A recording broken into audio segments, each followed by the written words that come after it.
Zhou Yumian knew in her heart that this was because she drank the spring water. Wudo boiled water, drinking too much can be poisonous. How could it be just mild vomiting? Aunt Lin kept talking. And you told me to keep giving Juanzi water. She drank some, then vomited black stuff. After finishing that pot of water, she almost vomited only water. The doctor said the dose was low, so it wasn't life-threatening. She lowered her voice. You live next to the He family. My father-in-law said if we thank you openly now, the He family might hold a grudge. When the time is right, we will thank you properly. Zhou Yumian waved her hand. No need to thank me.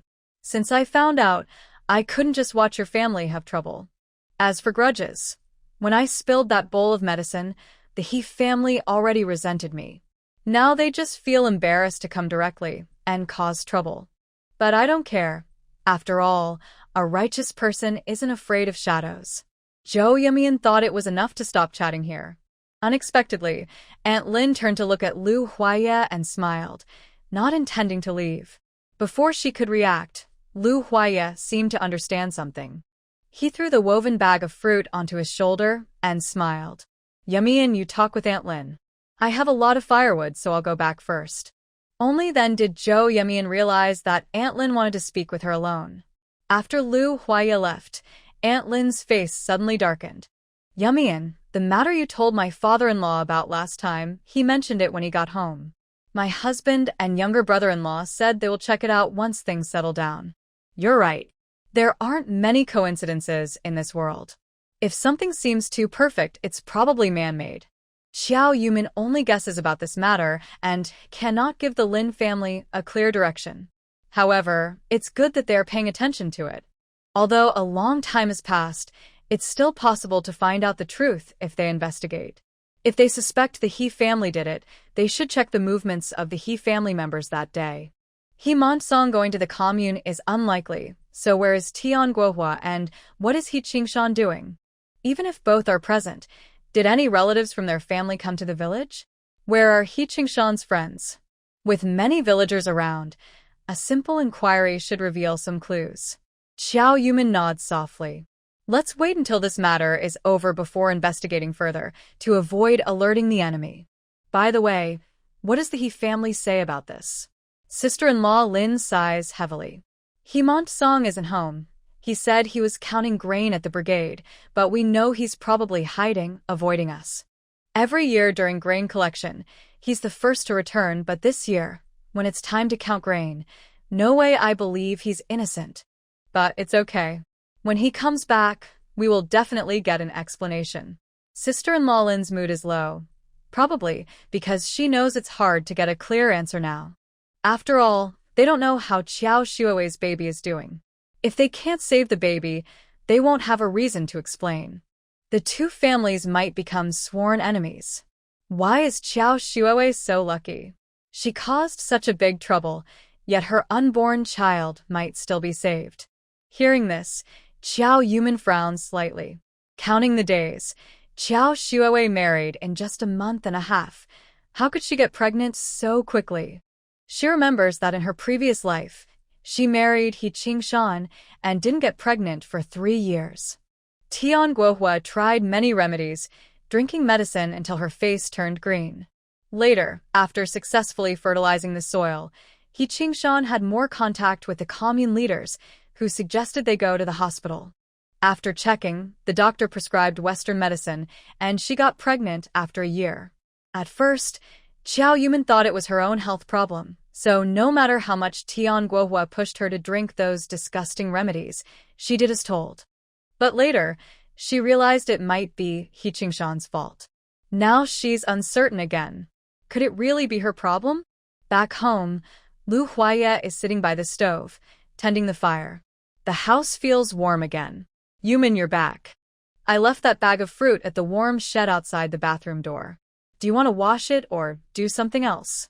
Just tell me, I'll do it. It was probably hot in front of the stove. Lu Huaye took off his coat and sweater, wearing only a military green short-sleeved shirt, probably issued during training in the army. The fitted cut hugged his body's curves, making his shoulders look broad and his waist narrow. His exposed arm muscles were clearly defined, giving a strong impression of strength. Xiao Yumin couldn't help but have an idea in her mind. She wondered if there was something wrong with her body. Maybe trying it out with Lu Huaya would tell her. Suddenly, she was startled by her own thought. Lu Huaya stood up and walked toward her. She quickly took a few steps back. Yumin, you're thinking. Before Lu Huaya could finish speaking, Xiao Yumin opened the door and ran out. She ran into the warm shed of the bathroom, then took a deep breath to calm herself. She couldn't help but hit her head lightly. Xiao Yumin, what are you thinking about? All that messy stuff? With a flap, the bathroom door opened, startling her again. It was Lu Huayu. She let out a long breath of relief. Huayu, what are you doing in the bathroom in the middle of the day? Lu Huayu looked around nervously and cleared his throat. Why do you care what I'm doing? You brought back a bag of rotten fruit, she said. If you want to eat it, just ask my brother to buy some in the county. Look at what you brought back. Everything's already infested with bugs. Xiao Yumin looked at the fruit on the ground, and her thoughts finally turned back. I didn't pick this to eat. It has other uses, she explained. Lu Huayu rolled his eyes. I really don't understand what's going on in your head every day. Just as she was about to leave, Xiao Yumin called her back. Don't tell anyone about me picking these fruits, okay? Lu Huayu pouted. I wouldn't tell anyone about such embarrassing things. Lu Huayu left, and Xiao Yumin hurried into the storage room inside the bathroom. The storage room was almost tidied up, no longer as messy as before. The collapsed Kong bed had been completely removed, and a small firewall about knee-high was built near the window. If she had the chance to buy a big pot, she wouldn't need to boil water one pot at a time, worried that there wouldn't be enough for bathing. She could use a large pot to boil water and add more whenever needed, keeping hot water available so her family wouldn't have to wait for baths anymore. The window on the right was half removed and turned into a door, allowing access from the warm shed directly into the storage room. Even if someone was bathing in the bathroom, they could enter here without passing through it. Opening the door, the warmth inside could flow into the warm shed, helping to heat it. Lu Huaya worked very efficiently. As soon as she mentioned her idea, he made it all happen. Xiao Yumin's lips unconsciously curled into a sweet smile, one even she didn't realize she had. Lu Jia's lunch was very rich. Spicy rabbit meat, potatoes stewed with wild chicken. The rabbit was tender and fried in oil, bubbling happily. Adding a handful of chili peppers, the whole house was filled with the aroma of meat. The wild chicken was tough and not very tasty, but full of flavor. The potatoes were grown by villagers, rough and sandy, absorbing the chicken's aroma, golden and shiny, making everyone hungry. Lu Huayan chewed happily, his face rosy, praising eagerly. Sister-in-law, your cooking is so delicious. Since I came to the countryside, I haven't gone hungry. I feel like I eat better than before. Old Lady Lu also smiled. That's right. It seems like Huayan's face has gotten chubbier. Lu's mother pinched Lu Huayan's cheek, but he pulled back his face. Sister-in-law's cooking is so good, but it's a pity Grandpa can't taste it. He loves smoked rabbit the most. He used to take me shopping for it and always gave me the rabbit's head to eat. When talking about Grandpa Lu, the whole dinner table fell silent. The family usually didn't talk much because they were busy working in the fields. If it weren't for the spiritual spring water supporting them, their hard work would have worn them out long ago. Even with the spring water, everyone was exhausted. After bathing each day, they could almost fall asleep on their pillows. In the past couple of days, everyone took turns caring for Grandpa Lu, which made them feel uncomfortable. Father Lu patted the table lightly. Grandpa's situation is already a kind of luck. As long as he's alive, we will care for him every day. Don't be discouraged. Grandpa will wake up someday. Old Lady Lu also came out to ease the atmosphere. Yes, your grandpa is healthy and painless, like he's just sleeping. I'm not just comforting you.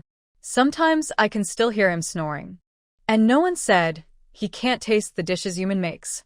Yumin changes her recipes every day: soup, porridge, oil tea, milk powder, malted milk, red sugar egg water, millet pumpkin porridge. Grandpa has never had such delicious food when he's awake. She's worked hard all her life. Now it's time for her to rest. Just treat it as a way of showing respect. Don't wake him up. Let him sleep a little longer.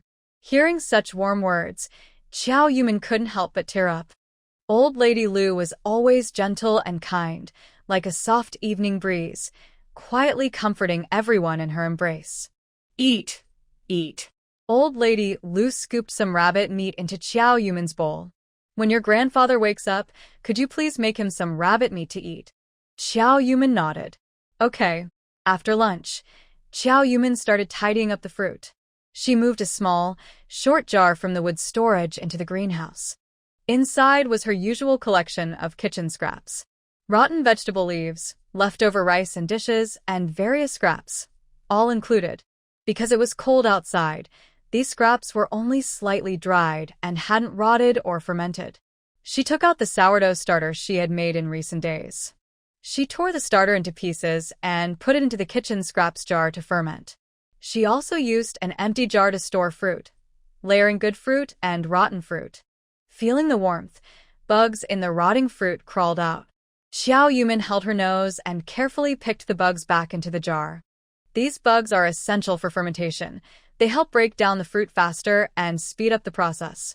She was using an old jar left over from Uncle He's house because she didn't have enough jars for all the fruit.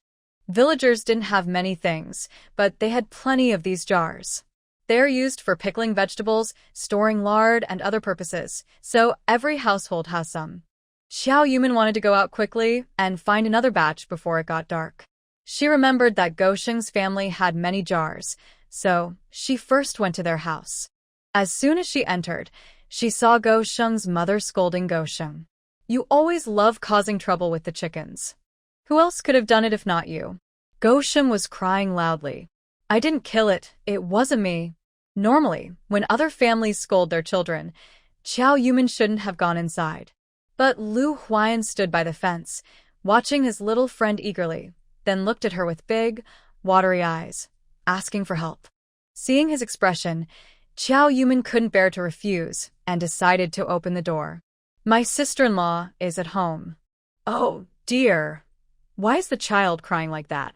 Go Sheng's father, surnamed Lu, was used to calling him by his wife's family name, Yeshigu. To avoid making things awkward, Xiao Yumin pretended not to see the crying child and entered. Go Sheng, quick and clever, ran behind Xiao Yumin. Yuanen's sister-in-law, my mom is going to hit me. Please help me. Xiao Yumin took out 2 candies from her pocket, squatted down, and placed them in Go Sheng's hand. Go on, play with Yuanen. I'll talk to your mom. Go Sheng looked at his mother with his eyes. Seeing she was no longer angry, he quickly ran outside. No matter how angry she was, she wouldn't hit the child in front of others. It would be embarrassing for her and make the child feel awkward. Xiao Yumin's actions quickly eased the tension. Mrs. Go Sheng hurried over, sweeping with a broom, and pulled Xiao Yumin inside. They sat by the Kong heating bed and started chatting casually. Sorry for losing my temper in front of you. That little rascal really made me angry. Our family only has 2 chickens. I wanted to save eggs to sell for some money to help with household expenses, but now one is gone, and only one remains. Xiao Yumin comforted her. Kids at this age are often difficult and annoying. They'll grow out of it. Don't be upset with her. It only makes you unhappy.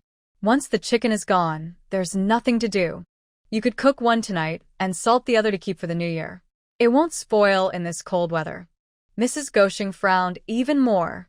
If I could eat it, I wouldn't be so angry. Maybe you don't know, since you're from the city. Here, we don't have enough food for ourselves, so we don't feed chickens specially. We let them roam outside. They eat grass seeds and small insects on the mountain, which keeps them alive. The chickens recognize their home and come back at night. Now that it's cold and snow might fall, I wanted to keep the chickens in the cage to prevent them from freezing outside. But only one came back, and the other is missing. When I went to look on the mountain, I found the chicken was dead. It had been dead for at least 2 days. The meat was rotten and not edible. Xiao Yumin still tried to comfort Mrs. Go Sheng. Maybe something from the mountain bit it to death. You can't blame only the chicken. Mrs. Go Sheng immediately widened her eyes. No way. If a fox or wolf had bitten it, it would be eaten already. Not a feather left.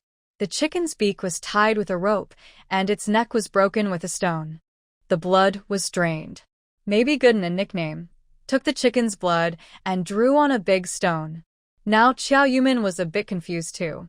Resources are scarce now, and each household only keeps 2 chickens. Chickens are rare and valuable, and fights over a single chicken happen often. Even the children in the village wouldn't dare steal someone else's chicken, fearing trouble. Who would harm the chickens? While thinking, Mrs. Gosheng held her hand. Oh, I was so angry I forgot to ask. Why did you come to see me? Xiao Yumin stopped thinking about all that and directly explained her purpose. Mrs. Gosheng patted her thigh. You've come to the right person. Grandma Gosheng loved pickled vegetables the most before she passed away. We have many jars at home. I'll go find them for you. Dosheng's mother brought out more than a dozen jars of various sizes, which made Xiao Yumin very happy. With so many jars, she could do many experiments with different formulas. Xiao Yumin took out 5 yuan and handed it over. Dosheng's mother pushed the money back. These jars aren't worth much. Why are you giving me so much money? Xiao Yumin grabbed Dosheng's mother's hand and firmly pushed the money into it. Sister Lu, these jars are very useful to me. But after using them, I can't put food inside, so I can't return them. Just consider it as me buying them from you. Dosheng's mother struggled to refuse the money. Even if I buy them, I wouldn't need so much money. Xiao Yumin asked, Is that dead chicken still there? I want that chicken. Dosheng's mother was stunned, and then said in disbelief, You want that chicken? That chicken is rotten now and can't be eaten, Xiao Yumin said happily. I'm not going to eat it. I have other uses for it. Just give it to me. Dosheng's mother kept refusing a few more times but couldn't win against Xiao Yumin, who finally took the money. Xiao Yumin took her cart and pushed the jars back to the yard, then placed them one by one into the greenhouse. Finally, there was the rotten chicken. Since the weather was cool now, the chicken was starting to spoil, but it didn't smell very bad. Once the chicken decomposed, it would make good fertilizer. She chopped the chicken into large pieces and put them into different jars. While chopping the chicken, she also saw the wound caused by a stone and the tied-up beak. She carefully examined the rope that was tying the chicken's beak, which looked like shoelaces. The people from Yeshigo all wore homemade layered cloth shoes. Where did these shoelaces come from? Xiao Yumin pulled the shoelaces off and threw them into her space. She always felt that this chicken's death was a bit strange. At night, she heard Lu Huayu and Grandma Lu's breathing gradually becoming heavy. She got up, dressed quietly, closed the door gently, and left. Today, she brought a woven bag to collect wild fruits. Even if these fruits fermented into fertilizer, it would only be enough for her own land. If she wanted to use the fertilizer to do business with the Xinglong Mountain Brigade, she couldn't stop at just this. She needed more fruits, which she would ferment in her space and secretly take to the Xinglong Mountain Brigade. During the day, she didn't pick all the pears and wild apples from the trees, just waiting to secretly put them into her space at midnight. The mountain was really dark, but she wasn't particularly afraid. She originally wanted to practice her courage because crossing this forest was the fastest way to either Qingshan County or the Xinglong Mountain Brigade in the future. During the day, Lu Huaye cleared the way with a sickle. At night, she simply followed the path cut by the sickle, so she didn't need to remember the way or worry about getting lost. As she walked, she suddenly heard a sound, like a woman crying softly. If it was just noise in the bushes, she could tell herself it was a wild rabbit or a pheasant. But if a woman was crying, that was a different matter. In an instant, Xiao Yumin felt her hair stand on end, and her calves started to tighten. She could only crouch down, hit her legs, and silently recite all the names of gods and spirits she remembered. Perhaps because she crouched down to listen more carefully, she gradually heard something different. Not only was there the sound of a woman crying, but it also seemed like a man was speaking. Listening more closely, Xiao Yumin covered her face with her hands. In her previous life, she had been married and had children. That sound wasn't a woman crying. It was moans of extreme pleasure. There was no ghost crying at night. It was probably just a couple having an affair. During the day, she estimated that this valley was roughly between the Xinglong Mountain Brigade and the Yashiga Brigade. She just didn't know which brigade the couple belonged to. Knowing they were people made her less afraid. She crouched down and slowed her steps, trying not to make noise and disturb the lovers. But as she got closer, she could hear more clearly, even understanding what the man was saying. "Good baby, don't yell so loud. If someone hears us, it's over for us." The woman lowered her voice, but couldn't help crying out softly. "I can't help it. I'll come again soon." When she said that, Qiao Yuman's scalp tingled again. Could it be Qiao Shuoei? How could it be Qiao Shuoei? Wasn't she pregnant? Why was she sneaking out in the middle of the night to have an affair? Even if that voice turned to dust, she would recognize it. It was Qiao Shuoei. Qiao Yuman straightened her bent waist, trying to see who these two people really were. But the forest was too dense and the moonlight couldn't shine through, so she could only vaguely see two figures lying close together, their faces unclear. She had just been thinking, why did the sound get clearer as she walked, and then she realized they were near the apple tree sitting on a large rock that could fit one person resting. Qiao Yuman remembered that she had sat on that very rock to rest today. She didn't know how many times they had been sneaking around here, but thinking about the times she had been there, she suddenly felt a cold shiver all over. Afraid that the two might leave this path soon, Qiao Yuman carefully moved and hid behind a dense bush. She really wanted to go back to avoid being tortured by the unpleasant sounds she was hearing, but snow was coming tomorrow, and it was a rare opportunity. She had no time to wait any longer. Listening to the disturbing sounds made her almost want to. Finally, the two finished. Qiao Shuoei muttered, "Let's do it again." The man smiled flirtatiously. "You seem very eager. Can he Qingshan not satisfy you?" Qiao Shuoei strained her voice. "She's just a pretty face with no real ability. She's good-looking but useless. Besides getting saliva all over me, she can't do anything else." The man sighed. "This is also my first time doing this. Plus, it's cold, so I wasn't very good. Next time, let's go somewhere warmer, and I'll satisfy you properly, okay?"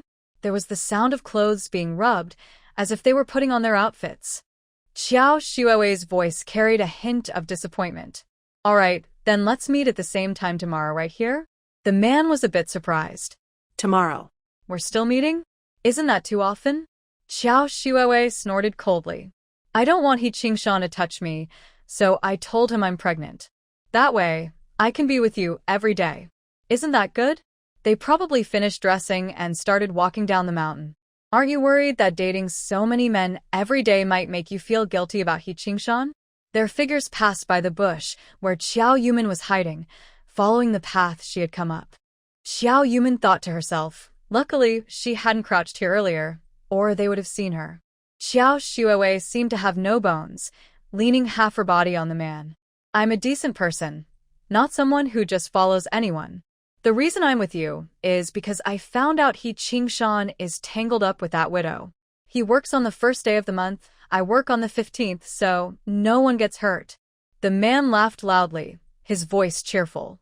Suddenly, the laughter stopped abruptly. The man's tone became alert. "No, this back mountain is rarely visited. How could there be a path here? Did you see this path when you came up just now?" Qiao Shuoei also became nervous, her voice uncertain. "Maybe. Maybe not. Don't scare yourself. If someone comes up in the middle of the night, we'll definitely hear it. And it's unlikely someone would be cutting weeds with a sickle to make a path." The man finally relaxed. "You're right. Maybe I was overthinking. Let's not take this path anymore to avoid leaving any traces." The two of them leave the already open trail and walk somewhere else. Qiao Yuman thinks to herself that she walks slowly to avoid disturbing the small animals in the woods. If she accidentally scares a rabbit, it's okay, but if she scares a snake, she's in trouble. She moves very quietly, especially when approaching them, making sure not to make any noise. They certainly don't notice her. After they walk away, Qiao Yuman straightens her back, but then hears a loud scream. Ah! A man's painful cry sounds nearby. Who the heck set the trap here? Xiao Yumin quickly covers her mouth to stop herself from laughing out loud. The trap was set by Lu Huaya. It's a mouse trap used in the yard to prevent mice from eating the grain. But Lu Huayan is mischievous and often runs around, so Lu Huaya took the traps away to prevent them from catching him.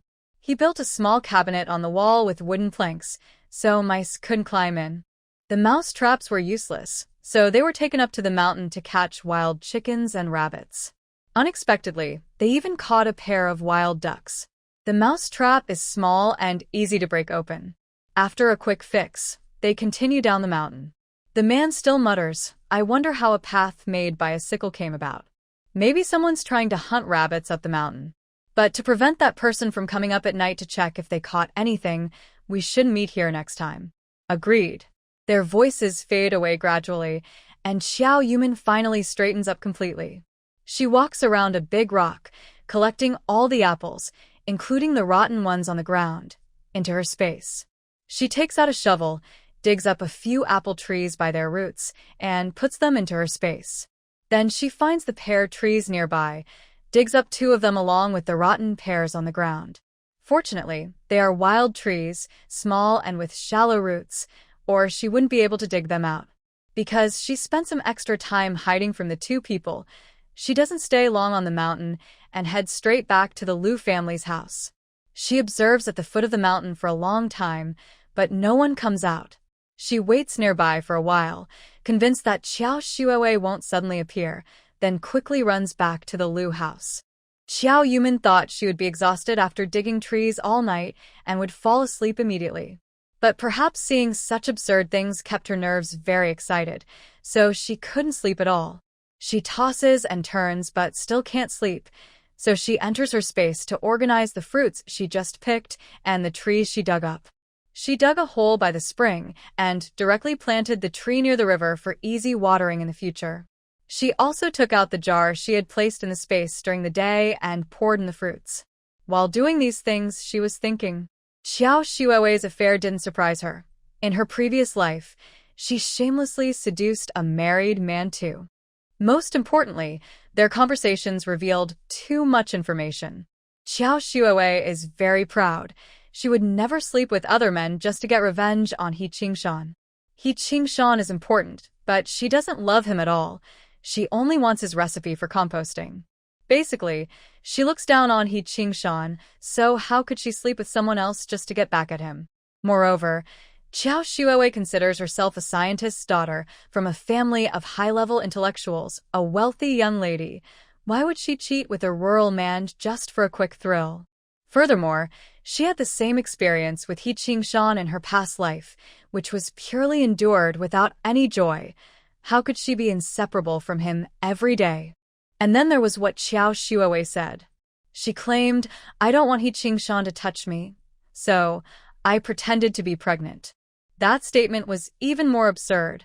Pregnancy eventually leads to childbirth. When the day comes, where would she get a baby to put in her belly? Her mind was a mess, unable to understand all of Xiao Shuowei's motives. What exactly does she want to do? Could it be that she really went crazy because Lin's family caused trouble a few days ago and caused her to lose the baby in her belly? That's impossible. When the Lu family was struggling back then, she didn't go crazy. How could she go mad after just 2 days of suffering? Until she finished all her work, Xiao Yumin still couldn't figure out Xiao Shuowei's true intentions. She woke up again nearing noon. Just as she remembered, the first snow of Yeshigo had fallen. Once it snowed, the entire production team would do their final cleanup. In winter, the lowest temperature can reach -30 degrees Celsius. The ground freezes like stone, and even exposing her hands outside would instantly cause numbness. When walking outside, the wind feels like blades scraping her face. At that time, everyone would start hiding indoors, rarely going out. When Xiao Yumin woke up, except for Grandma Lu, no one else was home. "Yumin, your mom left you breakfast. Eat a little." They all went to the threshing ground to do the final cleanup and check the measurements. After that, they'll just wait for the new year to distribute the things. Xiao Yumin opened the pot.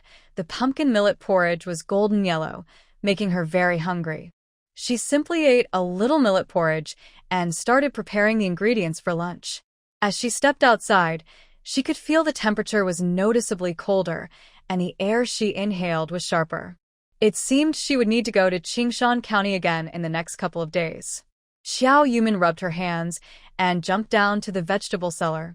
She took a small basin of spicy cabbage that had been pickled earlier, grabbed a piece of pork belly, and also took a cornmelon, potatoes, green peppers, and other vegetables from the space. Back inside, she first warmed her hands on the heated Kong bed stove before heading to the kitchen to handle the ingredients. The temperature in the vegetable cellar was just right. The spicy cabbage hadn't fermented too much, just at the beginning stage of fermentation. She cut the spicy cabbage into sections, sliced the potatoes, and planned to make spicy cabbage stir-fry with potato slices for lunch. Next, she prepared a simple dish, braised pork belly with cabbage. After getting everything ready, she went to the next-door storage room to do some work. She threw today's kitchen waste into a jar before entering the storage room. Now, this room couldn't really be called a storage room anymore. It should be called a planting room. Lu Huaya, while gathering firewood, casually picked up some stones of similar size. He used these stones and yellow mud to build a rectangular shape resembling a flower bed. The flower bed was about knee-high, with soil inside that was slightly lower than the stones. Xiao Yumin dug out some black soil from the space and mixed it in, then started digging holes to plant vegetables. She carefully chose a few types of vegetables. One was chives, another was lettuce.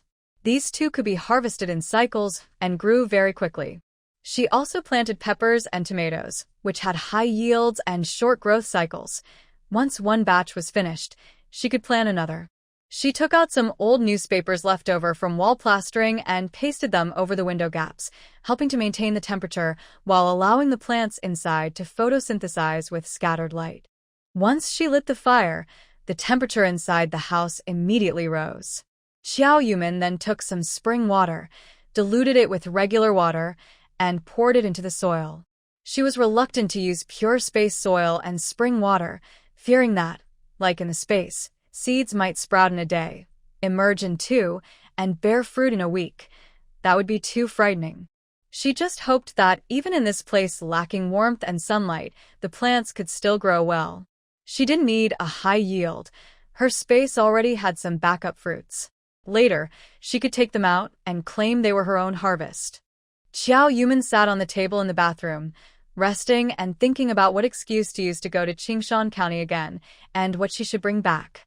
Going to Qingshan County was not easy, so she tried to remember everything she needed to buy in her notebook, aiming not to forget anything.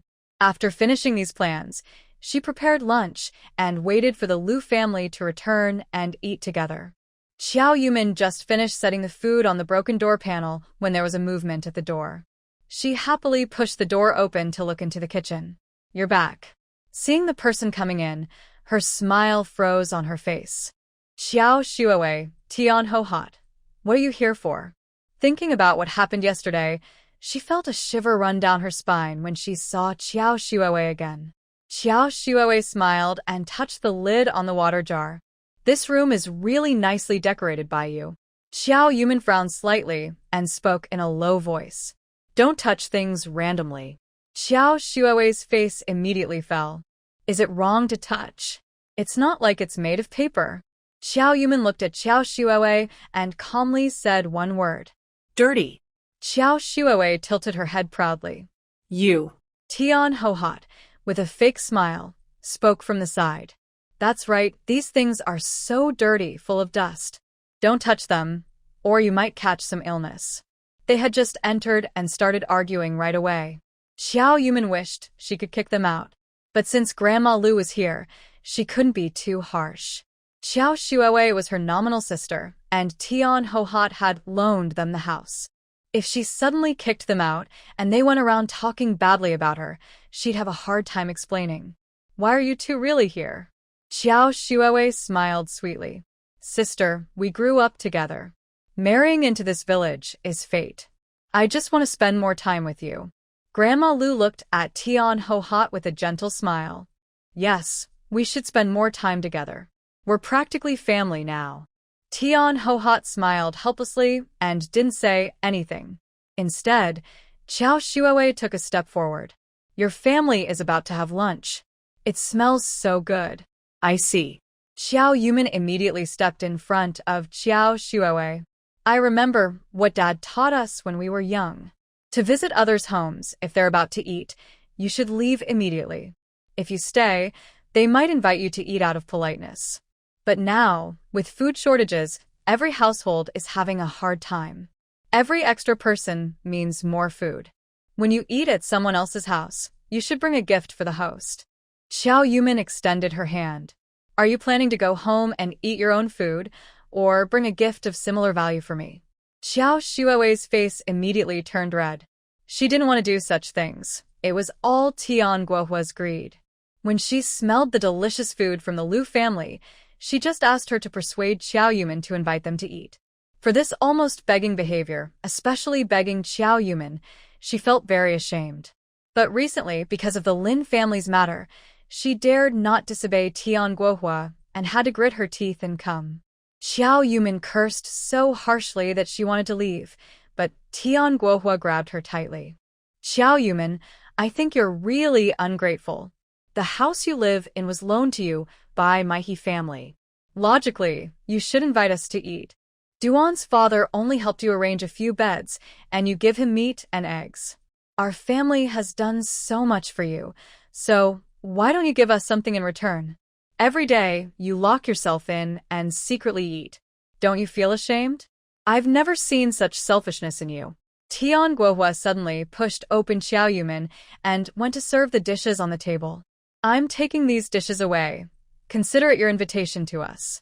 Tian Guohua was very strong, and she pushed Xiao Yumin so hard that she fell backward into a pile of firewood in the corner. When she struggled to get up, she blocked the way of Tian Guohua and the other person. Mrs. He, aren't you being a bit too funny? Our house was arranged by Captain He, who is the village head. It's his duty, so how does it turn into a favor? I'm cooking in my own house, so how can that be stealing food? What's there to be ashamed of? You go to someone else's house and just grab their food. Don't you feel ashamed? Tian Guohua was used to taking advantage. She relied on her husband being the team leader and had been acting arrogantly for years. Whenever someone had good food, she would go visit during mealtime. She even learned from city folks and hired maids, ordering several widows without sons to wash clothes and do chores. She knew Xiao Yumin was hard to deal with, but before he Man-song left, he had given her instructions she had to follow. He had told her to take their food after lunch and create chaos. Although she didn't understand why, she still did as told. Tian Guohua carried the dishes, looking outside anxiously. But outside the Lu family's door, there was a plastic sheet, so she couldn't see clearly. She looked outside, still talking to herself. I'm determined to eat this dish today. If you try to stop me, don't blame me for being rude. Xiao Yumin was about to reach out and grab the dish, but noticed that Tian Hohat's expression and actions seemed strange. She also thought it was odd that today Qiao Shuowei and Tian Hohat came so suddenly. Even if they were hungry, they wouldn't just come to someone else's house to steal food. Tian Hohat was the wife of the team leader, and even if she didn't care about her reputation, He Man-song wouldn't allow her to do such things. Moreover, her current behavior didn't look like she was just craving that dish. It seemed like she was waiting for something. If Xiao Yumin wanted to take the dish, she definitely could. But she felt there was some kind of plot. Could it be that they found out Xiao Shuowei was not pregnant? Are they trying to create chaos, make Xiao Shuowei fall, and blame her for losing the baby? She looked at Xiao Shuowei, who had already turned red in the face and looked very annoyed. It seemed this had nothing to do with Xiao Shuowei. So, what was it then? While she was thinking, she saw Tian Hohat smile slightly and then give Xiao Shuowei a look. Xiao Shuowei quickly tried to pull Xiao Yumin aside, but Tian Hohat took the opportunity to push the door and run out. This move frightened Xiao Yumin. She shook off Xiao Shuowei's hand, jumped back a meter. Xiao Shuowei, don't think you can cheat me. I didn't even touch you. And don't try to cheat my grandma either. If my grandma falls to the ground, maybe one of you hurt her more. Xiao Shuowei looked at her empty hands, realizing she hadn't even touched a strand of Qiao Yuman's hair. She rolled her eyes in disgust. No one's trying to cheat you. Xiao Shuowei touched her belly. My son is very precious. How could I be so stupid as to use her comfort to cheat you? Are you someone really valuable? She rolled her eyes again and followed Tian Hohat out the door. Qiao Yuman went to the door and looked outside. Grandma Lu, thinking she was about to chase out, also held her back. Forget it, let them take it. It's just a dish. No need for conflict. Qiao Yuman helped Grandma Lu to the side. Grandma, I always feel that the women from the He family are strange, like they're waiting for someone. Let me take a look. She opened the door slightly and peeked outside through the small gap in the greenhouse door. Sure enough, He Song was leading two men into the yard through the main gate. Tian Hohat was holding a basin, standing in the yard, waiting for them. One of the men was Yu Chunsheng, the deputy director of the commune. The other she didn't recognize. With just a little thought, Qiao Yuman had a gut feeling. It seemed that He Song was plotting against them. Unable to think more, she rushed out the door ahead of Tian Hohat and spoke first. Captain He, are you bringing relatives home for a meal? Then he looked at Tian Hohat with a fearful expression. Madam Captain, I didn't know the captain would bring relatives today. Please wait a moment, I will check if there are any decent dishes at home. Xiao Yuman bowed to Yu Chunsheng. Sorry, relatives of the captain's family. Last time you came, you said you wanted to eat meat, but we really have no meat left. All right, please wait a moment. I will go to the village and see if anyone has some meat to lend. Just as Qiao Yuman was about to leave, Yu Chunsheng shouted sharply. What are you talking nonsense about? When have I ever come here for meal? He Song, tell me clearly, what is really going on here? He Song's face turned pale as he looked at the serious man. Leader, she is talking nonsense. I didn't. The serious man snorted coldly. Captain He, tell me. The Lu family has been assigned here, but they haven't shown a good attitude. Not only are they acting arrogantly, but they also tried to frame your daughter-in-law, almost causing a member to have a miscarriage. It doesn't seem to be that simple. Xiao Yuman rubbed her eyes, then turned around with slightly red eyes and faint tears. What? Are these two leaders? The leader came to our house for a meal last time, and you said they were relatives of yours? Captain He, why are you slandering us like this? Since we moved to the countryside, we have been sincerely working on reform and labor. You say I am good at cooking, often ask me to cook for your family, wash clothes for your son and daughter-in-law, and clean the rooms. To be honest, working for your family feels like being a servant from the old days. Xiao Yuman stretched out her hand, trembling as she pointed at the bowl of food in Tian Hohat's hand. Others spread rumors about me, asking for some meat as compensation, but we can't bear to eat it. All of it was taken away by the captain's wife for various reasons. We are already living such humble lives, and you still want more from us. Xiao Yuman imitated Tian Hohat's usual manner, sat down heavily on the ground. Oh my life is already so hard. Why do you keep pushing me? What did I do wrong? It was mealtime now, and villagers were returning home to eat. People passing by from time to time. At this moment, several people had gathered at the door. Hearing Xiao Yuman crying on the ground, they started discussing. Oh my, it turns out the Lu family is really having a hard time. Yes, at first, the captain assigned them to live in the cattle shed, and only later did he lend them a house. I used to complain that the captain favored the Lu family by giving them the best house, ignoring the lives and deaths of our educated youth. I thought they wanted to keep the Lu family here just to control them. The unfamiliar man looked cold and serious. Tian Hohat panicked and trembled, causing her bowl of food to fall to the ground. Leader, please listen to my explanation. I didn't make her cook anything. I took this from their house. Tian Hohat trembled even more. Look. They have meat to eat. They're living quite comfortably. I never ordered them to do anything. Seeing the food fall, Qiao Yuman started crying softly. Madam, if you don't like this food, you shouldn't throw it away. It's grain after all. Goodness, since we came to Yeshigu, we haven't had a proper meal. This is the last piece of meat, and you threw it away? The unfamiliar man turned his back and left without saying a word. Xiao Yumin saw Lu Huaya rushing toward the yard and shook her head slightly. Lu Huaya suddenly stopped and disappeared into the crowd. After the cold-faced man left, Yu Chunxing clenched his teeth and cursed He Montong fiercely. Idiot! Then he quickly caught up with the leaders ahead. Xiao Yumin was still sniffling quietly, turned her back to the outsiders watching, but she could still hear their conversation. Lu family's daughter-in-law is quite pitiful. Captain's wife is too much. Usually, she just nags at her daughter-in-law, but now she's also bothering other people's daughters-in-law. Xiao Yumin sniffed and then smirked mischievously at He Montong and Tian Ho Hot. He Montong was so angry his hands trembled. He wanted to run out and chase after the leaders, but suddenly fainted. The yard was in chaos. Xiao Shuowei crossed her arms, genuinely confused about what had just happened. Tian Ho Hot ran crying to He Montong's side.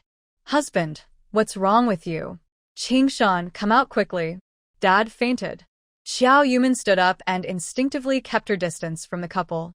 After calling for a while, He Qingshan finally came out slowly, holding his pants and wearing a cotton-padded coat. Mom, I want to sleep a bit at noon. Why are you shouting? He rubbed his eyes and saw He Montong lying on the ground, hurriedly rushing over. Dad, what happened to you? Dad. Tian Ho Hot wailed loudly. Your father fainted. Quickly, carry him onto the Kong. He Qingshan was already chubby, untrained from lack of exercise, and very weak. He tried to carry He Montong several times but couldn't lift him. Finally, a young man from the crowd stepped out, and they helped carry He Montong into the house. Tian Ho Hot leaned on the doorframe and shouted to Xiao Yumin, I won't let you go. Xiao Yumin brushed the dirt off her clothes, gave a cold look to Xiao Shuowei, and walked into the house. Through the plastic cover of the greenhouse, she saw that the people at the gate had left. Soon after, the Lu family members all returned. Lu Huaya rushed forward and grabbed Xiao Yumin's hand, stretching her arm and looking around carefully. Yumin, are you okay? Xiao Yumin's cheeks were slightly red. After she finished looking, she quickly pulled her hand back. I'm fine. Lu's father looked serious. Yumin, what exactly happened? The family didn't bother to eat. Xiao Yumin briefly explained about Tian Ho Hot and Xiao Shuowei coming to her house. I noticed Tian Ho Hot acting strangely. At first, I thought they wanted to use the baby in Xiao Shuowei's belly to threaten me, so I didn't dare get too close to them.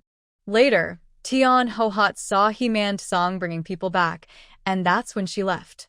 Those two men, one is the deputy team leader of the commune and I don't recognize the other, but judging by how eager Yu Chunxing was to serve him, he probably holds a higher position than Yu Chunxing.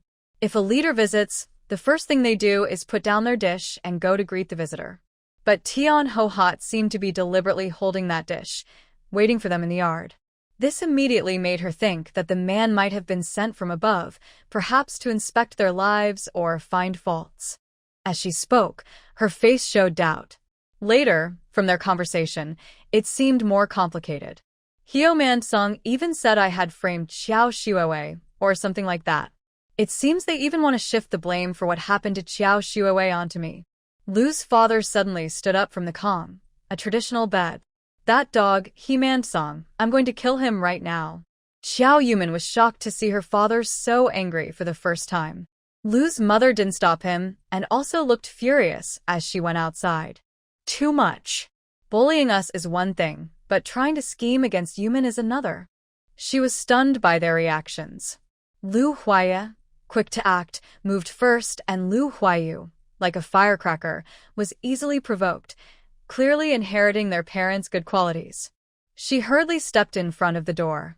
Dad, Mom, calm down. The unfamiliar leader has already left, so this matter is considered settled. Father Lu looked very angry, breathing heavily. They didn't succeed today, but they will keep trying and pushing their way in.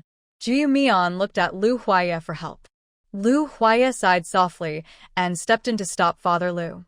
Dad, calm down. Don't let all of Jiu Mian's efforts go to waste. Lu Huayu muttered. They want to frame you, to blame the Lin family's issues on you? But everyone in the village knows that Jiao Shuowei caused the trouble, so it's not your fault.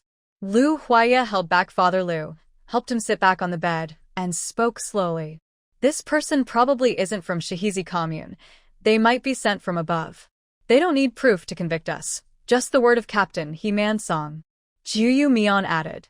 Yes, they just need an excuse. Like having Tian Guohua bring food into the yard, and then telling that person we're living well and not suffering. It's best if they make our whole family angry, argue with us, or even fight, so they can prove we haven't truly reformed and are still acting arrogantly. Jiu Mian sneered. It's shameless of them, pretending to follow procedures, but actually just watching us make mistakes, so they can use it against us. Even if they're shameless, they don't care about facts and will easily blame us without reason. I was quick and spoke first before Tian Guohua, and luckily someone was nearby, so they didn't dare accuse me openly in front of other villagers. Father Lu slapped his thigh hard, looking helpless. Do we have to keep watching out like this forever? Jiu Mian sighed. For now, yes. The Lu family looked serious. Jiu Mian clapped her hands. It's okay. When trouble comes, we face it. We'll get through this small hurdle and stay safe for a while. Eating is important. Let's eat first. Jiu Mian wanted to go to the cellar to get some more dishes to cook, but Mother Lu stopped her. There's still some food left. Just have a simple meal. Everyone's not feeling hungry anyway. Earlier, Jiu Mian brought up a bowl of spicy cabbage, some stir-fried potato slices, and sliced some vegetables to serve. The recent incident was upsetting, and the Lu family wasn't in the mood to eat. This meal was the worst and fastest they had eaten since arriving at Yeshigu. This afternoon, the Lu family continued working, and Xiao Yumin kept tidying up the planting room next door, preparing dinner ingredients. After dinner, Tian Guohua came out to pour water. She wanted to scold Xiao Yumin, but Lu Huaya, standing behind her, took a few steps forward. Terrified, Tian Guohua hurried back inside. He Man Song, lying on the Kong, had already woken up. He gazed blankly at the ceiling, lost in thought. Tian Guohua brought a bowl of millet porridge, scooped a spoonful, and blew on it before tasting. Your father, have a bite of food. He Man Song shook his head. I really underestimated Xiao Yumin. Tian Guohua put down her bowl. Who was that leader today? What were you planning to do? I'm not blaming you, but why didn't you tell me what you were doing? I could have helped. He Man Song closed his eyes. Don't ask. If it weren't for that troublemaker Jiao Shuowei, I wouldn't be involved in the Lu family's affairs. I can't turn back now. Tian Guohua kept asking. Just tell me, who is that person? What does it mean to be involved with the Lu family? Your words scare me. He Man Song opened his eyes and looked at Tian Guohua. I won't say more. Knowing wouldn't do any good. Remember, if the Lu family is doing well, I might lose my position as team leader. If I could take down the Lu family and give them some charges, I'd be the boss of Yeshigo forever. Don't just think I'm joking. Even Qingshan could be a team leader for life. Before he finished speaking, there was a loud noise outside the kitchen door. He Man Song's face turned pale with fear, and he sat straight up. Who's there? Xiao Shuowei pushed the door open and entered. Dad, Mom, I didn't mean to eavesdrop. Qingshan asked me to check on Dad. Tian Guohua was about to scold, but Xiao Shuowei spoke first. Dad, Mom, if you want to frame the Lu family, maybe I have a way. Xiao Yumin didn't know what the three from the He family were saying inside. She pulled Lu Huaya to the planting room. Today's events made me very uneasy, so I plan to go to Qingshan County. I want to test the Qin family. Tell me what Uncle Qin or Aunt Qin look like. Preferably with distinctive features so people can recognize them easily. Lu Huaya looked confused. I can go with you. It's too dangerous for you to go alone. Xiao Yumin shook her head. We could go together, but after today's incident, I think someone is definitely watching our family. You can't leave, and you still have to act as if everything is fine while working at home. Xiao Yumin looked at Lu Huaya's furrowed brow and couldn't help but reach out to smooth it. Don't always keep your brow furrowed. It makes you age faster. Lu Huaya was about to speak, but Xiao Yumin covered his mouth with her hand. I know what you're going to say. It's not safe. You need to come with me. Xiao Yumin licked her dry lips and said firmly, Lu Huaya, I know you have many worries, but I hope you trust that I can take care of myself. The situation at home is a bit chaotic now and isn't as peaceful as we expected. Compared to that peaceful life, I think it's good if someone comes to cause trouble. It means the Lu family still has value that others are interested in. Seeing the Lu family doing well, they can't wait to act. So now is the best time for us to take action. Xiao Yumin saw Lu Huaya's eyes turn red. She gathered her courage, stepped forward, and held his hand. You have your things to do, and I have mine. We must trust each other. Let's endure this together, get through this period, and everything will be fine. You agree, right? As soon as she finished speaking, she tightened her grip on Lu Huaya's hand. A forward momentum caused her to lose control and fall forward. In the next moment, she landed in a strong embrace. Lu Huaya's arms were broad, holding her at his shoulders. His powerful arms wrapped around her, enveloping her in warmth. Lu Huaya's deep voice came through. Xiao Yumin, thank you for everything you've done for the Lu family. If one day the Lu family regains its glory, please do me a favor. Xiao Yumin hurriedly interrupted him, sensing what he was about to say, and afraid of hearing those words from him. She also had her own request, and now was the right time to ask. She gently struggled, and Lu Huaya loosened his tight hold on her arms. Xiao Yumin stepped away from his embrace, feeling a faint reluctance in her heart. But she quickly stood straight and looked into Lu Huaya's eyes as she spoke. You know, my father went to the northwest. His health isn't good, and I'm worried he can't handle staying there too long. If the Lu family can regain its former status, could you help find someone to bring my father back? Of course, if it costs a lot of money, the Qiao family will pay. And if it requires favors, Before she finished speaking, Lu Huaya held her arms. How do you want to repay the kindness you owe? Xiao Yumin hesitated. Lu Huaya gently tousled her fluffy hair. Just say silly things. You married me, so your father is my father-in-law. Helping your father-in-law as a son-in-law is what I should do, whether I get repaid or not. Lu Huaya looked down at the little girl in his hand. Maybe it was the heat in the room or the shyness from their recent hug, but he couldn't help muttering. If you really want to repay, you should do it with your whole life. Xiao Yumin was still overwhelmed by their first hug. Her heart was racing, and her ears buzzed. Lu Huaya lowered his voice and whispered something she didn't hear. What did you say? Lu Huaya hesitated, but decided not to repeat himself. It's nothing. Be very careful. Lu Huaya briefly explained the main features of a person. Uncle Qin is called Qin Yuanzheng. He's not tall and had a stomach illness in his early years, so his health has been poor for many years. His wife is called Zeng Peixian. We all call her Aunt Zeng. She's a typical loud Northeast woman. You can recognize her just by her voice. Lu Huaya glanced to the side, then took a few steps forward, picking up a stack of paper and a pen from the windowsill. Yumin, is this yours? Xiao Yumin shook her head. I don't remember. Maybe I left it here. They didn't think much of it, and Lu Huaya started drawing on the paper. After discussing briefly, they decided to go back and rest. Winter mornings are late to get bright, but before dawn, Xiao Yumin set out. She wanted to reach Qingshan County before Zeng Peixian went to work. She took a small mountain trail to Xinglongshan Brigade, then rode her bicycle along the newly repaired road to Qingshan County. In summer, this journey would take about 2 hours. But after a recent snowfall, the mountain road was very difficult to traverse. Because it was dark, she lost her way and struggled in the woods for nearly 2 hours. Finally reaching the main road, she appreciated the benefit of having a bicycle. Braving the cold wind, she rode for over an hour and finally arrived in Qingshan County before work. She found an empty alley at the address Lu Huaya gave her, parked her bicycle in a space, and took out a basket from the space, filled with eggs. In a rural style from the 1970s, she wrapped a dark blue headscarf around her head, carried the small basket, and slightly hunched her back. Looking at it now, she doesn't seem much different from the women in the village. The street is gradually becoming noisy as everyone finishes eating and prepares to go to work.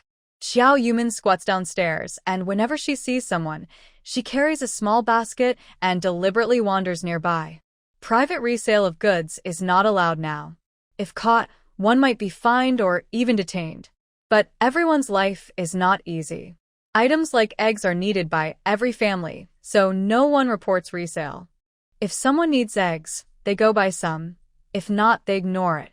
Xiao Yumin's eggs are bought from the village. Everyone knows there are elderly and children at home, so they sell eggs to her. She stood there for an hour, selling half a basket of eggs, finally finding the person she was looking for. I have to say, Lu Huaye's paintings are very vivid. Xiao Yumin can recognize them immediately without comparing with her drawing paper. Coincidentally, someone greeted Xing Peixian, and her slightly hoarse, loud voice made Xiao Yumin even more sure of her identity. Xiao Yumin waved slightly beside everyone passing by earlier, then also waved near Xing Peixian. Unexpectedly, Xing Peixian just looked at her and then tried to leave. Xiao Yumin directly stopped her. "Big sister, do you want to buy eggs? These are rural farm eggs, big and good, only 6 cents. The eggs from the supply and marketing cooperative cost 5 cents each, but there are purchase limits and queues. Black market eggs cost 8 cents each, but Xiao Yumin sells hers for 6 cents, which is very reasonable." Xing Peixian hesitated for a moment. "Forget it. We have enough at home for a while, no need." Xiao Yumin was not discouraged. She lifted the cloth covering her basket and continued to promote. "Big sister, take a good look. My eggs are much better than those from the supply and marketing cooperative." She played the role of a rural egg seller actively, talking and gesturing. But after saying that, she lowered her voice. "My chickens are raised on the mountain in Yeshigu. You know, Yeshigu is quite poor and no one feeds the chickens. They run around the mountain eating bugs. These eggs are collected early in the morning. My Lu family daughter-in-law never lies." Hearing this, Xing Peixian's eyes widened immediately. "Are you?" Xiao Yumin quickly interrupted her. "Big sister, I only have half a basket of eggs left. Just buy them all. Once you're done, I can go home early." Xiao Yumin was very close to Xing Peixian, even able to hear her gradually quickening breath. She blinked quickly. I have so many eggs. If I buy them, you should give me this basket too so I can take it home." Xiao Yumin smiles happily. "Big sister, I can't give you this basket. I might need it for selling eggs next time. Alright, how about I go to your house and deliver the eggs to you?" Xing Peixian nods. "Okay, come with me." She turns and walks into the corridor, and Xiao Yumin follows. Neither of them speaks as they walk. Once inside the house, Xing Peixian immediately tears up. You are." Xiao Yumin blinks at her. "Xing Andy, where do you keep the eggs at home?" Xing Peixian quickly reacts and points to the kitchen. "Just put them over there." Xiao Yumin goes over, placing eggs into a small basket in the kitchen, and asks, "Auntie Xing, I am Lu Huaye's wife. My name is Xiao Yumin. Last time he came to your house, he was turned away, but he told me that his uncle usually gets along well with my father-in-law, so he shouldn't have been treated like that. So we wonder if someone is watching you and not letting you contact the Lu family." Xing Peixian nods. "Yes, because we are too close to the Lu family, someone is watching us. We had to send Huaye away. Whether you believe it or not, Lao Qin is investigating. He will find out who is doing what." Xiao Yumin continues placing eggs. "If someone is watching you, I can't bring Lu Huaye over. I will come again before the new year. Do you have anything you want me to tell the Lu family this time?" Xing Peixian is very emotional. "I don't know much about this. You'll have to ask my Lao Qin. I only know that someone wants your Lu family to take sides when necessary. So if you are threatened to choose a side, you must hold back and not decide easily." Xiao Yumin's hand trembles, and 2 eggs fall and break on the ground. She quickly bows. Xing Peixian tries to help her up, but is stopped by Xiao Yumin. "Annie Xing, if someone is watching your house, they might be watching from the building across. We need to act fully." Xiao Yumin pretends to apologize while wiping the floor with a cloth. What does it mean not to choose a side easily? Xing Peixian is anxious and stomps her feet. Lao Qin is on a business trip. If he were here, he could explain what he found out. I tend to be like a loudspeaker, and Lao Qin rarely talks to me about work. These are just things I overheard by chance. It seems there will be a major change in the leadership soon, and your father-in-law plays a very important role. So, your family shouldn't take sides easily. If this matter is very important, you should ask him. He will definitely know. Xiao Yumin finished cleaning the floor and washed the cloth again. Aunt Zeng, tell Uncle Qin not to make things difficult for others and to protect himself first. My father-in-law said that everyone is getting older and should avoid doing things that aren't worth it. Zeng Peixian's eyes welled up with tears. Tell your father-in-law that since old Qin from my family has acknowledged him as a friend, he won't just stand by and watch. If there's any chance, we will help the Liu family with their problems. Xiao Yumin knew she couldn't persuade him, so she decided to ask Mr. Liu first before making any plans. The two of them went downstairs, with Xiao Yumin following very attentively. Zeng Peixian had a smiling face. Earlier, she saw that the eggs she broke still looked good. She said, "How about this? I have a relative who is postpartum. Can you bring me 100 eggs?" Xiao Yumin quickly nodded. "Okay. Once I gather enough eggs, can I come to see you at this time?" Zeng Peixian took some money from her shoulder bag and put it into Xiao Yumin's basket. This money is to settle everything. Xiao Yumin saw the money in the basket. There were 3 large bills and some loose change. That was probably all the money Zeng Peixian had on her. Afraid someone might see, Xiao Yumin didn't refuse and could only watch her walk away into the distance. Today, her main reason for coming to Qingshan County was to visit the Qin family. She was prepared. If she didn't meet Zeng Peixian in the morning, she would wait until evening. Or she might stay overnight and come back tomorrow. Unexpectedly, everything was settled smoothly in the morning. Now she didn't know where to go next. Since Zeng Peixian gave her money, she decided to go to the supply and marketing cooperative to buy some fruit that didn't require tickets. Xiao Yumin headed toward the store, but felt like someone was following her. She pretended to stumble and looked back with her peripheral vision. Sure enough, she saw someone slip into an alley. It seemed her caution earlier was justified. She pretended not to notice the follower and continued walking toward the store. She had visited several times recently, but hadn't seen any fruit. Maybe because the new year is in about a month, and now there are fruits in the display. She bought 3 gen of apples, 3 gen of oranges, and 2 gen of pears. The basket for the eggs was already full, so she left. As she exited the supply store, the person following her still hadn't left. Xiao Yumin felt a bit embarrassed. She pretended to be tired and sat down on the curb, slowly biting into an apple from her basket. In that moment, she thought of many possible plans. Since she could follow others, she must be experienced. It was difficult to shake them off using normal methods. Now, with a scarf covering her head, the people following her probably couldn't see her face clearly. She could find a public toilet in an alley, change into different clothes inside, and then come out. But that would mean crossing paths with those people, and they might see her face.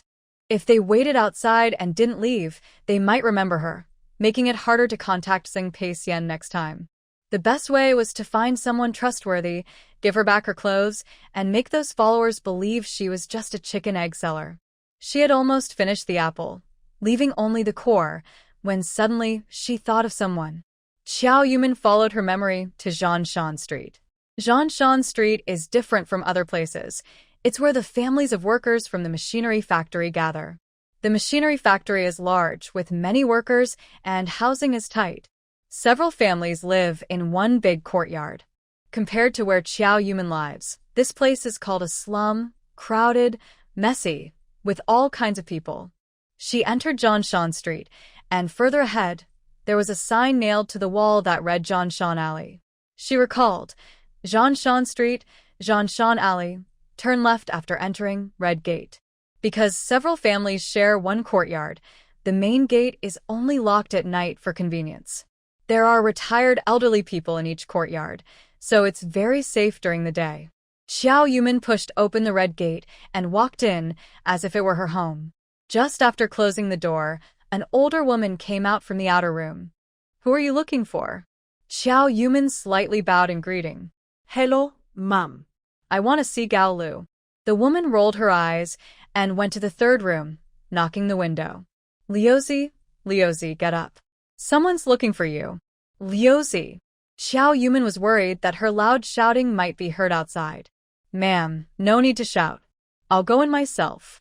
The woman didn't shout again but looked at Xiao Yumin cautiously before returning to her room. Xiao Yumin stood at the door and looked inside. The glass was covered with a curtain, so she couldn't see much. She tried pushing the door, and it really opened. As soon as she pushed the door open, she frowned. The small room, about 10 square meters, was packed with things.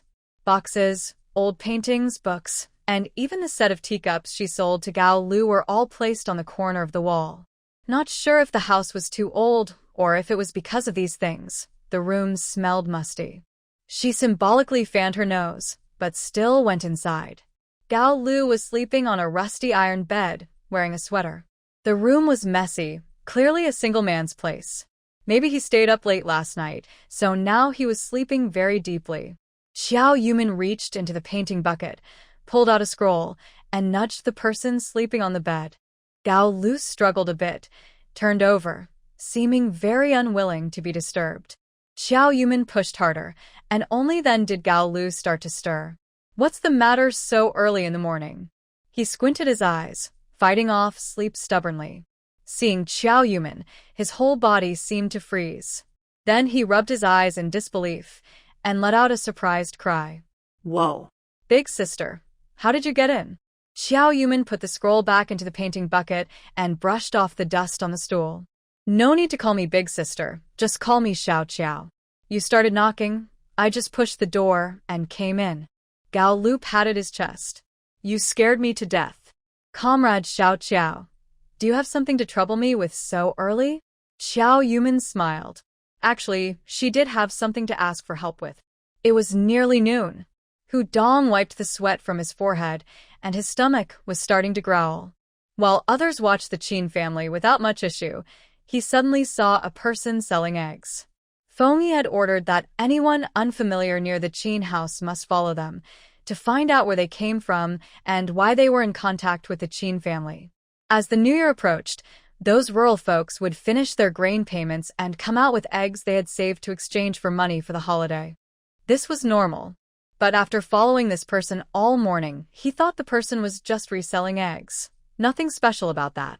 Seeing the woman enter Zhanshan Alley, such people in the slum were used to reselling these things. It was quite normal. He was ready to give up. Just as he was about to turn around and leave, someone suddenly patted his shoulder from behind. Brother, what size nails are you using? Hu Dong's heart sank. This person was speaking in secret code. In their line of work, people called those who watched others' nails, meaning they were spies. If someone asked what size nails, it meant they were asking who you were working for. In places with many mixed groups, hidden forces liked to divide areas with pictures. If you went onto someone else's territory without reason, you could get into trouble. The safest way is to give your family name and explain what you are here for, just a simple report, and there should be no problem. But if he dares to report Feng Ye's name, he won't be able to stay in Qingshan County anymore. Having been in this line of work for a long time, he's quick-witted, and a thought pops into his mind with just a blink of an eye. Size and type of nails? I don't have nails. Gao Lu slightly curled his lips and squinted his eyes. I see you've been here for almost an hour. Who are you waiting for? If you don't tell the truth, I'll suspect you're a thief checking the place, and I'll call the police. Hu Dong kept begging. You've misunderstood. I'm not a thief. I saw a woman go into your yard. I saw her selling eggs to others. My wife is about to have a baby, and I want to buy some eggs from her. Gao Lu finally relaxed. Buying eggs? You should have said so earlier. Gao Lu pulled a man into the yard. Sister Zhou, someone wants to buy eggs from you. When Gao Lu was pulled into the yard, he felt a bit nervous, but when he saw the basket on the ground, just like the one the woman was carrying earlier, he relaxed. Then, the woman came out of the house. She was still wearing the deep blue cotton coat. Maybe because she wasn't wearing a headscarf, her face looked a bit different from before. The woman spoke cautiously and politely. You want to buy eggs? Sorry, these are eggs I collected from the countryside. Today, I traded them at the military family housing area, and a woman took them all. She also ordered 100 eggs from me, so I've run out of eggs for next month. I don't have any left now. If you want, I can ask someone else to help you. Hudong looked a bit embarrassed. If there are none, then there are none. I'll look for some myself. The woman wore a fake smile, making Hudong feel uncomfortable. I'll go now. Hudong stiffly walked out of the gate, and the red door slammed shut with a loud bang. As the door closed, his mood sank to the bottom. The biggest fear of being a nail informant is being discovered. Now that he's been found out, he can't come out and work with others for at least 2 years. He didn't lie, his wife is about to have their 3rd child, and the family is under heavy financial pressure. Otherwise, he wouldn't do such things. Since he's been exposed, there's no point in continuing to watch. He must go back and report. Foam Hyping was in his office reading a letter when he suddenly heard someone knocking on the door. He used a hook to open the stove lid and threw the letter inside. Seeing the flames completely swallow the letter and burn it to ash, he closed the lid again. Come in. Hudong opened the door, and a rush of hot air hit him. It also seemed like there was a faint smell of something burnt in the air. Thank ye. I was discovered. Foam Hyping's hand clenched tightly. Was it Zheng Peishan who found out? He sneered. Even if she found out, it doesn't matter.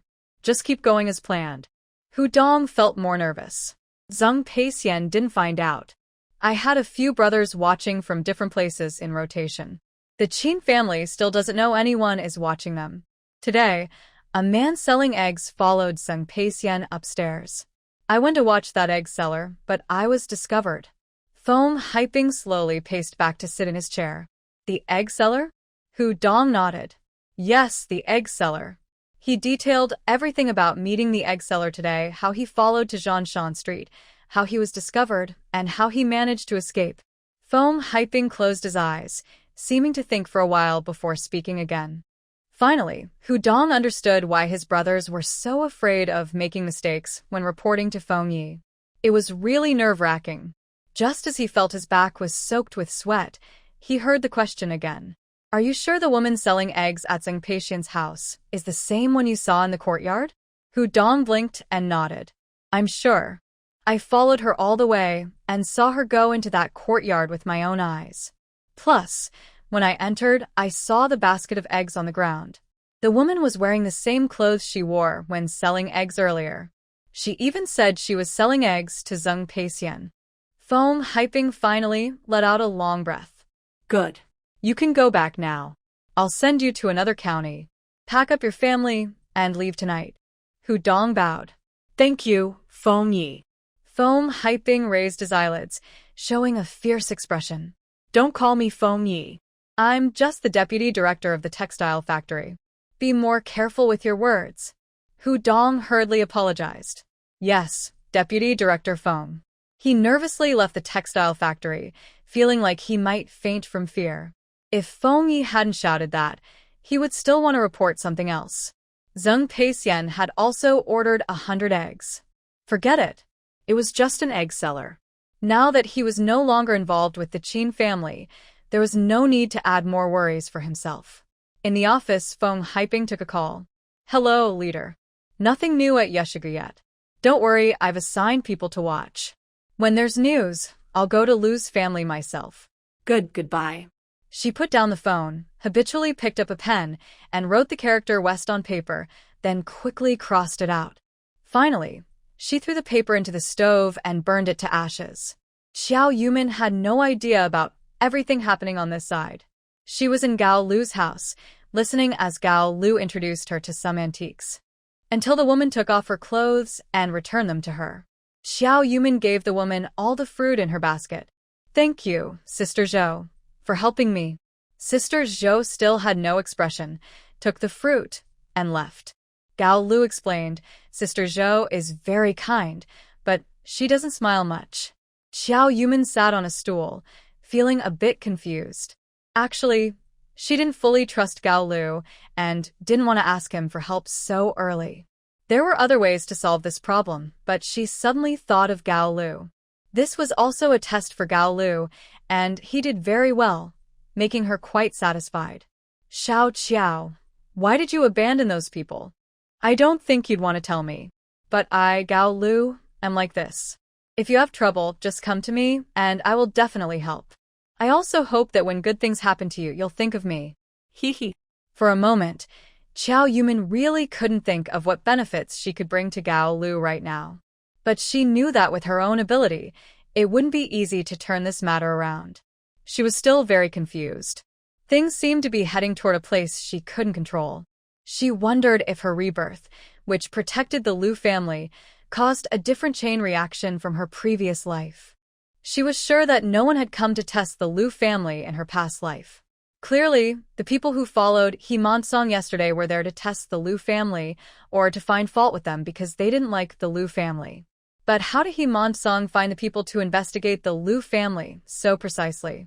He was so selfish and afraid of trouble that he wouldn't go around looking for connections just to protect Qiao Shuowei, nor would he find someone who could protect her and push himself forward. Someone must have heard about this and used He Mansong. For people who had good relations with the Lu family, one completely gave up on the Lu family, two were observing. Those who sincerely worked for the Lu family seemed to be under surveillance, as if they were guarding against something. What exactly are they afraid of? Xiao Qiao, it's noon already. Let me treat you to a meal. Gao Lu's eager voice pulled her back from her thoughts. She adjusted her mood and let out a gentle sigh. Thank you, Gao Lu, for helping me without asking why. I may not be able to repay you now, but I won't let your efforts go to waste. She thought that Gao Lu seemed trustworthy for now. When she needs to do some composting work in the future, she can bring him along. I want to ask you for another favor, and I will pay you for it. Gao Lu rubbed his hands together. I'd be happy to help. Qiao Yumin said seriously.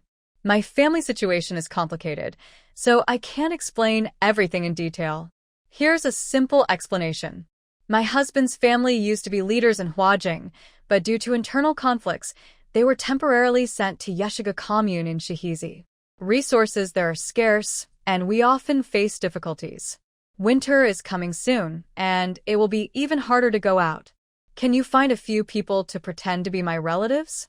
After winter starts, they can visit me once a month secretly bringing supplies.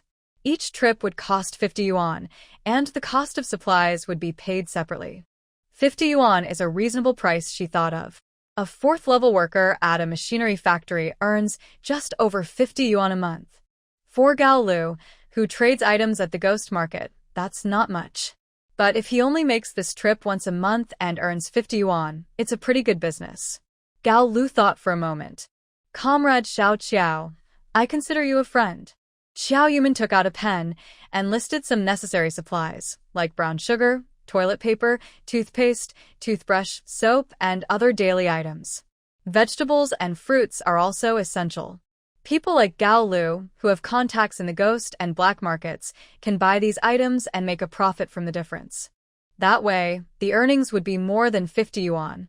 Qiao Yumin handed the list to Gao Lu and told him to pretend to be her cousin and deliver the first batch of supplies in 2 weeks. She quickly drew a route map and gave a few more instructions before leaving. Afraid someone might keep watching at the door, she climbed over the wall to escape. She changed clothes and rode her bike back to the supply and marketing cooperative. She gave some of the fruit she bought earlier to Sister Zhou and planned to buy a little more now. The team was smaller than before, and there was still plenty of stock. Qiao Yumin decided to buy more. She could also go out herself to restock supplies, but it would be more tiring. After being followed this time, she realized she should find someone more professional to help her. Gao Lu was the best choice. He had some connections at the bottom, like the old man and 2 kids at the ghost market, and Sister Zhou, who had just replaced her identity. Even if these people were noticed, they had ways to escape. Having Gao Lu deliver things is meant to deepen their bond through repeated contact and build trust. If, after a while, it proves that Gao Lu is trustworthy, she might even use Gao Lu's special channels at the ghost market to get information she can't find out otherwise. After all, she has many things to clarify now. After buying 10 pounds each of apples, oranges, and pears, and adding some vegetables she can buy without a receipt, Xiao Yumin found a public bathroom to change into warm clothes and rode her bike home. Afraid of meeting someone, she stayed on the mountain until nightfall before heading home. Just as she took her purchased items out of her space, she saw a tall figure approaching. Xiao Yumin thought she wouldn't be so unlucky as to run into someone like Xiao Shuowei sneaking around with another person. As the person got closer, she realized it was Lu Huaya. She stuck her head out from the bushes and waved. Lu Huaya recognized her and strode over quickly. Yumin, why are you coming back so late? Xiao Yumin dragged a woven bag of things out of the bushes. I bought some things, worried that the He family might see. Lu Huaya carried a bundle of firewood, apparently pretending to gather wood to pick her up. Next time you go out, don't bring anything back. It's too tiring. Lu Huaya held her hand, and the warmth of his large palm made her feel safe. Everyone at home is waiting for you to eat. Let's go back. Feeling the warmth of his hand, a sense of security filled her heart. So, she let Lu Huaya hold her hand and walk her home. When they left the mountain, it was already completely dark. As they entered the yard, they saw a flickering fire in the He family's yard. Xiao Yumin knew it was He Man-song smoking dried tobacco. She acted as naturally as when she returned from gathering wood with Lu Huaya, unloading the firewood into the makeshift woodshed made of plastic sheets, as if she had never left. Back at home, there was inevitable small talk. Everyone knew Xiao Yumin went to the county to gather information, so the meal was very silent. After eating, Lu Huayu excused himself to take a shower, and Xiao Yumin told Old Lady Lu that she bought apples and oranges in the woodshed, asking her to take some and bring them to Lu Huainan to eat, and also squeeze some orange juice for Old Master Lu. Inside, only Lu Father, Lu Mother, and Lu Huaya remained. Xiao Yumin carefully told Lu Father everything she had learned, including how she was targeted, how she used Gao Lu to escape, and how she tested the other side with Gao Lu. Lu Father hesitated for a long time. Is Gao Lu a trustworthy person? Xiao Yumin thought for a moment. It seems somewhat trustworthy for now, but trusting him completely and asking him to help us gather information requires some kind of benefit or agreement. Lu Huaya's brow furrowed slightly. It's better not to say too much until we have a clear benefit that makes him willing to risk everything for us. Xiao Yumin didn't speak, but she was thinking that the matter of fertilizing needs to be scheduled soon. She must test during the few interactions before the new year whether Gao Lu is trustworthy enough to entrust everything to. If Gao Lu is reliable, even if he shares the fertilizer formula with him and he ends up on the path of a lifetime of hard work, it's okay. Xiao Yumin isn't interested in fame or profit. She just wants to live a smooth life and see her enemies get their comeuppance. Old Lu, do you have any clues? Who is fighting whom, and which side should our family take? Father Lu rubbed his temples. If I were in Huajing, it would make sense if someone tried to sway me to their side. But before this, my father and I had already retreated to Qingshan County, and we gave up all our power. There's no point in trying to sway us now. Lu Huaya shook his head slightly. I don't think I have much value either. Xiao Yumin kept thinking about her past life, and it took her a while to come to a conclusion. Maybe choosing a side is just an excuse to tell the Qin family. Or it's just a superficial reason, hiding a deeper, unspoken secret. Father Lu looked exhausted, closing his eyes in pain. After all this has happened to the Lu family, you still want me to choose a side? Just wait and see. When the time comes, I will make a proper choice. The family thought for a long time but couldn't figure anything out, so they finally went back to rest. Xiao Yumin didn't feel very tired. She turned off the light and put the bought fruits and vegetables into the cellar, then took a shower before going to sleep. Suddenly, loud gongs woke her up. She lay on the kong, a type of bed, and listened for a while. The gong sound was much louder than usual when calling for meetings. She dressed quickly and followed her family to the granary. The granary was much livelier than usual. Every household was holding a sack or woven bag, looking eagerly. What's happening? Grain distribution. Lu Huaya tightened Xiao Yumin's scarf. Today is the day for grain distribution. It was supposed to be yesterday, but the team leader caught a cold and rested all day, so it was moved to today. Xiao Yumin looked up, and they exchanged a knowing smile, both understanding the truth. The cold was just an excuse. In reality, he fainted out of anger. Everyone was happy about the grain distribution, except Himon Song, who sat stiffly on a chair with a serious face. Dividing grain is a very important event in the whole village. It can be said that all the hard work of the year was for this moment. Himon Song pretended to be sick, and the task of dividing grain was entirely led by the deputy team leader. The deputy team leader first announced the total grain yield of Yeshigu and then reported the amount of grain handed in. From the remaining grain, 20% was deducted as public share, leaving 89% for individual families. When the names were called for collecting grain, the villagers eagerly listened, afraid of missing their own names.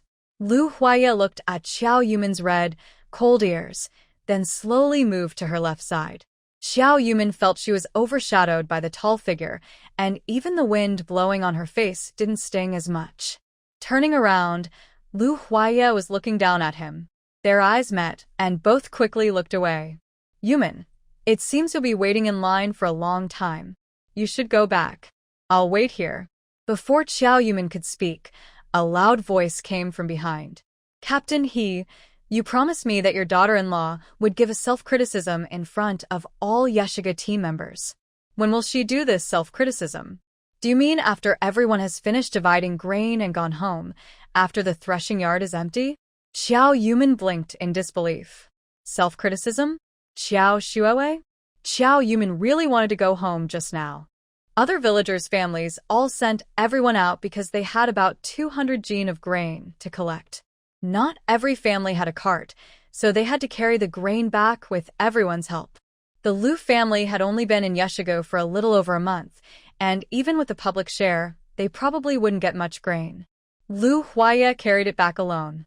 But now, seeing Xiao Shuoe doing a self-criticism and having such a lively scene, she didn't want to go back. She was very glad she hadn't stayed in her warm bed out of laziness. She wanted to see every embarrassing moment of Xiao Shuoe with her own eyes.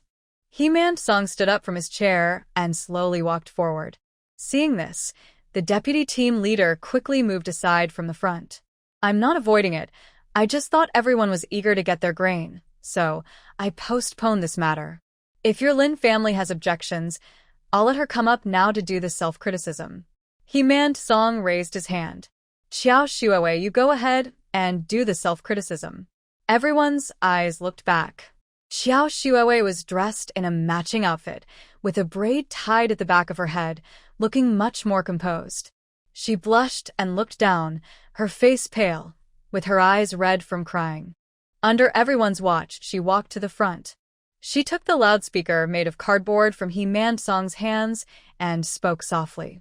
Dear villagers of Yeshigo, I want to make an apology. I, Xiao Shuoe, thought too highly of myself. Without any medical experience, I used a homemade remedy to treat the second daughter-in-law of the Lin family. Later, I was afraid of being blamed and refused to admit my mistake, nearly causing harm to the Lin family's daughter-in-law and her unborn baby. Here, I want to sincerely apologize to the Lin family. Xiao Shuoe held her belly and bowed slightly. I'm sorry. My ignorance damaged the friendship between the He and Lin families and caused great trouble for my father-in-law, Captain Himon Song. Now that I am a mother myself, I truly understand how hard it is for a pregnant woman. I realize I was wrong to act this way. Thanks to the Lin family for still giving me a chance to start over because of the baby in my belly. I promise I will behave better in the future and try to be a good member of the Yeshiga team, contributing more to the community. Please everyone keep an eye on me. Xiao Shuoe, who was small and pretty, looked tearful and sorry, making it impossible for anyone to stay angry at her. When they heard she was pregnant, everyone's sympathy grew even more. The Lin family is kind-hearted and won't argue with a pregnant woman. Yes, you should take good care of your baby. All right, after finishing your apology, let's continue distributing the grain. Who knows when this cold weather will end? Amid the chatter of the crowd, Xiao Shuoe left, and the deputy team leader continued organizing the grain distribution. She stepped out of the shelter, and the crowd automatically made way. She walked past Xiao Yumin, appearing obedient and gentle, but secretly glared at her. Xiao Yumin turned to watch Xiao Shuowei leave, then suddenly took a step back. Lu Huaye also looked at Xiao Shuowei as she left, but in the next moment, Xiao Yumin fell into his arms. He held her briefly and immediately sensed something was different. There had been times before when Xiao Yumin was unsteady. He had supported her, like when she fell from a height and he caught her, holding her tightly. Her body was so soft it made his heartbeat race. He had to use all his self-control to stay calm. But now, the person in his arms was stiff and wide-eyed with surprise. Yumin, what's wrong? Is it too cold? I'll take you home first. Lu Huaye suddenly hugged Xiao Yumian and strode quickly toward home. Xiao Yumian was completely stunned, her mind swirling with confusion. Just now, when she brushed past Xiao Shuowei, she saw her shoes. She remembered those shoes. They were from a department store in Linhai City. They had thick Oxford soles, soft fabric, and delicate shoelaces tied into a pretty bow. Those shoes were originally bought by her father as a birthday gift for her. But when Xiao Shuowei cried, saying she had never received a birthday gift from her father, he gave the shoes to Xiao Shuowei instead. Xiao Yumian was very angry at that time. Later, her father bought her an identical pair, but she never wore them. The shoes she saw earlier had no shoelaces, but it reminded her of the chicken that died at the Go family's place, which had a shoelace tied around its beak. She entered her space and found the shoelace thrown on the ground. After careful comparison, she confirmed it was the same. With this realization, all the confusing questions suddenly made sense. That day, the Lin family came to her door. She thought Xiao Shuowei would definitely be driven out by the He family. She was just standing at the door, wanting to see how He Qingshan would send Xiao Shuowei away and what expression she would have when her dream shattered. But Xiao Shuowei's seeing red incident unexpectedly saved her life. At that time, Xiao Yumian kept thinking how lucky Xiao Shuowei was. She could have someone to take the blame and even block a poisoning attempt. Later, when she caught Xiao Shuowei cheating, she couldn't understand why someone so proud would have an affair with someone from Yeshigu and why she was so eager.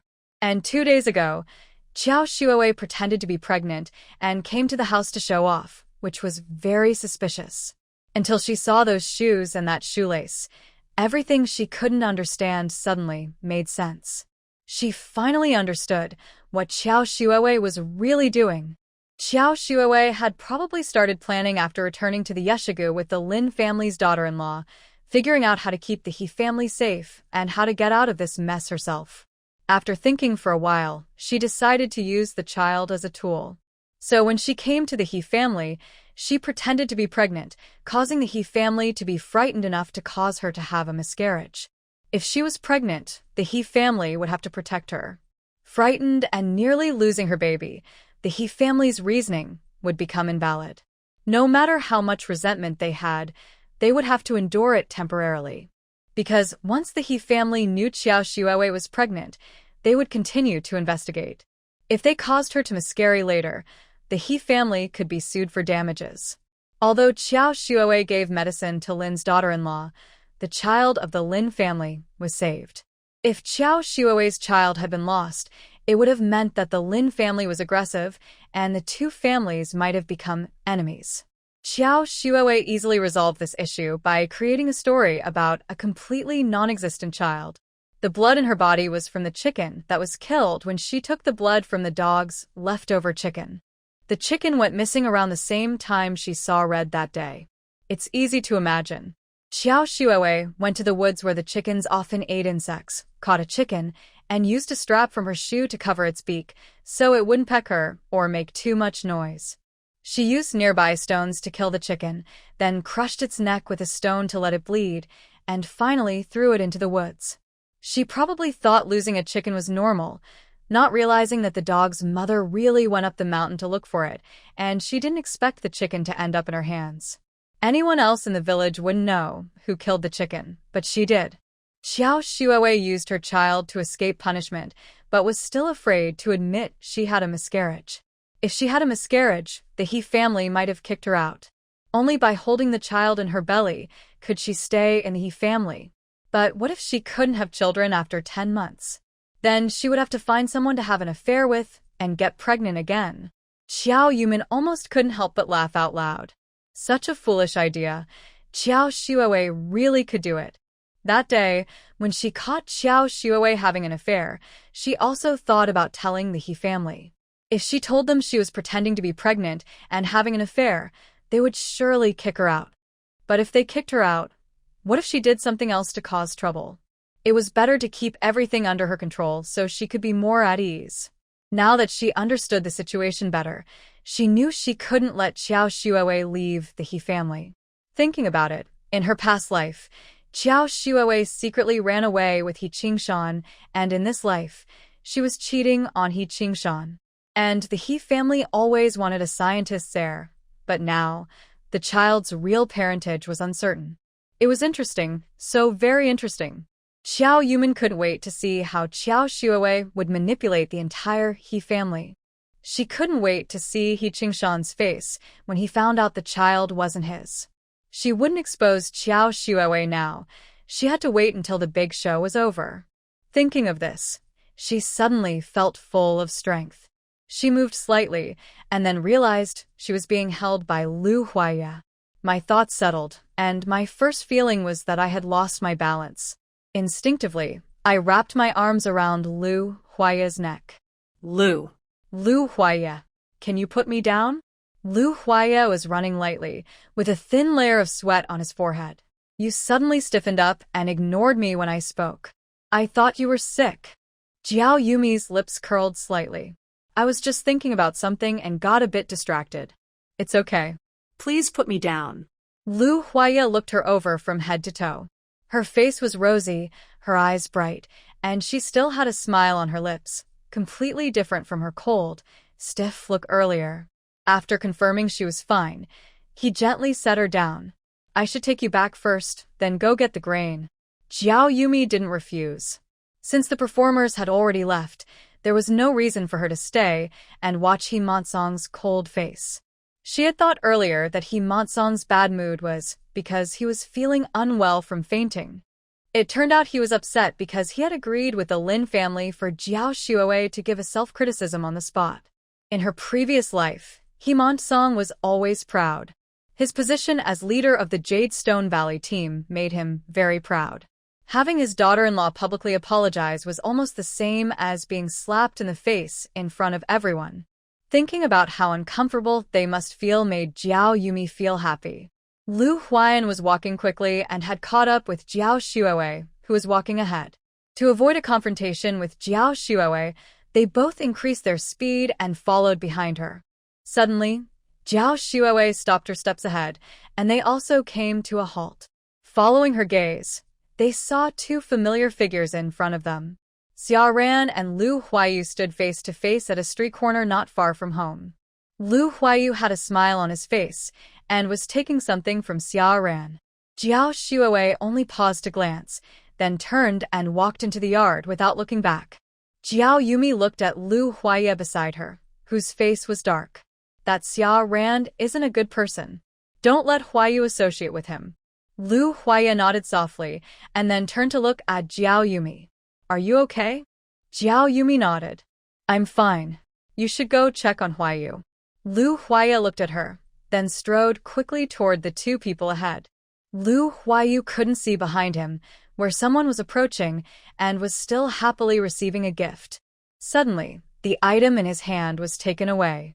He looked up and saw his brother standing nearby with a grim expression. Lu Huaiyu's smile instantly disappeared without a trace. She knew that her whole family looked down on Xia Ran. Because Xia Ran had spread rumors about Xiao Yumin when they first arrived, many villagers had negative opinions of Xiao Yumin and the Lu family. But last time Xia Ran came to deliver some meat as compensation, he secretly slipped her a letter. The letter said that he was not the one spreading rumors. He only admitted to it because he had a difficult reason. Lu Huaiyu also believed him because, when she first saw Xia Ran, his mannerisms and speech left a good impression on him. The letter explained that he went to the countryside because he gave up his work opportunity for his brother. He believed that as long as he had the ability, he could shine anywhere, so he chose to go to the countryside. His thoughts and character were different from those of the children from big families she knew before. Those children relied on their ancestors and parents' positions, never respecting others, and they only avoided problems. All their reputation for being tough outside was built on their family status. Lu Huayu liked people who didn't depend on their family and who actively contributed to their families. Also, Xiaoran had thick eyebrows and big eyes, and he looked very handsome, somewhat like stars from the entertainment news from Hong Kong and Taiwan. When she first saw him, she felt she liked him a lot. She thought her family also had a good impression of him, but unexpectedly, they lost contact because of the incident with Xiao Yumin. Fortunately, Xiaoran also thought they were the same age and had common topics, so he wrote her a letter to explain. After Lu Huayu replied to his letter, they secretly exchanged messages a few times. But this time, when they met, her brother caught them in the act. Lu Huayu looked at what he was holding. A round pear with some green, probably because it had been stored for a long time, was a bit wrinkled. He casually threw the pear back. My Huayu doesn't like to eat pears. Don't bring them anymore. Xiaoran's smile froze on his face. Big brother Lu, I know your family used to be high officials and are well off, so you don't care for such things. I was thinking of Huayu. Since you've been in the countryside so long, there's not much fruit to eat. This was brought back by a young person I helped into the city. There's still a youth training center, and I brought a few more for the grandparents to try. I mean no harm. Don't misunderstand. Although Lu Huayu often argued with Lu Huaye since childhood, she knew better than to provoke him when he was truly angry. She could clearly feel that Lu Huaye was genuinely upset now. Brother, shut up. Lu Huaye interrupted her in a deep voice. If you're so free, go inside and get a few sacks. Let's go to the grain field to get the grain. Lu Huayu pouted and was about to complain, but Xiaoran softly said, How about? Let Comrade Lu rest, and I will go help you collect the grain. Lu Huaye ignored Xiaoran and stared intently at Lu Huayu. Lu Huayu pouted, as if trying hard to hold back tears. Xiao Yumi quickly caught up. Huayu, go get a bag of fruit from the wood storage and fill it for Xia Jiqing. Xiao Yumi pushed Lu Huayu, guiding her back into the yard. Lu Huayu, afraid that the two might bully Xiaoran, hurriedly ran back, filling a bag with fruit while glancing over here. Lu Huaye took a step forward, and his commanding presence made Xiaoran instinctively step back. I don't care what plans you have, stay away from Huayu.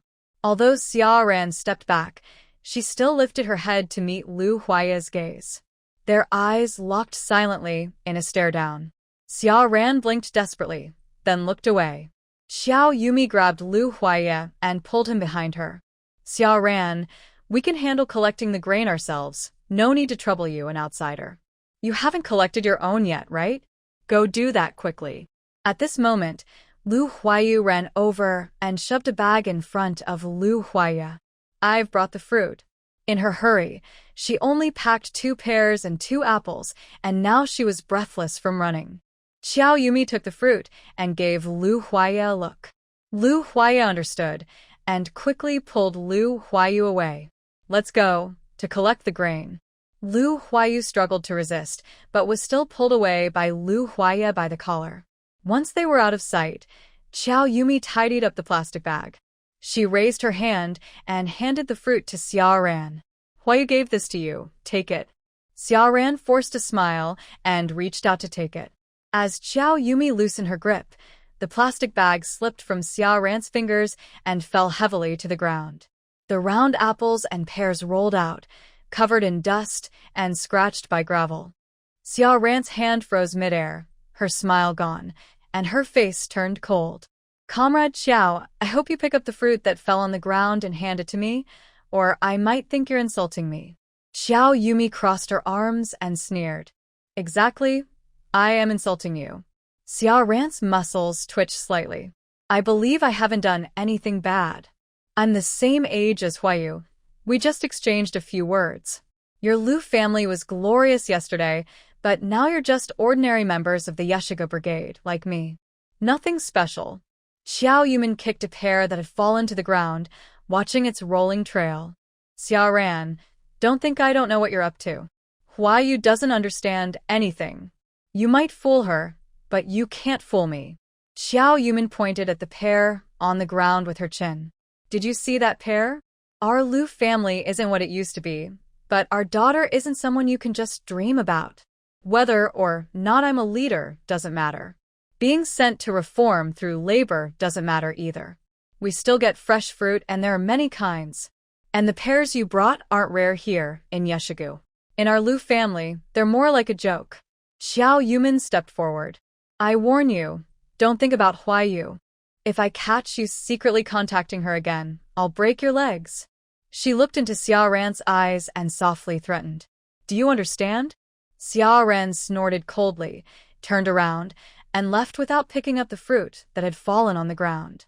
He took a few steps forward, limping, which made Xiao Yumin's brow furrow slightly. Stop right there. Xiao Ran turned back, his face unhappy. Is there something else? Xiao Yumin quickly walked to his side. What's wrong with your leg? Xiao Ran rolled his eyes at her.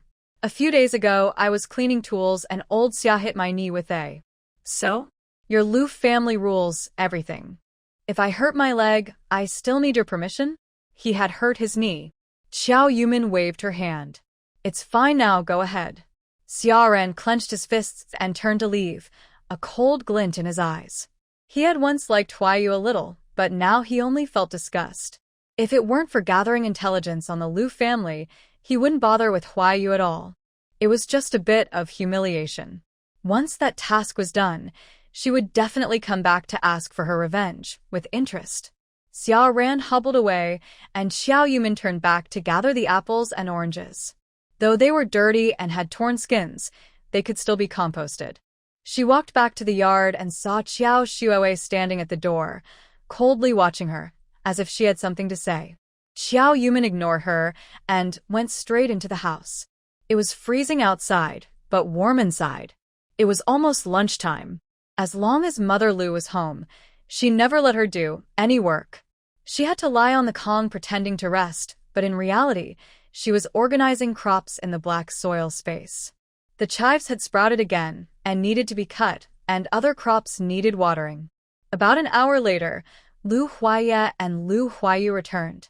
The Lu family received 50 jin of rice, 10 jin of flour, and 10 jin of bran.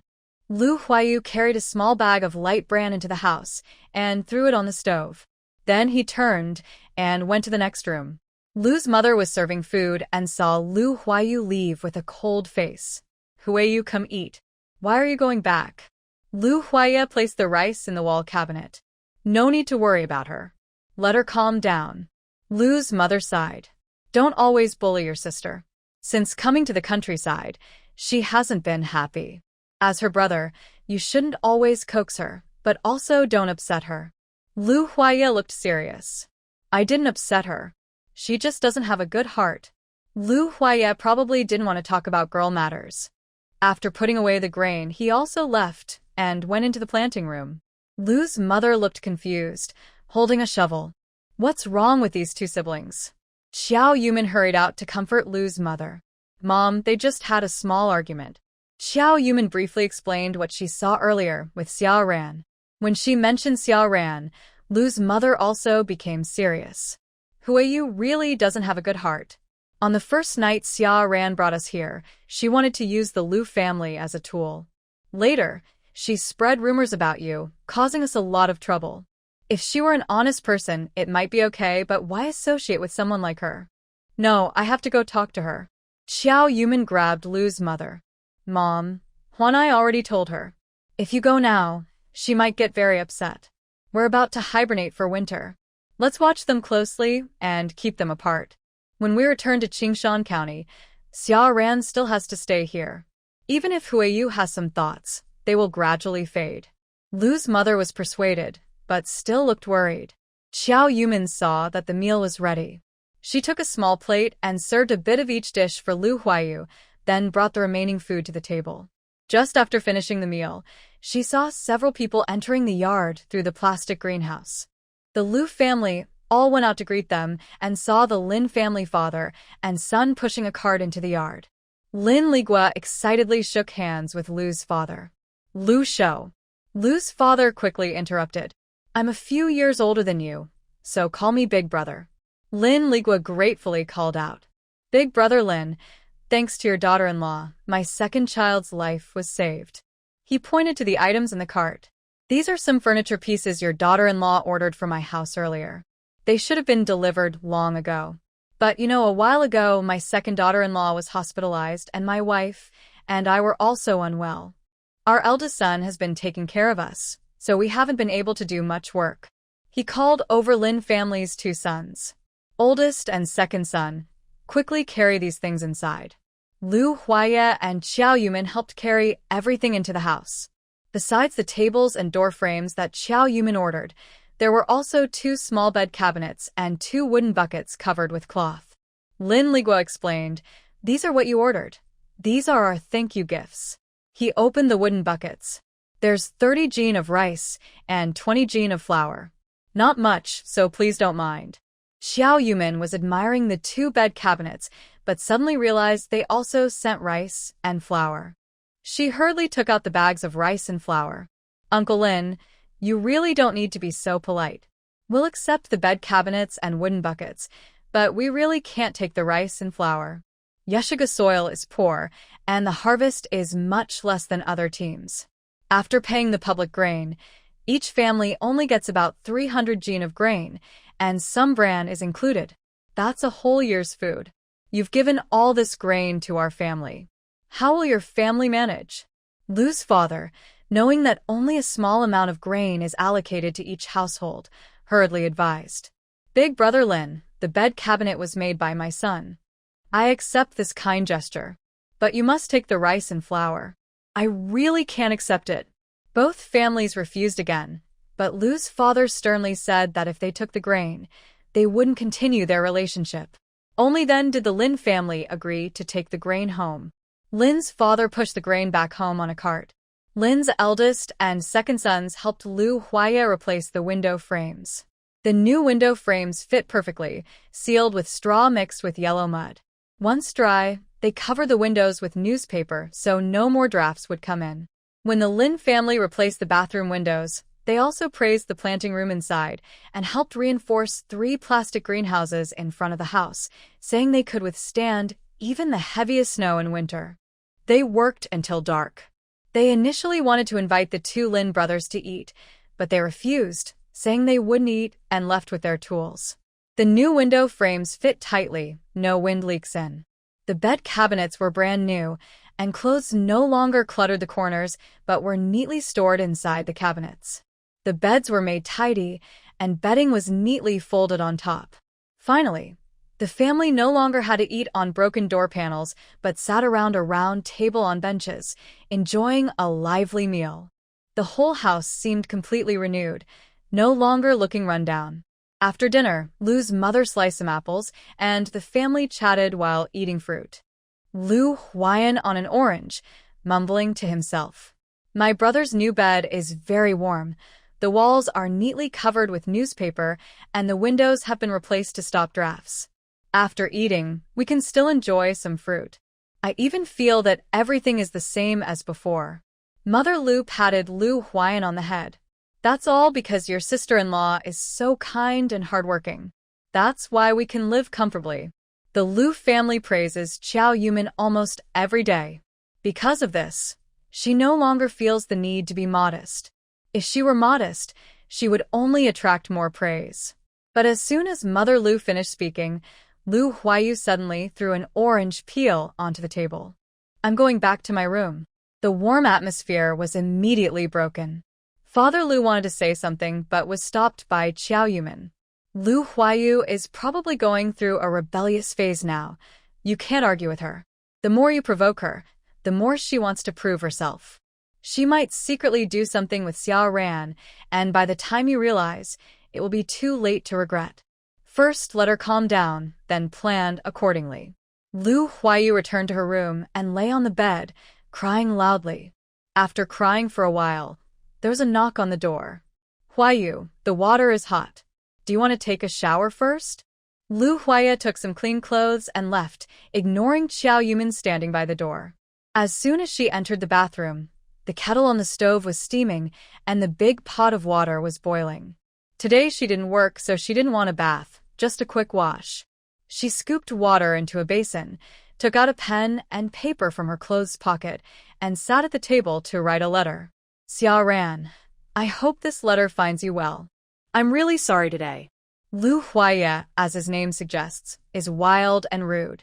Xiao Yumin is selfish and only cares about herself, completely ignoring others' feelings. Since going to the countryside, I have endured hardships I never experienced in 20 years, doing work I've never done before.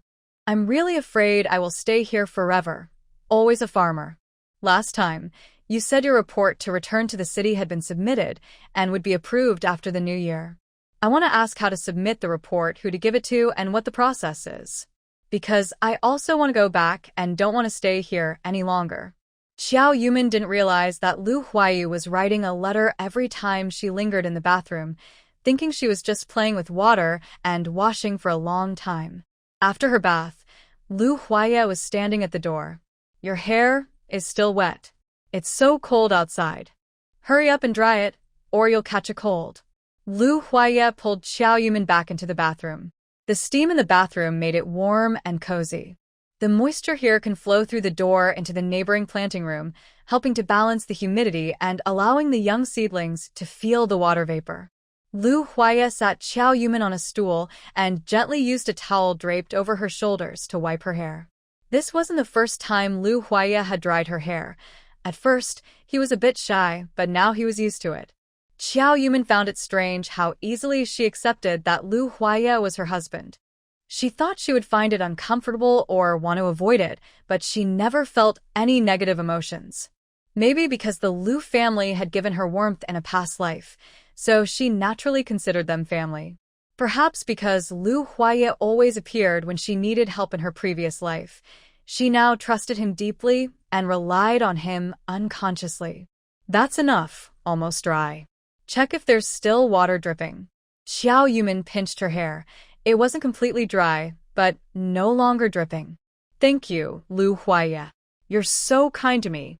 Lu Huaya was used to her casual gratitude, but today, she added another sentence. It was a bit flirtatious and gentle. Xiao Yumin's sweet voice, with a slightly pointed ending, seemed to touch a soft spot in his heart. Lu Huaya felt his heart tremble. He couldn't help but stare at her. His eyes couldn't see anything else but her.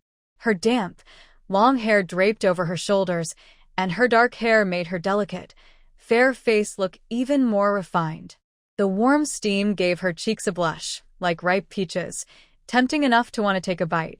Lu Huaya instinctively swallowed and licked his dry lips.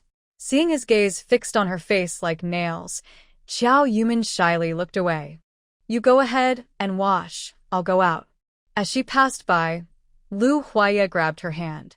Yumin, can you wash with me? She turned around and widened her eyes. Although they were already married, such an intimate act as washing together still felt too ambiguous. Lu Huaya, what are you saying? Mom, Dad, and Grandma haven't washed yet. I want to wash with you. What kind of thing is this? Lu Huaya suddenly snapped back to reason. He didn't know why he had said such things. It felt like he was being tempted by a devil and couldn't help himself. When her playful voice called him back to his senses, his mind went blank. No, it's not. I didn't mean that. I was sweating after fixing the window frame earlier and already wiped my body. I just wanted to ask if you could help me wash my hair. Seeing Lu Huaya's expression, Xiao Yumin couldn't help but want to laugh. Maybe because the steam in the bathroom was too hot, Lu Huaya's eyes were red, looking like he had just cried. He looked anxious to explain, stammering and unable to speak clearly, which was a cute contrast to his usual cold and distant demeanor. Xiao Yumin cleared her throat to ease the awkwardness between them. Then I'll help you pour water. The Lu family was large and very clean. There were several basins in the house. Lu Huaya had the fewest, just one for washing his face and one for washing his feet. She placed the face wash basin on the new rack she had just received, scooped hot water from the big pot, and mixed in some cool water from the water jar to get the right temperature. Go ahead and wash.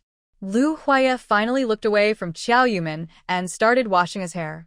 Watching him spread his legs to lower his body, Qiao Yumin suddenly remembered something.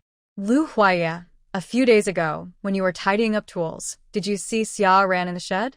Lu Huaya slowed down, trying not to make too much noise so he could hear Qiao Yumin clearly. I saw him. We, a few strong young men, grouped the farming tools and placed them on the shelves. Qiao Yumin thought about Xia Ran's words. I saw Xia Ran's legs seem to be hurt today. He was limping. He said someone hit him. Lu Huaya scratched his head. Yes, I forgot exactly when. Old Xia came to deliver tools, and when Xia Ran turned around, he didn't see him and accidentally bumped into the handle. They even said, luckily, it wasn't the head of the tools were just sharpened very sharp. If he had hit his head, it would have bled. Qiao Yumin nodded. While Lu Huaya took the chance to wash his hair without her interrupting, he started rinsing. After washing, Qiao Yumin covered Lu Huaya's head with a towel. So, Before hitting the farming tool, was Xia Ran's leg already lame? Lu Huaya sensed that Qiao Yumin's question was a bit strange. He took the towel off his head, turned to her, and asked, Are you asking this because you found something out? Qiao Yumin wanted to say she saw Qiao Shuowei having an affair with someone, and that Lu Huaya had set a trap that caught the man's foot. But if she told him, she would have to explain why she ran to the mountain in the middle of the night. And Qiao Yumin felt a little guilty. Lu Huaya comes from a family of soldiers and is almost naive in his honesty. She wants to watch Qiao Shuowei and the He family suffer misfortune, but she doesn't want Lu Huaya to know her dark thoughts. After deciding, she swallowed her words and found a casual excuse. No, I just think Xia Ran is a bit strange. Qiao Yumian's words are usually trusted by Lu Huaya. Since she says there's nothing wrong, he won't doubt her. They talked a bit more, and then went back to sleep. The next morning, as soon as it was light, Qiao Yumian got up. Last night, while taking a shower, she faintly smelled the fermenting scent from the fertilizer jars. In her previous life, she fermented during summer, with good temperature and ratio control. But now it's winter, and the greenhouse's temperature isn't as high as normal. She chose to ferment in the greenhouse because she wanted to apply this technique in the future. In the future, she could ferment in winter and directly spread the fertilizer in spring. In her previous life, He Qingshan sold the fertilizer raw to hide the ingredients. She can't sell fertilizer directly now, but she also can't let others easily learn this technique, especially Qiao Shuowei. The application of fertilizer by the Xinglong Mountain team would be the first thing Qiao Shuowei notices. Once she realizes He Qingshan doesn't actually ferment fertilizer, she will try to do it herself.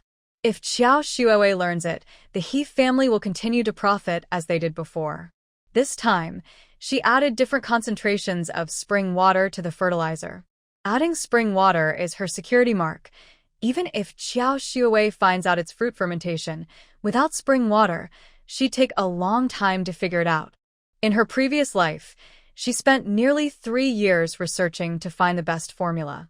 By the time Qiao Shuowei succeeded after 3 years, the formula would likely no longer be a secret. Qiao Yumian opened the lid to check the smell and the state of decay and took notes. In half a month, it will be New Year's, and the community will go to the river to catch New Year fish and also slaughter New Year pigs. She plans to find a way to catch some fish to bring back, as fish protein makes excellent fertilizer. Just after recording her observations, she heard noise outside. Qiao Yumian went out and heard crying from the Lu family house. Old man. You, Grandpa, boo-hoo, Grandpa. The house was filled with intermittent crying. Old lady Lu sniffled and sobbed, while Lu Huayan and Lu Huayu cried so hard they couldn't speak. Qiao Yumian's heart sank. Has old Master Lu passed away? She thought they had avoided the most dangerous 3 days, and that old Master Lu was just unconscious and would recover slowly.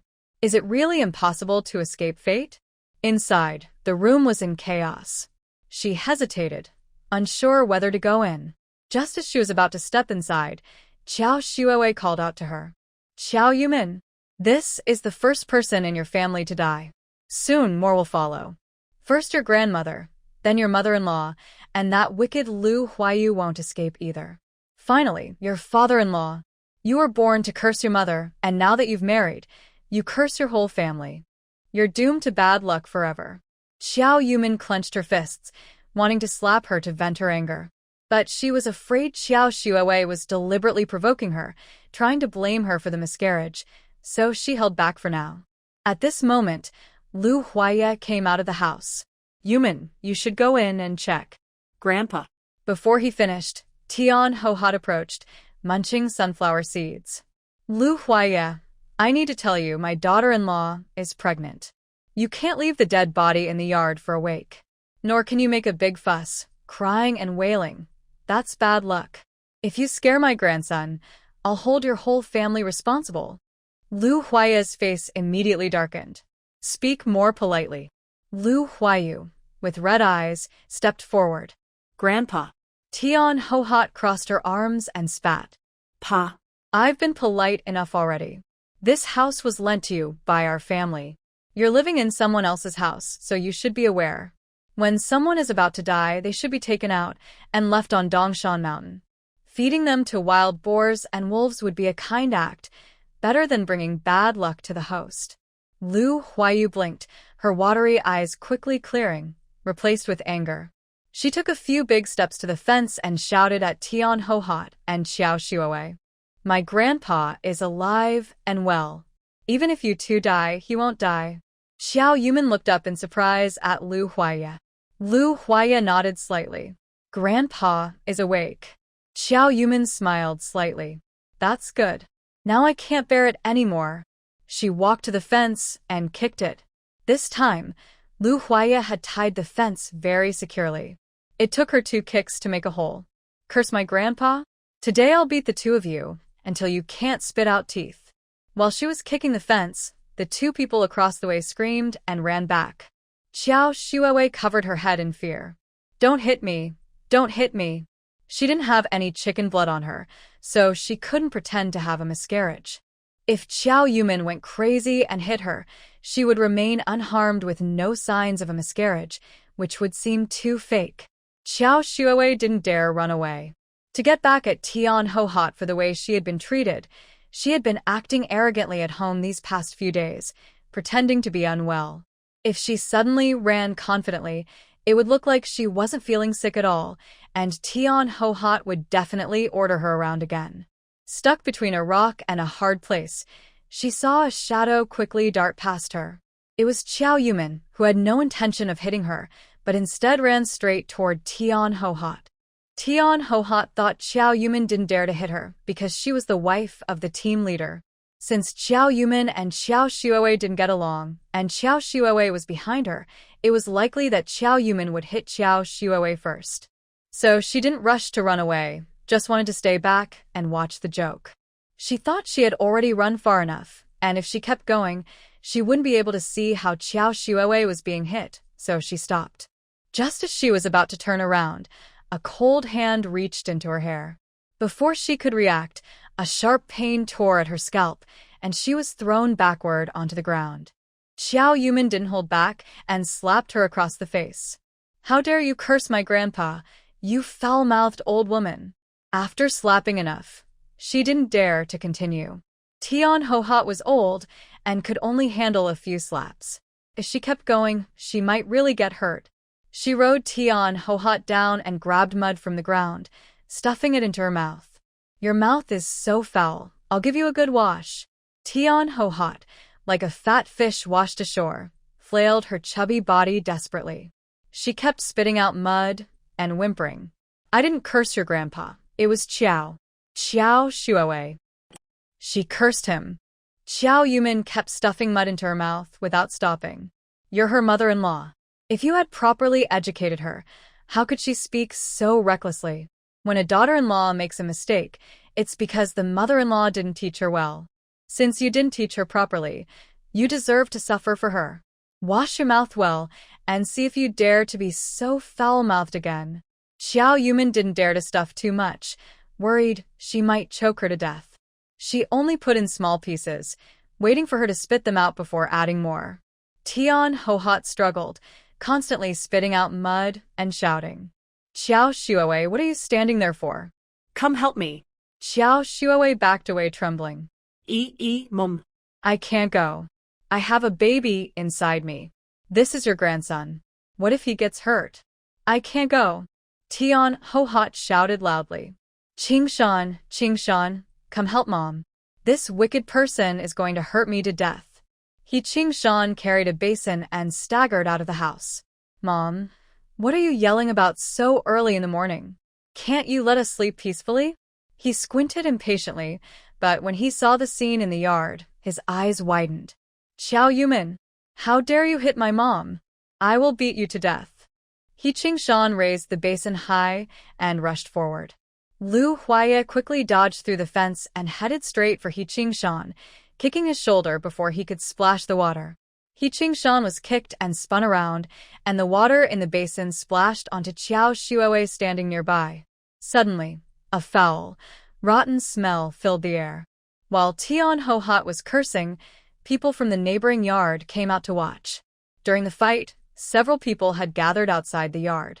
The smell spread, and everyone hurriedly covered their noses. What is that smell? It's disgusting. Ugh, I feel like vomiting. It's so foul. Could it be in that basin?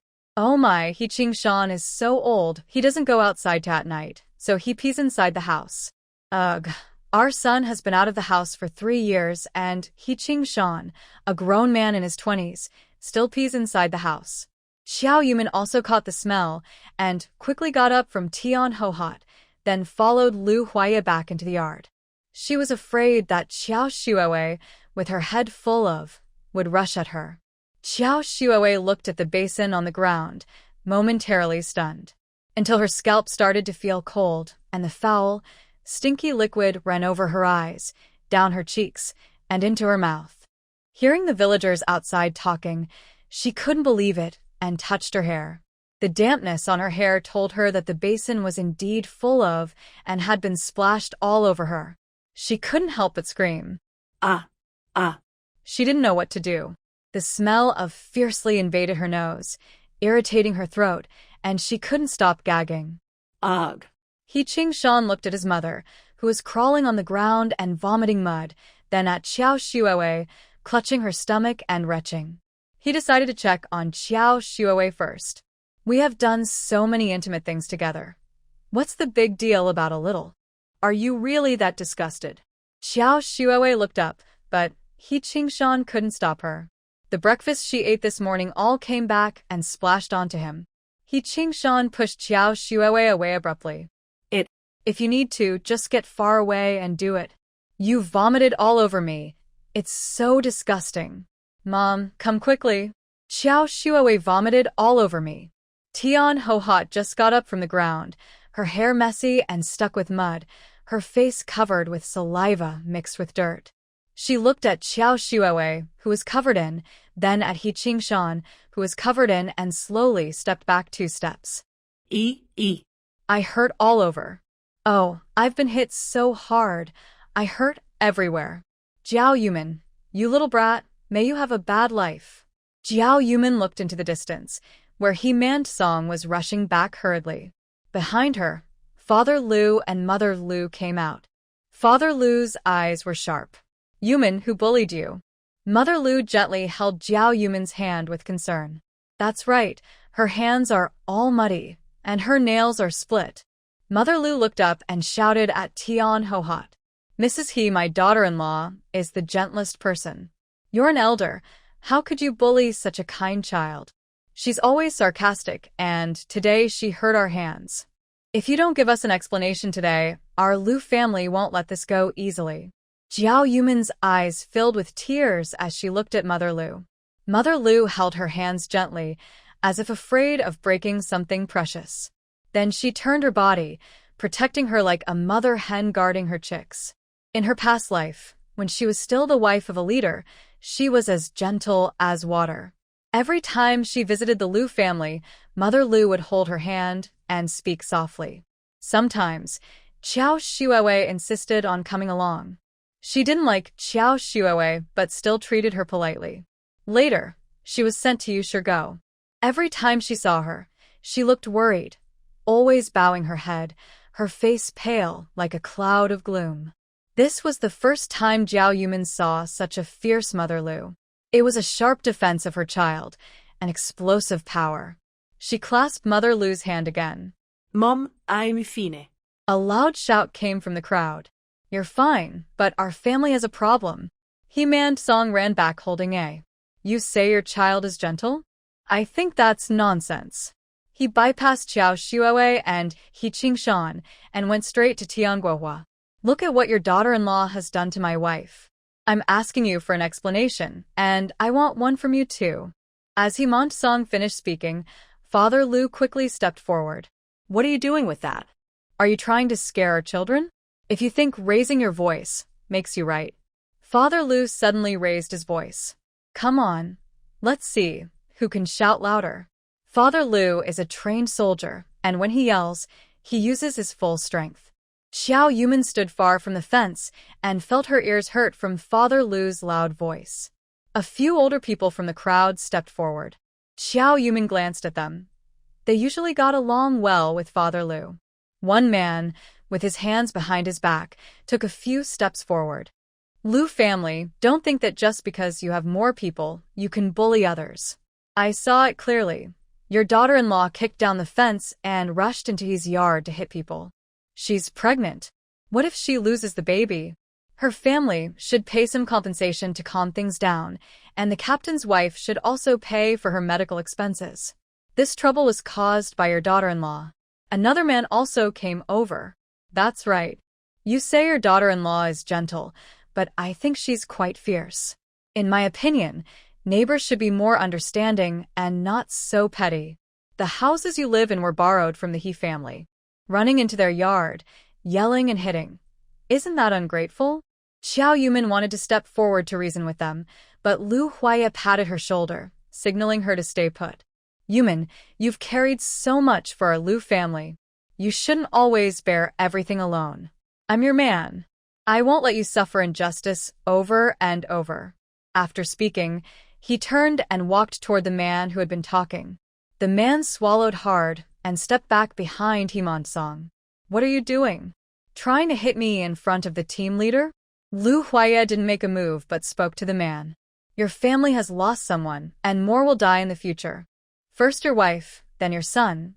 Your grandson won't escape, and your daughter-in-law will eventually die too. You were born to bring misfortune to your mother, and now that you're married, you're cursed to bring misfortune to your whole family. You're doomed to be unlucky all your life. The man's face turned red as Lu Huaya spoke. He suddenly grabbed the from He-Man Song and raised it high. You rude little, cursing my whole family to die. If I don't beat you to death today, I won't wake up. Lu Huaya grabbed the handle of the that was swung at him. The man pulled twice but couldn't move it. His face was cold as ice. He gritted his teeth and said to the man, Why are you still hitting me? You just said that neighbors should be tolerant and broad-minded. I only repeated what Xiao Shuoei just said about my wife.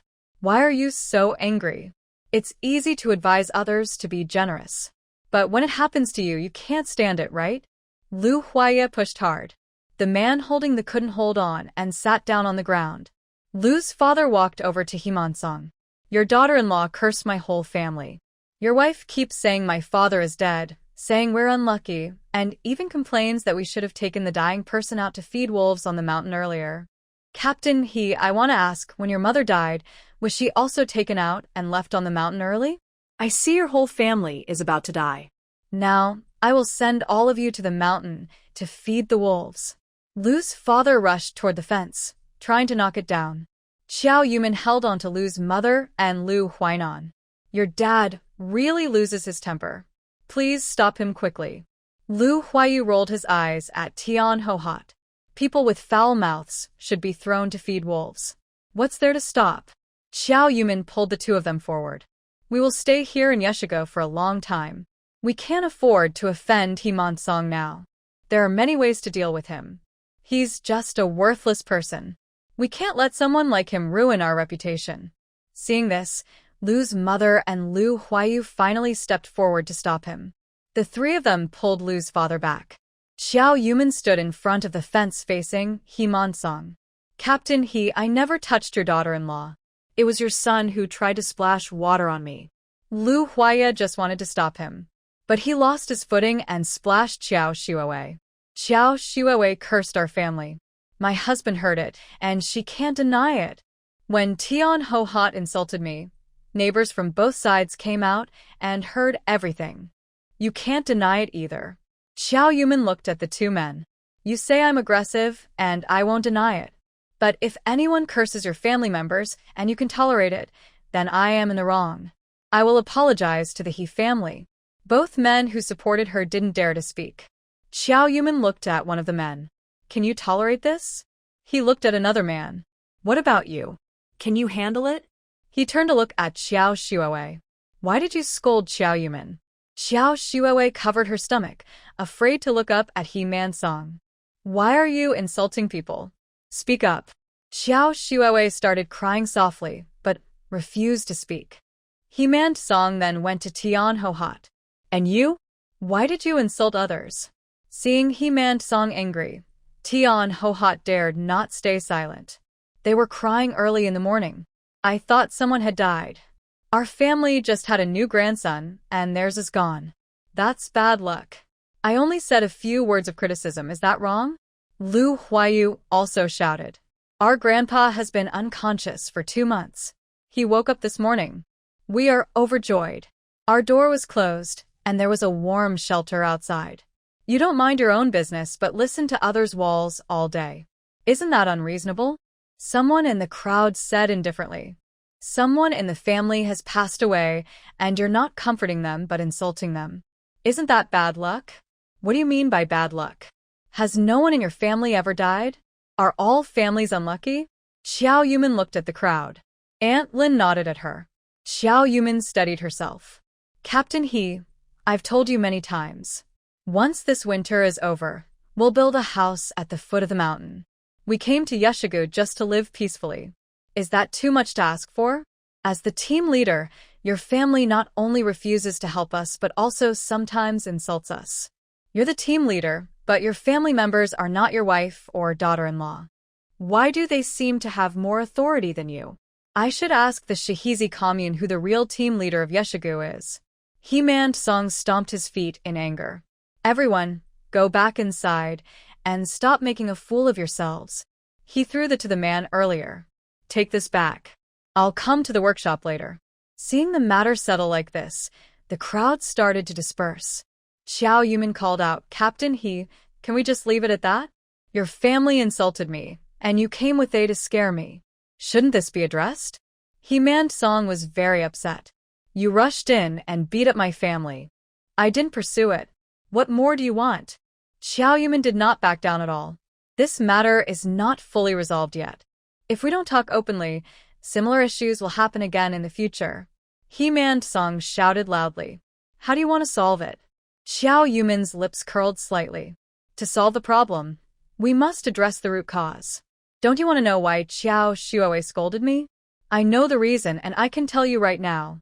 When Xiao Shuawei heard Xiao Yumin say this, she quickly stepped back into the room. She endured stomach discomfort and a foul smell as she rushed forward. Xiao Yumin, don't talk nonsense. If you dare to make up lies, you know what will happen. You'll be in big trouble. Xiao Yumin blinked and suddenly looked like she was about to cry. Big sister, are you still going to bully me now? I've been very patient, so why won't you let me go? When she called her big sister, Xiao Shuawei froze completely, no longer caring whether she was pretending to be weak. She grabbed the fence and tried to rush over. Shut up, you shameless person, shut up. Xiao Yumin shook her head. At this point, I don't want to hide anymore. She spoke to the villagers watching nearby. Xiao Shuawei has been like this to me for more than just a day or two, all because she is my... Under Xiao Shuawei's sudden attack, the already fragile fence finally collapsed. You're all lying. It's all lies. Don't listen or believe it. Xiao Shuawei grabbed Xiao Yumin's shoulders and whispered. I'll give you money now, just take it. Don't tell anyone. Xiao Yumin looked down at Xiao Shuowei. I've given you many chances, but you didn't cherish them yourself. If you think I'm easy to bully, you're very wrong. After saying this, she stood up straight and shouted, My father married Xiao Shuowei's mother. She is my stepmother, brought into our Qiao family. Her original name was Xiao Shuowei. After her mother remarried my father, she took my father's surname, Qiao. Everyone was shocked, and whispers of disdain spread through the crowd. Xiao Shuowei always said she was the daughter of Qiao the technician, but it turns out she just changed her mother's surname after remarrying. Then Tian Hohat is always so proud, claiming her son is capable and married a scientist's daughter, expecting to have a scientist grandson in the future. I doubt they'll produce a scientist grandson, maybe just a granddaughter from a second marriage. Tian Hohat's face turned red like a braised pig's head, unsure whether she was embarrassed or angry. Can you please close that broken mouth of yours? What's wrong with the stepdaughter? She was raised under the influence of scientists. The most proud identity of Xiao Shuowei was exposed, and she felt a cold and hot sensation all over her body, her mind in chaos. Hearing Tian Hohat's words, she also echoed, Yes, I have been living with my father since I was 5. My homework has always been taught by my father. Compared to Xiao Yumin, I am more like the child my father raised. Xiao Yumin is just useless, a waste who does nothing. Xiao Yumin pouted and choked back tears. Big sister, ever since you and your mother married into our family, I haven't had a good day. My father's salary is controlled by your mother. You can spend your pocket money freely, but I get nothing. Even the New Year and holiday red envelopes from relatives have to be handed over. I have things, but you also ask my father to buy them for you. If my father buys something for me, you throw a fit and demand double. My father often goes on business trips. You and your mother secretly stew meat and leave cabbage for me. Only when my father comes back can I eat a hot meal. Xiao Yumin couldn't help but cry as she thought of these years. You don't allow me to score higher than you. As long as I do well in exams, you throw my books into the water and team up with your mother to deny me food. You slander and frame me, saying I steal things and even say you want to sell me to traffickers. When I was little, I was afraid to sleep every night, scared that if I fell asleep, you too would sell me. Xiao Shuowei shook her head. You're just cowardly and timid. I was just joking. It's your own cowardice. What does that have to do with me? Lu Huaya took a step forward and protected Xiao Yumin in his arms. I remember, it was when you were 8 years old. Xiao Yumin wiped her tears. Yes. When I was 8, Sun Huiqin said she would take me and Xiao Shuowei to the train station to pick up Dad. Sun Huiqin told me to wait in the waiting hall while she went to meet Dad. But I almost got kidnapped by traffickers. Lu Huaya's eyes were full of pain. That year, I went to Linhai City with my uncle to visit my grandmother. It was then that I saw you being kidnapped by traffickers. It was my uncle who fought off the traffickers and saved you. Xiao Yumin still feels a bit scared now. After we got home, Sun Huiqin scolded me in front of my dad, saying I was greedy for food, that I went to buy sugar when I saw the sugar seller, which caused the traffickers to kidnap me. I was disobedient. She took care of me very hard. My dad scolded me for it and gave the gifts he brought back from his business trip to Xiao Shuowei. Xiao Yumin choked up and could no longer speak. The villagers were filled with anger.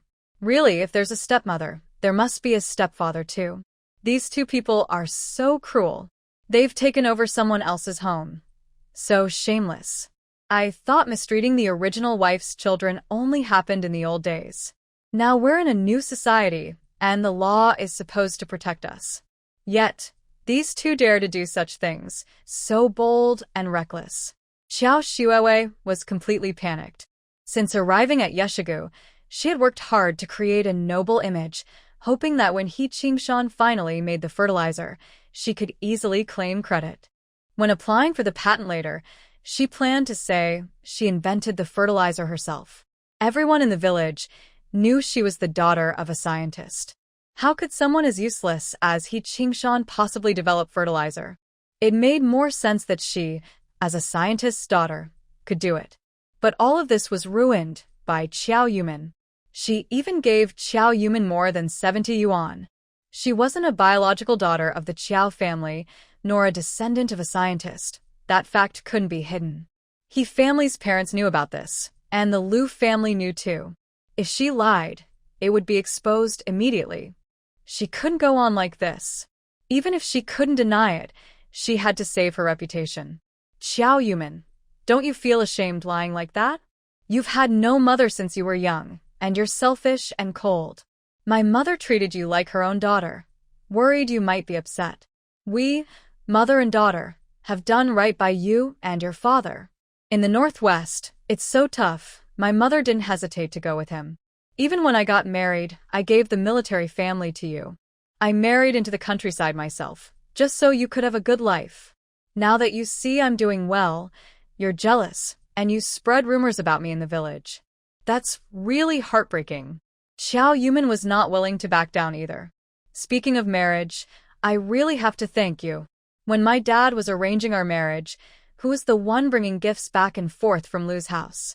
And who, upon hearing about trouble at Lu's, took her luggage and ran to the countryside, afraid of being involved. Qiao Shuowei spoke again, but Qiao Yuman raised her voice and interrupted her. You don't need to deny it. Everyone in the village knows this. Your good mother-in-law spread the news the day after you arrived at Yeshigu, saying you liked the young and promising He Qingshan, and that you didn't even bother with a wedding, just moved in with your luggage. If it weren't for the fear of being dragged down by the Liu family, how could you have married He Qingshan without a matchmaker or a wedding? You don't need to argue that you didn't know the Liu family would have trouble. It's true they were sent away, and it's true you almost ended up in the pigsty. You keep provoking me and insulting me, just because you dislike that I am living a good life. My mother-in-law is kind, my husband is ambitious, and the whole family spoils me. And you? My mother-in-law is difficult and unreasonable, and my husband often hits you when he's upset. You must feel wronged. Qiao Shuowei wants to defend herself, but can't say a word after hesitating for a long time. Everyone in the village knows the Liu family loves their daughter-in-law. Some daughters-in-law who aren't doing well secretly talk badly about Qiao Yuman behind her back. They say she's a lazy wife, and that she'll be kicked out by Liu Huaya sooner or later because of her laziness. It's also true that Qiao Yuman isn't doing well. Tian Hohat's bad reputation is known throughout the village, and He Qingshan is also a lazy troublemaker, an absolute slacker. He Qingshan didn't marry a wife because everyone knows he's lazy. No one wants to marry their daughter into his family. Qiao Yuman looked at He Qingshan and then at Liu Huaya. Elder sister, you say I'm jealous of you. What am I jealous of? Liu Huaya is good at working in the village, building houses, making beds, and he gets up before dawn to gather firewood. And what about He Qingshan? He sleeps until almost noon every day, and he doesn't go to the toilet at night. He just urinates in the house. Let's judge. Who is really jealous of whom? Qiao Shuowei felt all the eyes on her. Whispers sounded like mosquitoes buzzing around her ears.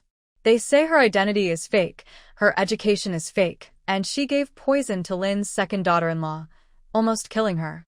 Luckily, Qiao Yuman was clever and stopped Lin's second daughter-in-law from drinking more poison.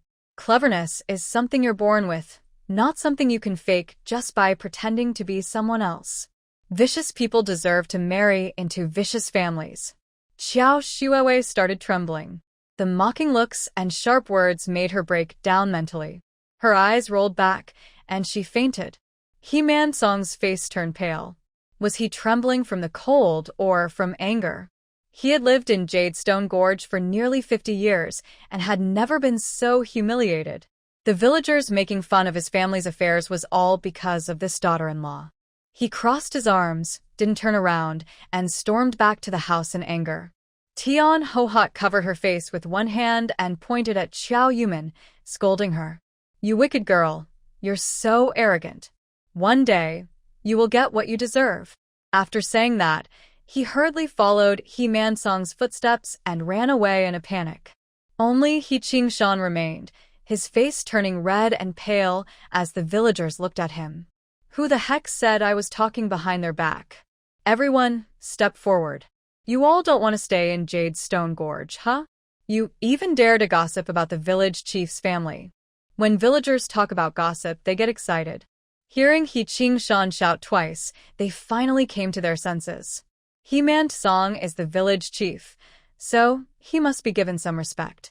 After all, if someone in the future has a problem, they'll probably ask the village chief for help. Even for something simple like going far away, they need the village chief's recommendation letter. A few villagers who were afraid of trouble kept silent from start to finish. When they heard He Qing-shan speak like that, they hunched over and left quietly.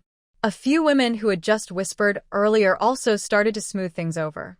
Everyone disperse. This is a matter between the two sisters. It's not good for outsiders to interfere. Yes. It's hard for an honest person to judge family affairs. Let's not get involved. Let's go. Before the villagers left, several women who usually got along well with the Lu family and Xiao Yumian nodded at her.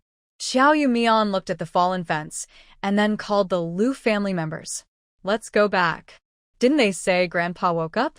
The Lu family finally remembered there was something more important than arguing. Grandpa woke up. The Lu family members gradually returned to their houses.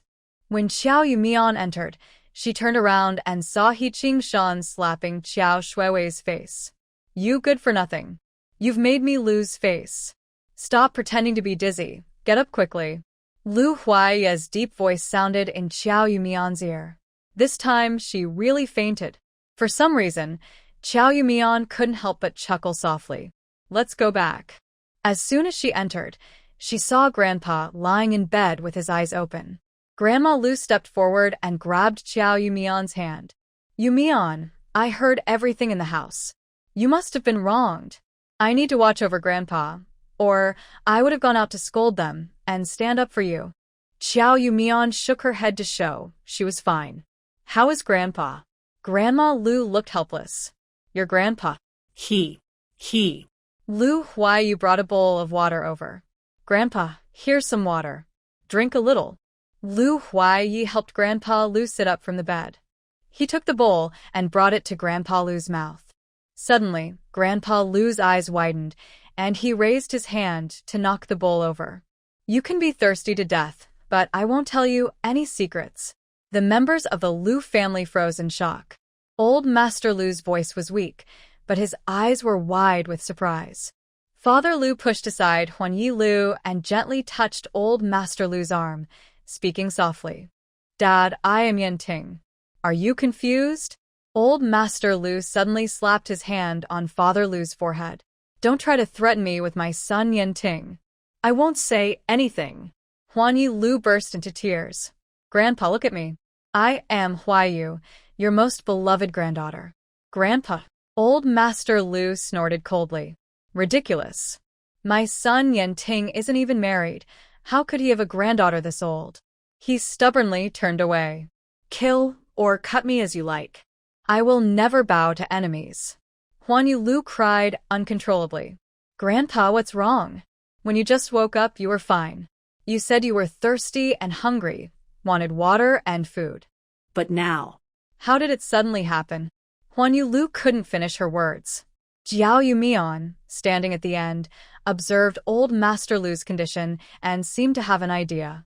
It was as if Old Master Lu had Alzheimer's disease, memory loss, unable to distinguish reality from fantasy. Medical science hasn't advanced to that level yet, and such symptoms aren't widely known. Jiao Yumian gently pushed Huanyi Lu aside and moved closer. Old Master Lu. Comrade Lu. We are not enemies. We are all comrades. You're saved. You're safe now. Old Master Lu finally looked at Jiao Yumian directly. Yes, you are safe now. Jiao Yumian took out a military medal from her pocket and placed it in Old Master Lu's hand. Look, this is your reward for keeping the secret, a military medal awarded by the country. Seeing the medal, Old Master Lu's tears flowed freely. I have a military medal now. I have made a contribution. He shoved the medal into Huanyi Lu's hand. Yenting, Dad has a military medal. Aren't you proud of Dad? Dad can defend the country and protect you and your mom. Old Master Lu's voice choked with emotion, moving everyone present. Father Lu immediately burst into tears. Dad, you've always been my pride. You're my hero in my heart. Jiao Yumian also had tears in her eyes. Old Master Lu, a lifelong soldier with countless medals, was now forced to live in this small village, unable even to get proper treatment for his illness. She patted Huanyi Lu and whispered, "Talk to Grandpa. Follow his lead. I'll go make some food." Just as Jiao Yumian turned to leave, Old Master Lu suddenly grabbed her clothes. "Xiaoping, where are you going? Did Yenting make you angry?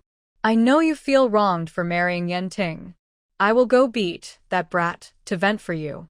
As he spoke, Old Master Lu raised his hand to hit Lu Huaya. "Letting Xiaoping get angry. She married you and suffered so much." Old Master Lu was hitting wildly. Some slaps landed on his face, others on his shoulder. Xiao Yumin hurriedly tried to stop him. "Grandpa, stop hitting him." Madame Lu couldn't hold back her tears anymore. "Dad, Yenting didn't make me angry. Please don't hit him. You're just right. Don't get so upset you hurt yourself." The Lu family members tried to stop him, pulling and holding him back. Finally, the slaps stopped. Old Master Lu could only eat soft food, and his life depended on spiritual spring water. After a few slaps, he was gasping for breath and collapsed onto the bed. Lu Huaya softly comforted Old Master Lu. "Grandpa, rest first. We won't make you angry or disturb you." Old Master Lu was just panting and closed his eyes without replying. Madame Lu sighed heavily. "Everyone go out. If he suddenly goes crazy again, he might start hitting people. I'll watch here." Lu Huaya spoke. "I'll stay here and watch Grandpa. What if he gets up and hits you?" Old Lady Lu snorted softly. "He's never laid a finger on me in his whole life. I don't believe he'd dare to hit me now that he's old. You all go out, go out." Old Lady Lu was very firm. The others couldn't argue and had to leave one by one. The house was simple. Upon entering, there was the kitchen with rooms on both sides. Father Lu and Mother Lu took Lu Huayan to the east room, while Old Master Lu and Lu Huaya stayed in the west room. Right now, the Lu family was gathered in the kitchen, listening carefully to the sounds from the west room. Lu Huayu sniffled. "Grandpa has changed so much. This isn't." She didn't dare say the word crazy. Father Lu looked worried. "We need to find a way to take Grandpa to the hospital. The hospital in Qingshan County isn't good. They don't even have proper equipment. We need to go to Gaoyang City or directly to Huajing." Lu Huaya said in a deep voice. "When we first came to Yeshigo, He-Man Song talked to me. Until the investigation is over, we can't leave Yeshigo without reason. Gaoyang City is off limits, let alone Huajing." Father Lu suddenly raised his voice. He said, "It's without reason. We have a reason. We need to see a doctor for your grandpa. I'll go now and get He-Man Song to write a referral letter." Father Lu kicked open the door and walked out. Mother Lu looked worried. "Ah Yi, go check on your dad quickly. Don't let anything happen." Lu Huaya ran outside, followed by Qiao Yumin. Father Lu strode quickly through the fence and directly entered He-Man-song's house. Tian Guohua was rolling an egg on her face, while He-Man-song sat by the Kong, propping his head with his hand and resting his arm on the table. When they heard the door, both looked up at the same time. He-Man-song stood up. "Just now, your Lu family made a big scene, and our He family was humiliated and scolded in front of everyone. So, you weren't satisfied with the scolding earlier? Now you want to come to my house and scold again?" He-Man-song shouted, as if he had used all his strength. "Don't you have any sense of justice?" Father Lu held his head high, his voice steady and calm. "We're going to Gaoyang City, and maybe to Huajing too. You need to give us an introduction letter right now." He-Man-song, who was losing his temper, froze for a moment, then suddenly started laughing. Ha, ha, ha ha ha. "So, you've finally come to ask me for help? I'll tell you. No way. I will never give you an introduction letter. None of you Lu family members will leave Yeshigu." Father Lu grabbed the crazy laughing He-Man-song. He-Man-song smiled mischievously, lifting his head. "Commander Lu, go ahead and hit me.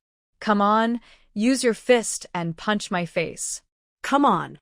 Father Lu raised his fist, ready to strike. Lu Huaya grabbed his father's arm.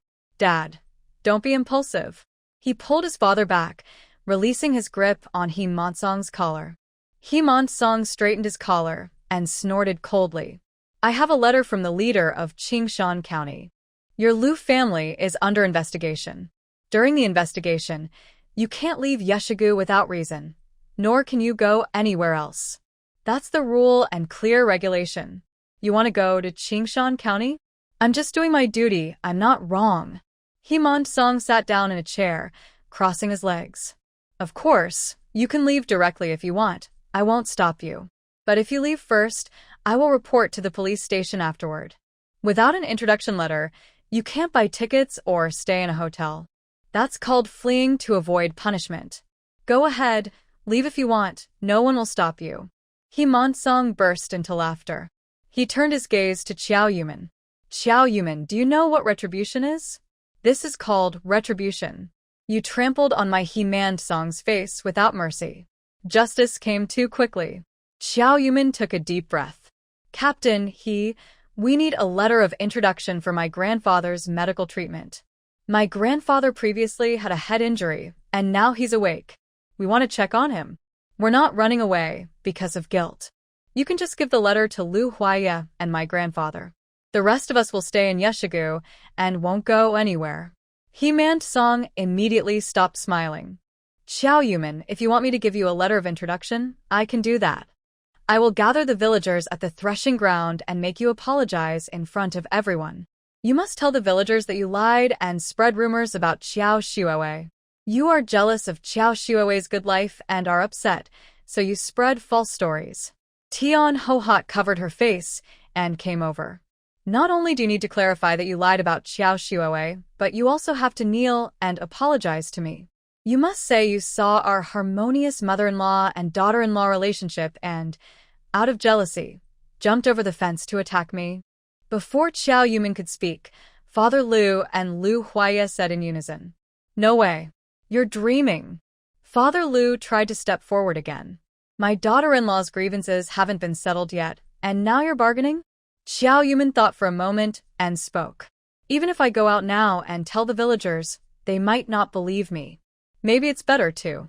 Father Lu raised his hand to stop Qiao Yuman. Yuman, there's no need to say more. I won't let you bow to anyone. He looked at He Monsong.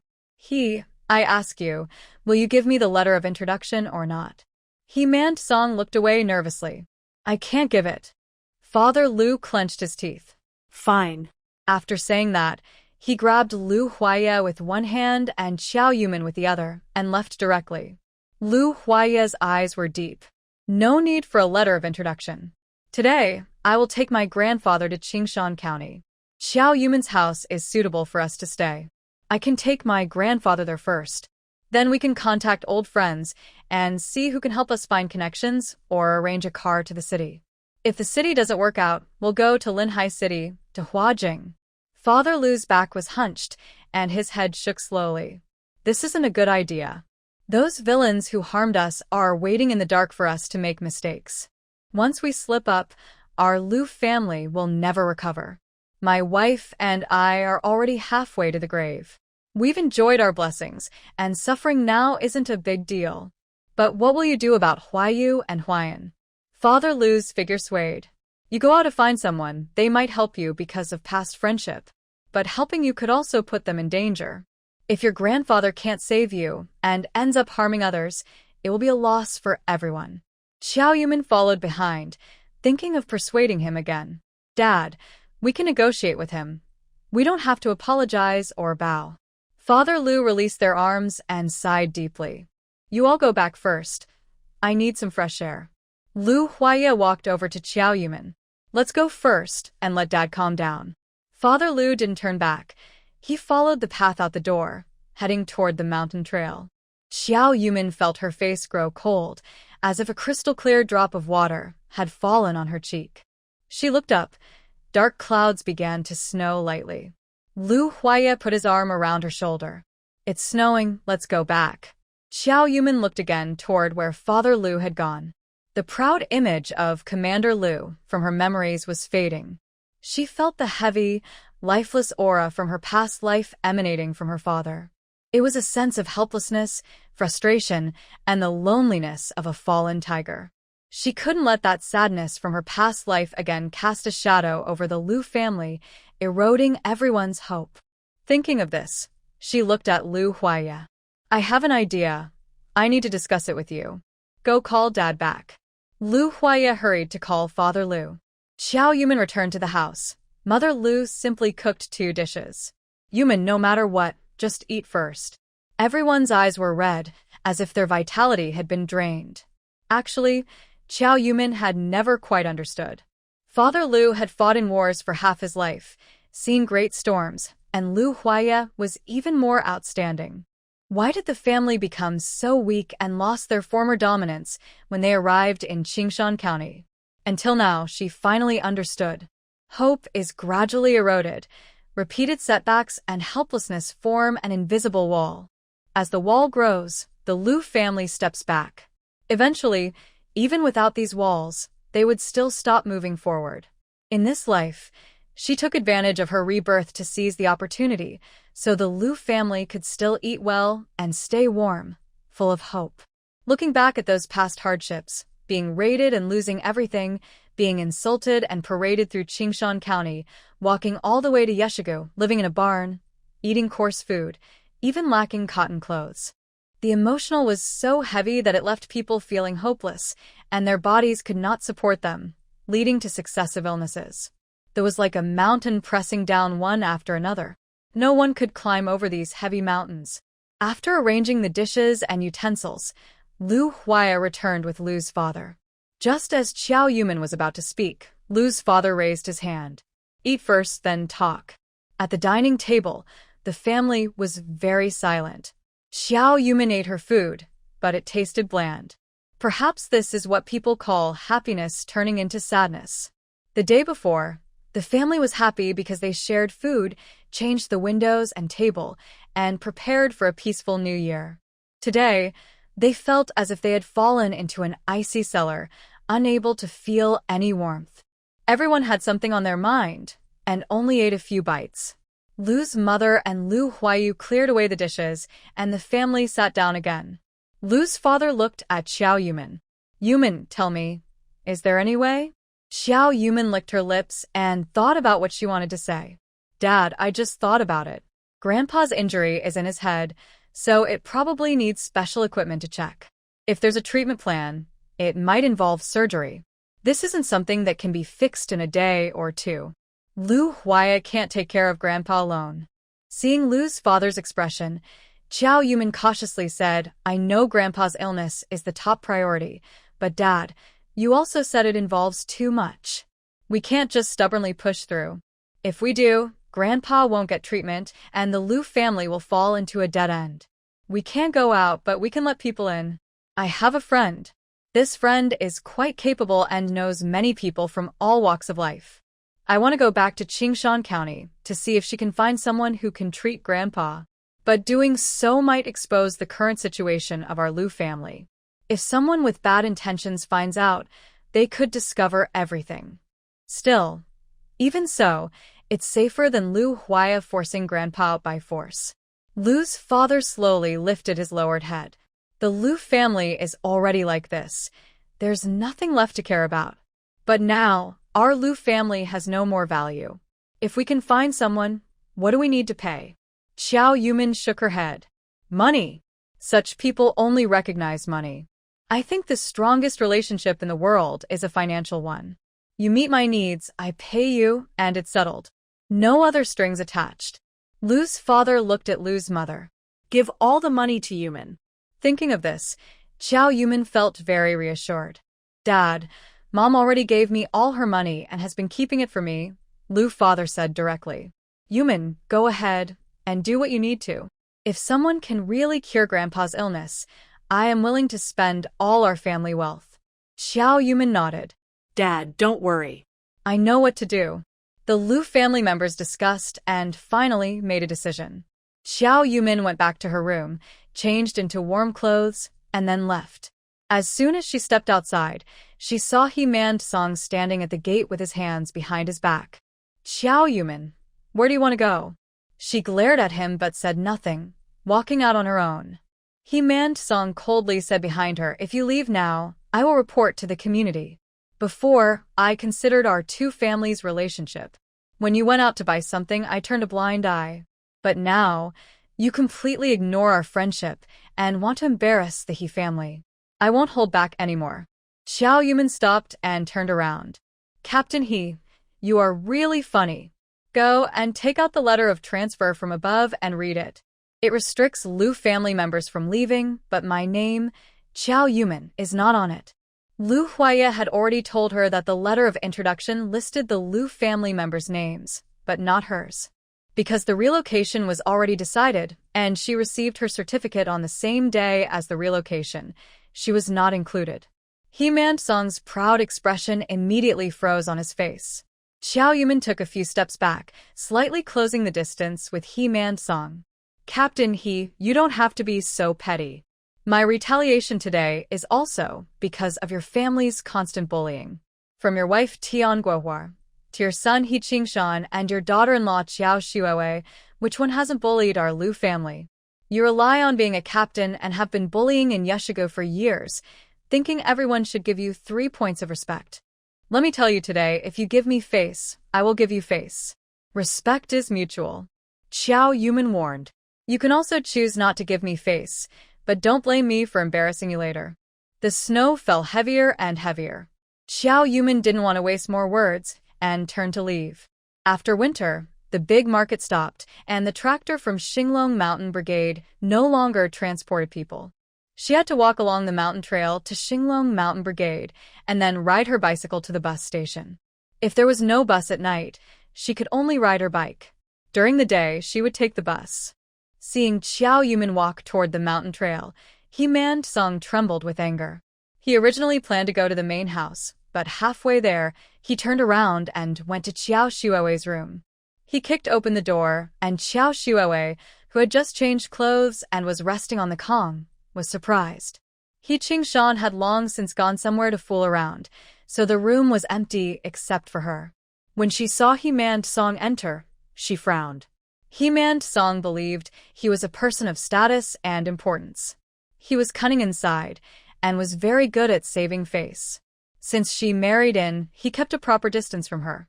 He rarely spoke to her and never entered their room. If he needed to find He Qingshan, he would either ask Tian Hohot to call him or shout from the yard. But this was the first time he kicked the door open and came in directly. The room was warm, and Xiao Xuewei was only wearing a nightgown and pants.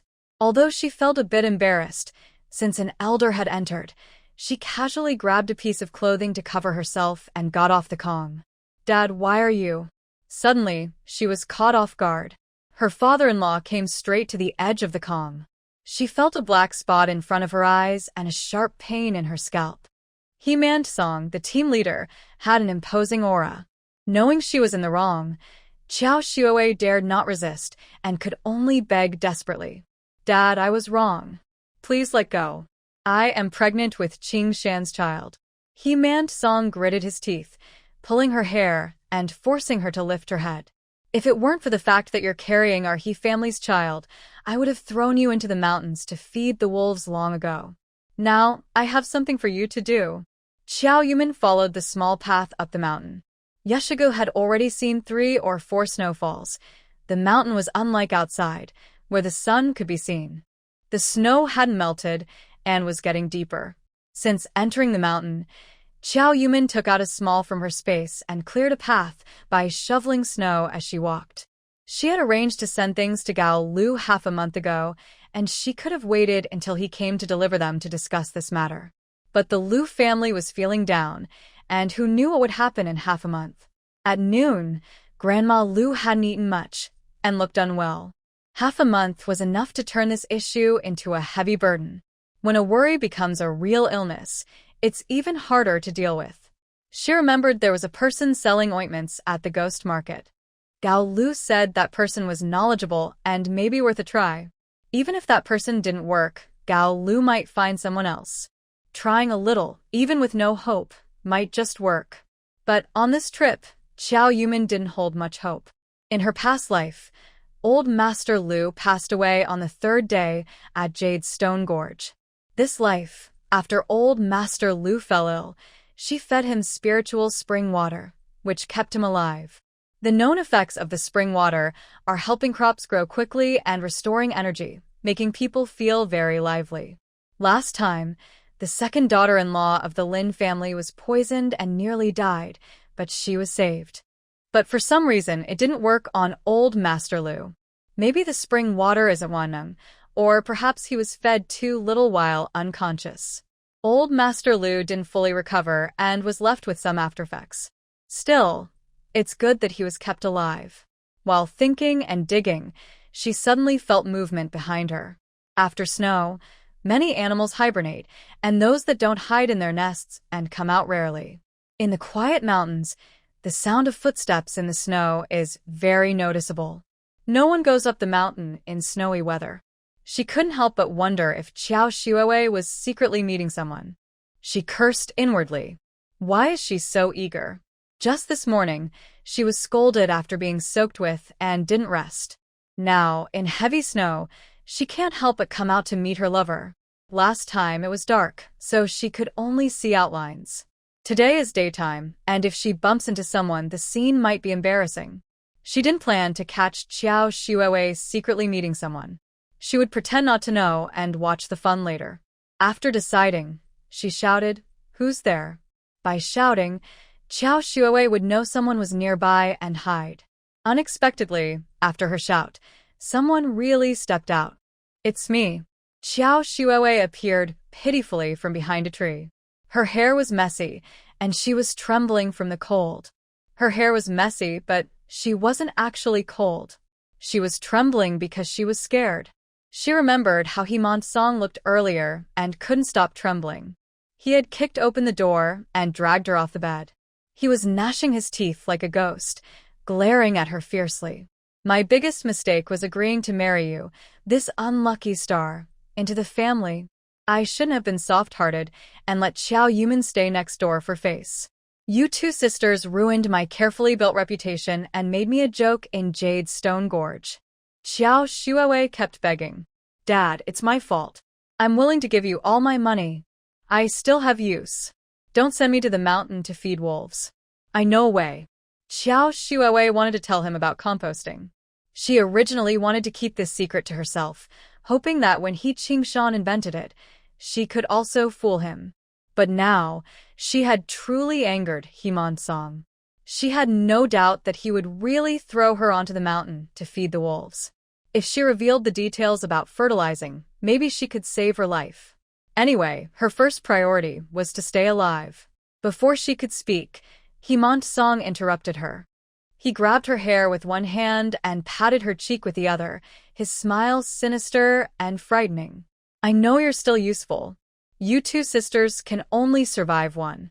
Xiao Yumin is going to Qingshan County. The nearest way is through the mountain trail to Xinglong Mountain Brigade, then along the road they built to the bus stop. It's snowing outside, so no one will go up the mountain. You lead her away." Qiao Shuowei snapped back to her senses and shivered. "Xiao Yumin, it's me." Xiao Yumin frowned and looked at Qiao Shuowei, feeling wary since she was alone. She hadn't seen Qiao Shuowei when she went up the mountain, so why did she suddenly appear behind her? She looked behind Qiao Shuowei. There were no new footprints around, so it seemed she followed her own path up the mountain. While she was walking and clearing snow to make a way, Qiao Shuowei could walk on the already cleared path, so she was definitely faster. Xiao Yumin sighed. "What are you doing here?"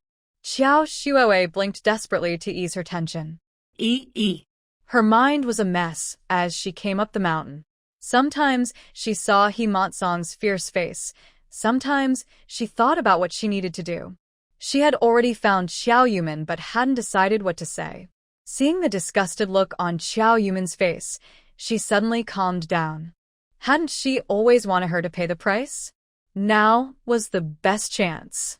"I have something to talk to you about," she said calmly. "I didn't want to tell you this at first. I was forced. This morning's chaos made the He family completely lose patience with me." She pointed to her hair. "Tian Ho hot hit me. Song scolded me all morning and they didn't even give me food. He Qingshan doesn't want to stand out, and no one knows where he went. I can't stay in the He family anymore. Xiao Yumin rolled her eyes. You can't stay in the He family, but what does that have to do with me? Xiao Shuowei clenched her hands inside her coat. We're supposed to be sisters in name. It's really unnecessary to tear each other apart like this. Now you can't leave Yeshigu, and I can't either. Neither of us is stupid, so why should we target each other? I know a secret that benefits both of us.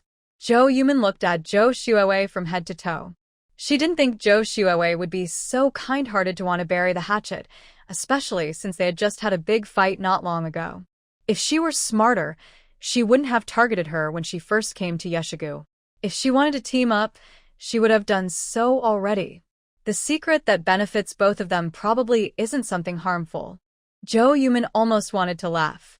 Zhou Shuowei, you're too full of yourself. I don't need to team up with you. I can live just fine on my own. So, why should I cooperate with you? Zhou Shuowei took a deep breath.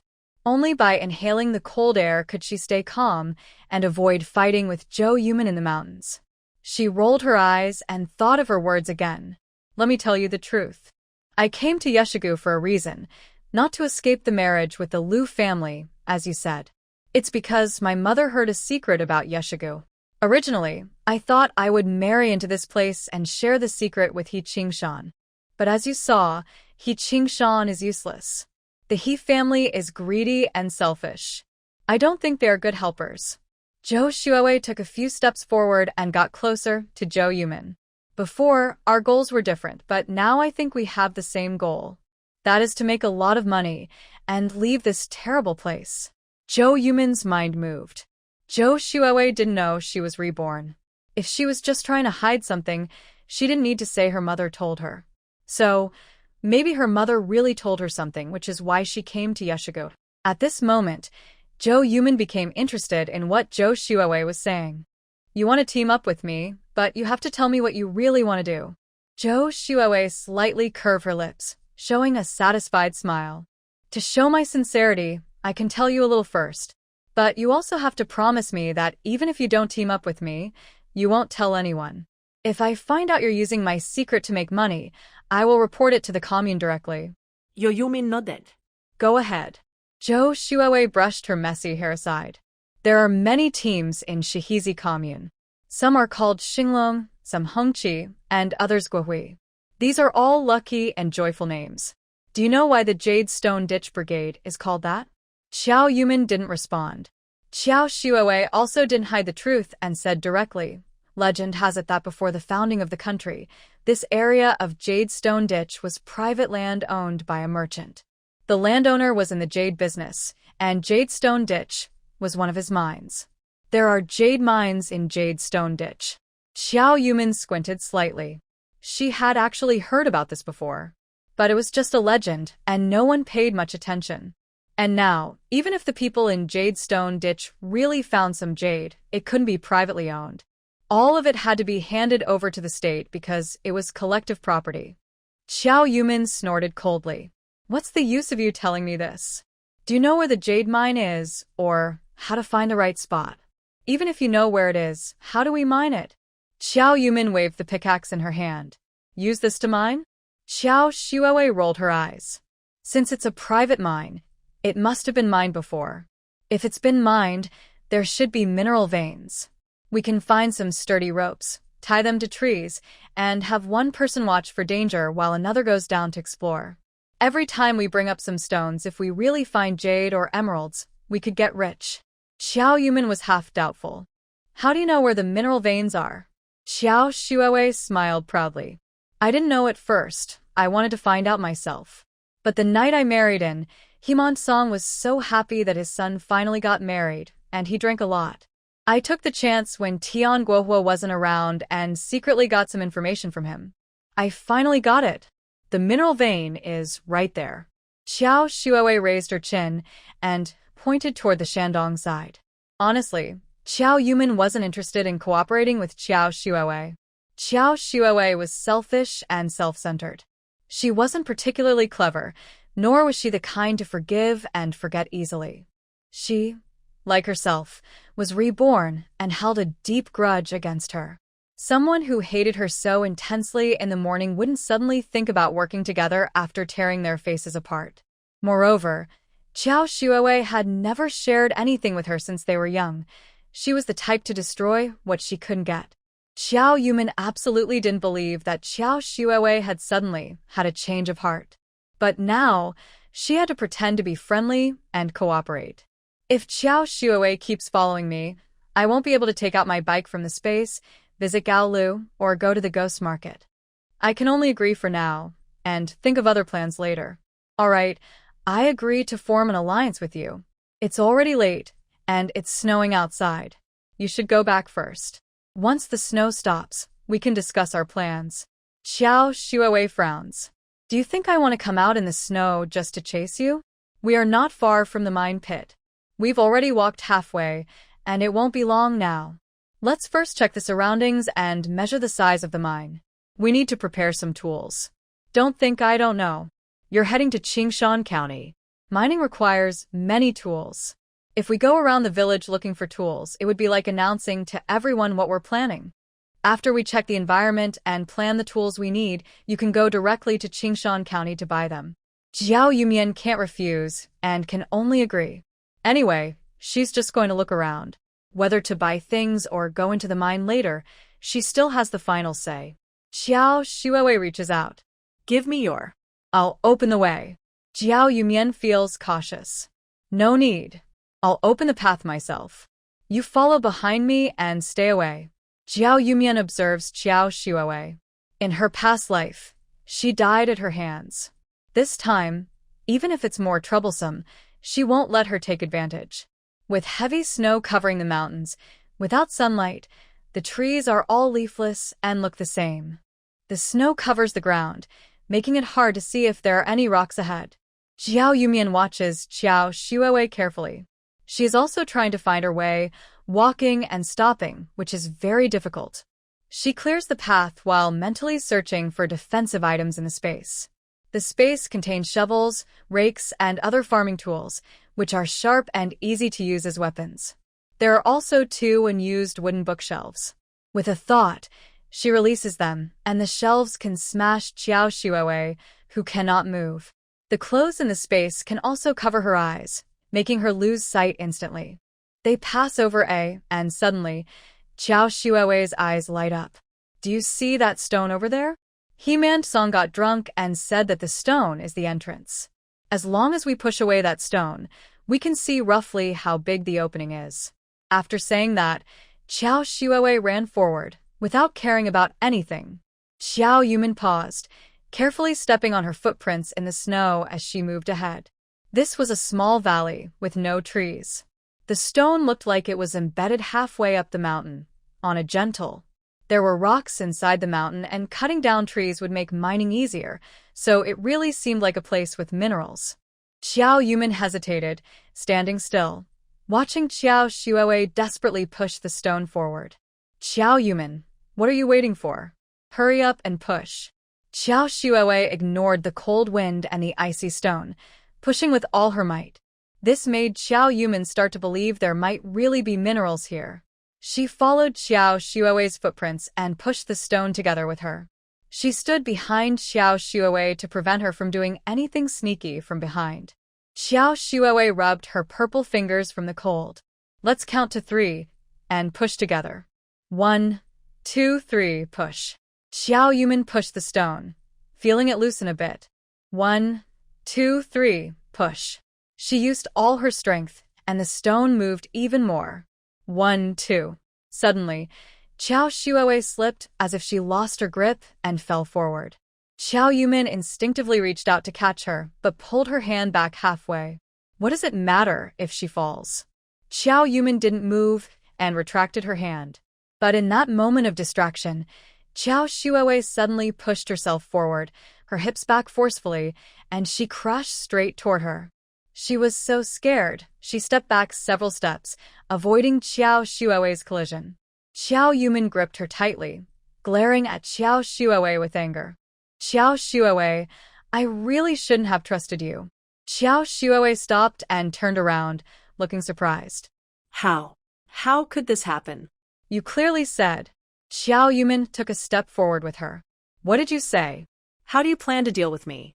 First, you knock me down, then. Xiao Yumin froze in place. She not only heard the sound of the snow block shifting, which didn't belong to her or Qiao Shuowei, but also felt that the ground beneath her was unusual. Normal ground is hard, but the ground under her feet was trembling with each step, like walking on a waterbed. She had a strange feeling that if she moved even a little, even breathing heavily, the snow beneath her feet might collapse and she would fall. Qiao Shuowei also seemed to hear this sound, and her frightened face finally showed a small smile. Xiao Yumin, should I say you're lucky or unlucky? Honestly, the opening isn't behind this rock at all. It's below and to the left of the rock, right where you're standing now. This is the East Mountain Valley of Xinglong Mountain Team. You don't know this is normal. Everyone in Xinglong Mountain Team knows there's a cave in the East Mountain Valley. They avoid it in summer and definitely don't come here in winter. Just wait here to die.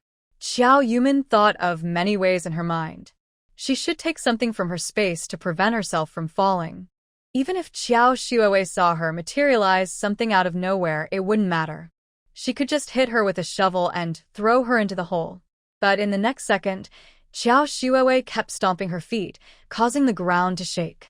The thin layer of snow could no longer bear the weight and made a creaking sound.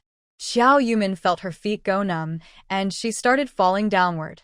Qiao Shuowei's face was getting farther away, like the time in her past life when she pushed her off a building. Xiao Yumin deeply regretted trusting her again, which led her into danger once more. She wanted to release her space's bookshelf to hit Qiao Shuowei, but gave up that idea instantly. She reached into her space, took out all her clothes, and used them to cushion her fall. A few seconds later, she heard the sound of countless stones falling, and she landed on the clothes. Even with the clothes cushioning her, her internal organs still felt the impact. The pain of falling from a height hit her again. Before she could see her surroundings clearly, she blacked out from the shock. The snow fell all day, finally stopping in the evening. The Lu family sat silently eating dinner. When Xiao Yumin went to Qingshan County before, they cared, but it wasn't snowing, and it wasn't so cold.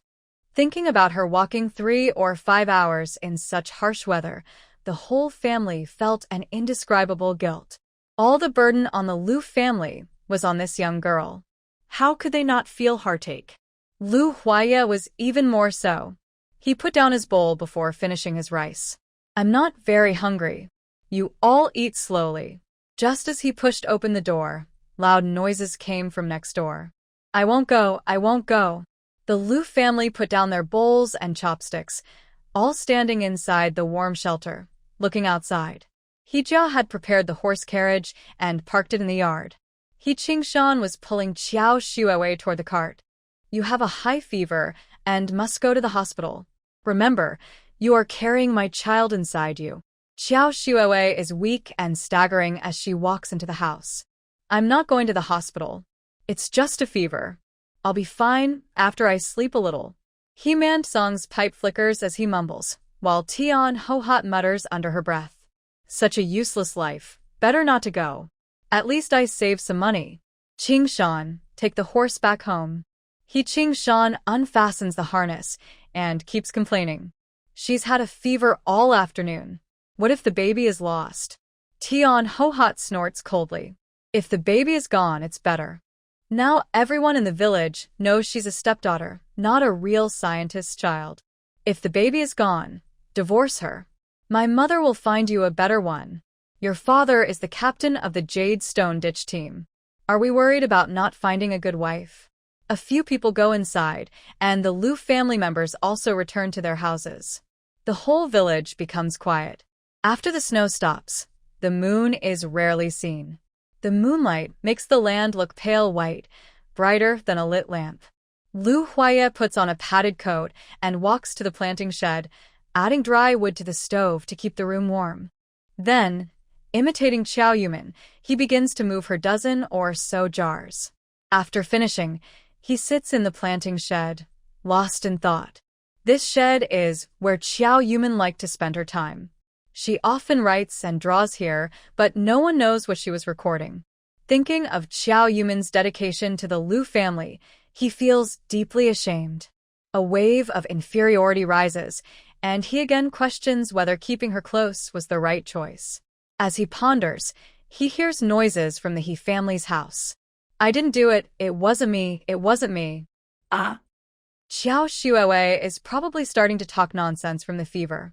Lu Huaya looks at the moonlight and wonders if Qiao Yumin has already gone to the ghost market with Gao Lu. Qiao Yumin wakes up with a choking cough, a liquid surging in her throat, and a rusty taste in her mouth. She spits out a mouthful of blood. It hurts so much. Headache, back pain, waist pain, leg pain, all over her body. She couldn't tell where it hurt most. She struggles to open her eyes, only to see darkness everywhere. She looks up and sees a small hole letting in a sliver of moonlight. After a moment, she gathers her strength and uses her mind to enter her space. The space's day and night cycle is the same as outside. The moon hangs high in the sky, illuminating the entire space. She stood upright and checked her arms. They were fine, just some scratches. However, her right lower leg was in sharp pain whenever she moved it. She thought that she probably hit the cave wall during her fall. After drinking a few sips of spiritual spring water, her consciousness finally left the space. Inside the space, the temperature was steady and warm, but outside it was cold. Only her consciousness entered the space. Her body couldn't go in. She was too eager for the warmth inside the space and didn't realize her body outside was freezing or could get frostbite, so she decided to return to reality. After drinking the spiritual spring water, her strength quickly returned. The scratches on her body didn't hurt as much, but she still hesitated to move her leg. She couldn't tell if her leg was broken or just hurt from hitting something, and she didn't know how long healing with the spring water would take. With a thought, she took some ointment out of the space. It was bought at the ghost market. Gao Lu said it worked very well for injuries. She applied the ointment and then took out a small lamp she had bought earlier. The lamp was very bright, and 2 of them were enough to light up everything she could see. The cave she fell into was fairly flat, but the entrance was high above the ground. If she hadn't used clothes from the space to cushion her fall, she might have injured her internal organs. She put on a few more clothes, and her body gradually warmed up.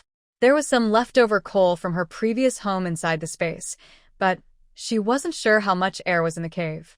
If the air was scarce and she burned the coal, she might get poisoned. While scolding Qiao Shuowei 1,000 times in her mind, the spiritual spring water finally worked, and her strength was somewhat restored. She wasn't sure if it was the spring water or the ointment, but her leg didn't hurt as much anymore. Now, the most important thing was to find a way out. She supported herself against the cave wall and, holding the lamp, hobbled around to look at her surroundings. The walls were a mix of dirt and rock, not very smooth, but if she tied a rope to a large tree above and pulled herself up, she could barely climb along the wall. At this moment, she missed her phone from her previous life. With just a call, someone would come to rescue her. But Qiao Shuowei had just said that this was the back mountain of Xinglong Mountain Squad, and even Lu Huaya wouldn't come here to gather firewood. The people from Xinglong Mountain Squad knew there was a cave on the back mountain, so they wouldn't come here either. It seemed that asking outsiders for help was impossible. She had to rely on herself. She started to release items from the space. First, 2 tall bookshelves. The advantage of the space was that she could put things she touched inside, and when she took them out, she could place them wherever she wanted. The bookshelf is about 1.8 meters tall, and stacking 2 together only reaches just over 3 meters. The opening is about 5 meters wide, but still not tall enough.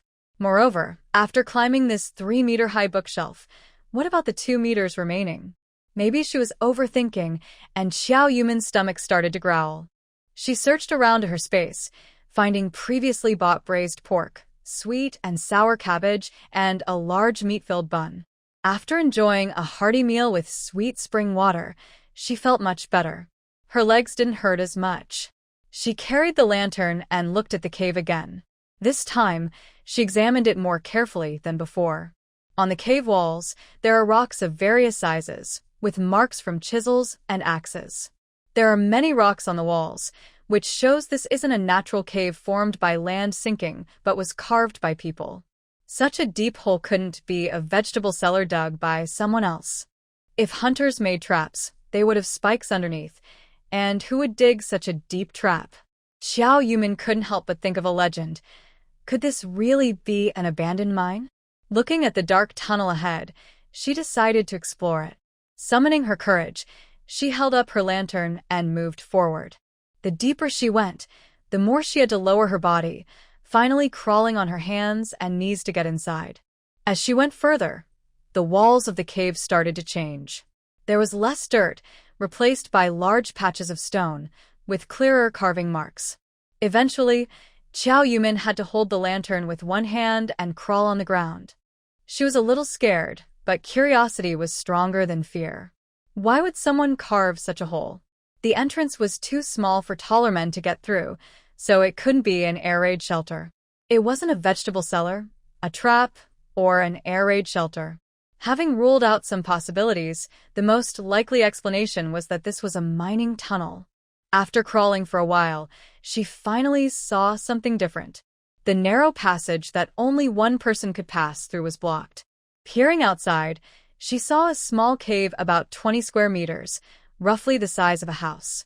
Inside the cave was pitch dark, with no openings facing the sky. She thought for a moment and decided to throw her lantern inside. Maybe the opening was too small, but when she threw the lantern in, it lit up the entire cave. She was delighted and eagerly crawled into the narrow passage. This cave was probably in the center of the mountain, with no dirt visible on the walls, only stone. Various sized rocks formed a natural stone cave on the walls. The ground was covered with stones of various sizes, along with a broken bamboo basket. This was probably the basket used to carry stones in the past. It seems I have accidentally found a treasure hiding place. Others, if they fell into this cave, would only think about how to climb out, not about exploring further inside. Even if they ventured deeper, seeing the narrowing, dark entrance, they might not dare to continue. The man, being tall, couldn't squeeze in, and the woman, frightened by falling in, wouldn't dare to crawl further inside, which is why no one discovered this place. Xiao Yumin carried a lantern in one hand and started searching through the stones, piece by piece. She knew about stone gambling but had only heard of it. She had never seen it herself. There were many stones of different sizes, but she didn't know which one might contain a gem or what kind of gem it could be. Since she couldn't tell, she decided better to be wrong and find something than to miss out. She began moving stones into her space. Large stones could be stacked to form a ladder to help her escape the cave, and smaller stones might contain gems. There were many stones in the cave, and after about an hour of moving them into her space, she finally cleared all the stones from the ground. She took out a pickaxe and started trying to knock down small stones from the cave wall. Since she wasn't a professional miner, she only managed to break about 10 fist-sized stones after working hard. The air inside the cave was poor, and she lit her lantern again. Perhaps the air had been burned out, causing her to feel a bit dizzy and short of breath. Not wanting to take more risks, she quickly crawled back through the narrow passage. Outside at the large cave entrance, she took deep breaths of the precious air, but it wasn't fresh. It smelled of kerosene and the stench of decay from being underground all year. She didn't know if the air was toxic, so she dared not stay longer and planned to leave. She moved the bookshelves again, stacking 2 shelves against the cave wall, tying the lower shelf's first layer and the top shelf's last layer with cloth. She tilted the 2 tied shelves against the wall, pressing the bottom with large stones, then carefully climbed up. Every step she took was gentle, making sure she could stand steadily on the next level. Focused and alert, she was ready to catch herself with clothes from the space if she slipped or if the shelves collapsed, to prevent injury. Trembling, she finally reached the top of the shelves, getting closer to the exit. She started taking stones out of the space. First, she placed a few larger stones as a base, then climbed up and stacked more stones on top. Finally, when she reached the 6th layer, she was only 1 step away from the cave entrance. Fortunately, the entrance was already visible to the sun, probably because a bird had eaten a seed and planted it near the cave opening. A stubborn branch grew out from the stone, its bare trunk reaching upward to touch the unreachable sunlight. She was light and nimble, grabbing the thin branch with one hand and stepping on a protruding stone with the other. The moment her head appeared outside the cave, she felt a joyful sense of seeing the light again. But this happiness only lasted a second before the small branch she was holding started to loosen. Xiao Yumin lunged forward, rushing to the cave entrance, kicking hard. At the same time, the makeshift ladder made of bookshelves and stones beneath her feet was completely crushed. Half of her body was pressed against the ground outside the cave, while the other half hung inside. Xiao Yumin tightly grasped the dry branches and leaves on the ground, her feet searching the cave wall for a foothold. Finally, just as she was about to fall, her foot found a protruding stone. She kicked it hard, causing her body to lurch forward, using her hands and feet to crawl out of the cave. She took a deep breath of the fresh air outside, which carried the pure scent of snow after a snowfall. The cold air filling her lungs felt like a knife stabbing her chest, reminding her that she was still alive. She gasped heavily, her chest rising and falling, her face cold.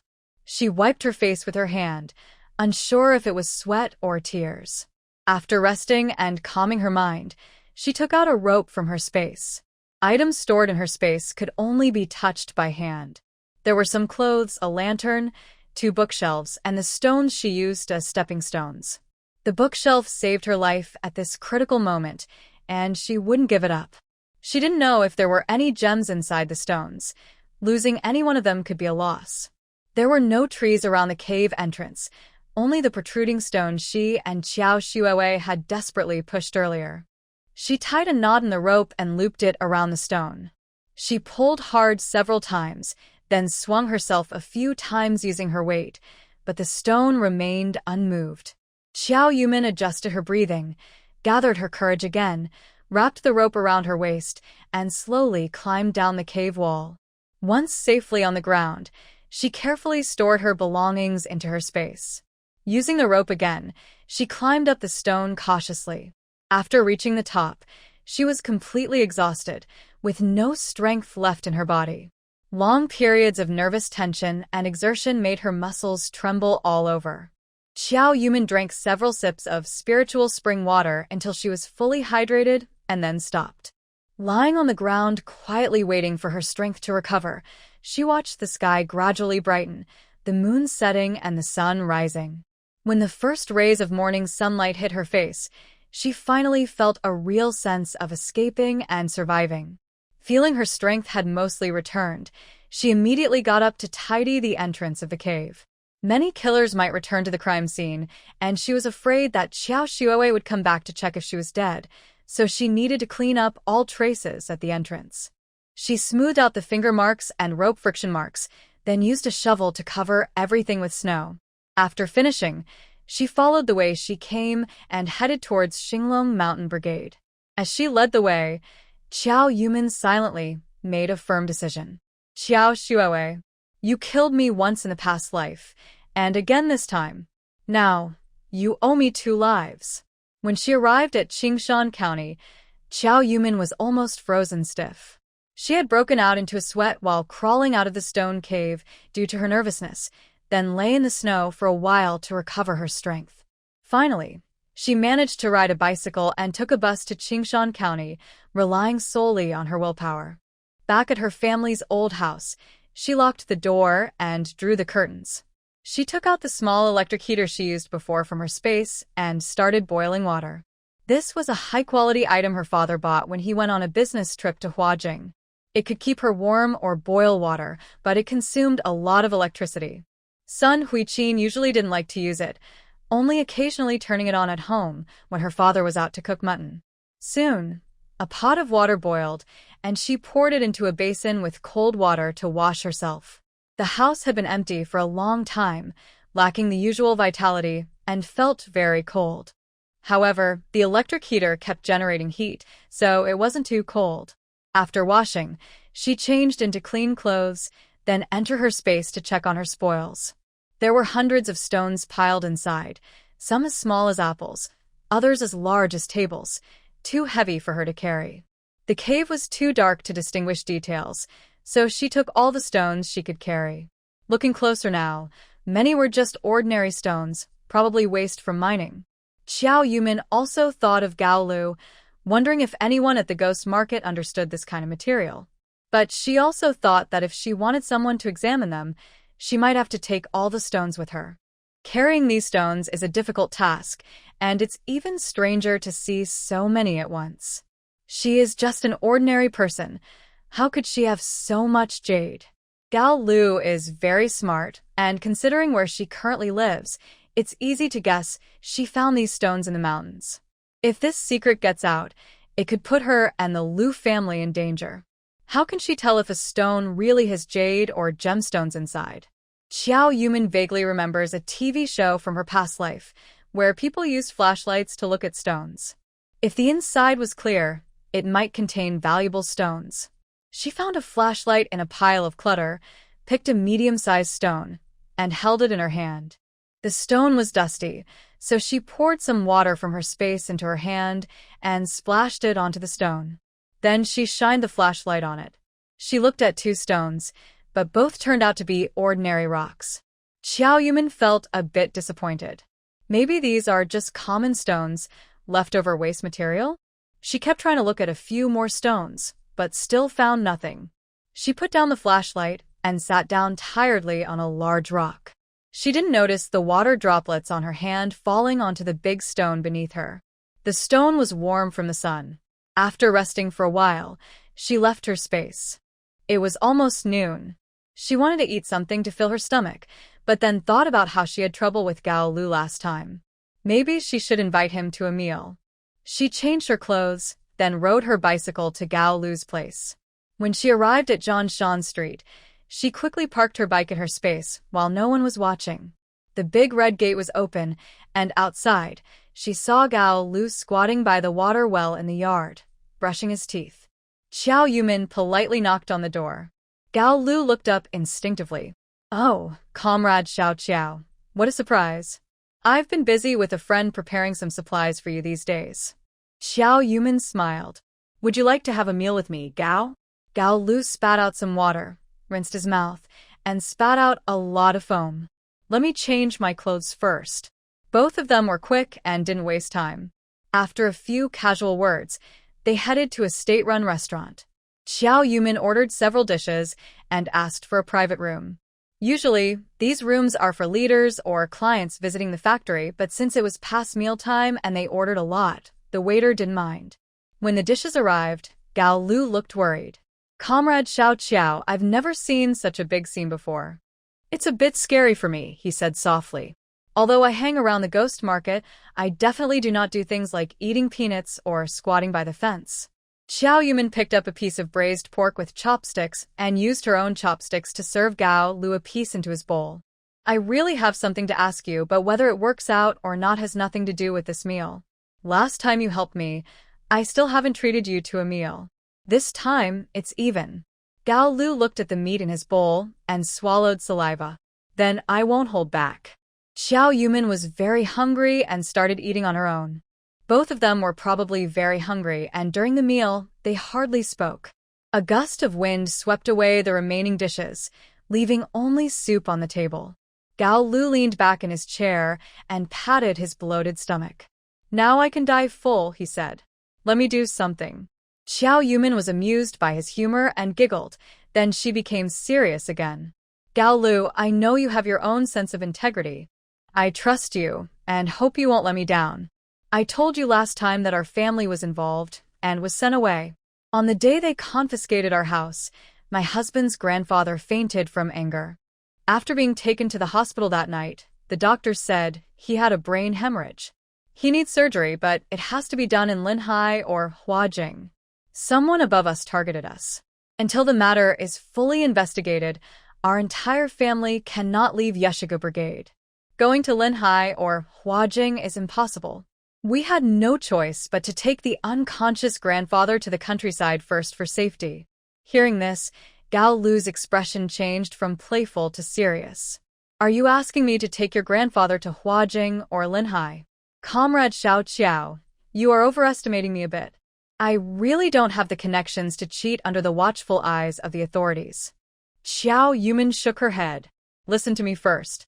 Grandpa has been unconscious all along, but yesterday he suddenly woke up. However, he seems to have memory confusion. He doesn't recognize people and talks about things from the past. His voice isn't very sharp either. I want to ask if you know any reliable doctors. We can't leave Yeshigu, and I hope he can go there to see Grandpa. Gao Lu frowned slightly, lost in thought. There is indeed such a person, the one who sold the ointment last time. But he has a strange temper. Besides the ghost market, few people know where he is. I can only help connect you, but whether he treats or not depends on him. Xiao Yumin was delighted. Then take me there tonight, and I will talk to her myself. Two people agreed on a time, and Xiao Yumin returned to the old Xiao family house. She slept for a little while and only set out for the ghost market late at night. As she reached the factory gate, she saw Gao Lu waiting there. Xiao Qiao, over here. They knocked on the ghost market door at the same rhythm as last time. This time, the market was a bit different, perhaps because it was colder, fewer people came. Gao Lu took Xiao Yumin to the herbal ointment stall. Young Qing, I brought a guest for you. Last time, when buying ointment, Xiao Yumin was very cautious at the ghost market, not daring to look much at the vendors, just buying what she needed and leaving. Now, she focused and looked at the person selling the ointment. He was not tall, seeming even shorter than Xiao Yumin. He wore a long military green coat that reached his ankles, covering him completely. He had a worn-out dogskin hat and a scarf wrapped around his face, leaving only his eyes visible. In front of him was a small coal stove with 3 large aluminum lunchboxes, each filled with dark ointment bubbling as it heated. He held a small stick in his right hand and a square piece of red cloth in his left. He used the stick to pick up some ointment, skillfully spreading it evenly on the red cloth, forming a small circle. Xiao Yumin smiled slightly. Hello, I am Gao Lu's friend. You can call me Xiao Qiao. I came today because I need your help. The man called Young Qing didn't speak, but just slightly raised his eyelids to look at Xiao Yumin, then lowered his eyes and continued making the ointment. Xiao Yumin looked up at Gao Lu, who nodded with his chin. He's not very talkative. Just tell him directly if you need something. Xiao Yumin understood. Generally, capable people tend to be a bit eccentric. My grandfather had it from anger and is bleeding in the brain. If possible, I want to ask you to come to our home and see my grandfather. Of course, I will pay the appropriate consultation fee. Young Qing didn't lift his eyelids, just shook his head. I only sell ointment. I can't do other things. His voice was hoarse, as if his throat was damaged. Xiao Yumin didn't want to give up and continued. I know it's a bit troublesome, but my grandfather is the backbone of our family. If he's gone, everything will fall apart. She clenched her teeth. As long as you're willing to come and see him, I will pay 1,000 yuan for the consultation. If he can be cured, I will give another 500. Young Qing still remained unmoved, with no change in his actions or expression. A man selling rice approached nearby. Wow, 1,500 yuan. That's enough to buy a lot of ointments. Winter is coming soon. Your ointments can't even melt on a charcoal stove. Why make things hard for yourself? If you have money, why not earn more? The young man sneered coldly. If you're so rich, why are you asking me for help? People like you can just take your money to Linhai or Huajing to see a doctor. Xiao Yumin looked at Gao Lu for help. Gao Lu cleared his throat, leaned in, and lowered his voice. Their family was sent to forced labor, unable to leave. Be kind and go check on them, he said. You've earned money, and they're sick. It's a good deed, isn't it? Xiao Yumin noticed that when Gao Lu mentioned being sent away, the young man's hand shaking while applying the ointment caused the circle to become less round. She thought for a moment and understood what was happening. Last time, Gao Lu said that the young man's family was accused of stealing a prescription and was sent away. She guessed he hated powerful people. Since his family was also sent away, it seemed to move her. Xiao Yumin continued to persuade him. Our grandfather is a veteran. His medals and clothes are all well preserved. He worked hard all his life. He shouldn't be treated like this in his old age. Comrade Qing, please go see my grandfather. Even if you can't cure him, I'll give you 1,500 yuan. The young man paused, then put down the small stick and looked up at Xiao Yumin. 2,000 yuan. If you pay me 2,000, I'll go. Xiao Yumin didn't bargain and nodded immediately. When they arrived, Father Lu said that no matter the cost, even if it meant losing everything, they had to find someone to treat old Master Lu. Xiao Yumin trusted Gao Lu completely. Since Gao Lu said this person was capable, she believed it. And yesterday, when she fell into the hole, that ointment really worked. The ghost market isn't like the black market where scammers appear. Only capable people can enter. She believed in that wholeheartedly. Others could wait, but old Master Lu couldn't. That night, Xiao Yumin took the money and started a big shopping trip with Gao Lu. They bought everything they needed for the winter. At dawn, Qing Xiao sent a message to Gao Lu. 2 days later, they would set out. Xiao Yumin knew that asking for help was already the best they could do. There was no need to rush. After parting from Gao Lu, she bought some vegetables and fruits without tickets and stored them in her space, then took the last bus back to Yeshigu. It gets dark quite early. When the bus arrived, it was already night. Xiao Yumin took out her bike and rode for over an hour. Following the familiar road, the return trip was smoother. By the time she reached the Yeshiga team, it was bedtime. From afar, she saw the lights in the Lu family's window, probably still awake. Seeing the warm glow of the lights, all her tiredness disappeared. She remembered how worried Lu's mother was every time she went to Qingshan County.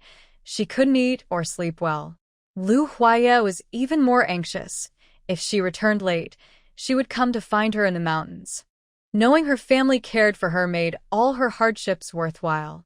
She jogged back to the yard quickly, not wanting to keep her family waiting too long. Near the yard, she noticed a lamp burning in Xiao Shuowei's house.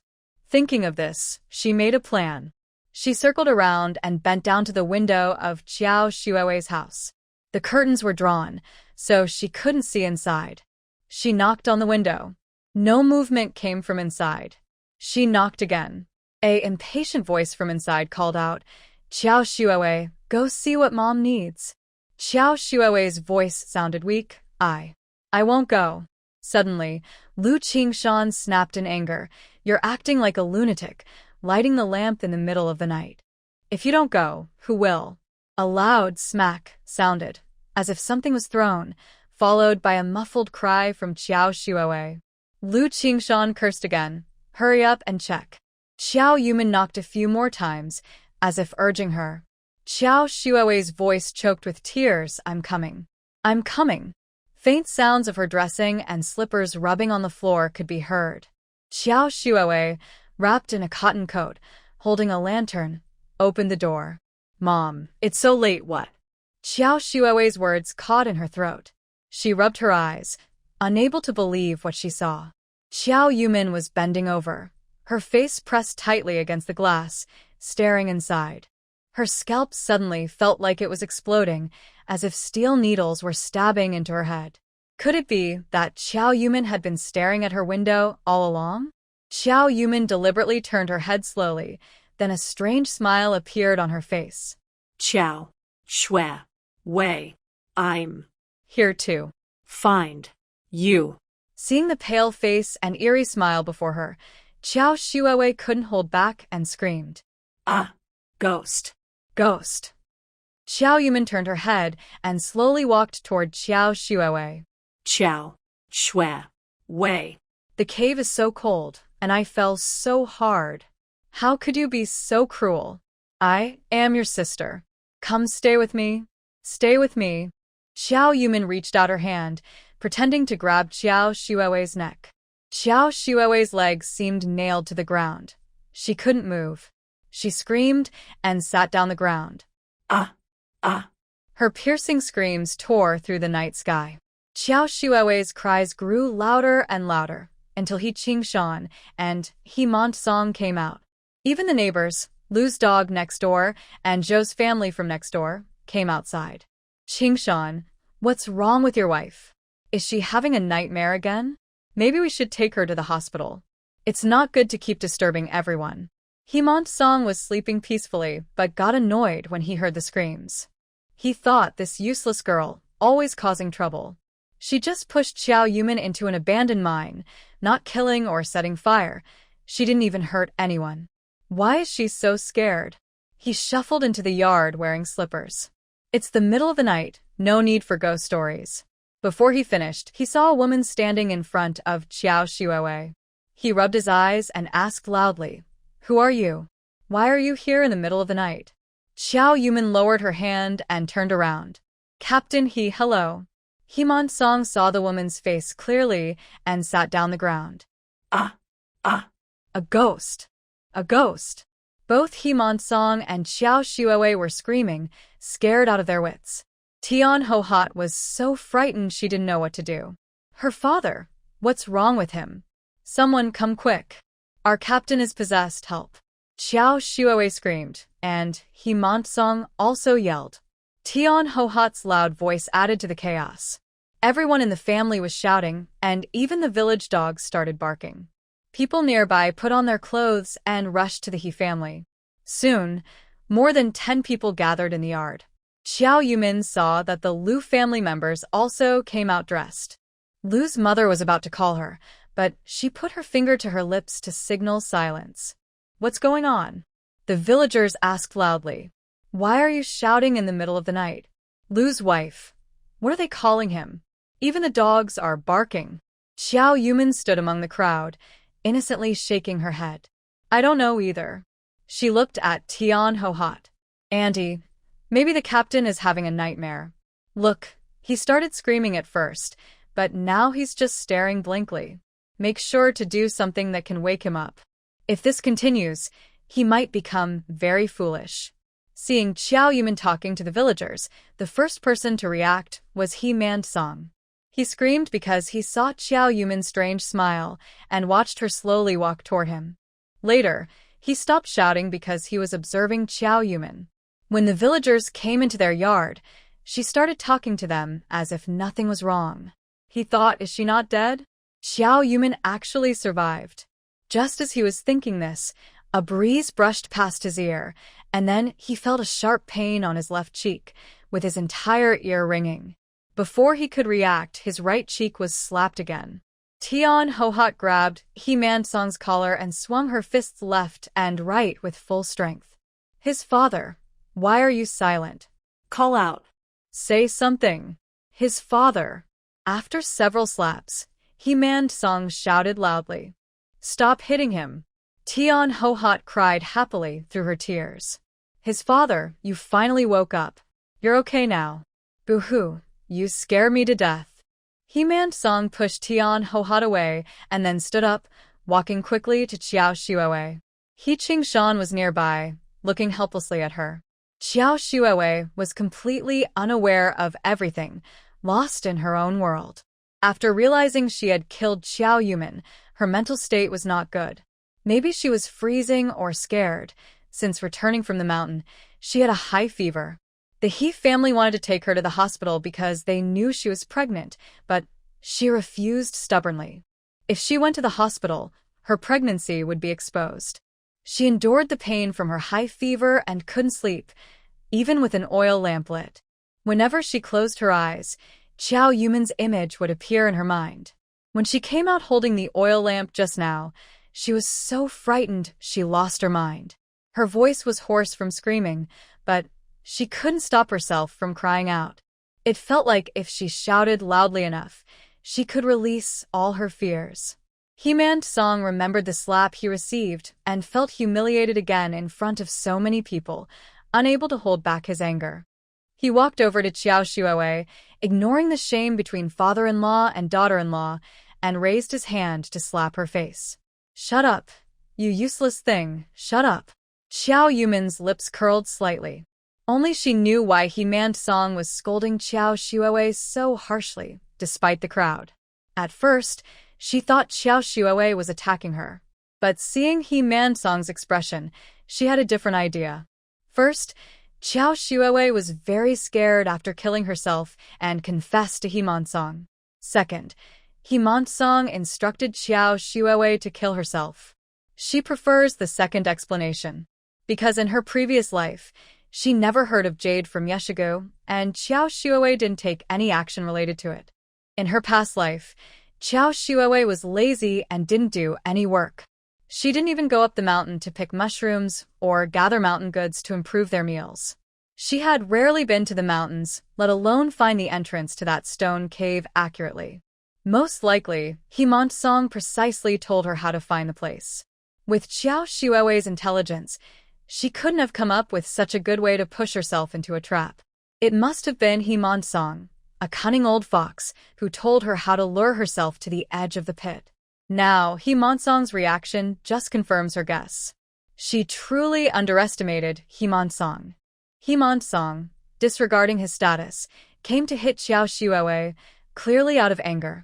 He cursed her as useless because she didn't manage to kill herself. After a few slaps, Xiao Shuowei finally regained her senses. The first thing she did was point directly at Xiao Yumin. Ghost. Ghost.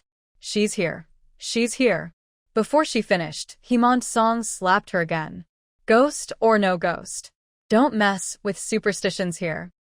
Song was afraid Xiao Shuowei might say something else. Shan covered her mouth and half-dragged her back to the house. Inside, Xiao Shuowei seemed to want to say something but was silenced by some object, only able to whimper. Song wiped the sweat from his forehead. Everyone go back. My daughter-in-law has a fever. Maybe she's a bit mentally disturbed. Everyone was already exhausted, and with Song's urging, they all left one after another. Xiao Yumin turned to leave, but Song called out to stop her. Xiao Yumin, you really are something. Xiao Yumin turned around with a smile. Captain same to you. Song's face turned pale, trembling all over. Even a clay figure has some spirit. If you step on my family, aren't you afraid I'll turn into a knife and stab through your foot? Xiao Yumin also looked cold. Now that things have come to this, there's nothing more to say. Let's each rely on our own skills. See if you kill me first, or if I can step on you to death. Xiao Yumin didn't want to argue with Song. All these were meaningless. She preferred to go home first. The Lu family members looked at her eagerly, waiting for news from her. She was surrounded by people and walking toward the house, not noticing Song behind her. He was not going home. Instead, he brushed off the dust on his clothes and headed toward the west side of the village, where the educated youths lived. Lu Huaya covered Xiao Yumin with his clothes. You're probably freezing, he said. His large, warm hand rested on hers, making her feel very safe. Dad, Mom, let's go inside, she suggested.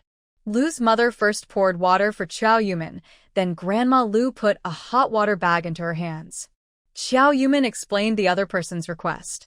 When she mentioned money, the family didn't show any worry. Lu's father nodded repeatedly. Yumin, you did well.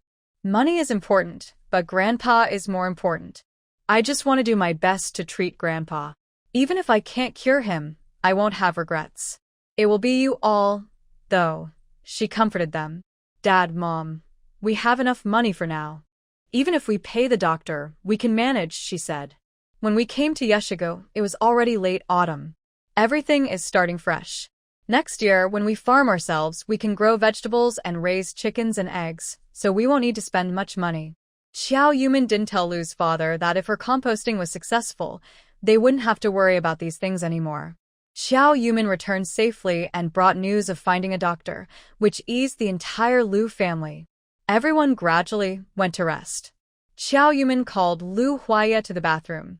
Lu Huaya had already prepared hot water and skillfully mixed it for her, ready for her to take a bath. Watching him busying around, she grabbed his arm. Don't be busy now. I need to talk to you. Lu Huaya didn't stop what he was doing. It's too cold. Take a hot bath first. We can talk after you're done. She couldn't argue and was pushed to the edge of the bathtub. Go ahead and wash. I'll wait outside. She thought for a moment and held on to Lu Huaya as he turned to leave. It's cold outside. You. Just stay here. After the bathroom was renovated, a shower curtain was placed between the bathtub and the door. Xiao Yumin pulled the curtain closed, checked that there were no gaps, and started to undress. Lu Huaya turned his back and stood straight, more focused than on guard duty. It was late at night. Everything was silent. Yeshigu had no electricity, so they still used kerosene lamps and lanterns. To save kerosene, they rarely turned on the lights unless necessary. Fortunately, the fire stove and the heater just received new firewood for boiling water. Now they burn brightly, filling the small room with an orange glow that adds warmth. The warm shelter not only keeps out the cold but also blocks the howling wind outside. The rustling sounds in the bathroom become clearer. Lu Huaya can clearly hear the static crackling of Xiao Yumin's sweater and hair rubbing together.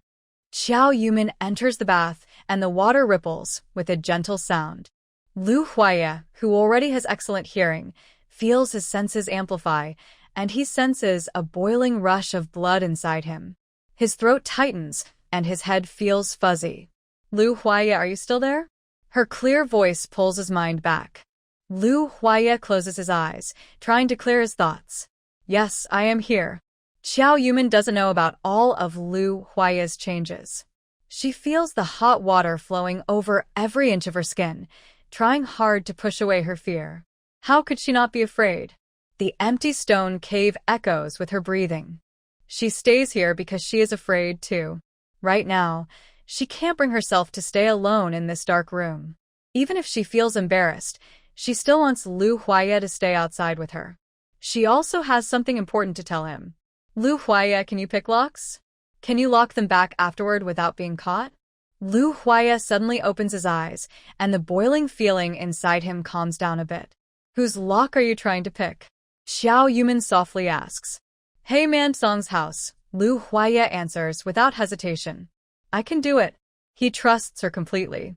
She's used to it, but she still asks. Picking locks to steal is wrong. I thought you might feel some guilt about it. Why don't you ask what I plan to do with the lock? Lu Huaya responds calmly. You have your plans, and I will fully cooperate. Xiao Yumin scoops some water and splashes it on her face, water flying everywhere.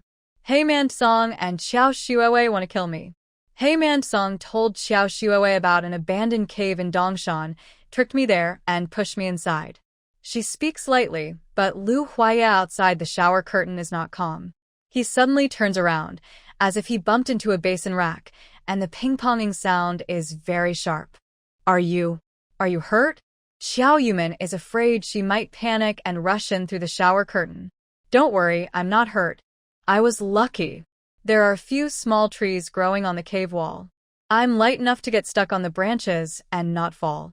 After Xiao Shuowei left, I climbed back up. Xiao Yumin chose to lie.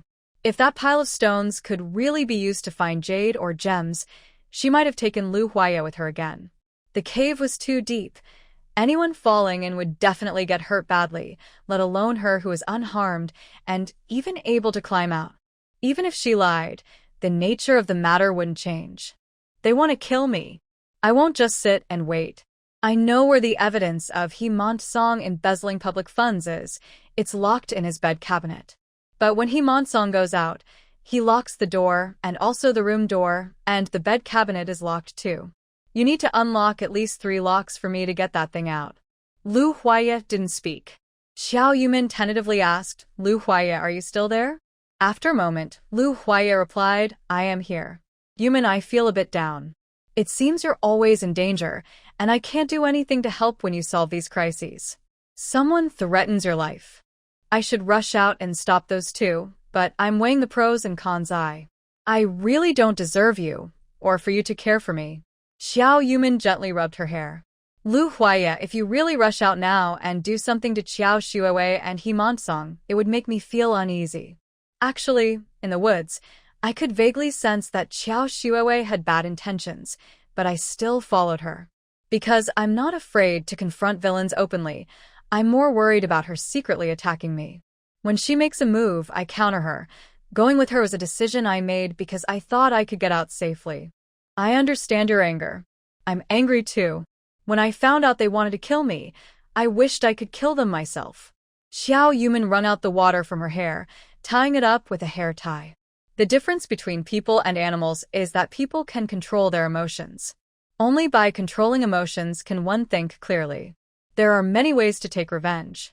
If you stab me, I'll cut you back. That's fighting each other, and it only leads to both sides losing. If you want to strike, be the one hiding in the shadows shooting arrows, hurting others without them noticing. That's the best strategy. Xiao Yumin picked up the basin of water on the ground, poured it over her head to rinse off the foam, then stepped out of the bath, drying herself with a towel. I'm glad you are someone who weighs the pros and cons. For you, killing those two would be as easy as crushing 2 ants, but the consequences would be unbearable for everyone. Besides, what's the point of killing? Close your eyes, and you won't feel any pain. If you want revenge, you should let them live well. They need to see their hopes shattered with their own eyes, and the things they proud of being worth nothing. Xiao Yumin put on her clothes, buttoned up her shirt, and pulled back the shower curtain. Lu Huaya looked up and saw Xiao Yumin dressed neatly. Her fair face finally regained color, and her eyes were bright like stars in the sky. She smiled softly, as if speaking the sweetest words of love. Revenge means making them suffer even more. Lu Huaya suddenly felt full of strength. Yes, revenge is about returning their actions 100-fold. It seemed he suddenly understood something. Finding the person behind the scheme against the Lu family is important, but being strong oneself is even more crucial. Only when you are strong can you have the power to speak and stay undefeated. Xiao Yumin looked at Lu Huaya, from feeling down to feeling hopeful, then she handed him a towel. Help me dry my hair. They were happily drying each other's hair and discussing how to pick the lock. Meanwhile, Himant Song had already arrived at the backyard of the youth point. He knocked on the door a few times, then lit his pipe and moved to a sheltered spot to smoke. Soon, Xia Ran came out dressed neatly. Uncle He, you called me? Himant Song raised an eyelid. How's it going with that girl from the Lu family? Xia Ran rubbed his hands nervously. The Lu family is very strict. That Lu Huaya is like a fierce spirit. Whenever I pass by their door, he glares at me. Now I can only send secret messages and say nice things to coax her. Himant Song seemed determined, and his pipe flickered in the dark night. Sleep with her, and it's best to get her pregnant. Xia Ran sighed heavily. Before, I could find chances to work, but now everyone's preparing for winter, so there's no opportunity. Himant Song thought for a moment. The day after tomorrow, our village will go with the Xinglong mountain team to fish in the river behind the mountain. I'll get you a leave of absence, and you can handle it yourself. Xia Ran remembered what Xiao Yumin said and felt a bit unsure. Uncle, is it too soon? I'm afraid she won't agree. Summer Ran, I tell you, don't play tricks on me. Anyone who tries to send you back to the city must go through my approval. If you don't understand what I'm doing, don't even think about going back in this life. Summer Ran clenched her teeth, but still forced a smile to respond. Uncle, I understand. Himant Song sent Summer Ran away and walked alone on the country road. Thinking about what might happen next, his anger eased a lot. If Lu Yanting tries to get connections to send Summer Ran back to the city for Lu Huayu, he would be making a mistake. Any mistake that the Lu family can prove, they will keep her in Jade's Stone Gorge forever. Until she firmly understood the truth about the Lu family, Xiao Yumin would not let him control her. Xiao Yumin had already dried her hair and lay down in her room. Old Lady Lu and Lu Huayu left the middle spot on the bed for her. The middle spot is the best. It's not as hot as the head of the bed, and when the heat fades later at night, it won't be as cold as the foot of the bed. She lay on the bed, her mind entering the space. When she left Qingshan town, she bought a lot of vegetables and fruits. Now she was tidying up, waiting for Gao Lu to come, blending into the goods Gao Lu brought. As soon as she entered the space, she was stunned by what she saw. The pile of stones she touched yesterday, some of them emitted faint light. The most surprising thing was that the big stone she was sitting on also glowed. She was very tired and had no more sleepiness, but she regretted not being able to share this joy with anyone. She checked all the stones carefully. If she guessed right, these faintly glowing stones must contain gems. Because during the day, she took many stones to observe, and those that didn't glow looked very ordinary. The glowing stones had uneven surfaces and white cracks on them. Xiao Yumin divided the glowing stones and the non-glowing stones into two piles, then examined the pile of completely dull stones. Could it be that all these stones are just ordinary stones? Why don't they glow? Xiao Yumin sat on the ground, pondering this question. She casually picked up a flashlight, shone it on the pile of discarded stones, and suddenly had a bright idea. The difference between these glowing stones and the untouched stones is water. During the day, she washed these stones with spiritual spring water to see inside. Thinking of this, she immediately got up from the ground, filled a basin with spiritual spring water, and poured it directly onto the stones. Almost at the same time as she poured, several stones started to glow. Some stones glowed strongly, others weakly. Could she understand that the more valuable the jade, the stronger the glow? The stones shimmered brightly, looking very cute. Xiao Yumin used the light from the stones to sort them. She grouped the stones by brightness, bright ones together, dull ones together. After sorting, she looked again and saw that the stones in the daylight pile behind her no longer glowed. Xiao Yumin poured some spiritual spring water onto the stones again. After several experiments, she found that the spiritual spring water could help identify jade materials. She poured water on the dull stones once more and found a few hidden gems. Tired from all her work, she hugged a stone and fell into a deep sleep in the space. When she woke up, it was already afternoon. She dressed and went to the main house of the Liu family. They still left her food in the pot, and Grandma Liu kept looking outside anxiously. Mother Liu brought her food, and Xiao Yumin ate, without hesitation. Seeing Grandma Liu look a bit worried, she comforted her. Grandma, don't worry. They won't come for 3 days. Grandma Liu forced a small smile. I'm just looking, I'm not in a hurry. Xiao Yumin asked, how is Grandpa these days? Grandma Liu sighed. He's been sleeping and waking up, and he's rarely fully alert. When he's awake, he can't sit still, and his hands and feet don't listen. Once he flipped over his food and refused to eat, and another time he slapped your dad a few times. Sigh, it's better if. She was about to say more, but Xiao Yumin quickly stopped her. Grandma, once the doctor comes in a few days, Grandpa will get better. Then our family will truly be together. The topic was a bit heavy, so Xiao Yumin changed the subject. Where did Huai Yi and Huai Yu go? Mother Liu, brushing ash from the stove, answered without looking up. The village is ringing the gong. Your dad and Huai Yi went to a meeting. Huai Yu said he's learning to make shoes with the Zhao family's girl. Xiao Yumin pursed her lips. Huai Yu. If there's nothing urgent, let Huai Yu stay at home more, and we can invite other girls from nearby to play here. Mother Liu nodded. Okay. After finishing the meal, Xiao Yumin felt the house was very quiet. The calm before a storm was even more obvious. She wanted to tell Mother Liu something, but ultimately didn't say it. Maybe she was too sensitive. In fact, normal life should be peaceful like this. Who lives every day in danger and chaos. After eating, she started her business. First, she went to the planting room. The vegetables she planted had sprouted several leaves, especially the chives, which seemed ready to be harvested for the first crop in a few days. I dug some black soil from the space and mixed it with regular soil, then watered the plants with ordinary water blended with spiritual spring water to ensure they grow healthily. I also opened the jar's seal to check the fermentation process, and I am very satisfied with it. Seeing no one outside, Xiao Yumin took out a few stones from the space. These are the small stones she selected yesterday, a brightly glowing one, a dimly glowing one, and a non-glowing one. Xiao Yumin began her experiment. In recent days, she entered the space but didn't see the stones glow, indicating they only emit light at night. She dripped some spiritual spring water on the stones but saw no glow. She covered her head and the stones with clothes to create a dark environment, and then the stones showed faint light. Next, Xiao Yumin used a hammer to break the stones open, revealing that the glowing ones emitted light similar to their previous glow. The non-glowing stone was the most ordinary.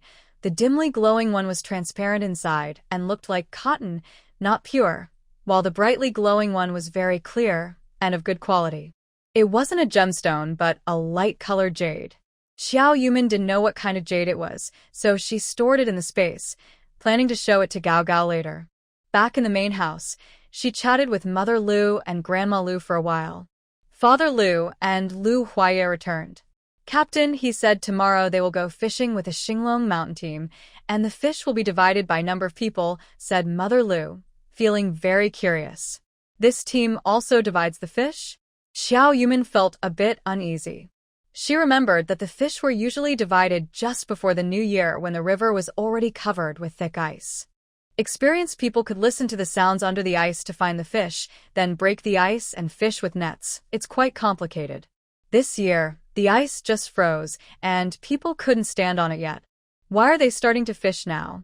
Xiao Yumin vaguely felt something was going to happen, but couldn't say what. Lu Huaya noticed her unease and signaled her with his eyes to go to the bathroom.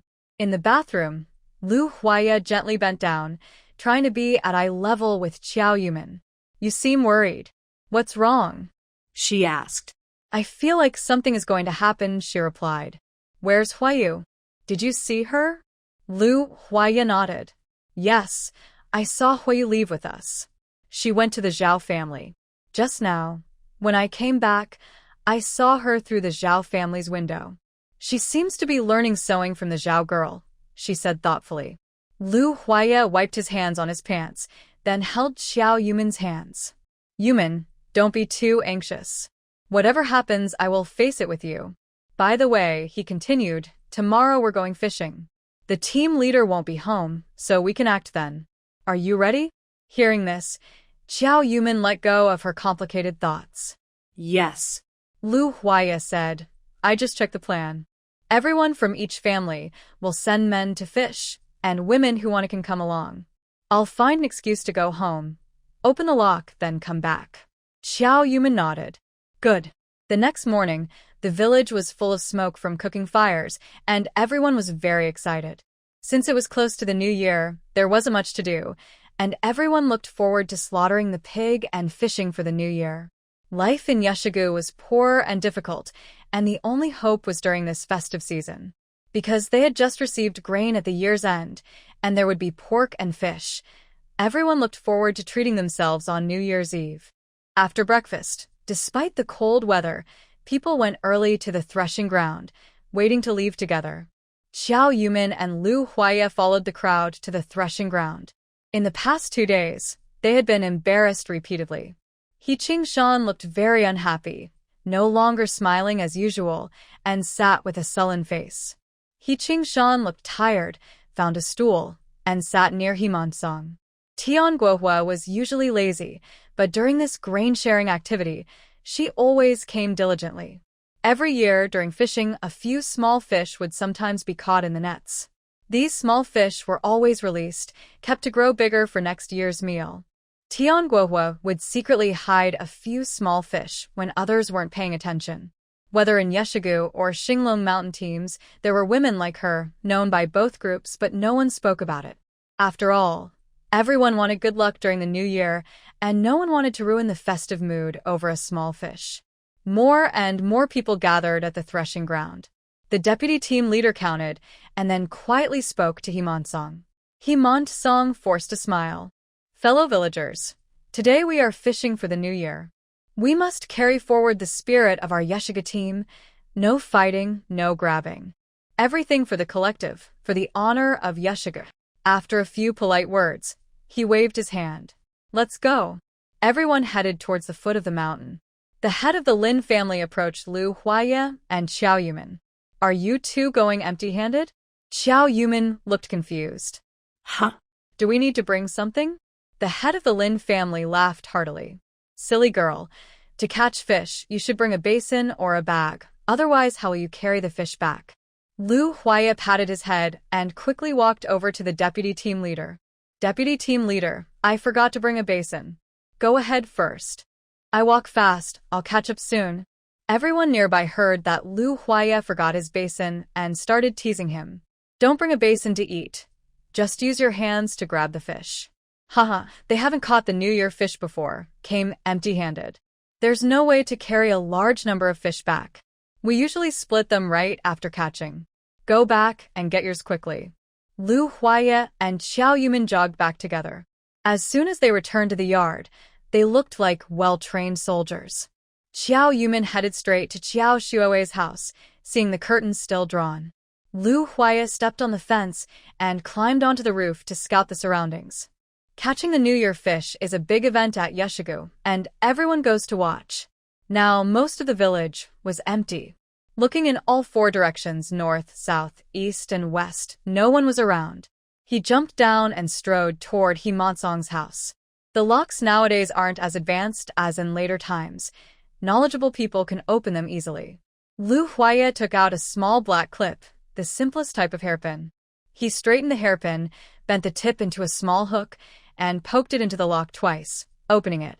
In this way, both the room's lock and the chest lock were opened. Just as Qiao Yumin reached out toward the chest, she saw Qiao Shuowei come out of the house. Lu Huaya quickly pressed down on Qiao Yumin's head, and they both crouched on the ground instantly. Qiao Yumin also saw Qiao Shuowei. Look at how Qiao Shuowei is peeking around, probably checking if anyone is nearby. It seems we're not the only ones thinking this is a good time. Lu Huaya bent over and pushed open the window connecting to the backyard. I'll go out and distract her. You find what you need. He leapt out in one bound. Qiao Yumin watched as Qiao Shuowei tiptoed over, constantly looking back as she approached the door. Her heart was in her throat, thinking that if Qiao Shuowei saw her, she'd have to act early. Today, she was determined to get that thing. Qiao Yumin mentally took out a shovel from her space, crouched, and moved to the other side of the door, hugging the wall tightly. She was ready. Once Qiao Shuowei came in, she would strike a deadly, then hide the body in her space, so no one would ever find it. Outside the door, Qiao Shuowei whispered in surprise, Lu Huaya. The sound of footsteps grew fainter as they moved away from the door. Through the glass window, only two people could be seen talking, but their words were inaudible. Soon after, the two entered Qiao Shuowei's room again. Qiao Yumin quickly opened the Kong cabinet. She remembered from her past life that what was locked inside was not clothes but something very important to the He family. Because Tian Hohot always ordered her to do chores and tidy up clothes, but never let her touch this cabinet. One time, Tian Hohot forgot to lock the cabinet, and Qiao Yumin accidentally opened it. Inside was a large ledger. She looked at it and saw it was a record of grain. It listed the yearly harvest, the amount of grain paid as taxes, and the grain purchased by the government. At first, Qiao Yumin didn't think much of it until one day, when some village officials held a meeting in the West Room, and He Monsong asked her to pour tea. She saw the grain records from previous years on the table and realized that the ledger inside the cabinet was the real record. He Monsong lied every year about the grain harvest and secretly sold the grain, pocketing the money. The record outside was fake. The one in the cabinet was the real account book. She opened the lid, and a musty smell hit her. She uncovered the clothes on top, which had the same layout as in her past memories, a large ledger, and a can of malted milk. Now, there were also two delicate red velvet boxes. Qiao Yumin no longer cared what was inside. She stored everything in her space. She looked outside and saw no movement, then began searching other cabinets. After gathering what she could, she closed the window and locked the cabinet. When locking the door, she deliberately didn't lock it tightly, but left the latch loosely hanging. Inside, Lu Huaya took the basin handed to him by Qiao Shuowei. Thank you. I'll return it after I use it. Qiao Shuowei, with teary eyes, grabbed Lu Huaya's sleeve. Lu Huaya, feeling a natural aversion, immediately shook off her arm when she touched his sleeve. If you're unhappy, you should tell your husband, not me, he said coldly. Tears streamed down Qiao Shuowei's face. She remembered Lu Huaya from her past life, wondering if life had been better for her if the Lu family had been the same back then. Maybe Lu Huaya would have protected her like he protected Qiao Yumin, and the entire Lu family would have loved her. When I was a child, I often played at the Lu family's house. We were childhood sweethearts. Don't you have any feelings for me? She asked softly. Lu Huaya snorted coldly. Childhood sweethearts call us incompatible. Back then, I didn't even pay attention to Rain's sleep, so I naturally didn't care about you. Honestly, I only heard your name from Rain's sleep. Otherwise, I wouldn't even know what you're called, let alone feel any affection. Lu Huaya couldn't hold back, but he wasn't sure if Qiao Yumin had obtained what she wanted. He was still considering whether to knock Qiao Shuowei out completely. If he refused to admit anything, she wouldn't be able to do anything to him. Hitting too hard might kill her. Hitting too lightly would knock her out. Lu Huaya was carefully judging the strength when he heard someone shout outside the door. Lu Huaya, where did you go? Are you going fishing or not? Hearing Qiao Yumin's voice, Lu Huaya turned and walked out without looking back. Our family doesn't have extra basins. I was thinking of borrowing one from his family. Once I'm done, I'll return it. Qiao Yumin held a cloth bag in her hand, looked at the basin for a moment, then snatched it away. She took the basin and directly handed it back to Qiao Shuowei. No basin to hold fish? Just use a cloth bag. You know my relationship with Qiao Shuowei isn't good, right? Why bother borrowing from her? Her things are not something you can afford to borrow. Qiao Yumin twisted her body, clearly feeling jealous. If you're willing to borrow, just do it here. I'm leaving now. Lu Huaya hurried to catch up. Yumin, aren't both neighbors out? I just saw her and asked to borrow. Don't be angry. After all, she's your sister. Can't we still keep in touch? Qiao Yumin walked quickly, and Lu Huaya explained from behind, as they soon went far away. Qiao Shuowei showed a small victorious smile. She affectionately stroked her cheek and adjusted her hair. Lu Huaya, despite being a decent man, was still a man.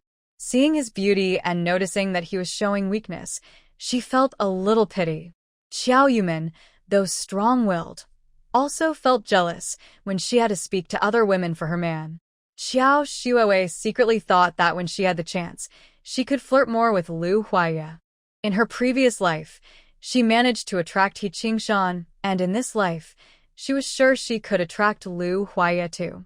Once she caught Lu Huaya, she wanted to make sure Qiao Yumin saw how she was intimate with him, just like before.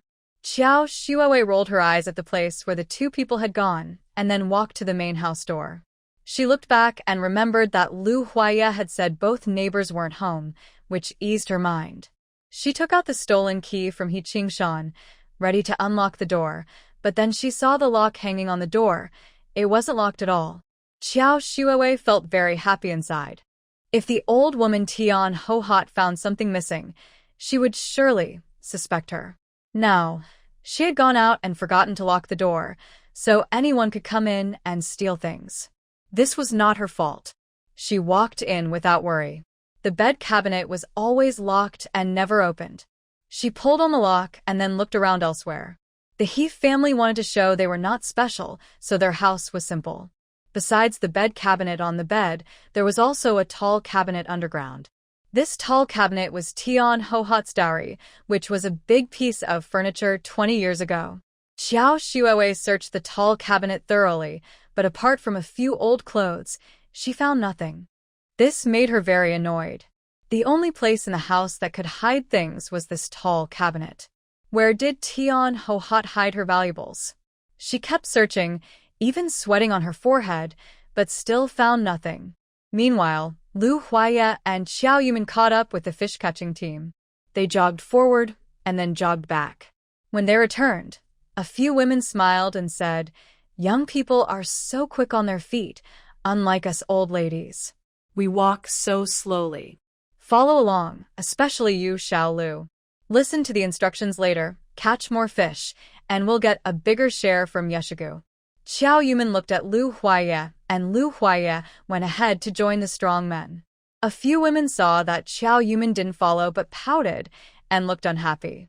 Aunt Lin bumped her shoulder. "Why aren't you following? Even if you don't go with your husband, you could walk with the young women or us old ladies.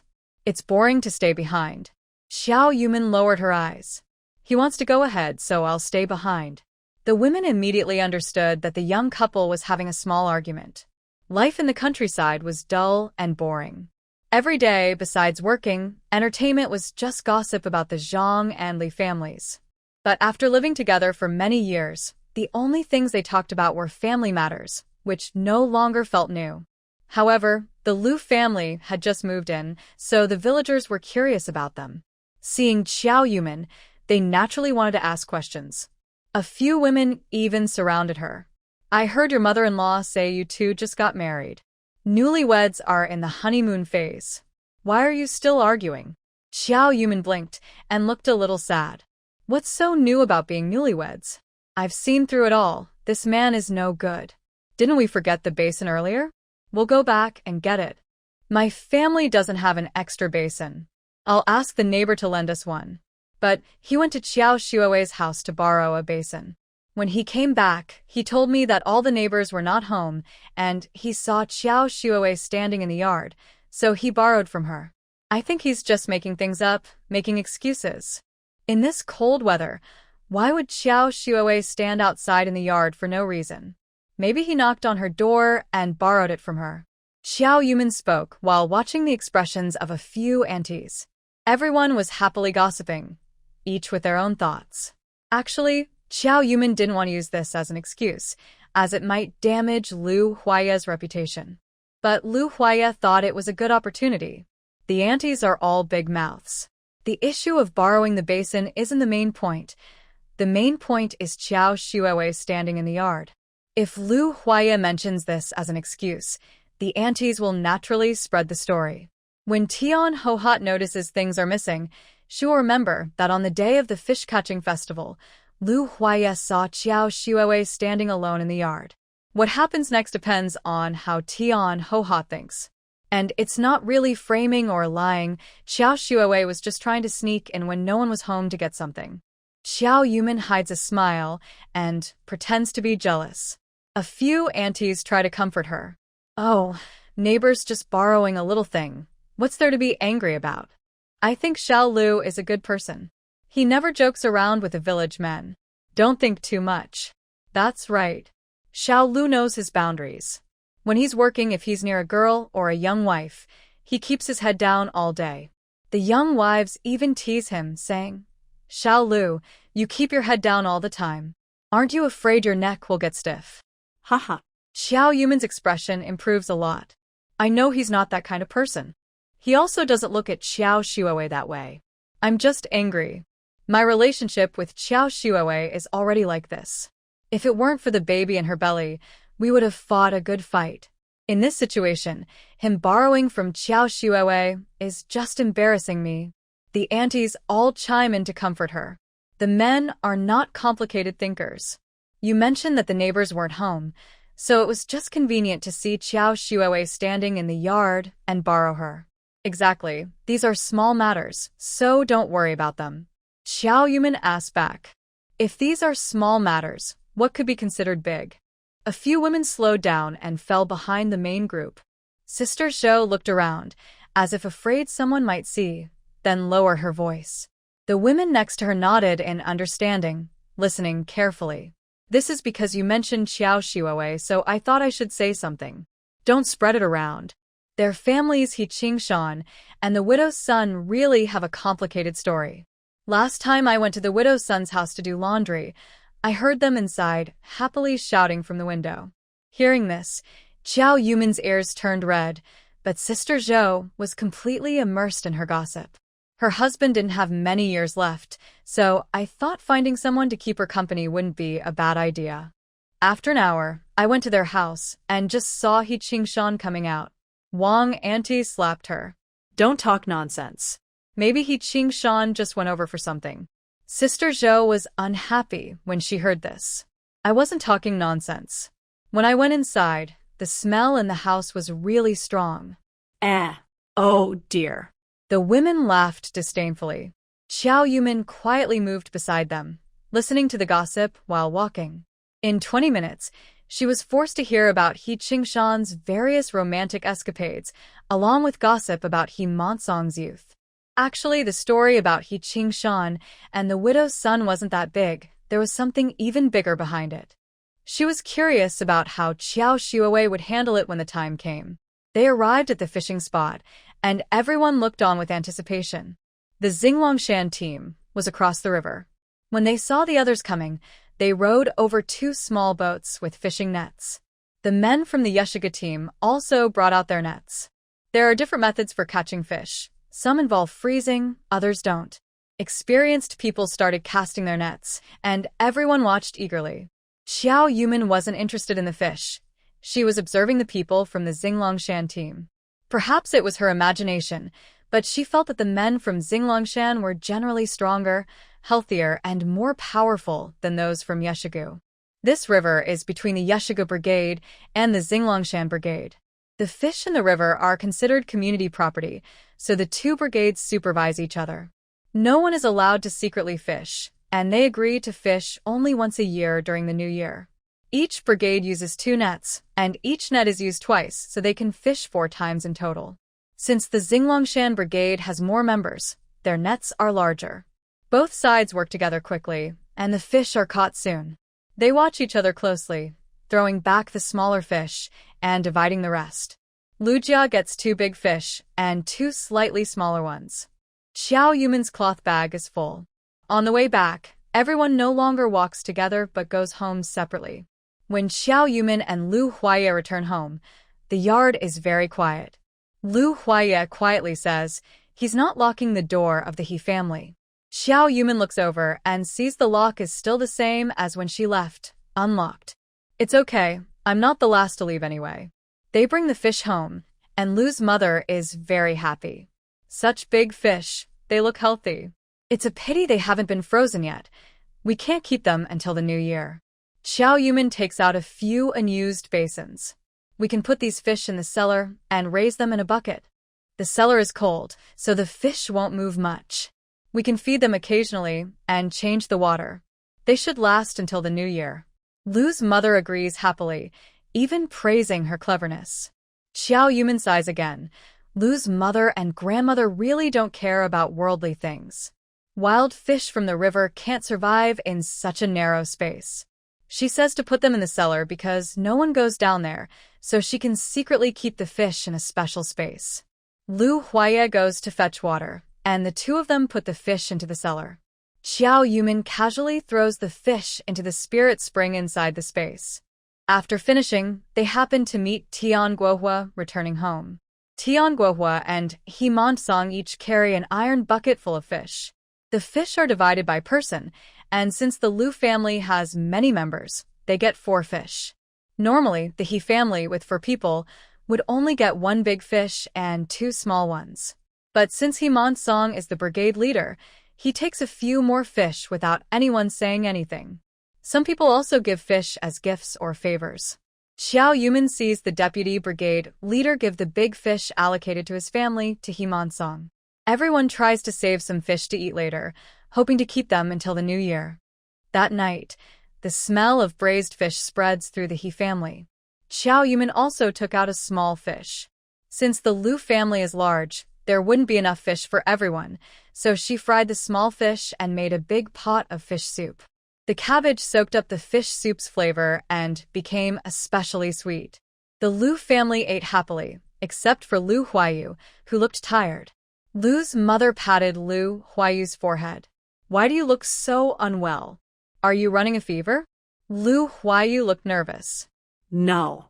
"I'm not running a fever.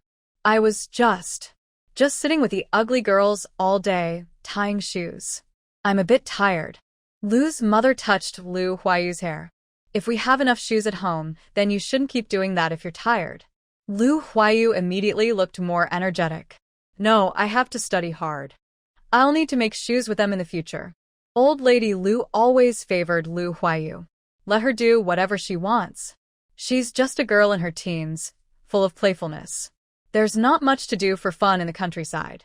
It's good for her to talk to other girls, instead of being stuck at home all day. Lu's father snorted. Just because she's a girl in her teens, she's only a year younger than Yumin. Look at what Yumin does every day, and what she's doing. Lu Huayu suddenly felt wronged. They keep saying I don't work, that I'm not as good as Xiao Yumin. Now I'm learning to make shoes, and you still criticize me. If she's so good, just accept her as your daughter. Why do you need me? I think you just don't like that I don't work, that I eat a lot, and that I'm a nuisance. Or maybe you should look for a wife in the village and marry me off so I won't bother you at home. Lu Huayu ignored everyone and slammed the door as she left. Lu's father sighed heavily. This girl is really out of control. Xiao Yumin didn't say anything, but she felt a bit strange. Lu Huayu is somewhat proud. She only pretends to be friendly to the girls her age in the village, but in reality, they don't talk much. Recently, she's been going out often, which doesn't seem like her usual personality. Xiao Yumin took a chance and shoved a handful of candy into Lu Huayan's hand. Huayan, watch your sister. Tell me immediately if she goes anywhere or stays too long, and report any unusual things. Lu Huayan, clever and mischievous, nodded. Understood, sister-in-law. As they finished catching the New Year fish, the village suddenly became lively. Everyone started visiting each other, exchanging extra food. He-Man Song even brought a cart, preparing to deliver goods to Qingshan County in batches, so everyone could buy New Year supplies. Everyone was looking forward to going outside, but the Lu family was waiting for someone to come in. Finally, on the third day after Xiao Yumin returned to Yeshigu, Gao Lu and Qing Xiaozi arrived. Gao Lu somehow got a tricycle, with a tarp making a cover, so no one could see what was inside. Even though Xiao Yumin had told Gao Lu how to find their home, he still came with a kind auntie beside him. This is the Lu family. Yumin, come out quickly. Your relatives are here to see you. The Lu family knew today was the scheduled day, so they had tidied up early and waited for Gao Lu before dawn. When they heard the shouting, several people hurried outside. Gao Lu got off the tricycle and immediately held Xiao Yumin's hand. Cousin, I've been looking for you so hard. How? How did you end up married in this mountain village? Gao Lu calling her cousin surprised Xiao Yumin. She had told Gao Lu to pretend to be her relative, but she didn't expect him to start acting as soon as he entered the yard. Suddenly, she felt a strong gust behind her, and someone pulled her. Lu Huaya's serious voice sounded. Don't touch her. Gao Lu didn't feel awkward, just smiled foolishly. Is this my brother-in-law? Hello, brother-in-law. Two kind aunties came over eagerly to show the way.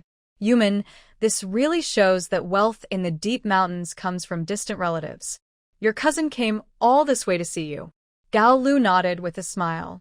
Auntie, you don't know. When I was young, my family was in trouble. It was my uncle who helped us. Otherwise, my sister and I would have starved. Now, I say I want to build the northwest for the country, I have to take good care of my cousin. He took some rice, flour, and oil from the tricycle. This is a little New Year's gift I brought. Your family can have a good celebration. He also took 4 apples from the basket on the tricycle. Auntie, please help me find the way. Consider this a greeting gift. These 2 apples were very precious. The 2 aunties happily praised Gao Lu for his kindness and also said that good people are rewarded. They happily left the Lu family. After the outsiders left, the act was over. Gao Lu lifted the curtain of the tricycle. Come down. We're going inside. The Lu family knew that the person on the tricycle was the doctor they paid a lot to invite to see old Master Lu. Everyone gathered around.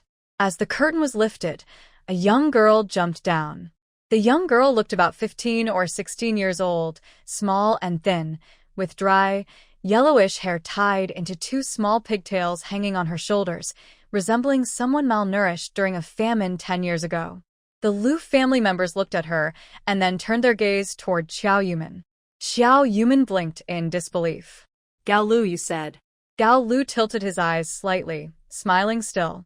This is Xiao Hua. You probably wouldn't recognize her after all these years.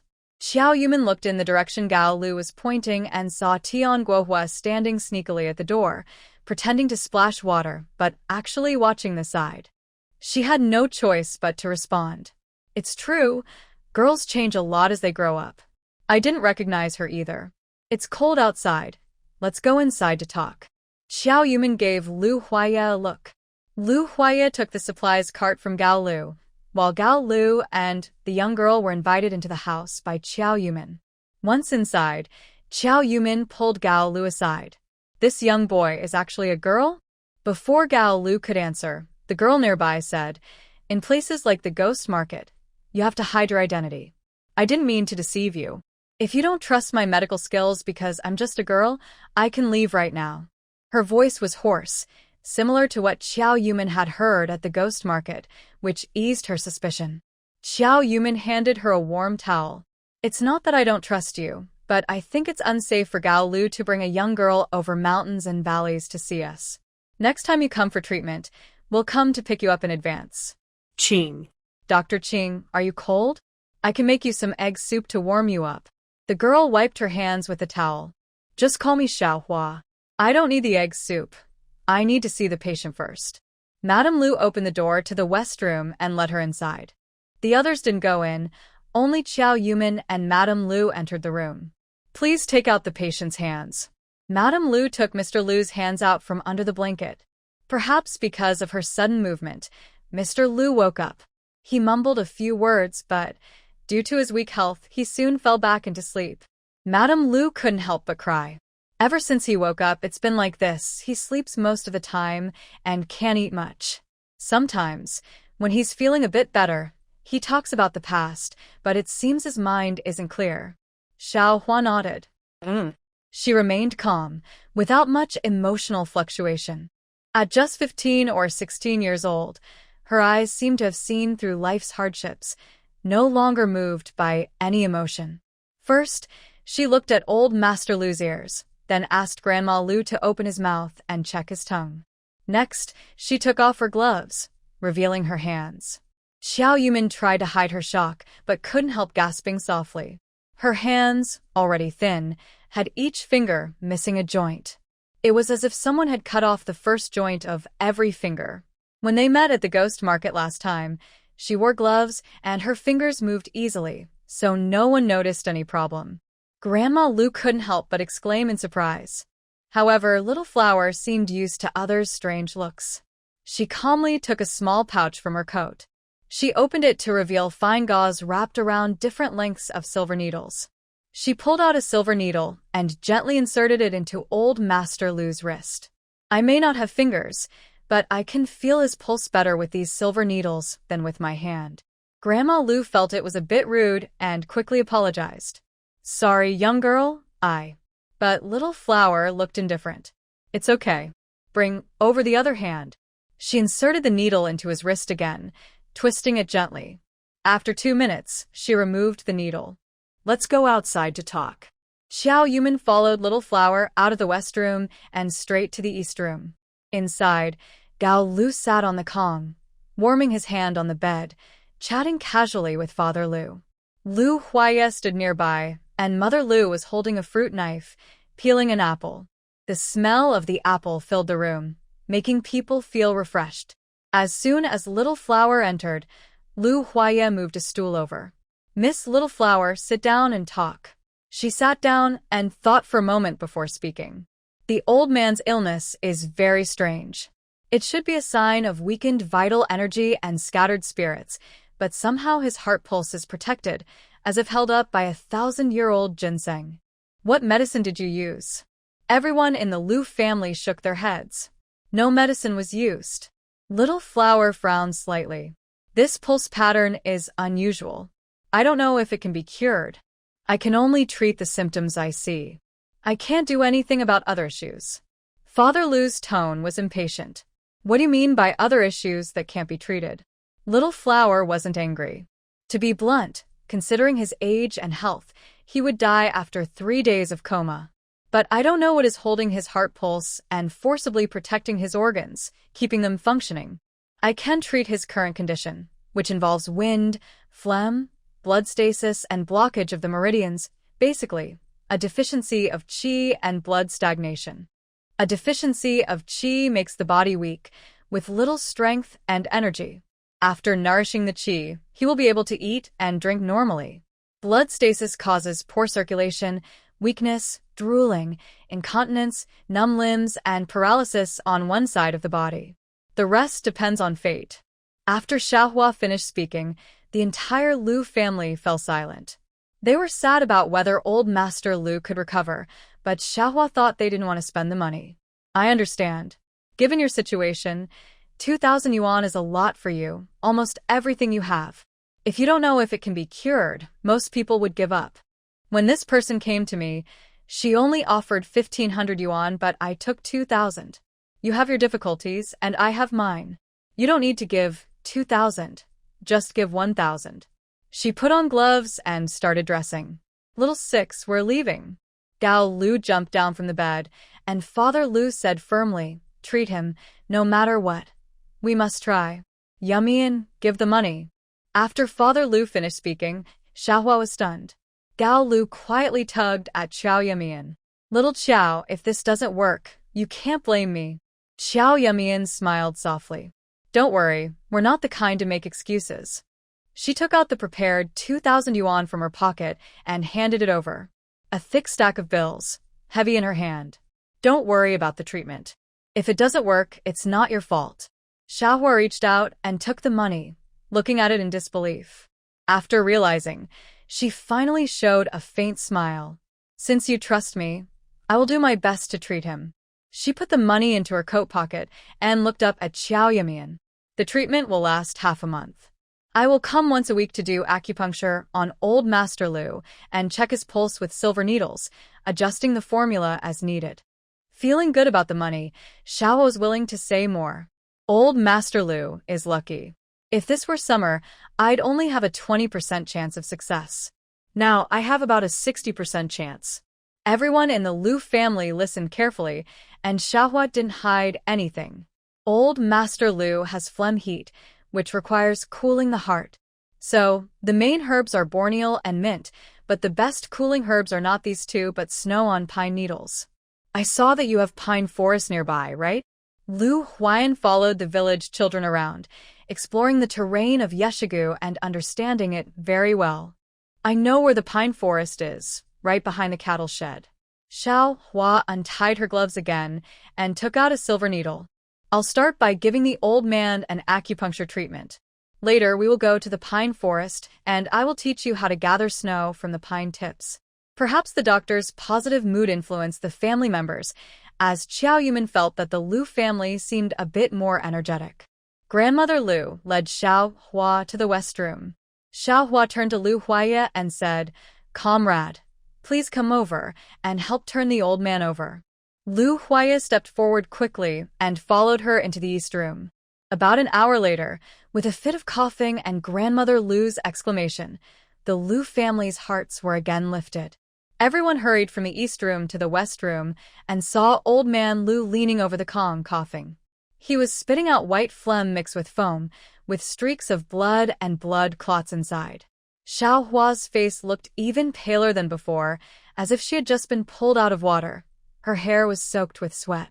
Xiao Yuman quickly went back inside to find some clothes.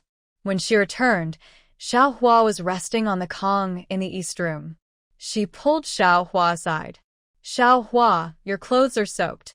Change them. Xiao Hua looked at Xiao Yuman's clothes and shook her head. No need, I'll rest for a while. Xiao Yuman didn't insist further. After Xiao Hua rested for a bit, Lu Huayan led her, and Xiao Yuman and Lu Huaya followed Xiao Hua to gather snow. Xiao Hua didn't wear her usual military coat, only an old, patched thick cotton coat. Xiao Yuman, citing the cold in the mountains, found her a smaller, thicker coat she wore herself. Even though it was small on her, it looked like a big coat on Xiao Hua, because she was very thin. Xiao Yuman couldn't help but wonder inside.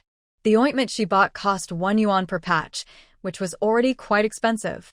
In theory, selling 30 patches of ointment would earn enough for an ordinary worker's salary, so Xiao Hua shouldn't be living so hard. But then she remembered what Gao Lu had said. Everyone at the ghost market had their own story and reasons for hardship. Maybe Xiao Hua had her own difficulties too. Not long after the snow had fallen, the snow on the mountain had not melted yet. The further toward the mountain edge, the colder it felt. On the way, they also met Aunt Lin and Fong, a neighbor from the Lin family. Fong always had a cheerful smile and loved chatting with people. She and Aunt Lin became close while making sunshade hats. Seeing Xiao Yuman, she smiled brightly. Yuman, I heard your family has visitors. I heard they also brought you New Year's gifts. At crucial moments, family members who are blood relatives are the most important. Your family can have a good New Year now. Zhou Yuman's face showed no emotion, but inside she thought that Gao Lu's acting was really worth it. She also smiled and responded, "Yes, this is my cousin's sister. She came to see me. I thought I'd take advantage of the snow not being too thick yet to gather some pine needles and start a fire, and also take her for a walk around the village." Aunt Lin looked at the western hilltop. "If you go to the back mountain, stay away from the cattle shed. That place is full of strange spirits and evil beings." Lu Huayan kicked a snowball and asked instinctively, "Aunt Lin, what do you mean by strange spirits and evil beings? Are they real monsters?" Aunt Lin blinked and lowered her voice. "I heard there's a stinky old man and a capitalist being held there. Don't let the kids get close to those two, or they might be influenced badly." Zhou Yuman and Lu Huaya exchanged looks. Both of their eyes looked a bit gloomy.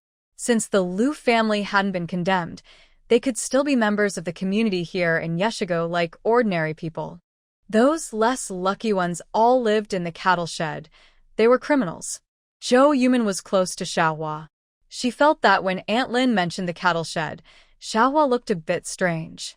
When she talked about capitalists and stinky old men, Xiaohua trembled all over, her teeth chattering. Thinking of what Gao Lu had said earlier, and that Xiaohua's family also had some issues, she quickly interrupted Aunt Lin.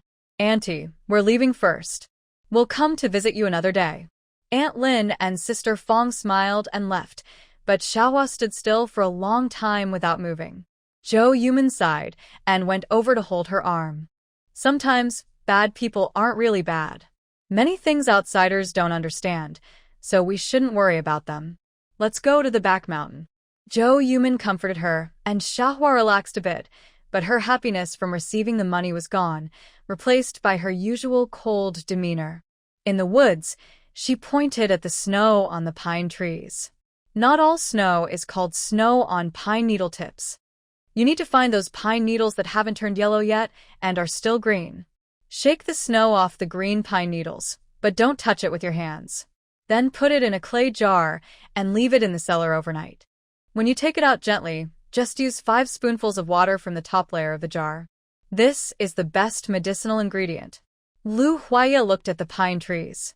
The green ones are at the top of the pine trees. The ones near the ground are a bit yellowish. Only the topmost green pine needles have the best snow. Xiaohua also looked up and nodded. This method works, but the medicine isn't as effective. If there's a ladder, it's best to use it to reach higher places for gathering. Lu Huaya rubbed his hands together, walking under the pine tree to measure its height. "I'll go back and make a ladder. I will definitely collect the greenest snow." Xiaohua, light and nimble, climbed a shorter pine tree directly using the branches. She carried the prepared scissors and picked the pine needles, then shook the snow into the clay jar on her back. "That's it. Do you understand?" The 3 people under the tree nodded together. Got it. Xiaohua looked at the tree, raised her hand to cut another branch. Suddenly, her eyes seemed to be drawn to something, and she stood still, watching. Then she quickly jumped down and ran toward the ox shed to the west. Lu Huaya was anxious, stomping his feet. "We never play over there. Aunt Lin also said we shouldn't go because there are ghosts." Xiao Yuming and Lu Huaya didn't understand, so they followed Xiaohua to run over. The ox shed was at the foot of the mountain to the west, far from the village, like a lonely place. It was called an ox shed, but there were no oxen inside, just a simple shelter made of wood and straw. In summer, heavy rain outside and light rain inside.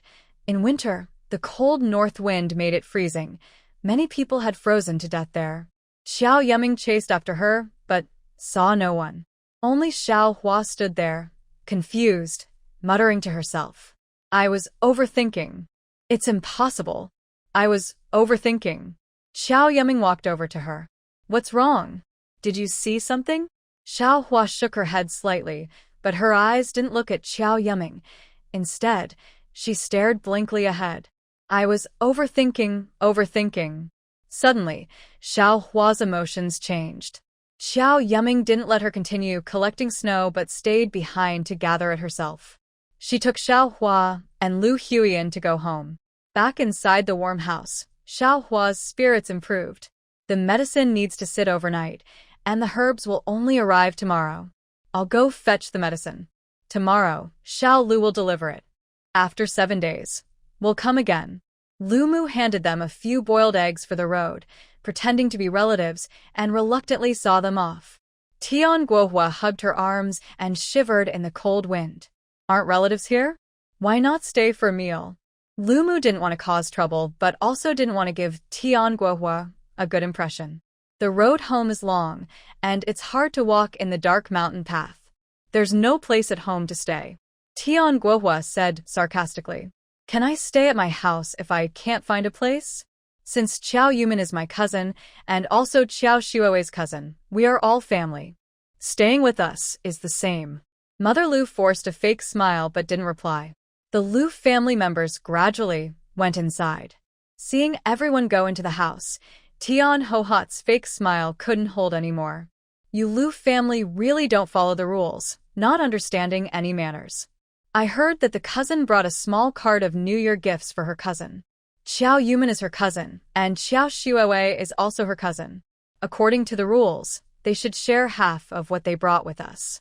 Just as Qiao Yumin was about to explain, Mother Lu suddenly stopped her from speaking. Tian Hohat, you should have some shame. Our family Yumin's relatives have nothing to do with her, Qiao Shuoe. Based on what you said, Qiao Shuoe is still our human sister. Why don't we get a little more when it's time to share the food? If you want things, that's fine. First, share half of your family's food and belongings with us, then we will share ours with you. The Lu family members stopped in their steps, staring wide-eyed at Mother Lu. Mother Lu, usually gentle, was now blushing with anger, tightly clenched fists, as if ready to fight at any moment.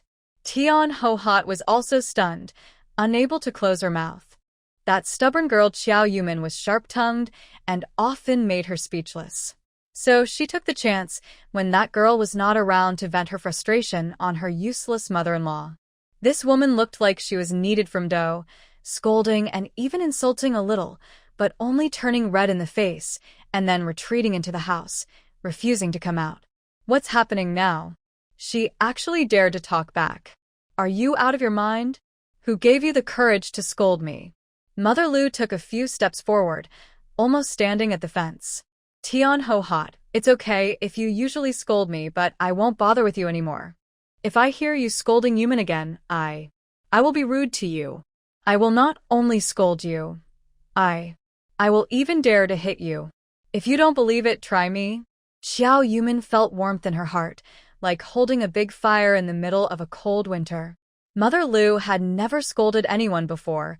She always maintained her dignity and manners, never arguing with others. Enduring oppression for so long, she had become used to it. But now, she was actually standing up to fight back, shouting loudly like Tian Hohat. Mother Lu's change made Yumin both laugh and cry. She went up and held Mother Lu's arm, speaking softly with a teasing tone. Mom, don't argue with the shrew. I'm hungry. Please cook something for me. Lu's mother couldn't hide her smile and gently touched Qiao Yumin's face. Mom can protect you, so no one will bully you in the future. Let's go, I'll cook for you. The mother and daughter went into the house happily. Tian Guohua was scolded and felt very angry. You still scolded others, but look at yourself. Qiao Yumin was in a good mood and didn't want to argue with Tian Guohua anymore. She let go of Lu's mother and walked to the fence, shouting loudly. Tian Guohua, if you have a bad temper, go get it treated. The things sent by my brother are also being coveted by you. You're not afraid of choking on them. Captain He, is your family so poor that you need the captain's wife to go beg others? If you're really so poor that you have no food, then. Before she finished shouting, Tian Guohua was stomping her feet anxiously. Stop shouting, because she and He Qingshan caught 2 buckets of fish, and villagers were talking about it. Last night, He Monsong scolded her. He told her not to be too greedy and to avoid making the village look bad. But just now, she saw Lu Huaya unload the truck. There was not only rice, beans, and oil, but also fruits, eggs, and pork ribs. Others like to eat fatty pork, but her family isn't short of oil and water. She especially liked the ribs. They were cooked until tender, with meat on every bone. One bite, and the flavor from the bones could make her feel happy. She thought, I don't need rice or oil, just those ribs are enough. But this stubborn girl was shouting loudly, almost making the whole village hear her. Xiao Yumin looked at Tian Guohua's face turning pale, and she kept looking into the house. She paused and said to Tian Guohua, "You really forget the pain after healing, huh? Do you still want to taste dirt? Don't force me to slap you when I'm happy." The day after treatment, Gao Lu brought 7 days' worth of medicine. Xiao Yumin wanted to give Gao Lu some money, but Gao Lu said Xiaohua had already paid, insisting she didn't need money. Gao Lu was reliable and smart. Since she sincerely wanted to be friends, Xiao Yumin took a box of braised pork from her storage and gave it to Gao Lu. There are half a month until New Year's Day, followed by the New Year. At that time, Yeshigu will experience several heavy snowfalls, and the entire valley will be closed off, making it impossible to enter or leave. Recently, Xiao Yumin had almost no conflicts with the He family, because the He family left early in a carriage and only returned at night. Only once, she saw Xiao Shuowei unloading the truck when she got up at night. Back inside the house, she couldn't sleep for a long time, constantly thinking about what she had just seen. Every year around New Year's Day and the Lunar New Year, as long as there is no heavy snow, He Monsong would take his horse-drawn cart and lead the villagers to town to buy New Year goods. During the festival, there would also be a big market where families exchanged items. The supply and marketing cooperative would also make an exception and bring some meat and vegetables to sell at the market, so all members could have a good year. But Yeshigu is known as the poorest village nearby, with some families unable to even have enough to eat. How could they afford to buy extra things? However, his horse-drawn cart has been running for 6 days straight, something that had never happened in her previous life. But she didn't feel like investigating this now. Tomorrow is another day to meet Gao Lu and Xiao Hua to come and treat old Master Lu. Last time, she brought 7 days' worth of medicine, and old Master Lu really improved a lot. His face looked healthier, and he could eat more than usual. Yesterday, he even asked to go outside to use the toilet himself. The Lu family was overjoyed, especially Grandma Lu, who chopped meat at night to prepare steamed buns for tomorrow morning, saying she wanted to bring some back for Xiao Hua and Gao Lu. Before dawn, Xiao Yumin heard sounds in the Lu yard. She couldn't sleep, so she got up to help. Grandma Lu, bent over, took some wood chips from the firewood shed to start a fire. The buns were carefully pinched, each one looking as if made with a mold. Unlike the large buns in the north, these small buns were as delicate as carved jade. Xiao Yumin washed her hands but hesitated to touch these buns, afraid of ruining their beauty. "Grandma, did you make all these?" Grandma Lu smiled slightly, her face wrinkling more deeply. "I had a chef from Suong who was very skilled at making these buns," she said. "Back then, I was greedy and worried I wouldn't be able to eat such delicious buns after I got married, so I learned from him. But the old chefs usually keep their skills secret, as it's their special talent. They don't teach others easily. She only taught me 60%, hiding the rest herself. Still, they turned out very tasty. Once they're steamed, you should eat more. These buns taste best when hot." Xiao Yumin didn't dare touch the delicate buns, afraid of damaging their beauty. She washed some millet and, while Grandma Lu wasn't paying attention, took out a pumpkin from the space. The pumpkin was sweet and fresh, perfect for making porridge with millet. Eating these delicious buns and the porridge made her morning feel incredibly happy. Soon, Mother Lu came out and saw Xiao Yumin tidying up the stove, quickly taking over. "Why don't you sleep a little longer? Go back to bed, and I'll take care of things." Xiao Yumin didn't go to sleep, but sat by the stove adding firewood, watching Lu Mu cook porridge. Maybe everyone knew Xiao Hua would come today, so the Lu family woke up early. A bowl of thick, sweet millet porridge and small steamed buns with juicy filling made everyone feel happy.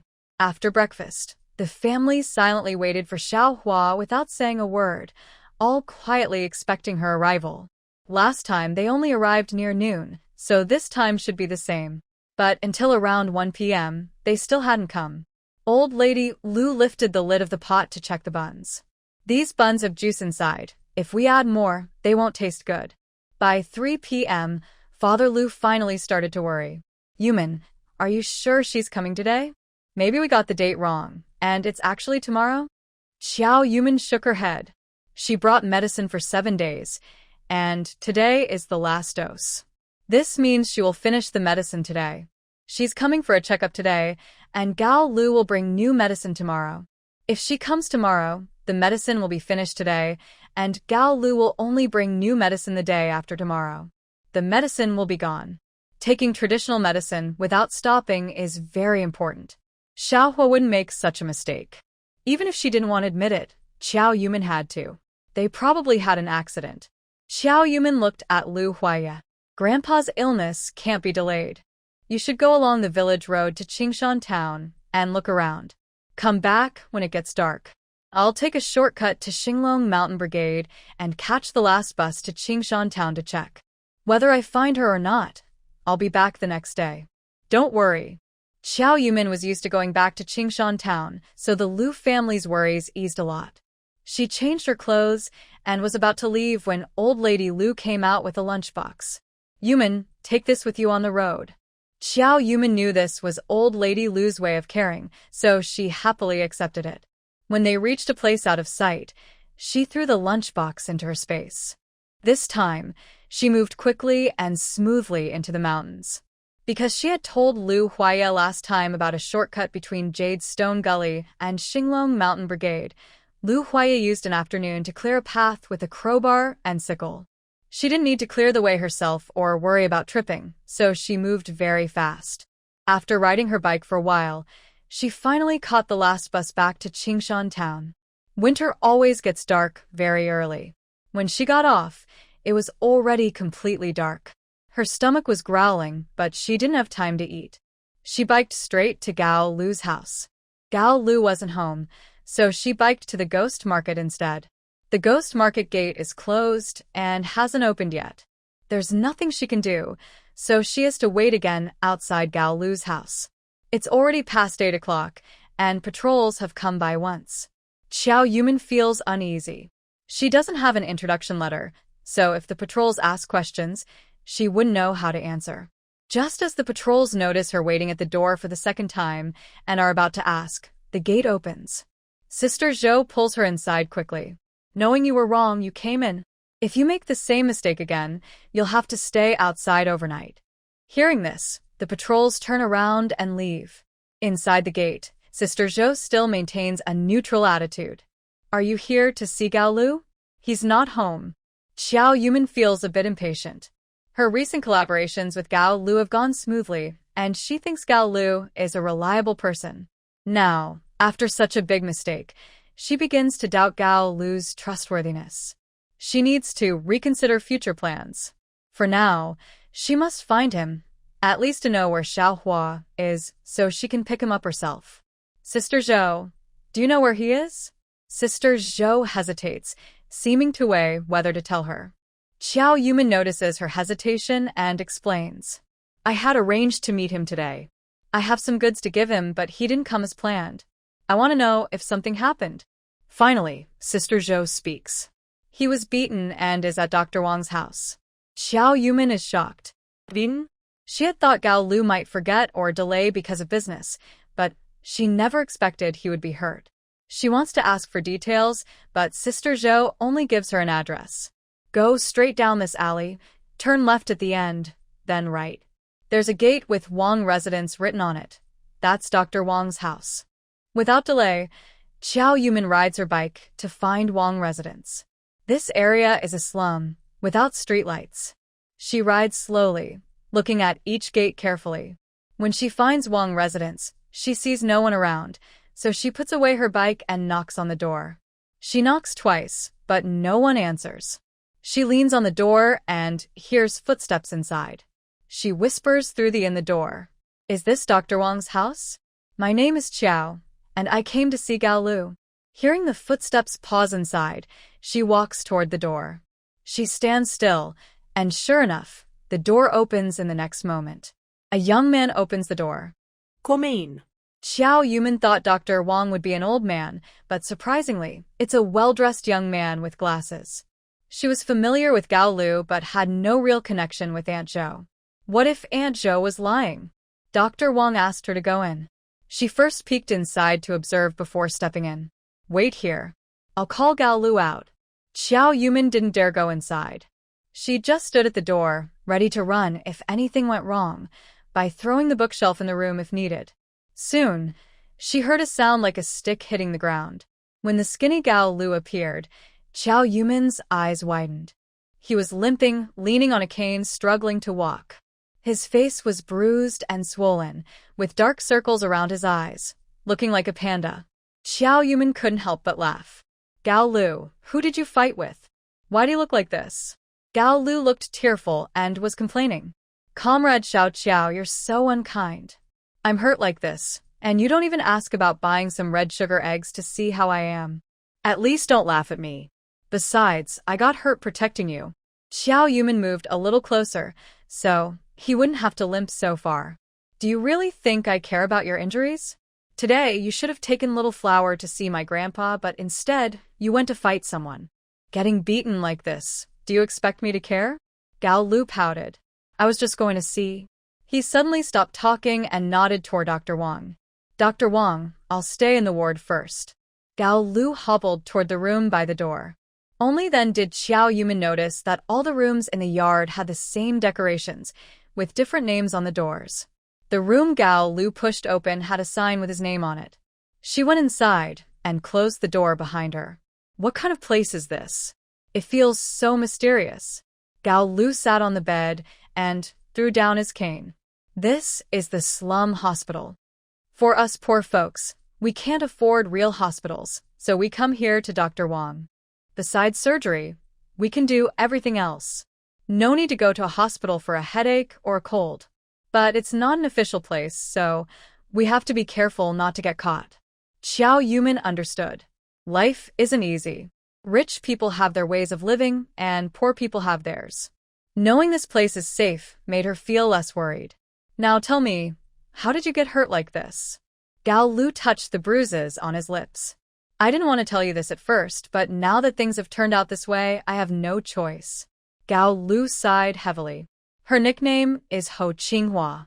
Her family used to run a pharmacy. Ho family's ointments are very famous.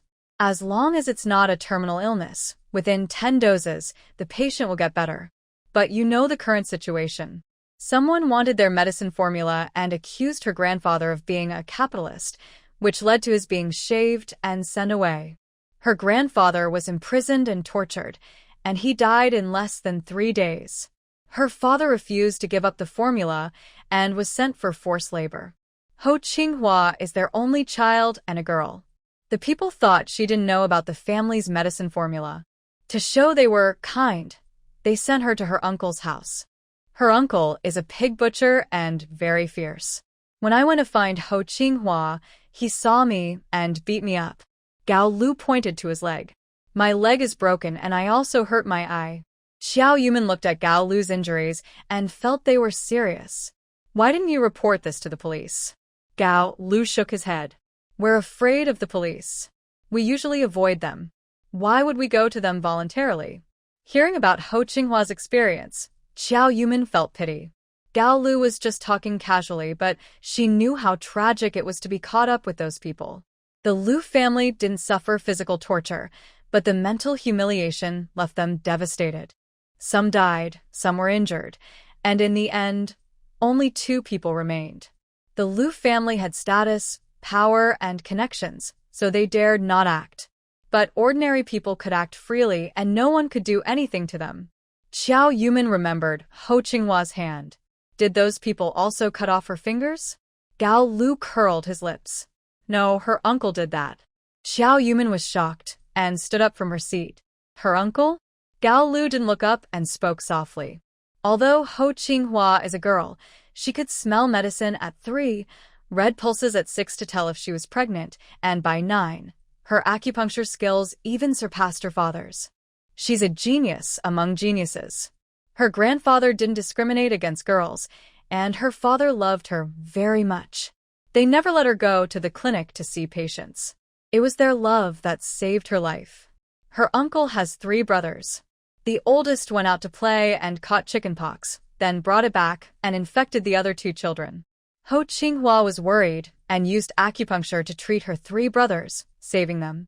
Her uncle not only refused to thank her, but also feared that her medical skills would be discovered by others, bringing trouble to himself. So he took a butcher's knife and cut off her fingers, forbidding her from taking pulses or giving injections. Zhou Yumin was so shocked, she almost couldn't breathe. Even if she wasn't related by blood, they still shared a kinship. She had saved 3 children. Even strangers would say thank you, but her uncle repaid her with betrayal. Zhou Yumin was very angry.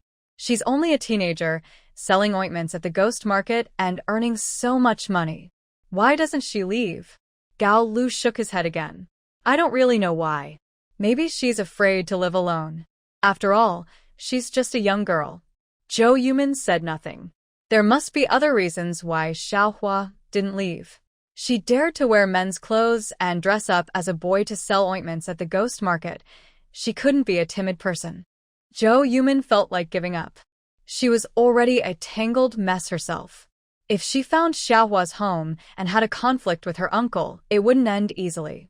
But a voice inside kept telling her she should find Xiaohua, not just for old Master Lu's illness, but also for her own conscience. In her past life, she had lived very hard, with everyone turning a blind eye. The only warmth she received was from the Lu family, and Lu Huaya gave her hope to escape Yeshigu. Although the ending was not ideal, at least someone had pulled her out of the darkness. That young girl, Xiaohua, who was only a teenager, was she also waiting in the dark for someone to help her? Having experienced walking alone in the endless night, not knowing when it would end, how could she watch others suffer and do nothing? Xiao Qiao, is it okay? Zhou Yumin was brought back to reality by Gao Lu's words. What's okay or not? Gao Lu looked miserable. I admit I didn't do right by Xiaohua. Don't count on me to help her.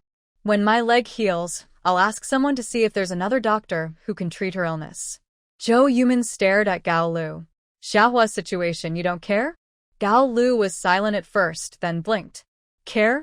There are 48 households on Zhongshan Street, each with their own hardships. Can I really handle all that? I've been beaten up for no reason. Am I not suffering enough? The lives of poor people are like this, eating irregularly with only one set of good clothes, worn when they go out. If I can't even support myself, where's the kindness to help others? Zhou Yumin closed her eyes, sighed, then opened them again. All right, I understand. Tell me Xiaohua's address. I'll go see her. Gao Lu raised his eyebrows. Don't act impulsively. The doctor can still find a way, and there's only one life. Xiaohua's uncle is a pig butcher, big and strong. He could slap you so hard you fly. Xiao Yumin rolled her eyes.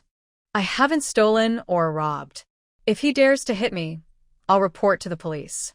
You don't interfere, I understand. But don't stop me from doing what I need to do. Give me the address. Gao Lu looked at the confident Xiao Yumin, took a small notebook from the bedside table, and wrote down the address. Xiao Qiao, I warn you, his uncle is not simple. If you see trouble, run, understand? Or, I can find a brother to go with you. If you get hurt, your man might get mad at me. Xiao Yumin looked at the address, trying to remember where it was. Stop talking and focus on healing your leg. Xiao Yumin opened the door to leave, but paused. She had space, and she was used to leaving the house without carrying anything. Just now, Grandma Lu handed her a cloth bag slung diagonally across her body to give her a bun. She reached into the bag, mentally took out a box of buns from her space, and placed it on the table. Grandma made these. They're a good deal for you. After setting down the things, she left. When no one was around, she took out her bicycle and headed straight for Xiaohua's place based on the address. Actually, Xiao Yumin was a bit angry with Gao Lu. Xiaohua's life was very sad. Gao Lu knew this, but didn't plan to help her. But then she thought, what could Gao Lu do? He wouldn't dare report to the police, and he couldn't fight Xiaohua's uncle. He barely managed to get by himself. What could he do for others? She knew she was meddling a bit too much. But if everyone ignored such matters, wouldn't everyone have to live in darkness? By nearly 10 o'clock, there were no more people on the street. Fortunately, Qingshan town had several state-run factories and people coming home from night shifts. Riding her bike, she wouldn't stand out much. After about 20 minutes, she finally found Xiao Hua's home. It was in a poor neighborhood similar to Zhanshan Street, but slightly better because there were streetlights. Following the streetlights, she looked at the address on the wall and easily found Xiao Hua's house. The old, rusty iron gate was crooked and not fully closed, with large gaps on top, bottom, and in the middle. Xiao Yumin looked around and saw no patrols. She peeked through the gap in the gate. She didn't know how many families lived in this big courtyard. Several doors had clotheslines with different-sized clothes hanging. It was cold at night. The clothes were stiff and hard like cardboard. When the wind blew, they swung stiffly back and forth. Moving her gaze to the left, Xiao Yumin almost shouted in shock. A young girl was squatting by the well on the left side of the yard, washing clothes. This well was a pressurized type, operated by pushing a handle up and down to draw water. What scared Xiao Yumin wasn't just the presence of someone, but the girl's face was swollen with injuries, and her wrists were tied to the water pump with a chain. As she scrubbed her clothes back and forth, the chain made a clattering sound. Looking further down, the girl's fingers were cut short. Little Hua. The girl who was chained was Little Hua. She hadn't recognized her because her face was swollen. Xiao Yumin's heart ached, and her eyes felt sore. It was almost New Year's. Winter had already set in, and the river was frozen. The water for washing clothes must have been very cold. The gate was old and broken, and Xiao Yumin felt she could kick it open easily. She had the urge to kick the gate down and take Little Hua away right now. Just as she was about to kick, she remembered what Gao Lu had said. Little Hua's uncle was very fierce. If she impulsively kicked the door, she wouldn't be in the right. Then Little Hua's uncle might report her for trespassing, and she would get into trouble. Xiao Yumin calmed down and thought carefully about what to do. In this situation, she should first call the police to report child abuse. Then she could bring the Women's Federation to persuade the family to treat Little Hua better, and she could visit Little Hua often. Right now, she should go home and stay overnight, then come back tomorrow with help. She rode her bike toward the old Xiao family's yard. Halfway there, she suddenly stopped. Wait. If Little Hua was chained here every day, the neighbors would definitely know and call the police. That means, during the day, Little Hua wouldn't be in such a state. If she reports to the police tomorrow, they won't see evidence of abuse, and nothing will happen. Since Little Hua's uncle doesn't know she's been here, she should take the police there now, catch them in the act of abusing Little Hua, and then notify the Women's Federation tomorrow. Thinking this, she turned her bike around and headed to the nearest police station. At the police station, Xiao Yumin described Little Hua's situation. The police officer on duty was very responsible and dressed quickly, then followed her to Little Hua's home. In less than half an hour, Little Hua was still squatting by the well, washing clothes. The police looked through the door and saw the chain on Little Hua's body, frowning in concern. Officer Tian stepped forward and knocked on the door. "We are from the police station. Someone reported that there is child abuse in your yard." The police officer stood at the door and called out twice. Soon, someone came to open the door. People in this era generally respect the police. When the door opened, everyone gradually came out, but Xiao Hua's uncle did not. The police looked at the family that hadn't opened the door and went over to knock. Meanwhile, Xiao Yumin quickly walked to Xiao Hua's side. "Xiao Hua, are you okay?" Xiao Hua's face was half red and swollen. Her eyes looked numb and empty. "It's useless." Her voice was very soft, and Xiao Yumin didn't hear her clearly. "What's useless?" "I can't hear you." Xiao Hua was still mechanically washing clothes. Xiao Yumin took her hand out of the cold water and cupped it in her own hands. "Your hand was already hurt before. If you keep soaking it in cold water, don't you want it to get worse? Get up and come with me to the side." Xiao Yumin gently wrapped her own coat around Xiao Hua, showing her care. At this moment, the police also knocked open the door. A man with his head bowed came out of the house. When he stepped out, Xiao Yumin finally understood why Gao Lu was so scared. The man was at least 1.9 meters tall and weighed about 200 jin, roughly 100 kilograms. He was the kind of person who could crush someone if sitting on them. In this time of famine, those who could gain weight were either wealthy people who didn't worry about food, or cooks and butchers. The man's face was full of flesh, his nose was red from drinking, and his breathing was heavy. "Are you new here?" The police officer surnamed Tian looked up at the man in front of him. "Yes, we are transferred here recently, but that's none of your business. Your name is Gao Qinfen, and your wife's name is Xin Yuexiang, right? Someone reported that you are abusing children in this yard." He pointed at Xiao Hua on the ground. "Is this your child?" Just as the police finished speaking, another woman came out of the house. Unlike Gao Qinfen's obesity, Xin Yuexiang was not that fat. She had a full figure, fair skin, and styled big waves in her hair. Her demeanor and sense of superiority resembled Sun Huiqin, clearly someone who didn't worry about food and had some savings. "Comrade police, this isn't our child. This is my husband's sister's child, my little sister-in-law's kid." The police officer Tian looked at Xiao Hua. Nowadays, society is new. The old system has been abolished. Tying a child with chains and hitting her like that. Do you know that's illegal? The woman was not frightened by the police's questions. In fact, some people in the yard turned around and went back inside to sleep. "Comrade police, we are all law-abiding citizens. We definitely wouldn't do such things. She's not a child anymore. She's 16 this year. She's considered an adult." Xiao Yumin secretly felt surprised. Xiao Hua looked like a girl of 13 or 14 in height and appearance, yet she was already 16. The woman looked impatient. "We have reasons for how we treat her. Her background isn't very good. In this era, people with bad backgrounds are like street rats, hated by everyone. Others can spit on their faces, and people just endure it." The police sternly lectured. "Having a bad background isn't a reason for you to mistreat her. Moreover, our country considers anyone under 18 as a minor. You are also abusing a minor. Come with us." The two police officers moved aside, letting the couple pass, but neither of them moved. Gao Qinfen's face was dark, and his tone was very rude. "You newcomers should check the household registration first." Her family was labeled as capitalists and was arrested. After that, she became mentally unstable and acted crazy all day. "I've taken her in, which is already good. Such social pests should be taken away and fed peanuts. This brat not only refuses to be grateful, but also causes trouble for me every day. Everyone in the neighborhood knows I hit her. At only 16, she wants to be with men, flirting with them every day. As her uncle, how can I not care? Isn't it common for families to discipline children? Do you need to go to the police station to do it?"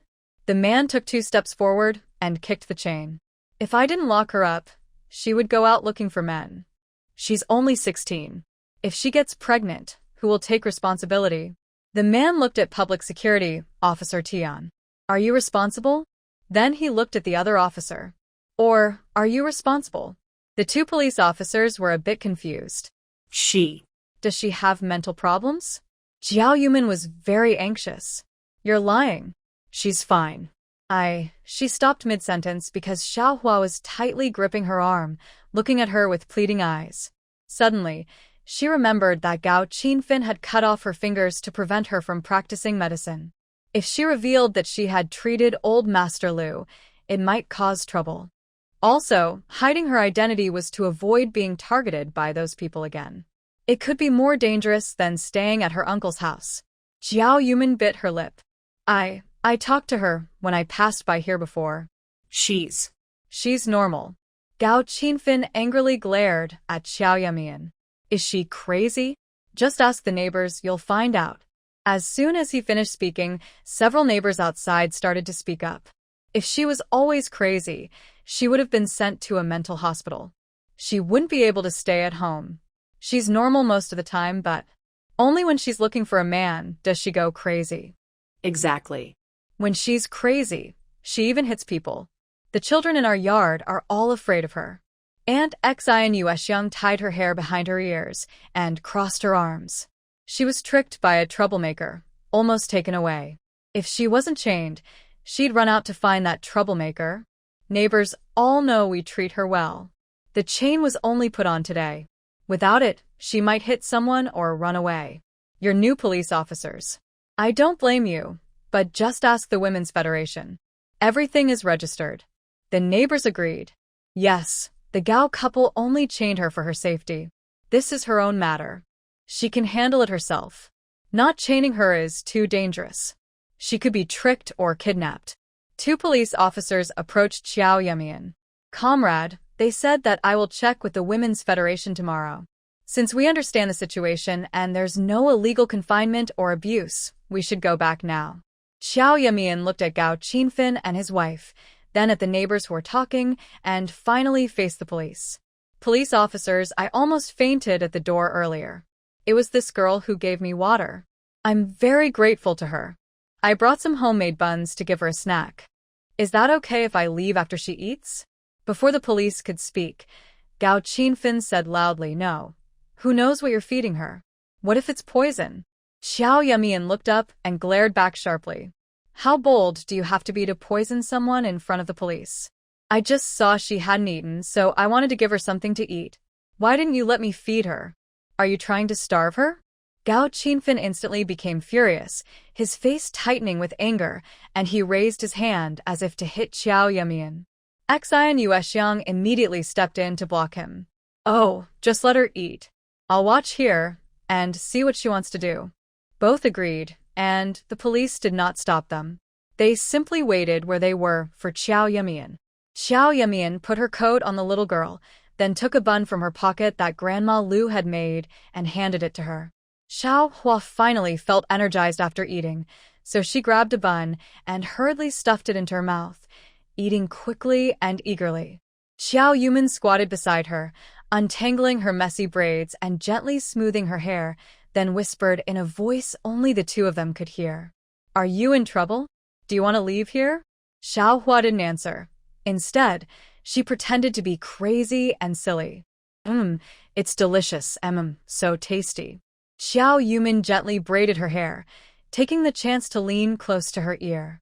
I will help you. Wait for me. As Xiao Hua was eating her bun, she suddenly burst into tears, her voice heart-wrenching and full of deep sadness, sounding very distressed. Xiao Yumin saw with her peripheral vision that a neighbor wiped her eyes and then turned back into her house. Xiao Hua's aunt looked annoyed. Just go quickly. This crazy girl is acting up again. If she keeps crying like this, the neighbors won't be able to sleep. The police also approached Xiao Yumin. Comrade, let's not cause trouble for the community. Hurry and leave. Xiao Yumin gently patted Xiao Hua, as if comforting a child. Don't cry anymore. I will come to see you when I have time. You should rest well. After observing the people in the yard, Xiao Yumin left the yard. A neighbor by the door came to lock it, and the yard echoed with the sound of footsteps as everyone returned to their rooms. The only sound was the clinking of chains, which came from Xiao Hua's eating and the chains moving. 2 police officers led Xiao Yumin to a nearby alley. Comrade, thank you for your kind report, but every family has its own problems. As long as there's no harm to others, we can't interfere. Moreover, that young girl has mental health issues, so we really can't do anything. Although, Officer Tian was about to say something when another officer nudged him lightly with his elbow and politely said, no matter what, thank you for your concern. Xiao Yumin nodded. I understand. Sorry for bothering you. I feel bad about causing trouble. After saying goodbye to the police, Xiao Yumin stayed hidden in the box, watching Xiao Hua's house door. Sure enough, 10 minutes later, Xian Yuexiang opened the door again, looked around, saw no one, and then closed the door. Xiao Yumin tiptoed to the door and peeked inside through the. She saw Xian Yuexiang slap Xiao Hua across the face. Little brat, you dare to let others come to the house and call the police? You've got some nerve. Do you still want your dead father to come back? We spent a lot of effort and money trying to make connections to bring your father back, but instead, you're dating a man and trying to run away. You've been with that man for 6 days, and you've probably worn yourself out. You wicked girl. From now on, don't even think about leaving this courtyard, and don't go anywhere. Xiaohua was beaten and fell to the ground. She slightly lifted her head, and the moonlight shone on her face. Is there really no plan?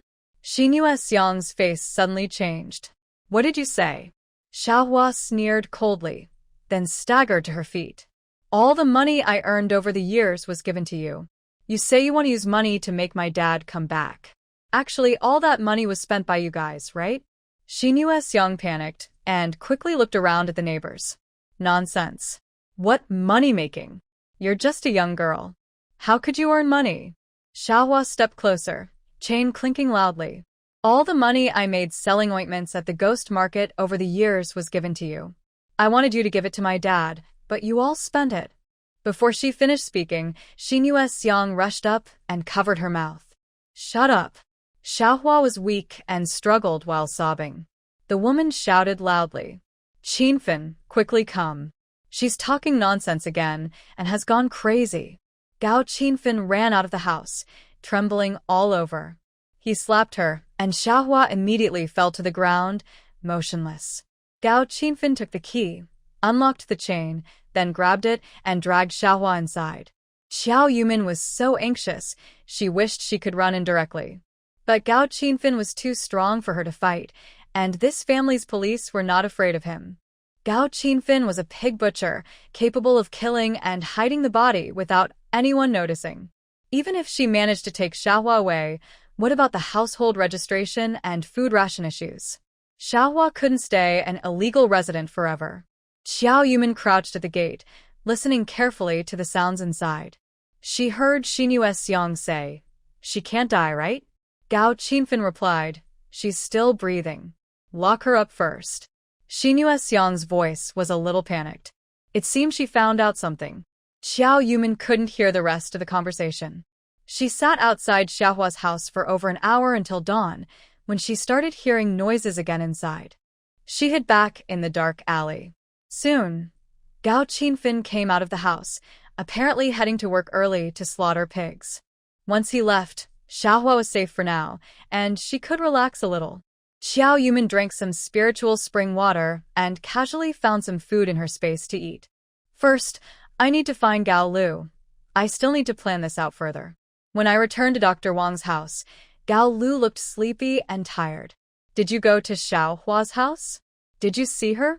Xiao Yumin had not slept for almost 2 nights and was very exhausted, relying only on spiritual spring water. Xiaohua was beaten up and had a swollen face, chained by her uncle. Yesterday, I took the police to their home. Her uncle said Xiaohua was mentally unstable and had been tricked by some troublemakers, so he locked her up. Gao Lu sighed. I told you, this is not something outsiders should get involved in. Xiao Yumin was angry and slammed the table. I insist on getting involved. She kept thinking about the conversation from last night, as if something was connecting in her mind. Gao Lu, Xiaohua used to come and go freely, right? She wasn't chained then? It seems her family knew she was selling ointments at the ghost market. She also gave all her money to her uncle. Do you know why?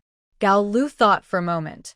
People at the ghost market don't usually ask about others' family affairs. I only got to know Xiaohua because I often helped her treat some brother's illnesses. Xiaohua used to be free to come and go. It seemed that as long as she paid enough money, she could leave the next day. Before she came to your house for treatment, she borrowed 20 yuan from me, which was the only reason she could leave. Xiao Yumin asked again. After she left your house, she seemed to go somewhere for about 5 or 6 days. Were you with her? Gao Lu shook his head. After she returned from your house, we parted ways. I don't know where she went. Xiao Yumin stayed silent and analyzed carefully. From Xiaohua and Xinyu Xiang's conversation, she learned that over the past few years, Xiaohua had been secretly selling ointments at the ghost market, and all the money she earned was given to Xinyu Xiang. Xinyu Xiang promised to use that money to build connections and try to get Xiaohua's father released. Xiao Yumin closed her eyes. She wasn't sure if Xiaohua was inexperienced or if she was desperate to save her father. Her father was deliberately sent to the countryside to toughen him up, hoping he would reveal valuable secret formulas. Unless he revealed all the formulas, he wouldn't be released. Xiaohua said they weren't really working on building connections, maybe because she found out about her father's situation. Perhaps her father couldn't take it and died in the cattle shed, or maybe he revealed all the secret formulas and was secretly hidden away. Coincidentally, Gao Lu came to pick up Xiaohua. Gao Qinfen thought that during the 6 days Xiaohua was missing, she was with Gao Lu, and mistakenly believed she was trying to run away with him. So Gao Qinfen beat Gao Lu and chained Xiaohua again. He absolutely couldn't let this money-making opportunity escape. Thinking this through, everything suddenly made sense. She just asked Xiaohua if she wanted to leave. Xiaohua said which meant she wanted to go. Xiao Yuman thought for a moment. Senior Gao, could you find someone trustworthy to go to Yushigo Lu Jia village and check on me? Tell them I might not return for a few days. Then, please help me with one more thing. Xiaohua opened her eyes. Blinding sunlight shone through the blurry glass onto her face. Her eyes were swollen, and she could only feel the harsh light, unable to see clearly. She instinctively covered her stomach. The 3 buns she ate yesterday were so delicious, easing her stomach pain from hunger over the past 2 days. Thinking of gentle Xiao Yuman, she couldn't help but shed tears. Her already sore eyes hurt even more after crying. She thought, maybe I should just die like this. Even in death, she wouldn't earn a single penny for Gao Qinfen and his wife. She took out a silver needle sewn into her pocket. If she pressed hard enough and stabbed it into the acupuncture point at the back of her neck, she would stop breathing in her unconsciousness. Falling asleep could end all her pain. She looked at the silver needle and then thought of Xiao Yuman. She told herself to wait for her. Would she really come? While Xiaohua was lost in her thoughts, the glass window was knocked on. Was it Xiao Yuman? Had she come to save her? Xiaohua rushed to the window. Her swollen eyes made it hard to see outside. Only a vague shadow was visible. Qiao. Sister Qiao, is that you? Have you come to rescue me? Tears flowed more and more from Xiaohua's eyes. A gentle voice came from outside. Xiaohua, it's me. I'm Lu's wife. Xiaohua blinked, full of disappointment. Lu's wife, please go back quickly. If my aunt sees you, she'll scold you again. Lu's wife was the only person in the yard who cared for her. She often gave her some food when she was hungry. Xiaohua, I can't open this door. I baked a pancake and slipped it through the for you. It might be a bit dusty. Don't mind it. Being a little dirty is better than starving, right? Lu's wife pushed a thin pancake through the door. She looked at the pitiful child through the glass, tears uncontrollably flowing down her face. Xiaohua, eat quickly. I have to go to work. Lu's wife wiped her tears and left the yard. She worked at a mechanical factory responsible for cleaning the women's restroom and was assigned a room here. Every time she saw Xiaohua, she felt so sorry for her. If her own daughter hadn't died, she might have been like her. Lost in thought, suddenly a figure darted out and snatched the cloth bag from her hands. In these times, no one has anything valuable. She only has a thermos in her cloth bag, used to carry hot water. Although the thermos is precious, the most valuable thing is the key to the storage room. If she loses it, she has to report to the factory and she might even be fined or have her wages deducted. She hurriedly chased after the thief, calling out as she ran. Someone's stealing my bag. Stop the thief. The alley was already quiet and no one responded to her shouts. As she kept running, she became exhausted. She twisted her left ankle and fell to the ground. The image of the thief disappeared from her sight. Knowing she couldn't catch the thief, she leaned against the wall and sat down, crying loudly. Thief, when I catch you, I'll send you to jail. She rubbed her aching foot and couldn't stand up. Suddenly, a gentle shadow covered her head and a soft voice spoke near her ear. Comrade, is this your bag? Sister Lu looked up and saw a girl with kind eyes and gentle features. She had tiny beads of sweat on her nose and scratches on her hand, and her eyes sparkled with hope. In her hand was the patchwork bag she had made herself. She quickly took the bag and checked inside. The thermos was still there, and the key was still in place. The joy of recovering her lost item made her feel overwhelmed. She reached out and held the girl's hand. "Thank you, thank you. No need to thank me." Both looked at each other in surprise, speechless for a moment. "Are you?" You. Sister Lu spoke first. "You're the girl who came to see Xiaohua yesterday. You're the neighbor who helped out at Xiaohua's house yesterday." After saying this, Sister Lu looked away. I didn't do anything." Xiao Yumin pretended to be angry. "I didn't recognize you. I only saw someone stealing, so I helped to get the bag back. If you knew you're the neighbor who helped frame Xiaohua, I wouldn't help you. People like you are just making trouble. If a thief steals from you, it's your own fault." Sister Lu shook her head hard. "I didn't help frame anyone, and I never harmed Xiaohua. She was hungry, and I brought her food. Just now, I even gave her a cake to eat." Xiao Yumin blinked and sat beside Sister Lu. "You brought her a cake? Is she okay?" Sister Lu lowered her head. She's fine. Xiao Yumin let out a long breath. "I know Xiaohua isn't crazy. I also know her uncle, and the others aren't good people. Xiaohua is a good girl. She helped me, and I really want to help her, but I can't do anything. A comrade, can you help me? I just want to know what is really going on with Xiaohua and her uncle. Why does it seem like she's not crazy, but everyone in the yard is supporting her uncle's side?" Sister Lu lowered her head even more. "It's nothing special, just what they said. The Women's Federation and the street office both know about it." Xiao Yumin took a patch of ointment from her bag, rolled up Sister Lu's pant leg, and applied the ointment to the red, swollen area. "You sprained your ankle earlier, right? Here, this ointment will help. You know Xiaohua can treat illnesses, right? This ointment is made by her." Sister Lu looked at the ointment in a daze, then nodded. "I know." Xiao Yumin's voice carried a hint of regret. "I came to see how Xiaohua is doing, so I took this small shortcut secretly. I didn't expect that by coincidence I would catch the thief who stole the bag. Maybe this is a good reward for taking care of Xiaohua." Xiao Yumin stood up and looked toward Xiaohua's house. "No one can help Xiaohua. Her uncle is a butcher, and maybe one day he might even hurt her badly, and no one would know. They might take her body to the slaughterhouse, cut her into pieces, throw her into the river, and then say she went crazy and ran away with a man. This kind girl would just disappear from the world forever." Xiao Yumin said this while glancing sideways at Sister Lu. "I want to save her, but I don't know anything. I'm completely in the dark. Forget it. She has her own fate. I guess she just has bad luck." Sister Lu's eyelashes fluttered, and her voice was so soft it was almost inaudible. "If I tell you, can you promise not to say it's me who told you?" Xiao Yumin suddenly grabbed Sister Lu's arm. "I won't tell anyone. I truly want to help her. I just need to know her situation to save her." Sister Lu gently touched the small patch of ointment on her leg, her voice calm and slow. "Xiaohua came to our yard when she was 10, a pretty and fair girl then.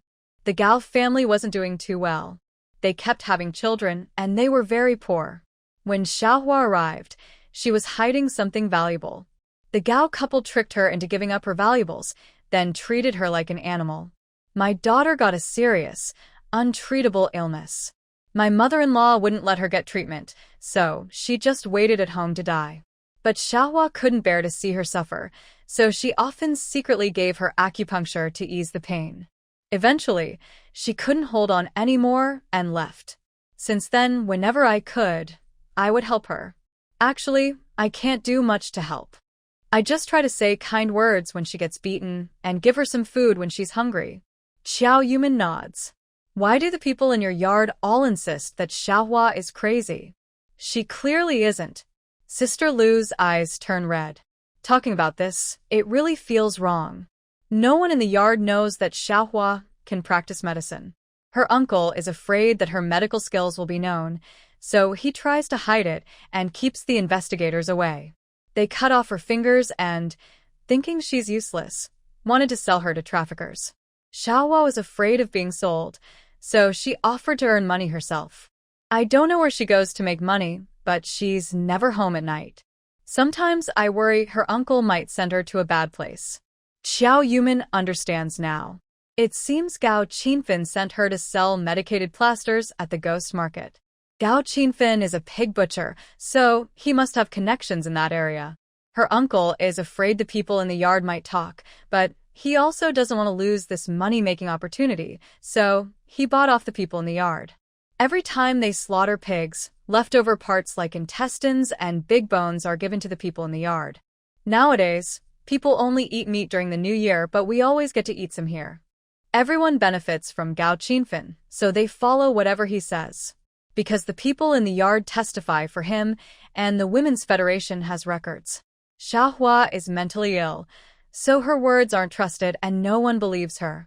Xiao Yumin quickly understood everything. Yesterday, when she visited the neighbors, she noticed that although they live in this slum, there were no extremely thin or starving people. Everyone is of normal build and looks healthy and energetic. Sister Lu explained everything thoroughly, and Xiao Yumin now has a clear idea. Thank you, Sister Lu. If I can successfully rescue Xiaohua, it will all be thanks to you. Xiao Yumin stands up to leave. Not far behind, Sister Lu hobbles after her. Wait a moment. Xiao Yumin turns back and sees that Sister Lu seems to have more to say. She is holding a cloth bag, as if preparing herself mentally. Xiao Yumin stays silent and waits patiently. After a minute, Sister Lu suddenly lifts her head. I also know a secret. Xiaohua's family's old recipe was targeted, and Gao Qinfen reported it. Before Xiaohua came here, the inspection team came to our yard looking for Gao Qinfen. My family lives next to the Gao family. During the summer, with the windows open, the patrol team paid Gao Qinfen 10 yuan. He told the patrol team that Xiaohua's family had many large yellow croakers. He also said that their family's secret herbal plaster recipe was very powerful, and foreigners were eager to buy it. Less than half a month later, Xiaohua came to our yard.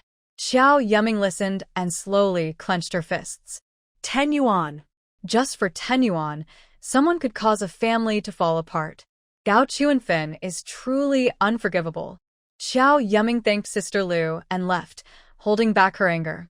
She returned to the old Xiao family house, wanting to rest, but lying in bed, she couldn't sleep for a long time. Xiaohua makes money by making herbal plasters, so the Gao couple definitely wouldn't let her go.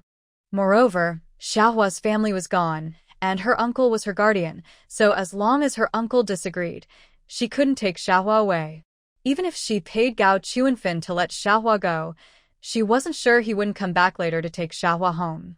After all, buying and selling people is illegal, and she didn't want to give money to such, letting them take advantage.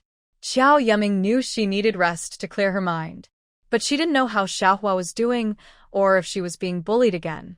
She kept tossing and turning and couldn't sleep. Thinking of that night's hesitant police officer Tian, she decided to try her luck at the police station again. After a quick wash and changing clothes, she rode her bike to the police station in Xiaohua's district. When she arrived, she just caught police officer Tian changing shifts. Xiao Yumin placed a bag of apples on his desk. Police officer Tian, I caused you trouble yesterday. I brought some fruit for you today. Police officer Tian hurriedly refused. We have rules against accepting gifts. Please take it back. I know you want to ask about Qinghua. I already checked on her this morning when I was at work, she said. Police officer Tian took off his uniform and put on a thick coat. I've finished my shift. Let's talk as we walk. Xiao Yumin understood and followed him out of the police station. Once outside, police officer Tian's face darkened. I think that girl is really pitiful, so I went to both the street office and the Women's Federation. The girl's family has some issues. She's being fostered at her uncle's house. The street official said that the girl does have some mental health problems. She even went to the Women's Federation before, claiming she knew medical skills and wanted them to open a household registration for her, so she wouldn't be fostered by her uncle. This is not a joke. A girl around 11 or 12 years old who has never gone to school cannot possibly know medical skills. The neighbor also testified that the girl sometimes seemed crazy and sometimes seemed normal. Her uncle tried his best to take care of her. Xiao Yumin looked at Tian Gongan and guessed his thoughts. Tiangongan, you called me out of the police station because there are some things you don't want to say there. Do you also feel that Xiaohua was wrongfully accused? She's not actually crazy. Tiangongan looked around and lowered his voice. It's not about whether she's guilty or not, and it has nothing to do with being crazy. I secretly looked at their family's case files. They committed serious crimes. Someone reported that they sold precious secret recipes abroad. That's a betrayal of the country. A child without parents and with a bad background can't be sent to a welfare home according to the rules. If she doesn't stay with her uncle, she might end up on the streets, be kidnapped, freeze to death under a bridge, or worse, some perverts. Anyway, staying with her uncle is her best option. In this situation, none of the three parties can do anything. Joa Yuman didn't look at Tiangongan and seemed to have made a firm decision. What if I want to take care of her? Tiangongan stopped walking. Take care of her? What do you mean?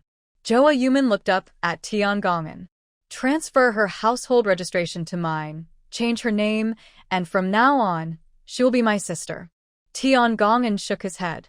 No, that's not possible. She's still a minor.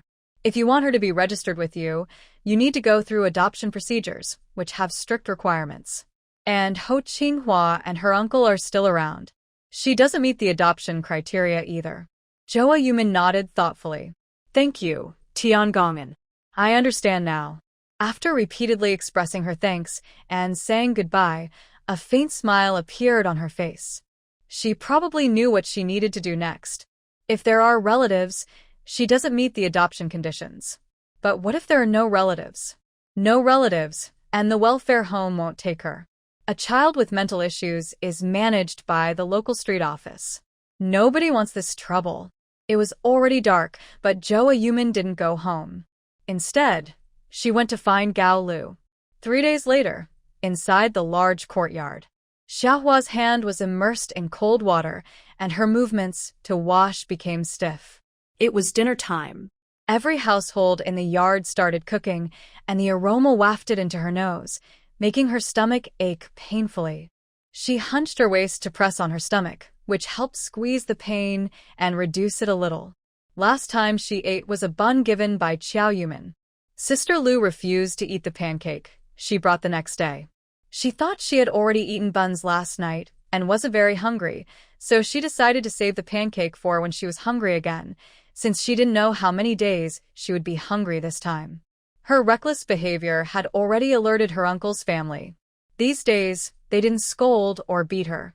They spoke gently to her, but didn't give her food or unlock her chains. This was different from usual.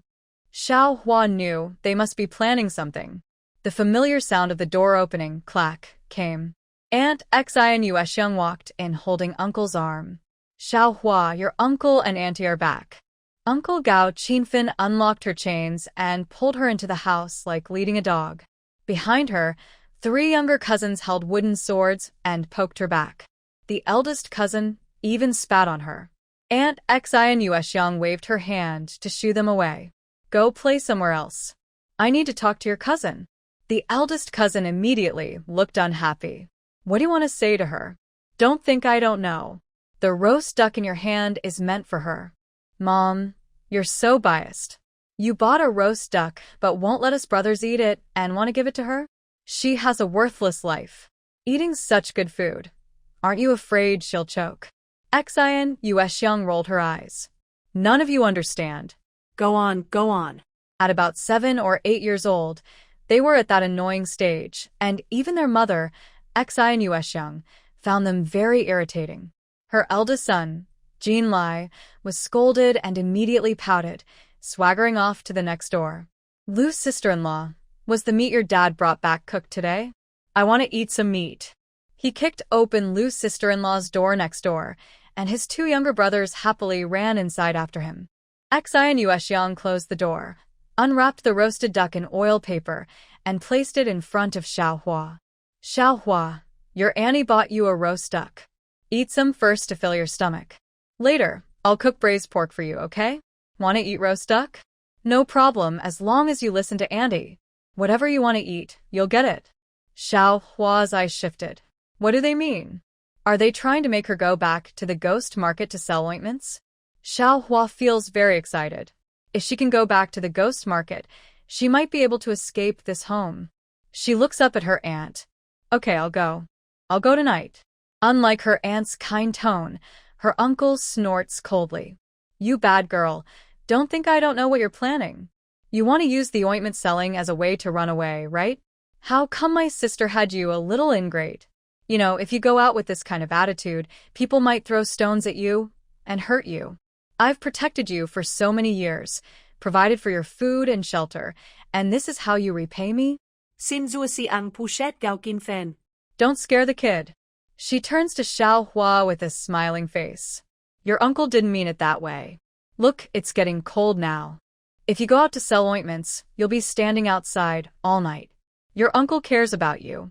So he's thinking of having you write down the formula for the ointment so he can make and sell it. It's better for you to stay warm and sleep at home. Xiao Hua looks at her aunt, and only 4 words come to mind. All is revealed. They know she doesn't want to sell ointments anymore. They're afraid she'll run away or be tortured to death, so they want to keep the formula in their hands. No matter if she lives or dies, they can still make money. Xiao Hua feels disgusted just listening to them. This secret formula was lost by her grandfather, protected with his life, and her father suffered to guard it. She would never tell anyone, even if she died. They're done pretending. She doesn't want to keep pretending either. Taking advantage of Xian Yuexiang's distraction, she suddenly lunges at the roast duck on the plate, snatches it, and hugs it to her chest, opening her mouth to bite. Her only thought now is to stay alive, no matter what. She must live. Her father is still suffering, waiting for her to save him. Sister Qiao also promised to rescue her. She believes she can wait for her. Xiao Hua tears at the meat on the roast duck bite by bite, swallowing before she can chew thoroughly. Maybe it's been a long time since she ate greasy food, and the oil on the duck skin makes her feel sick. But she doesn't know how many more bites she can take, so she mechanically swallows. Gao Qinfen is immediately angered by Xiao Hua's behavior and kicks her. Did I tell you to eat? Just eat it. With a strong kick, she feels like a big tree has fallen on her. Over and over. She's kicked so hard, she wants to the contents of her stomach. Xin si ang pun gao kin fen asai. The secret recipe isn't in hand. What if you hurt her badly? She tries to persuade Gao Qinfen while threatening Xiaohua. Xiaohua, just listen to us. Write down the recipe, or your uncle will be very angry with you. Xiaohua feels her eyes sting, but she can no longer cry. She remembers when she first came to her uncle's house. Her aunt was kind to her, and her uncle, though serious, was still somewhat gentle. Her aunt often cried, saying they had to support her cousin and that she was pregnant with a baby she hadn't yet born. Life was hard. She secretly sold her mother's belongings to help her aunt with household expenses. Eventually, she decided not to sell anymore, and her uncle hit her. They tricked her into giving up all her valuables, just like they said. They bullied her because she was a lonely child, but now she was no longer a child and didn't believe their lies. Xiaohua feels her waist almost breaking. If it breaks, she won't survive. At this moment, she isn't afraid of death. In fact, she feels a little excited. She is about to see her grandfather and return to her mother's embrace. Even in her last moments, she dreams of eating roast duck. She would die happily. Bang! A loud crash. The old wooden door, already shaky, was kicked open and fell off its frame. Xiaohua was startled and looked up. 7 or 8 men stormed in, all wearing dark blue jackets with red armbands. Their familiar uniforms made her scream in fear. Ah! Gao Qinfen wiped sweat from his forehead. Seeing the visitors, he relaxed a little. Captain Chen, why are you here? I knew you'd come, so I had to bring a pork knuckle home after work to treat you properly. The man called Captain Chen smiled slightly. Search the place. Immediately, 7 or 8 people started moving. Gao Qinfen's smile disappeared instantly. Captain Chen, I know what you're after. 3 children from the next room ran back. The eldest, Gao Jinlai, pointed a small wooden sword at Captain Chen. Who are you? Coming into my house. Ah! Before he finished, Captain Chen kicked him, and Gao Jinlai flew backward. The two younger brothers saw their brother being hit and lost their composure, crying loudly in the yard. Gao Qinfen saw his son being hurt and couldn't hold back anymore. Talk nicely. What are you doing? Captain Chen narrowed his eyes and looked around the house. Talk nicely? Gao Qinfen, this is a question I should ask you. Why don't you talk to me properly? Gao Qinfen is no longer the poor person who would greedily take even 10 yuan. Over the years, Xiaohua's earnings have been enough for their family to live comfortably and even save a lot of money. Once people have money, they feel more confident and speak less timidly. You broke into my house and hit my son. If you don't give me an explanation today, I will call the police. Chen Xuanchang sneered and took out a medicated patch from his pocket, throwing it directly onto Gao Qinfen's face. Explain this to me. What is it? Gao Qinfen was originally confident, but when he saw the patch, his face immediately turned pale. This. Xian Yuexiang's face turned as white as paper. No, it's not ours, not my family's. She pointed at Xiaohua lying on the ground. It's hers. Xiaohua was lying on the ground. She was scared when people rushed in but quickly understood what was happening. Gao Qinfen and his wife had kept this secret for so many years and no one knew. But at this critical moment, the medicated patch was exposed. It must be Qiao Yuman. She came to save her. So, what does Qiao Yuman want her to do? What reaction should she have? Xiaohua desperately swallowed her saliva and quickly thought in her mind. Until the man in dark blue clothes came over, squatted in front of her, and waved a medicated patch. Little girl, do you know what this is? Trembling, Xiaohua hesitantly spoke. Medicated patch. The man in front of her smiled.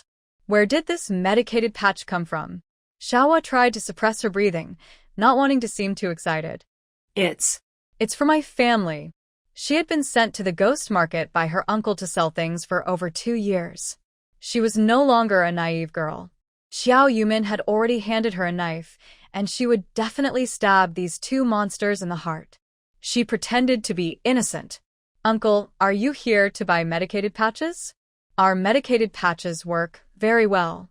My uncle and aunt put a lot of effort into making them. The man reached out and patted her face twice.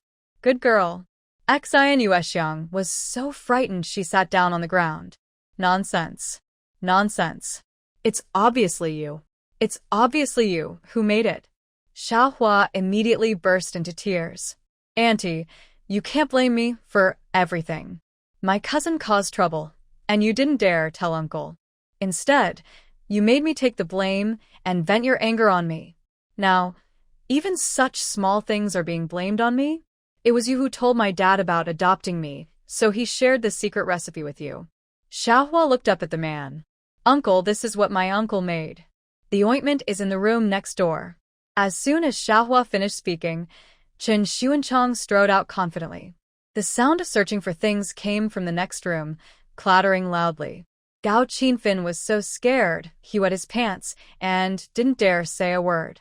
Xian Yuexiang sat on the ground, repeatedly patting Gao Qinfen's thigh. Say something. What should we do now? Qinfen, speak up. Qinfen. Suddenly, the noisy sounds from next door stopped, replaced by Chen Xuanchang's loud, hearty laugh. Gao Qinfen was startled by the laughter and slowly walked toward the door. Chen Xuanchang, listen. I can explain. Behind Chen Xuanchang, several men followed, carrying a charcoal stove and several lunchboxes. The lunchboxes contained hardened ointment. Gao Qinfen, come with me and explain. Take him away. The yard was in chaos, crying, begging for mercy, neighbors gathering around to watch. What's going on? It seems to be Gao Qinfen. I knew it. They're just ordinary workers, but his family eats meat and drinks wine every day, and they often go to state-run restaurants. They must have done something bad. People like that deserve it. Qiao Yuman, blending into the crowd, watched as a few men dragged Gao Qinfen and his wife. Behind them, little Hua was tied to their wrists. She couldn't help but step forward, but Gao Lu grabbed her from behind. Don't be impulsive. You promised you wouldn't show yourself. Xiao Yumin felt her throat tighten. I was just a little anxious. Gao Lu clenched his teeth. Soon, very soon, we'll rescue her. The family was quickly taken away, and the crowd dispersed. Xiao Yumin followed Gao Lu back to his small, shabby house. Gao Lu collapsed onto the bed, exhausted. Xiao Yumin stood in front of her. Is your friend reliable? Gao Lu, leaning on her crutch, had dark circles under her eyes. Miss, I've been working hard these days. The person I found is definitely trustworthy. That's money, you know. 2,000 yuan in cash. You're willing to do it for Xiaohua, didn't even blink before taking it out. Xiao Yumin sat on a stool and took out a stone from her space with her mind. Money is nothing compared to a person's life. Trading 2,000 yuan for the freedom to see Xiaohua is worth it. Gao Lu grumbled. 2,000 yuan, how long do I have to work to earn it back? Xiao Yumin kicked Gao Lu. Get up and look at this. Gao Lu sat up and took the stone from Xiao Yumin. The stone was already half smashed by Xiao Yumin, revealing a shiny, beautiful jade inside. Gao Lu's tired eyes slowly brightened. This looks like Xiao jade. He put aside his usual careless attitude and started to take it seriously. Without a cane, he hopped on one foot to the bed and placed the jade in a better light to examine it. I don't know much about jade. I just pick up some broken pieces and hope for the best. If you trust me, just leave this with me. When my leg heals, I'll find someone I know to look at it.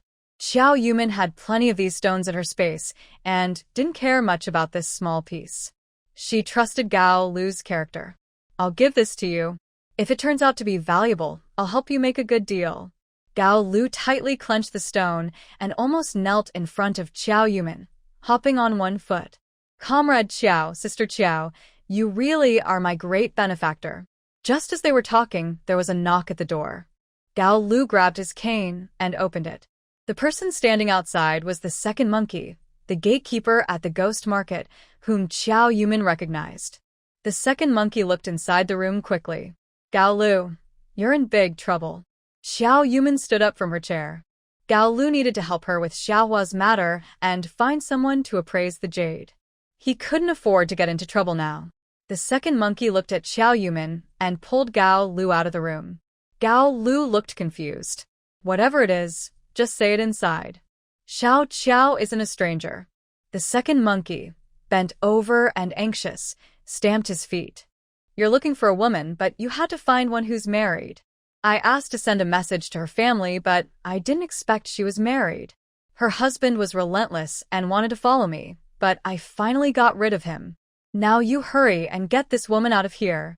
I'll tell you, her husband is tall and strong, with a face as cold as a living death god. If he catches you, he'll break all 3 of your legs. Gao Lu looked confused. What are you rambling about? Xiao Yumin chuckled inside the room, probably because Lu Huaya had arrived. She was about to open the door when a bright red door was kicked open. The second monkey quickly clung to the wall and jumped onto the roof. Oh no, the king of his calling. Xiao Yumin smiled as she pushed open the door. Gao Lu also looked relieved. What do you mean the king of his calling? That's my brother-in-law. He leaned on his crutch and hobbled over to Lu Huaya. Brother-in-law, you're here. Ho isn't reliable. Don't mind him. My leg. Hee, maybe I should just go myself. Lu Huaya looked at Gao Lu's leg and nodded. Thanks for your effort. Then he didn't say anything else and went straight to Xiao Yumin. Xiao Yumin, tired from recent events, was a bit exhausted. Seeing Lu Huaya walk quickly over, she wanted to throw herself into his arms, but considering they were still present, she just stopped in front of him. Lu Huaya had already grabbed her shoulders, squeezed her arm, and finally held her hand. Are you okay? I was really worried, so I came. Xiao Yumin smiled brightly at him. I'm fine, just had a little trouble. Lu Huaya held her hand and kept rubbing it. Why is it so cold? Are you feeling cold? Gao Lu, who had no idea when he appeared beside them, grinned and said, Maybe we should go inside. It's really cold outside. Xiao Yumin finally realized they had been outside for a long time. Let's go inside and talk. She gave Erho 10 yuan to buy some dishes from the state-run restaurant. Gao Lu took out some honeycomb coal and lit the stove for warmth. Lu Huaya sat next to Qiao Yumin, looking very caring. You haven't been home these days. Everyone is worried, and Mom and Dad keep urging me to find you. But I didn't know where to find you, afraid I'd cause trouble. Qiao Yumin sighed. It was Xiao Hua. She got into trouble. She told Lu Huaya about Gao Lu being beaten and Xiao Hua being locked up. Lu Huaya frowned as he listened. Being taken by the patrol office is a bit troublesome. You know, when our family had problems before, it was Feng hyping behind it. He's very familiar with the patrol office. I need to think of a way to avoid Feng hyping and get Xiao Hua out. Gao Lu poked at the burning honeycomb coal with a hook, then pulled over a stool to join the conversation. Brother-in-law, with me here, you don't need to step in. At this point, Qiao Yumin felt a little embarrassed. Sorry, Lu Huaya. I spent the money you gave me. Lu Huaya gently tucked Qiao Yumin's loose hair behind her ear. Money given to you is for you to spend. There's no need to feel sorry. Qiao Yumin looked at Gao Lu. This time, thanks to Gao Lu's help, it would have been very difficult otherwise. I bought a lot of small flowers ointments earlier, thinking that if my family members got hurt, they could use them. I didn't expect they would really come in handy. Hearing this, Gao Lu became excited. Brother-in-law, you are really lucky to find such a smart wife like Sister Qiao. I just helped a little. Lu Huaya still looked worried. You should have come to me earlier. I would be much safer doing things than you. Qiao Yumin shook her head slightly. It's not dangerous. I found out that it was Xiao Hua's uncle who reported her. Then Gao Lu took the chance to reveal that Xiao Hua's uncle was selling ointments. Captain Chen from the patrol team is a very greedy man. He has always wanted the formulas for Xiao Hua's family's ointments. If he knew that Xiao Hua's uncle had the formulas but didn't tell him, he would definitely get angry. Qiao Yumin looked proud. As expected, the news reached Captain Chen in just 3 days. That night, they raided Xiao Hua's uncle's house. There were unfinished ointments and some herbs at Xiao Hua's home. It was a clear case of stolen goods, and they couldn't deny it. Qiao Yumin felt a bit sad thinking about it. Xiao Hua had been selling ointments for many years, and all the money went to Gao Qinfen. She could take this chance to search and probably find the hidden money. But to prove that Gao Qinfen really secretly sold the formulas, they would need a lot of money. When Captain Chen's team found the money at their house, the case of the formulas would be confirmed. Lu Huaya sighed. What about Xiao Hua? She was also taken away, right? What should we do? Qiao Yumin's eyes grew deeper. People's plans are not as good as heaven's. Gao Qinfen kept suppressing Xiao Hua, but in the end, he unintentionally helped her. He kept claiming that Xiao Hua had mental issues. The police, the community, and Women's Federation all recorded her as mentally unstable. The patrol team arrested Xiao Hua's father and returned her home because they thought a 10-year-old girl wouldn't know any secret formulas. Now that Xiao Hua is mentally unwell, she definitely wouldn't know the formulas. The patrol team might torture someone who knows the formulas, but they wouldn't keep a girl with mental problems who doesn't know anything. Gao Lu sniffed his nose proudly. I spent 2,000 yuan on arrangements. I promised the people inside the queue that, at most in 2 days, Little Flower will be released. Zhou Yamian looked at Lu Huaya. Your savings for many years are almost gone. Do you feel sad? Lu Huaya finally relaxed after hearing the whole story. I'm not sad. Don't say Little Flower can cure Grandpa's illness. Even if she can't, if you want to save her, we can do it. Lu Huaya took Zhou Yumian's hand again. Yumian, do what you want. I will support you both financially and emotionally. I only regret I can't help you openly, and I have to let you handle all this. Gao Lu thought about the stone Zhou Yumian took out and what she just said, and his smile became very flattering. Brother-in-law, you and Sister Zhou stay in the back. I, Gao Lu, will do whatever is needed. I am willing to risk my life. Zhou Yumian sighed heavily. Now we just wait for Little Flower to be released. While they were talking, Erho brought back some food. Zhou Yumian originally planned to go home and sleep, but was worried about missing news about Little Flower. Gao Lu also stayed with Zhou Yamian. I'm going to the ghost market tonight. Don't mind, just sleep here with me. I've prepared the stove for you, and hot water is ready in the pot. Soon, Sister Zhou will bring clean sheets and blankets. Just change into them. None of us should complain about each other. We handle things specially. As soon as there's news about Little Flower, we will leave immediately. Zhou Yamian was indeed tired. Seeing the dark circles under Lu Huaya's eyes, she knew he had been worried. She hadn't slept well. Gao Lu, thank you for night. Gao Lu waved his hand. It's no trouble. After dinner, Gao Lu packed a small bag from the broken things at home and hurried away with their hoe. The night sky was blocked by thick ink-like darkness. The two of them washed briefly and climbed into the bed with fresh sheets and blankets. Zhou Yamian has a slight cleanliness obsession. Even with new sheets, she didn't take off her autumn clothes, only removed her coat and fancy clothes and wore cotton pants and a sweater.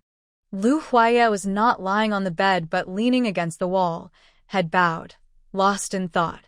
Zhou Yamian had been running around for this matter, worried and anxious, and hadn't slept well these days. Now, with Lu Huaya beside her, the crackling sound of the honeycomb coal in the stove made her feel very safe, and she was drowsy. She forced herself to stay alert and patted Lu Huaya's leg. Why are you not sleeping yet? Lu Huaya smelled the close, fragrant scent and felt very peaceful inside. God knows, during the days when Xiao Yamian was not at home, he couldn't eat or sleep well every day. He quietly stayed by her side, not wanting to sleep at all. Gently, he placed his hand on Xiao Yamian's head, stroking her tousled hair. Sleep now, I am here with you.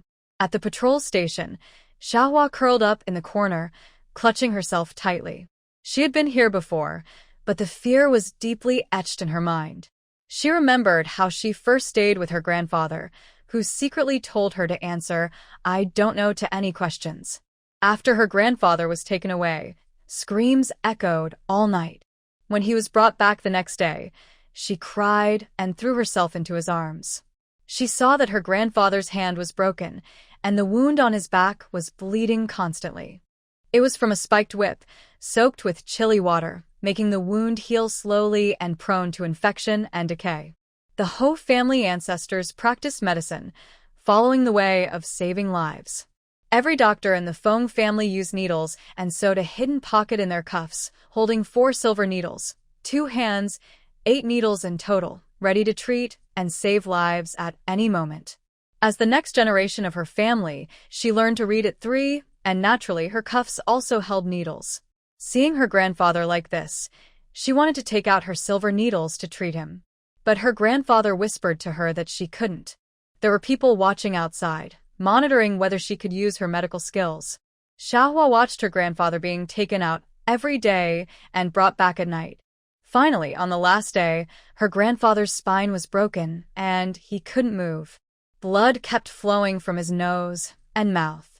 She wanted to risk everything and take out her needles to treat him, but her grandfather saw her intention and loudly told her, "The Ho family must have integrity.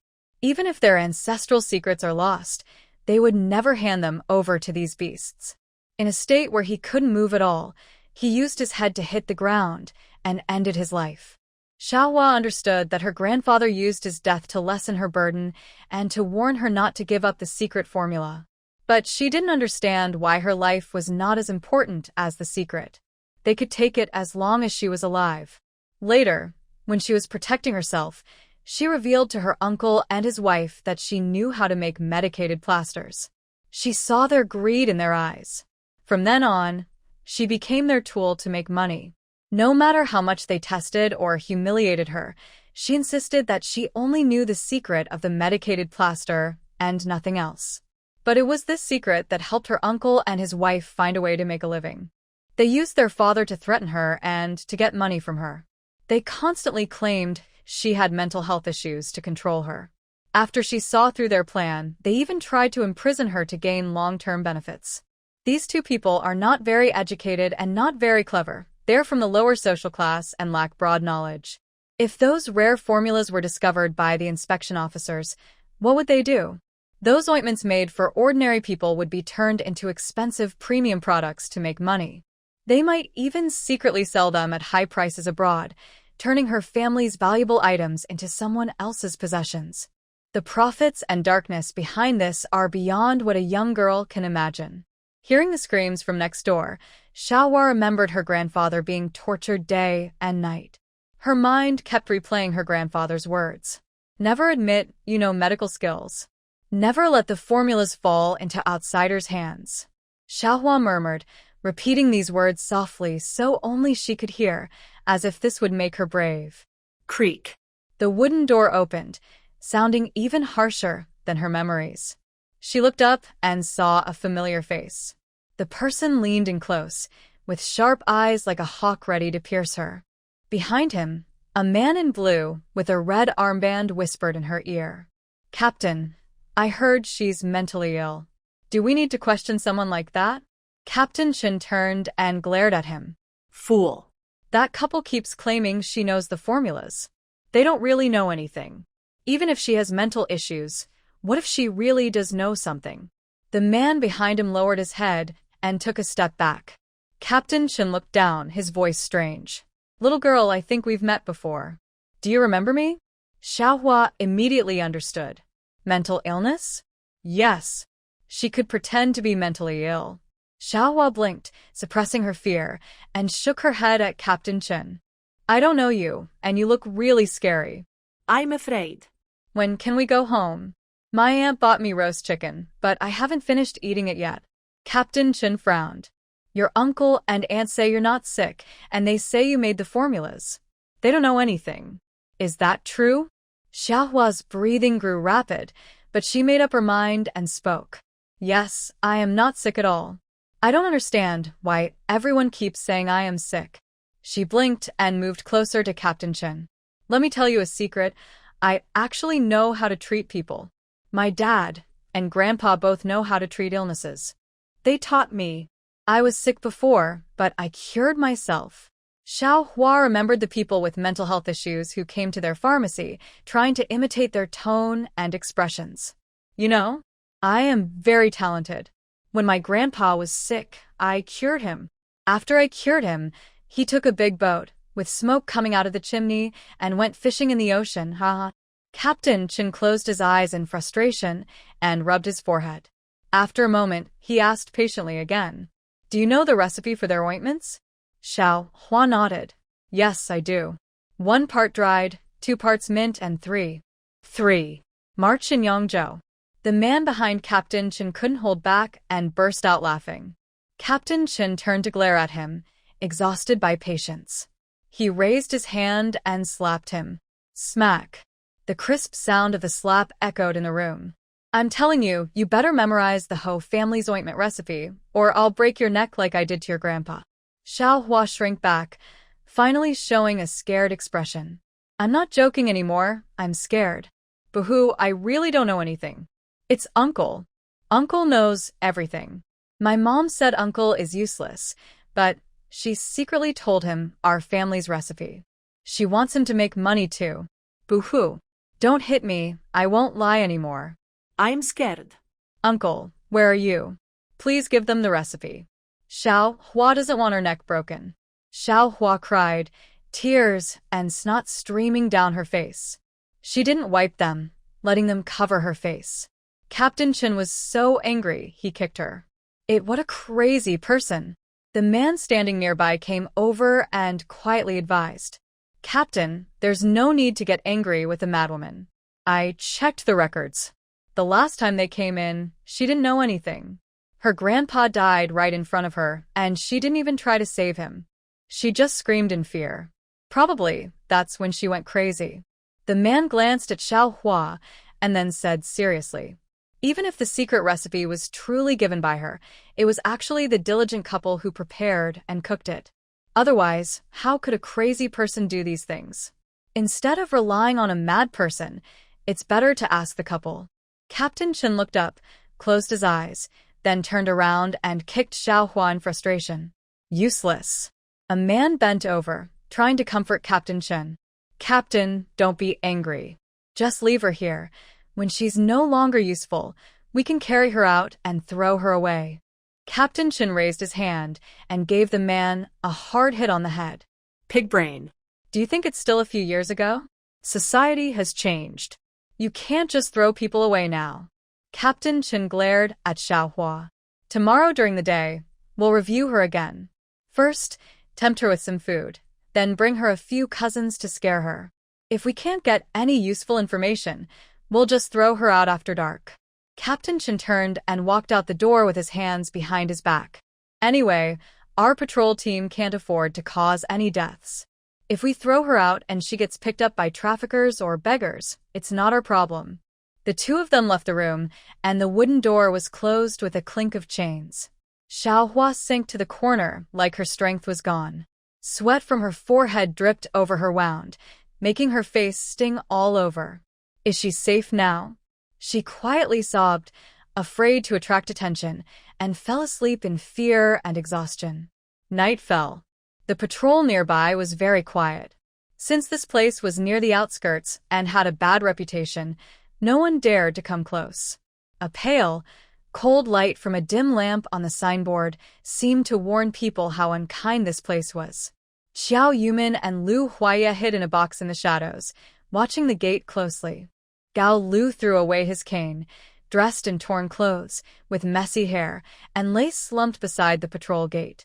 Air Monkey was dressed the same way, looking like a homeless person, sitting nearby bored. Suddenly, the patrol gate opened. Two men held a little girl's arms and led her out. Gao Lu and Air Monkey stepped forward. Big brother, please, I know our place has a lot of benefits. Do you have any leftover food or scraps for us? We haven't eaten for 2 days. The man in a dark blue uniform glared at Gao Lu. Do you even know where you are? Coming here to beg? Do you want me to invite you inside for a couple of days? Air Monkey pulled Gao Lu, looking scared. Don't come here, go quickly. Don't cause trouble for the big brothers, someone said. Two people pretended to leave, but another man spoke. Stop right there. Gao Lu dragged one leg and walked over with a smile. Big brother, what's the matter? The man pushed the woman beside them closer. There's no food, but there's a living person. Do you want her?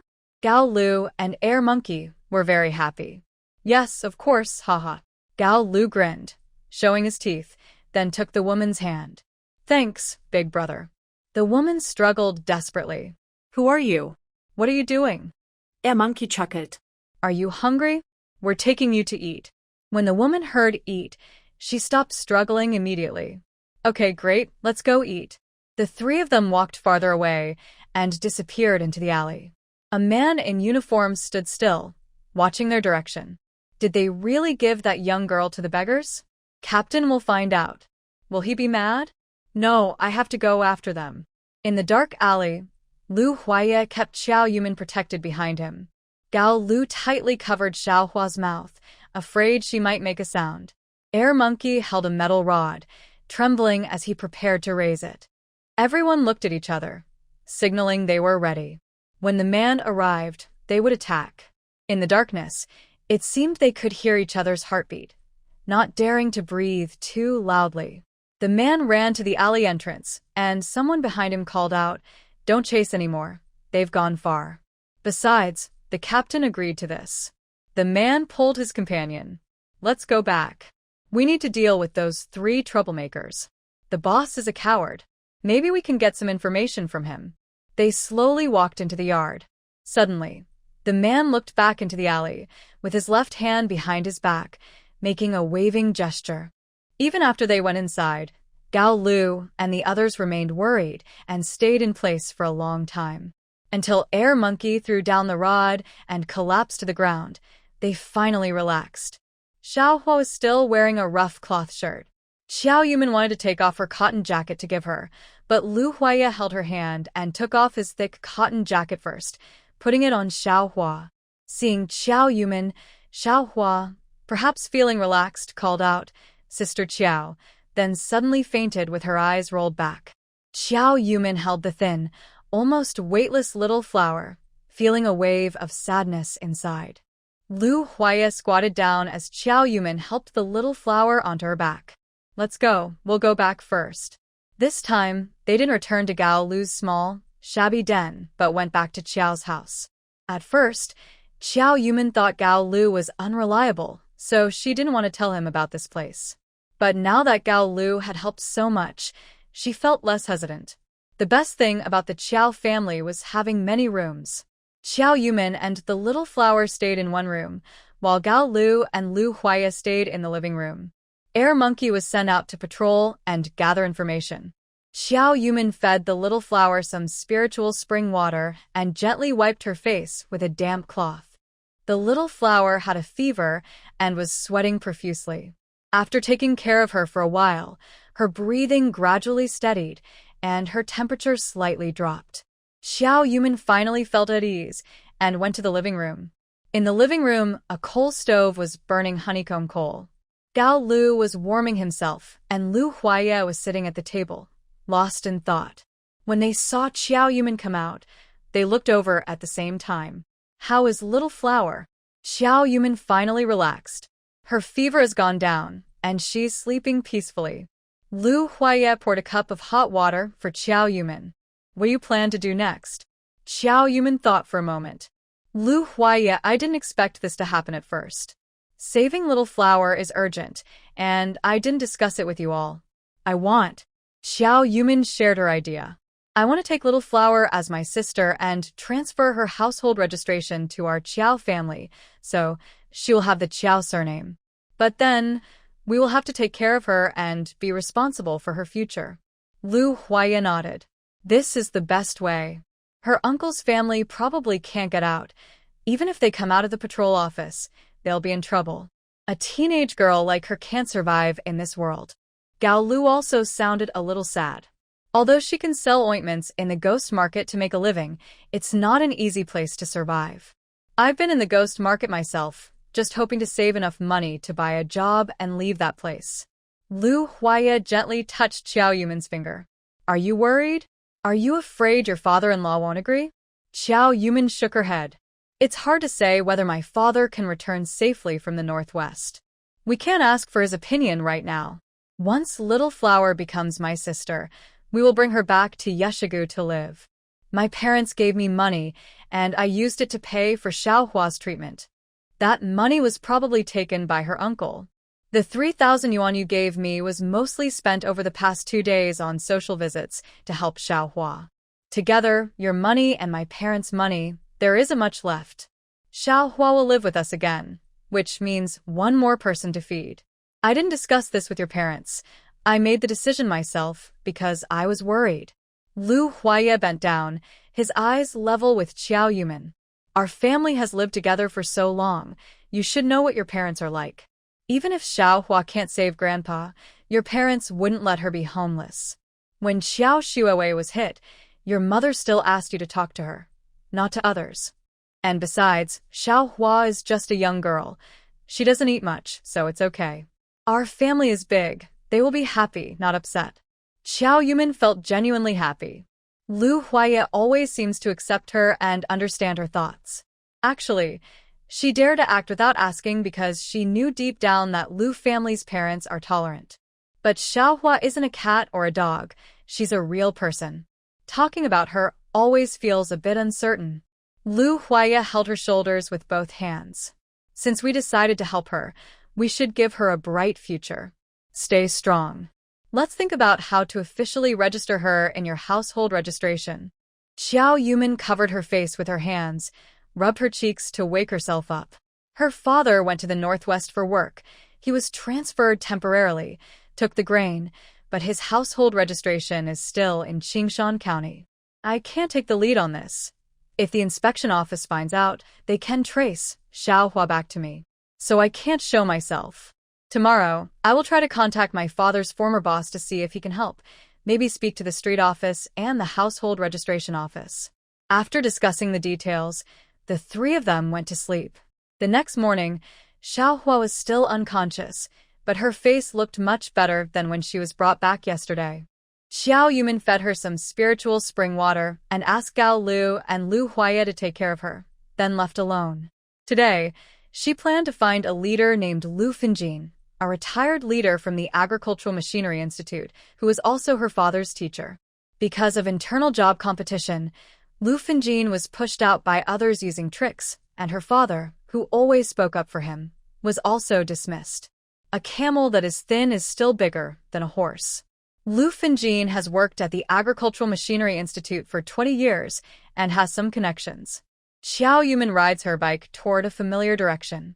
Going to ask for help with something is never good empty-handed. Xiao Yuman thinks about buying something and remembers she used to farm in the countryside. The most important thing to bring is some vegetables.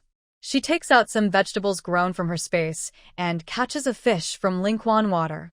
The fish probably lived freely in Lingquan, and in just a few days, it has grown fat and strong, shiny black all over. She knocks on the door. Lu Finjin's wife, Suing, stands smiling at the door. Yuman is here. Come in quickly. Xiao Yuman carries a big basket and small bag inside. Suing calls out to the house. Old Lu, Yuman is here to see you. Lu Finjin comes out halfway through her words. Yuman, where have you been? I've asked around for you for a long time and couldn't find you. I didn't even know about your father going to the Northwest. I only heard from others that he was transferred away. If I had known he was going to the Northwest, I would have risked my life to keep him here. Xiao Yuman comforts the excited Lu Finjin. Grandpa Lu, don't blame yourself. Going to the Northwest is also fulfilling your father's dream. You know him well. To put it nicely, he's a studious person, and, to be blunt, he's a bookworm. Being able to research grafting techniques and contribute to fighting desertification in the Northwest was his lifelong wish. Lu Finjin taps the ground with his cane. The Northwest is too tough.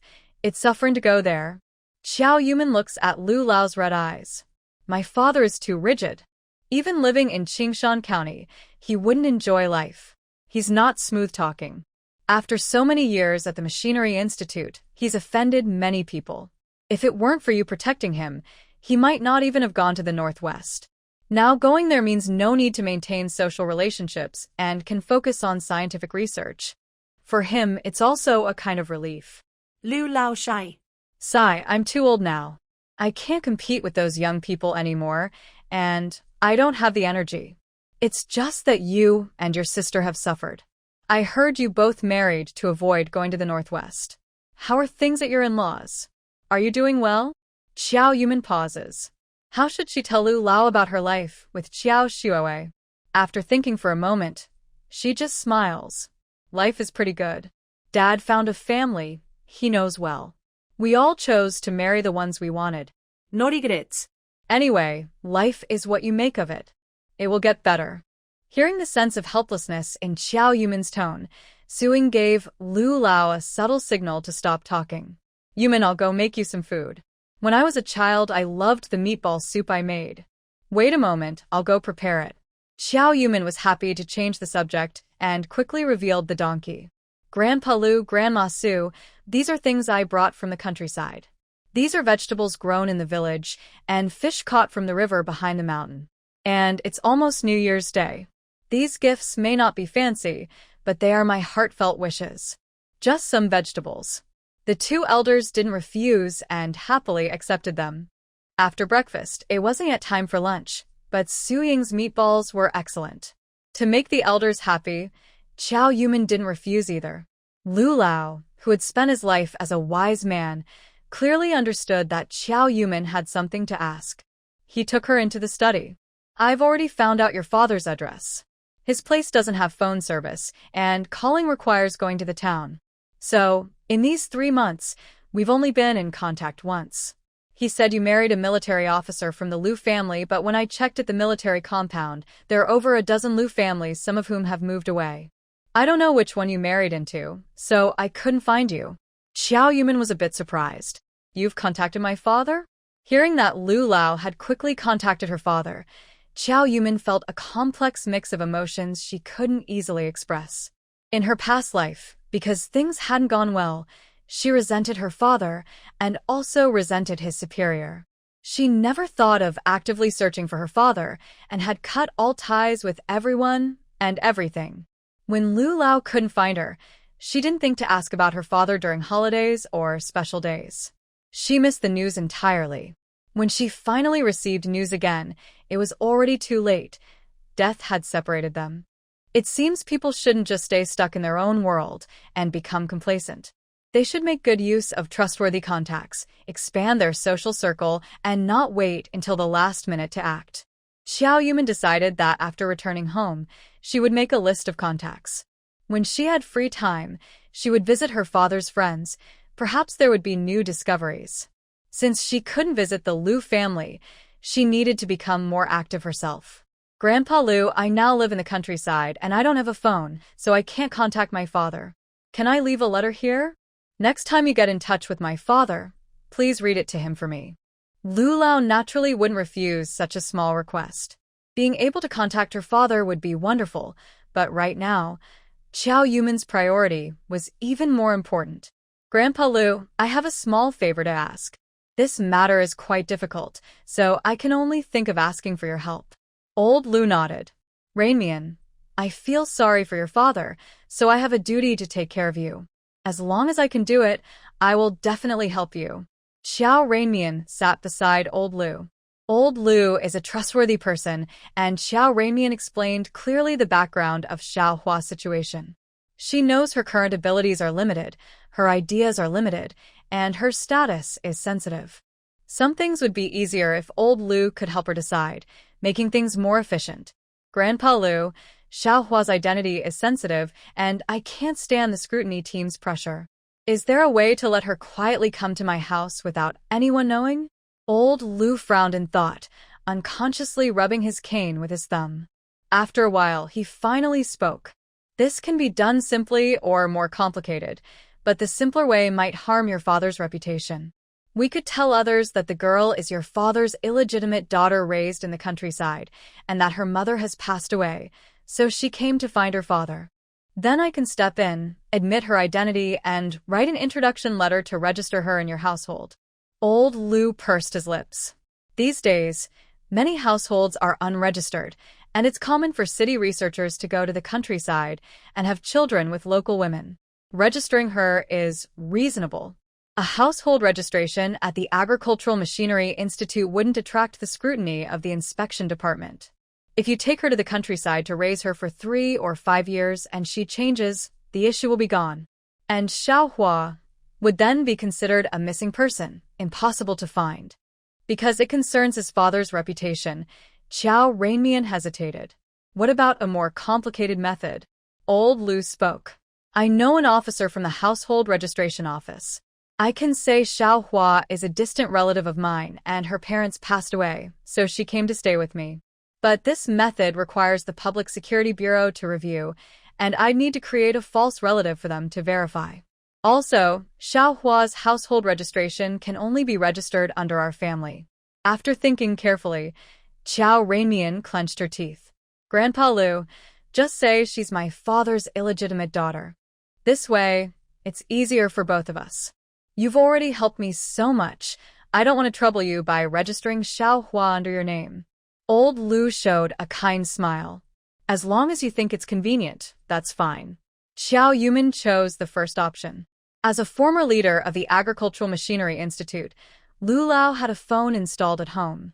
The registration office had just opened, and it was a good time to work. Lu Lao went to make a call to arrange things, while Xiao Yuman took out a piece of paper to write a letter to her father. She had many things she wanted to say, but when it came to actually writing, she found it hard to start. What should she say? In her past life, she couldn't truly let go. Her father's favoritism and his obsession with scientific research made him neglect her, causing her to suffer at the hands of Sun Huiqin and her daughter. After her father's death, the theft of his scientific achievements by Sun Huiqin and the betrayal by Qiao Shiwei, she seemed to have come to terms with her father's actions. Since her mother passed away, her father seemed to have shut down his emotions. Would he see her and find her face reminds him of his wife? After finding Sun Huiqin to take care of her, did he feel like he betrayed his original marriage and was afraid to face himself? In this society, everyone has many unavoidable hardships. For a naturally stiff person like her father, making him more adaptable is very difficult. It's not easy to make him express love for her either.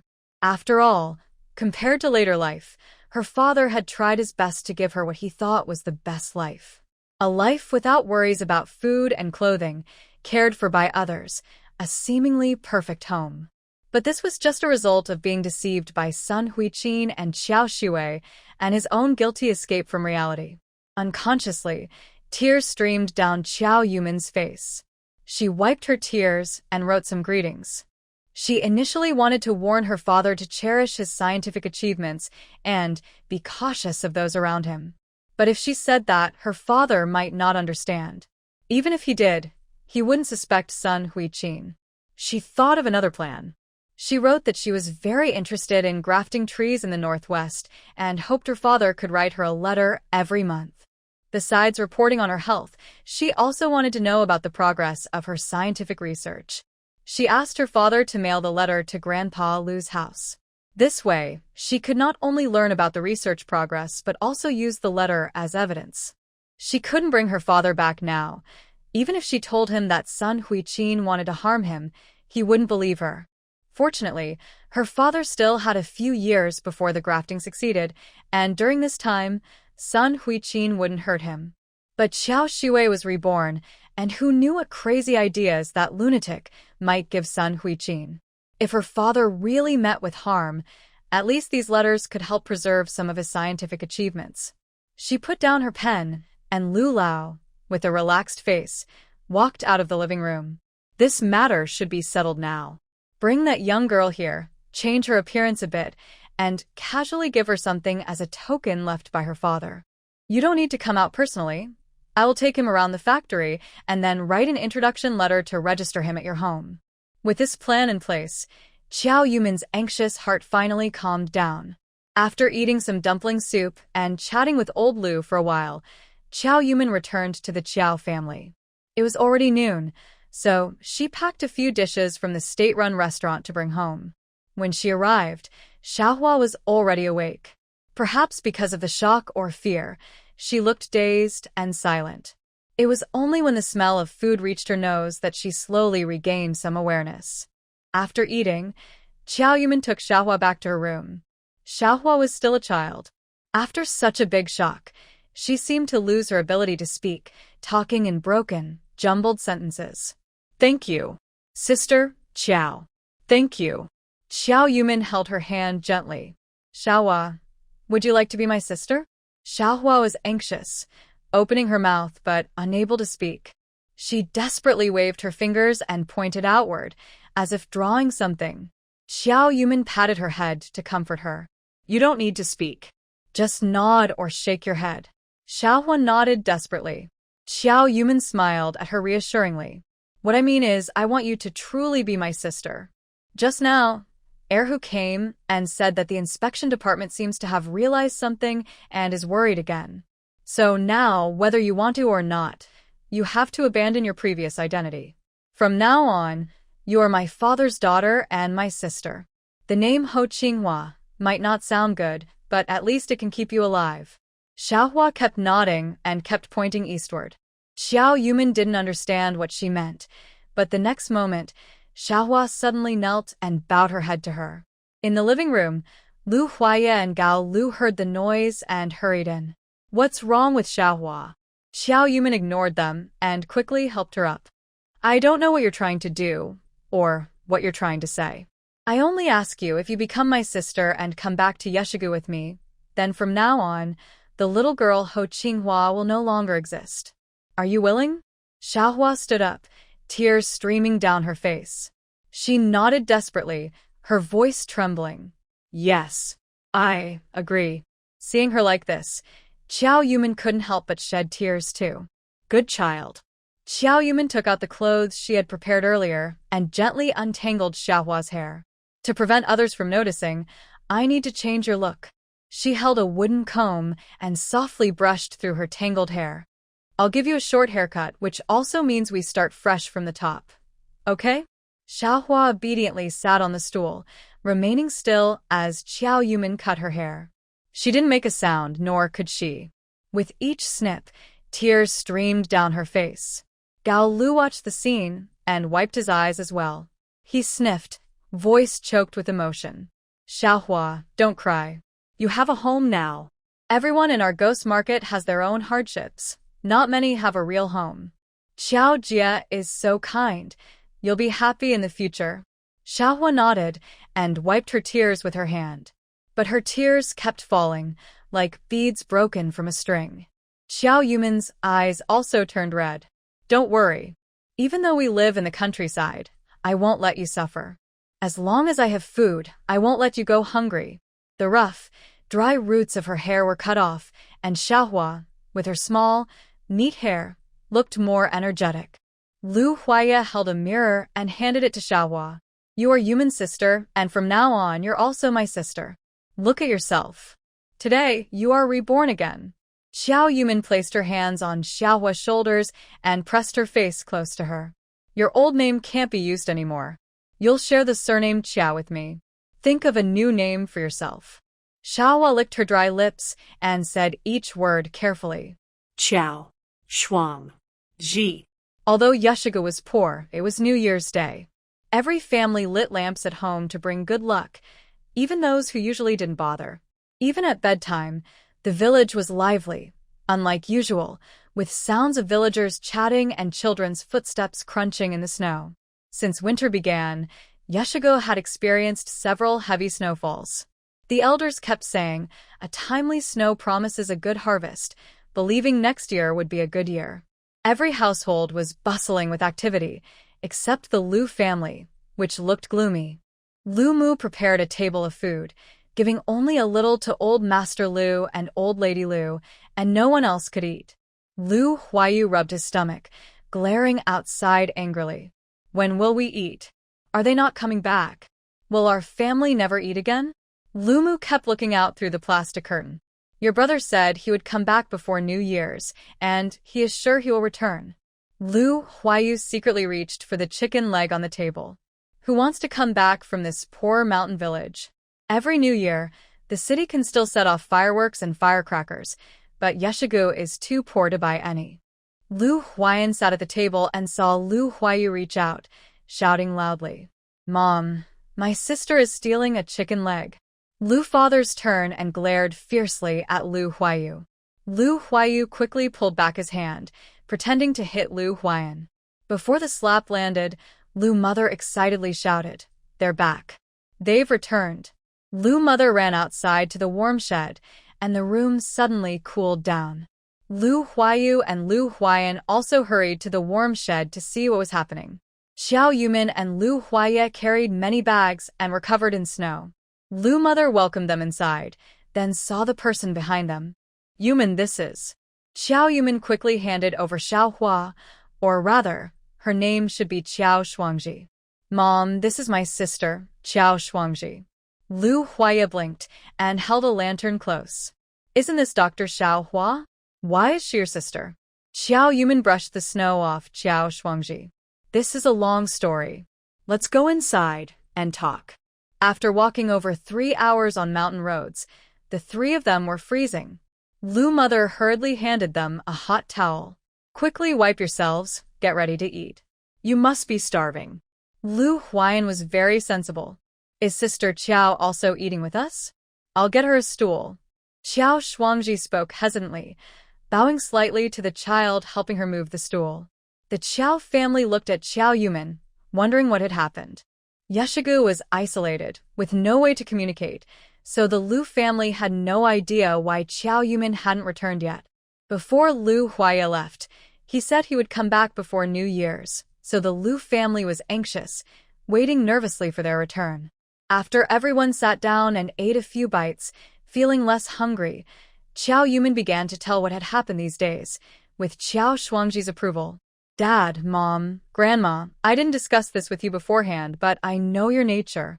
I believe you won't oppose my request, and will support me. Some special things happened in Shuangji's family. Lu Huaya and I haven't been home for a long time, mainly to deal with these issues.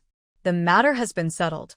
I have asked my father's former boss to officially register Shuangji on our household registration book. She is my sister, my father's daughter. From now on, she will live with us. Xiao Yumin clearly explained how she met her, how she rescued her, and how she added her to the household registration. When talking about her being frightened and how she now speaks hesitantly, Mother Lu's eyes filled with tears. She gently hugged Shuangji into her arms. "Good girl, I am your sister's mother-in-law, her mom. From now on, I will also be your mother. We will make sure you are happy here and no longer suffer from those past hardships." Shuangji also teared up, her fragile body leaning into Mother Lu's embrace, showing her as a little girl. After telling the story, everyone felt sympathy for Shuangji's experience. At the dinner table, they treated her especially well. One by one, they helped her serve food. Even Father Lu, who usually doesn't speak much, gave her a piece of braised pork. Shuangji couldn't speak yet, so she kept nodding to thank everyone. The family enjoyed their meal peacefully, making it a complete new year. After dinner, Yumin wanted to help Mother Lu wash the dishes, but Mother Lu signaled her to take care of Shuangji. Yumin packed some things and prepared to give Shuangji a bath.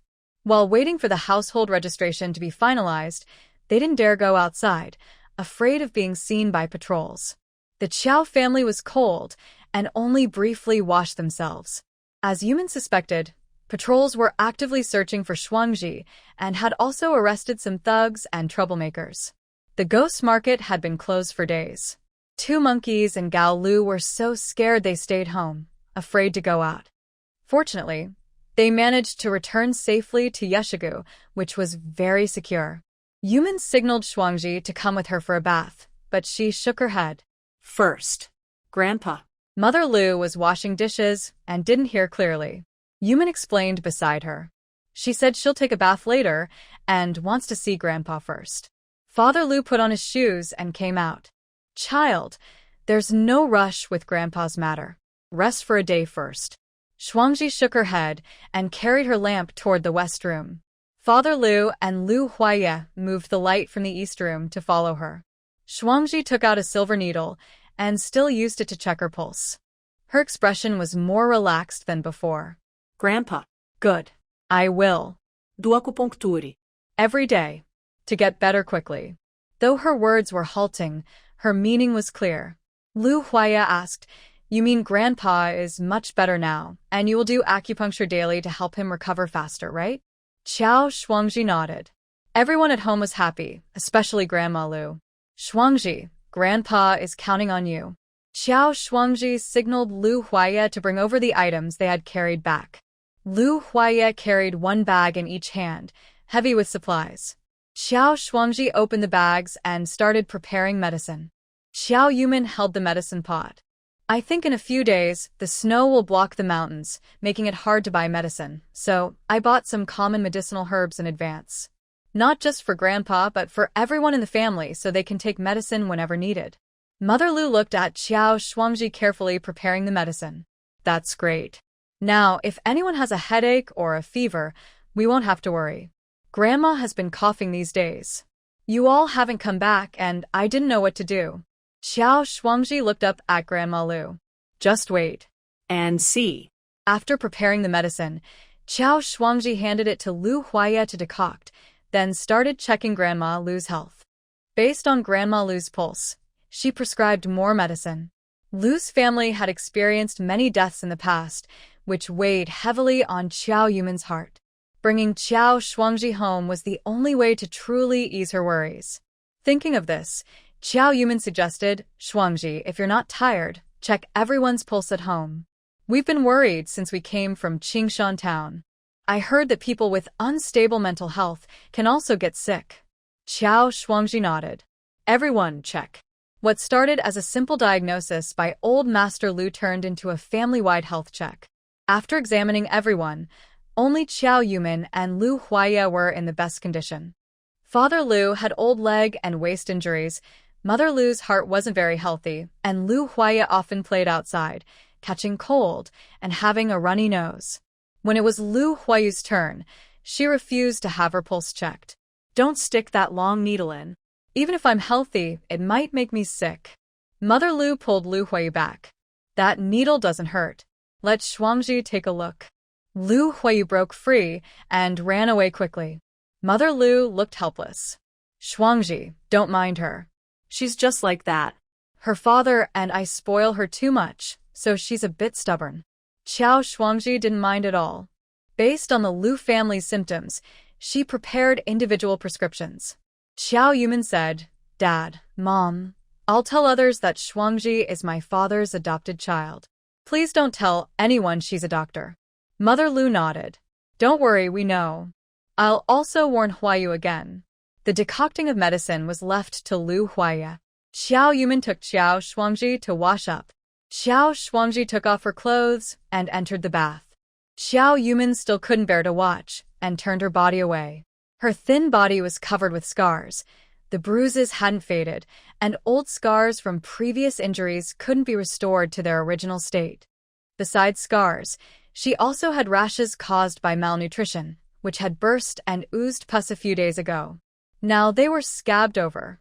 Qiao Shuangji entered the tub and saw Qiao Yumin with her back facing her. Big sister, don't be afraid. It will get better. Qiao Yumin, with red eyes, took a basin to help wash her hair.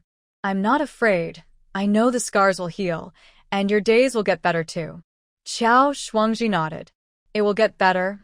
I am very peaceful. Qiao Yumin also spoke. Yes, it's very safe here. Qiao Shuangji shook her head and looked forward, as if she saw something through the house. A peaceful smile appeared at the corner of her mouth. Having one more person made things less convenient, and the small wooden house of the He family could only fit 3 people comfortably. For people felt a bit crowded. Old Lady Lu's sleeping space was already small, and Lu Huayu didn't feel like she had to give up her spot just because there was an extra person. She still lay comfortably on the bed, as usual. Xiao Yumin looked at the space, which was the same size as usual, and felt a bit troubled. She had no right to ask Lu Huayu to give more space to Qiao Shuangji, so tonight, she could only try to squeeze in. Xiao Yumin got onto the bed and patted the quilt. Shuangji, you sleep with me first. Sleep under the same quilt with me. In a few days, when I have time, I'll make a new quilt for you. Xiao Shuangji had been sleeping with Qiao Yumin these days, so she didn't feel anything special. She simply crawled into the quilt. Xiao Yumin pressed close to her, watched her close her eyes and breathe evenly. She kept thinking that Qiao Shuangji was still thin and weak, so she didn't feel squeezed now. But if she gained some weight, the bed definitely wouldn't fit. She kept thinking about this and eventually fell asleep. Xiao Yumin was a light sleeper. Just as she was sleeping soundly, she felt Qiao Shuangji crawl out of bed, and she heard her putting on shoes and clothes. Qiao Yumin thought she needed to go to the bathroom, so she didn't pay attention and adjusted to a comfortable position, then fell asleep again. The snow stopped around midnight, and it was clear the next morning.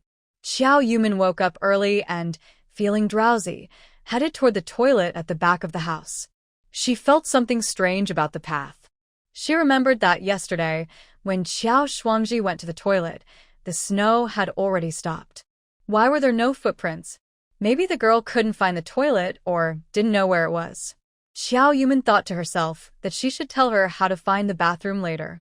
When she returned from the bathroom, she met the early riser, Tian Guohua. Tian Guohua was splashing water on her face and sneered when she saw Xiao Yumin. Still know how to come back. I thought you might die outside.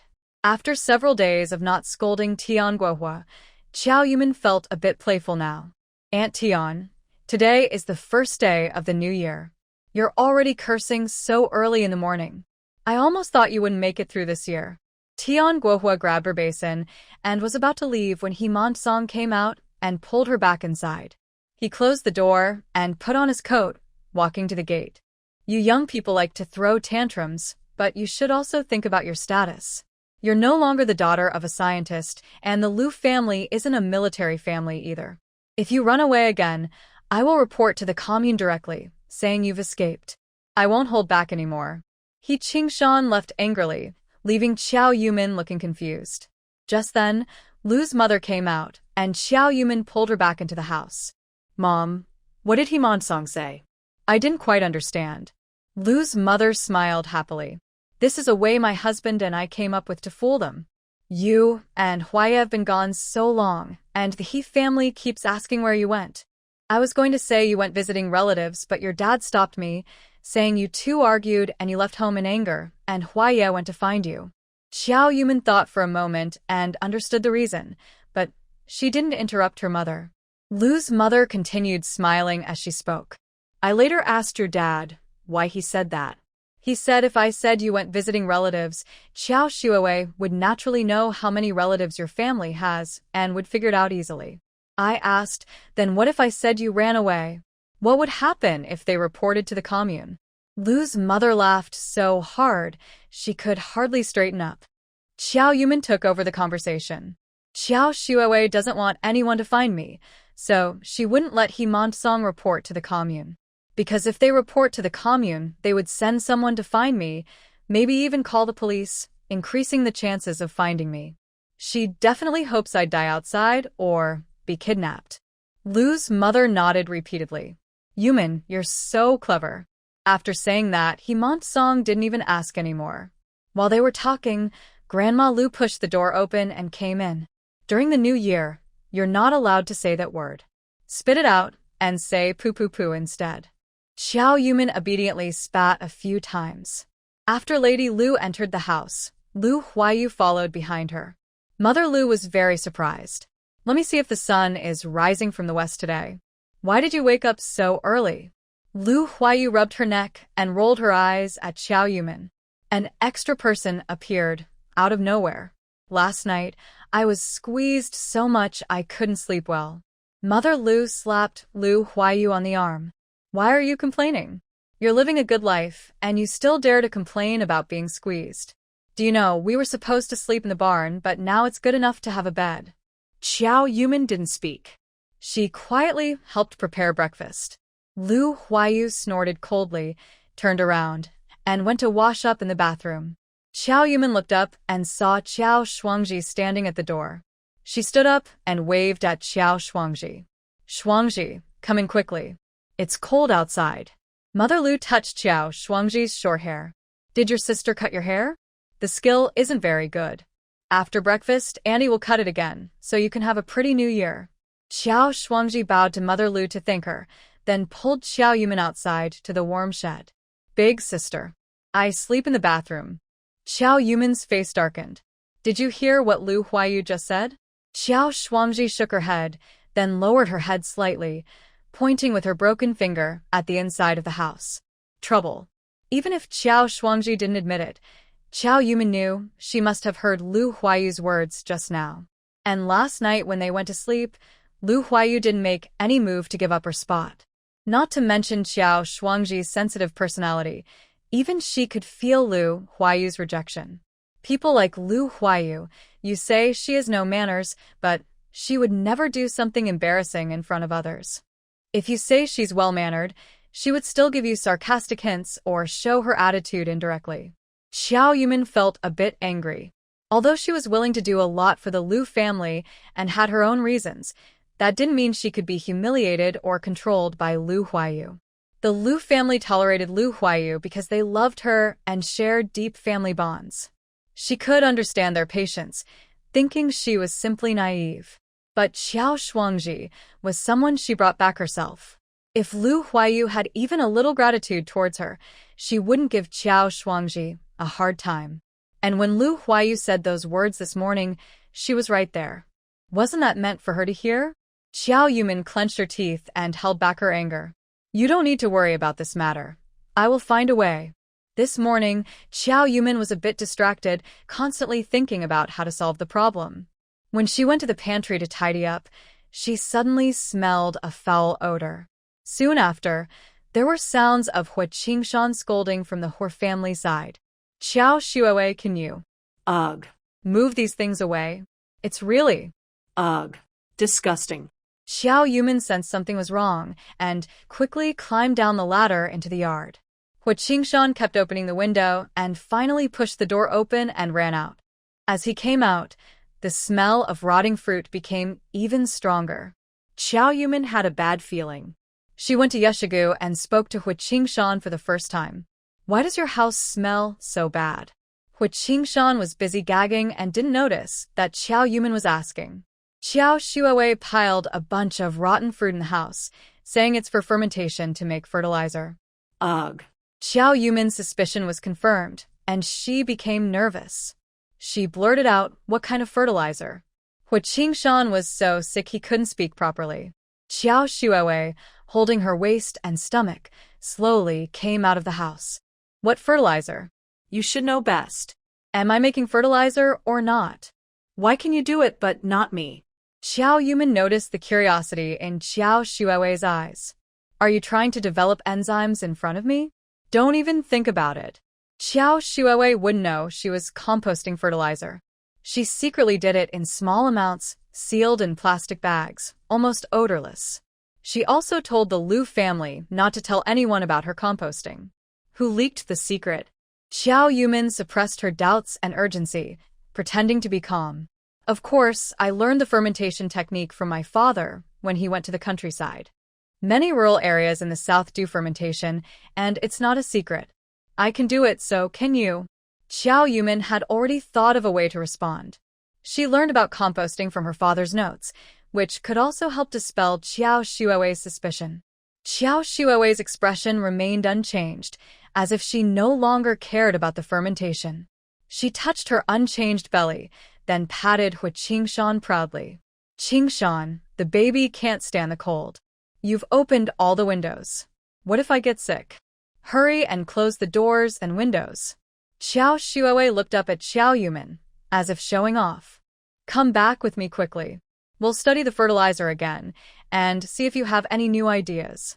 He Qingshan was very reluctant, but was still pushed into the house by Xiao Yumian. Xiao Yumian confirmed two things. First, Xiao Shuowei is truly pregnant. When she said she was pregnant before, she was always timid and shy. It seemed like pregnancy was just an excuse, only used when needed. The rest of the time, she seemed afraid when others mentioned pregnancy. Now, she is different. Her face is full of pride. Even if she isn't visibly pregnant, she still holds her waist and covers her belly, as if afraid the baby inside might be hurt. It looks like her borrowing a baby was successful. Second, Xiao Shuowei probably realized that He Qingshan wouldn't become motivated on his own. So she pulled him to study fertilizer together, hoping he would suddenly have a bright idea and develop the enzyme. Listening to He Qingshan's dry heaving sounds inside, Xiao Yumian couldn't help but sneer inwardly. He Qingshan is useless and won't become motivated. He's the kind of person who swallows his food but then spits it out because he finds chewing too tiring. If she hadn't accidentally developed better fertilizer, He Qingshan, blinded by money and status, would be forced to work. His life dream is probably just to be a lazy fish. In his youth, he relied on his parents. When they die, he will depend on his wife. When she can't take care of him anymore, he will start relying on his children. Xiao Yumian glanced at He Mansong's house. The letter should have already arrived at the commune. It's New Year's holiday now. After the holiday ends and work resumes, the commune will come to handle it. If He Mansong loses his position as the team leader, who will He Qingshan rely on? Xiao Yumian turned back to the bathroom and started looking at her fermented fertilizer. It seemed that during her absence, the Liu family had been diligently burning the fire in this house. Not only was the fertilizer fermenting well, but the vegetables in the house were also growing very well. She casually poured some spiritual spring water on the vegetables in the greenhouse and sat on a bench, thinking. The Liu family's rooms are too small to reassign. Even the last time she rearranged the beds, she and Liu Huaiyi had to stay at Gusheng's house next door. Gusheng's house. Xiao Yumian's eyes lit up, as if she had thought of a plan. On the first day of the Gregorian New Year, Yeshigu started New Year's visits. Everyone is not wealthy, so even without gifts, no one complains. But wealthier families still give some things to children in their households. Bring some roasted peanuts, a little roasted sunflower seeds, or some roasted soybeans. Small snacks for everyone. Xiao Yumin took some candies and a piece of meat from her space, and went with Xiao Shuangji to Gosheng's house. Gosheng had already gone out to play with the children, and his parents were at home. Brother Liu, Sister Liu, thanks to you and your family for helping us this year at Jade Stone Gorge. We really appreciate it. Gosheng's mother saw the meat and quickly tried to refuse. Oh, last time my chicken died, you bought me a new one. When I got home, Go Sheng's father scolded me, saying I shouldn't have taken your money. She looked at Xiao Shuangji behind Xiao Yuman. Who is this?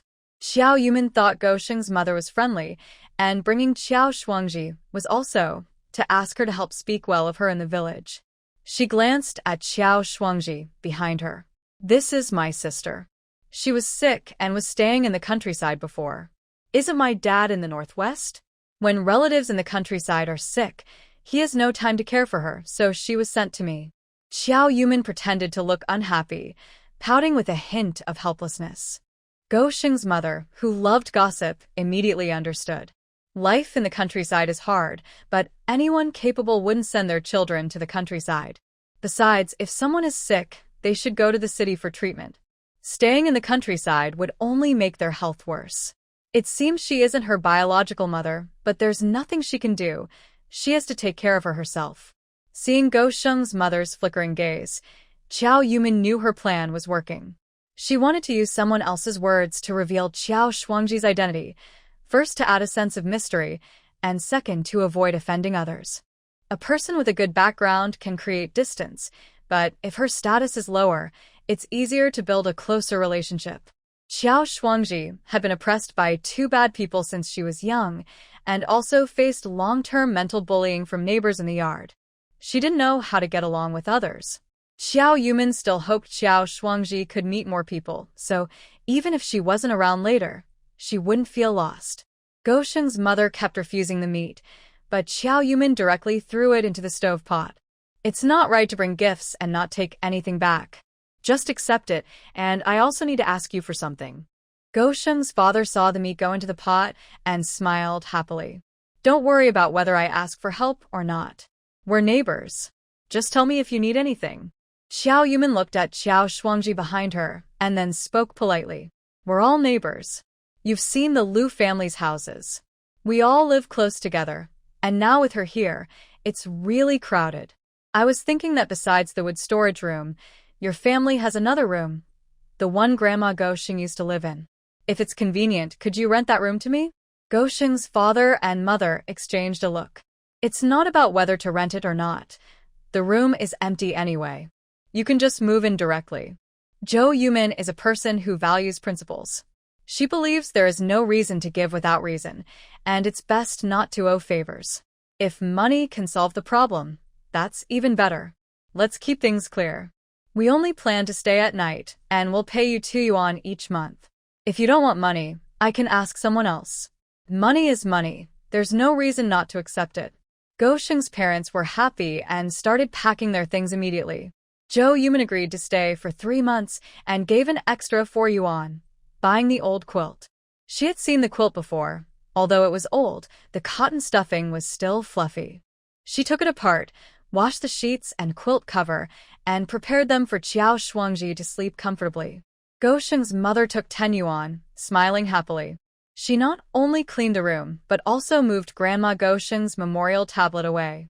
When Go Sheng's mother was moving things, she looked puzzled. Shouldn't you be moving your and your husband's belongings? Why are you bringing your sister's stuff? Zhou Yuman showed a helpless smile. She's young, and I'm staying with her. While Zhou Yuman was moving things, the Lu family was taking a nap. When they woke up and saw her moving, they felt uncomfortable. Mother Lu held Zhou Yuman's hand. Yuman, it's all because Huayu is acting up. Don't be angry with her. If you move out like this, I feel really guilty. Old Lady Lu also held Zhou Shuangji's hand. Shuangji, let Huayu stay in that room. You can stay with Grandma, okay? Father Lu had already scolded Huayu harshly and now came to persuade her. Shuangji is your sister, and she's also your grandpa's lifesaver. Even if I have to sleep on the street, I would never kick her out. He pointed at Huayu and scolded again. If you find it uncomfortable here, just hold your luggage and go wherever you like. The Lu family can't accommodate someone like you. Huayu was scolded until she cried. Can't I just complain a little? Did I say something wrong? The room was originally a wood storage shed. Even if it's covered with plastic outside, it still leaks wind. The bed is so small, 3 people living there is tight. I can't even sleep properly. Huayu stood up and was about to leave. Who wants to live in this broken place? I want to go home. I want to stay in my own room. I want to go home. I don't want to stay here. Lu Huaya slams the table. Lu Huayu, you behaved so well recently. I thought you had accepted the reality. That house in Qingshan town isn't our home. We no longer have a home. Lu Huayu plops down on the ground, kicks her legs hard, and no longer looks like the young lady of the Lu family. Instead, she looks like a village woman throwing a tantrum. I don't care. One of you is a high-ranking official, the other a new soldier. Don't you have any connections? Can't you take the opportunity during the new year to visit relatives and friends? See if anyone can help us go back. I want to go home. I need to go home. Lu Huayu cries loudly.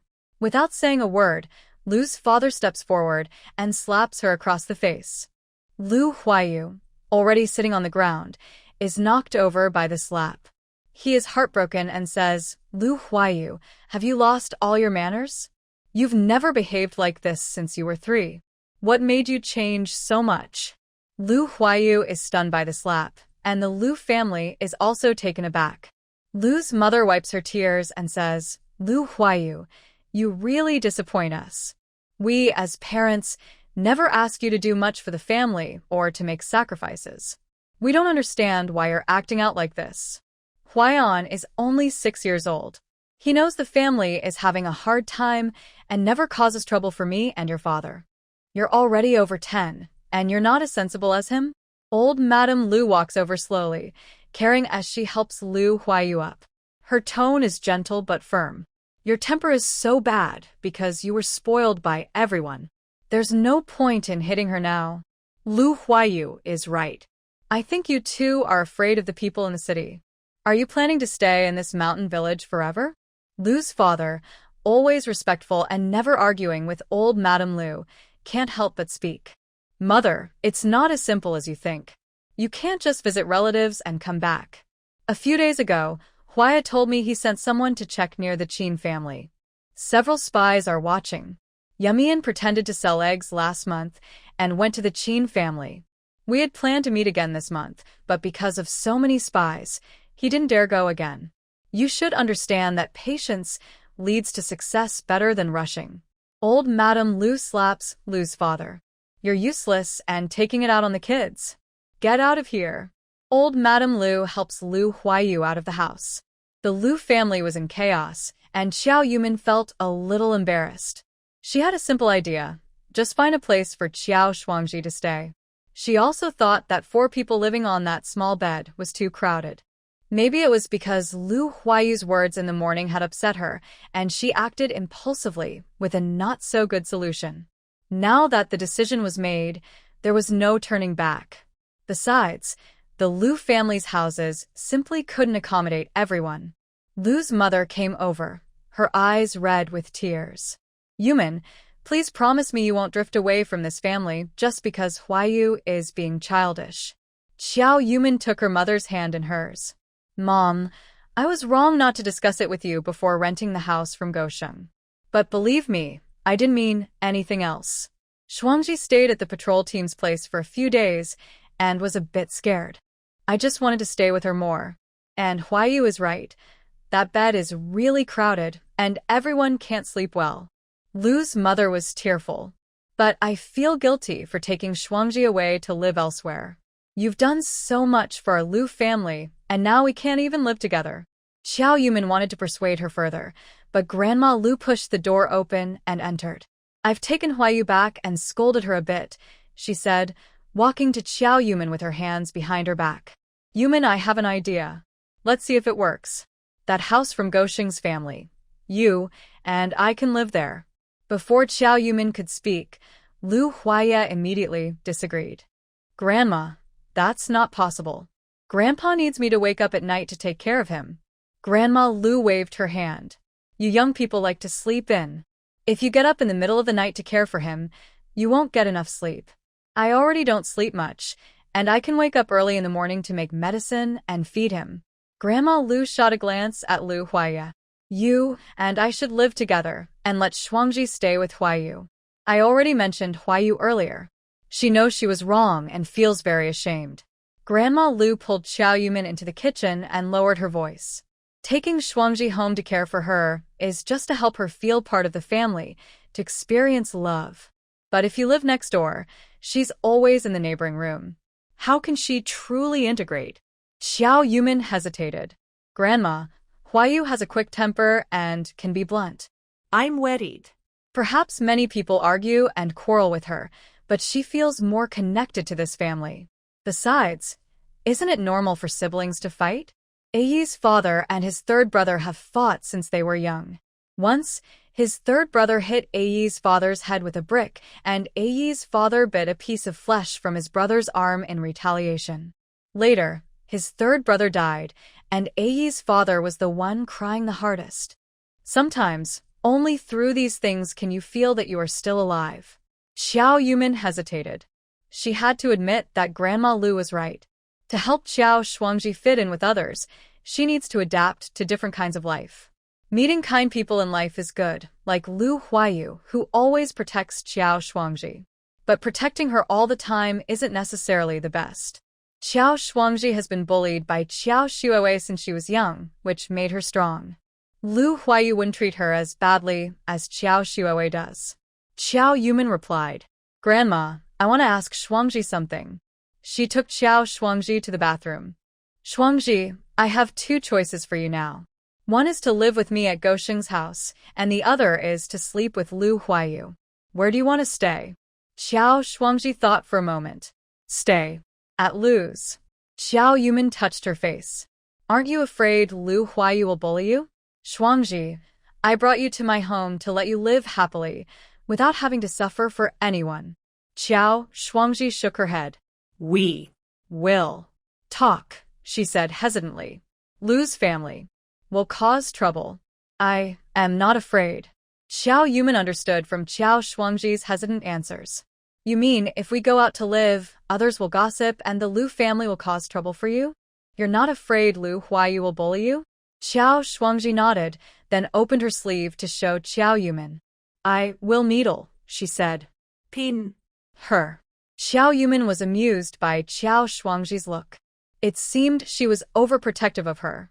Xiao Shuangji was right. If they moved out, others would gossip. And the happiest person would be Xiao Xuewei. With a house, she wouldn't live with Lu Huayu, but take her sister out to live somewhere else. That would seem strange, and the villagers wouldn't know how to gossip about them. After a while, when things settled down, she might sneak off to the ghost market in Qingshan town at midnight, leaving Xiao Shuangji alone at home.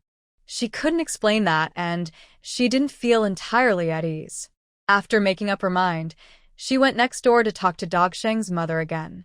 Dogsheng's mother teased her with a smile. That's right. Before, there weren't enough houses, so you had to live apart. Now that there are more houses, you still don't live together. If people find out, it won't sound good. Xiao Yumin was wiping the bed with a cloth and said casually, What's so bad about that? Dogsheng's mother strongly disagreed. Oh, you don't understand. Nothing new happens in this village. It's just neighbors gossiping about each other. If you bring your sister to live with you, people might say that the Lu family doesn't want to support her and kicked you both out. Or they might say Lu Huayu doesn't like you and doesn't want to live with you. Your family makes delicious meat, and the smell can drift across half the village. Everyone knows your family is well off. Your husband is tall and handsome. Who knows, maybe other girls are interested. Dogsheng's mother put down the broom and came closer to Xiao Yumin. I tell you, you must keep an eye on him. During the last harvest, several young girls gathered and talked about him. Xiao Yumin sighed helplessly. Come on, sister-in-law, you're just talking nonsense. The villagers aren't that bored. Dogsheng's mother patted her on the. If you don't believe me, wait until spring planting. Many people will be watching. Xiao Yumin didn't take these words seriously. Instead, she tidied up the house. First, she helped Grandma Lu move some things, then took her own belongings away and moved Xiao Shuangji's things over. While moving, Lu Huayu had been lying on the bed without moving. When she stepped outside, she heard Lu Huayu speaking to Xiao Shuangji. I was just complaining a little. I didn't mean anything against you. Don't take it the wrong way. Xiao Shuangji didn't say anything, just nodded, then took her needle and went to the east room to give old Master Lu acupuncture. When Lu Huaya and Xiao Yumin finished moving, the acupuncture was also done, and Lu Huaya started boiling medicine. When Xiao Yumin brought the second batch of medicine to Lu Huaya, Himon Song came to the fence. Xiao Yumin, I have something to ask you. Xiao Yumin guessed he was talking about Xiao Shuangji. Himon Song took a deep puff from his pipe and then exhaled. Yesterday you brought someone back. I thought it was a relative visiting, but it seems like this person might stay for a long time. Our village doesn't have much land. If outsiders want to stay permanently, they need to report to the commune. Xiao Yumin was prepared. She took out a letter of introduction from her pocket. This person is my biological sister. Her household registration is with my father, and she works at the Agricultural Machinery Institute.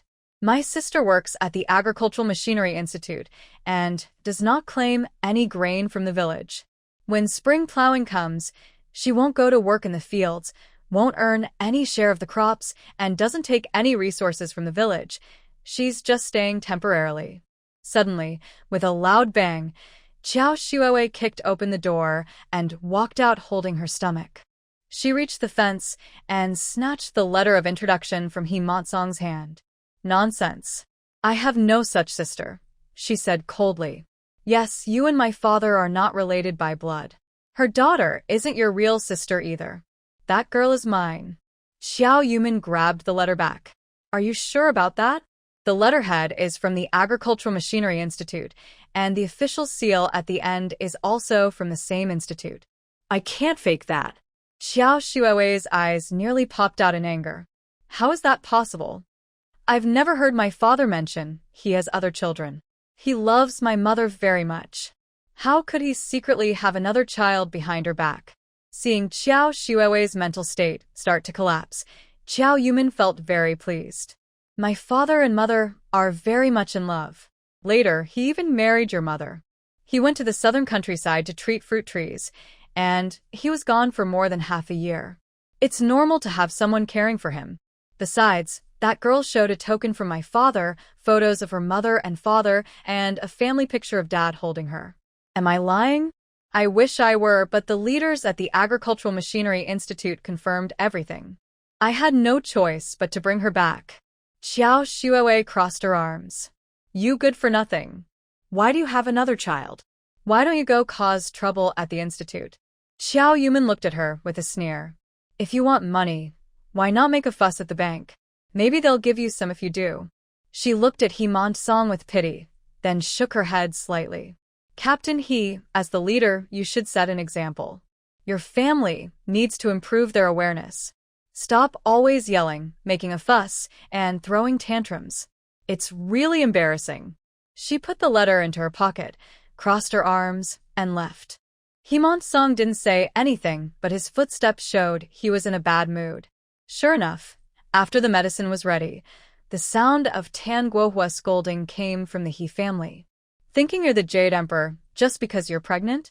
As the mother-in-law, I still have to serve you. From now on, don't bother that nasty woman next door. Every time she scolds you, isn't enough? Do you want more? Hurry up and throw away that stinky jar. Look at how much it has tormented my son these past few days. The scolding isn't just one voice. You can also hear Qiao Shuoei arguing back, which only brings louder insults. Xiao Yumin happily holds her medicine bowl. When Xiao Shuoei gets annoyed, she feels very pleased. The He family is chaotic, and she feels extremely happy. She wants to see them gradually fall apart with her own eyes. After the daytime chaos, the atmosphere in the Lu family feels strange. Lu Huayu claims he has a headache and doesn't come to eat. Old Lady Lu serves her own food, saying she wants to eat with old Master Lu. Lu's father and mother eat quietly and silently, not feeding each other like usual. Only Lu Huayan doesn't know anything and eats hungrily. Xiao Yumin finishes her shower, wraps her hair with a towel, and returns to Gosheng's house. To make walking easier, Gosheng's father cut the fence in the afternoon and made a small door, so they don't have to go around the yard to enter or leave. When Xiao Yumin returns to her room, Gosheng's family is already asleep. Back in her room, Lu Huaya is lighting a candle. He places a small table on the Kong, heated bed, and writes in a notebook. Xiao Yumin sits on a small stool on the ground, brushing her hair. Although they aren't living together for the first time, this is the first time they are officially cohabiting after marriage. Now they live in the same room, and when spring comes, they will start building a house and still live together. Suddenly, Xiao Yumin feels a bit uncomfortable. Lu Huaya was originally writing, but since Xiao Yumin entered the room, his mind has been completely distracted from his notes. When she unties her hair, her fragrant scent fills the room. He feels his eyes start to blur, and his whole body's energy seems to rush to his head. Lu Huaya feels like a young boy with nothing to do, fiddling with his fingers, tapping the table, scratching his head, patting his neck, pretending to be busy to hide that his mind has already drifted elsewhere. After finishing her hair, Xiao Yumin has no reason to stay sitting on the small stool on the ground. She takes off her coat, climbs onto the Kong, and sits opposite Lu Huaya. "What are you writing?" she asks. Lu Huaya licks his dry lips. I am writing a relationship chart." He hands the notebook to Xiao Yumin. "Grandma's words today woke me up. I should change my way of thinking. Maybe since coming to Yeshigu, I've relaxed physically and mentally, and I've become less aware of danger. I plan to list some of my past contacts, and in a few days, I'll go see Qingshan Town. Besides the few close to my father, I want to find and casually ask about others. Even if Feng Haiping knew, it wouldn't matter. We don't look for anyone, so isn't that even more strange?" Xiao Yumin thought for a moment. "You're right. The reason they watch us so closely might be because we stay so calm, which makes them think we have a backup plan." Xiao Yumin looked at Lu Huaya. "After finishing these tasks, I'll go with you. We can visit some less important places first." Lu Huaya replied gently, "Okay." After speaking, both of them fell silent at the same time. They knew what the next step was, but neither spoke first. They even avoided eye contact, feeling guilty and looking away. Lu Huaya secretly looked at Xiao Yumin's side face. After these days of traveling, she seemed to have lost some weight. The chubby cheeks she had before were gone, making her small face look even more sharp and thin. He watched her in a daze, but then a spark of fire from the candle reminded him to focus. Lu Huaya packed up the table. He wanted to say, "Let's sleep," but felt it sounded strange, so he hesitated before finally saying, "Let's rest." Xiao Yumin could feel Lu Huaya's intense gaze. Being stared at like that, she didn't dare lift her head. Until Lu Huaya blew out the candle and moved the small table aside, she slipped into the quilt. Xiao Yumin left her new bedding for Xiao Shuangji and planned to use the old Lu family quilt herself. But Lu Huaya changed the quilt and gave his bedding to her. He liked to keep things clean. The sheets and covers were washed often, still maintaining the habit from the army, folded into tofu-like squares. Xiao Yumin pulled the cup over her and covered herself, noticing that the cup was even smooth without a wrinkle. Besides the fresh soap scent, there was no other smell. They lay side by side, the quiet night filled with their breathing. Maybe because they changed places, or because Lu Huaya was nearby, Xiao Yumin found it hard to sleep. She turned her head to look at Lu Huaya lying beside her. He was lying flat, very neatly, with his hands crossed over his chest. His hair had grown long since his last haircut, covering his temples. Through long contact, their interactions and closeness became more natural. It seemed they didn't need any words of love or confirmation. They just instinctively knew the other was the person they wanted to spend their life with. Xiao Yumin impulsively reached out to touch Lu Huaya's brow ridge, but unexpectedly, he opened his eyes. She didn't want Lu Huaya to know she was secretly watching him, so she quickly closed her eyes. She only heard Lu Huaya whisper, "Yamian, are you asleep?" Xiao Yamian pretended to be sleepy and whispered, "I'm almost asleep. Is something wrong?" Lu Huaya replied softly, "The He family is arguing." Xiao Yamian immediately lost interest in gossip. Xiao Shuoei is causing trouble again. It's normal for their family to argue. Lu Huaya sat up. Without Xiao Shuoei's voice, I can't hear what they're arguing about. Xiao Yamian couldn't help but smile. Your ears are sharper than a dog's. She picked up her padded coat and put it on. Let's go listen. The two quietly left the house and went into the vegetable garden behind it. Yeshigo has few people, and the houses are close together, but there are vegetable plots in front and behind each house. The front yard is fenced with dry branches or corn stalks, but the back garden isn't as carefully protected. The low fence can be easily stepped over. Lu Huaya led the way, and they squatted by the wall of the Lu family, able to hear clearly. Lu Huaya took Xiao Yumian's hand. Be careful not to fall. If you can't hear, forget it. I'll tell you later when we go back. Xiao Yumian pricked up her ears. At first, the voices were loud, but now the arguing sounds are very quiet. Himant Song was suppressing his anger. Are you crazy? How can you report this to the police? If others see this, our whole family will be finished. Think again. Did you hide it somewhere else? Tian Guohua's voice was trembling with tears. I really didn't move it. Himant Song suddenly got angry. Lower your voice.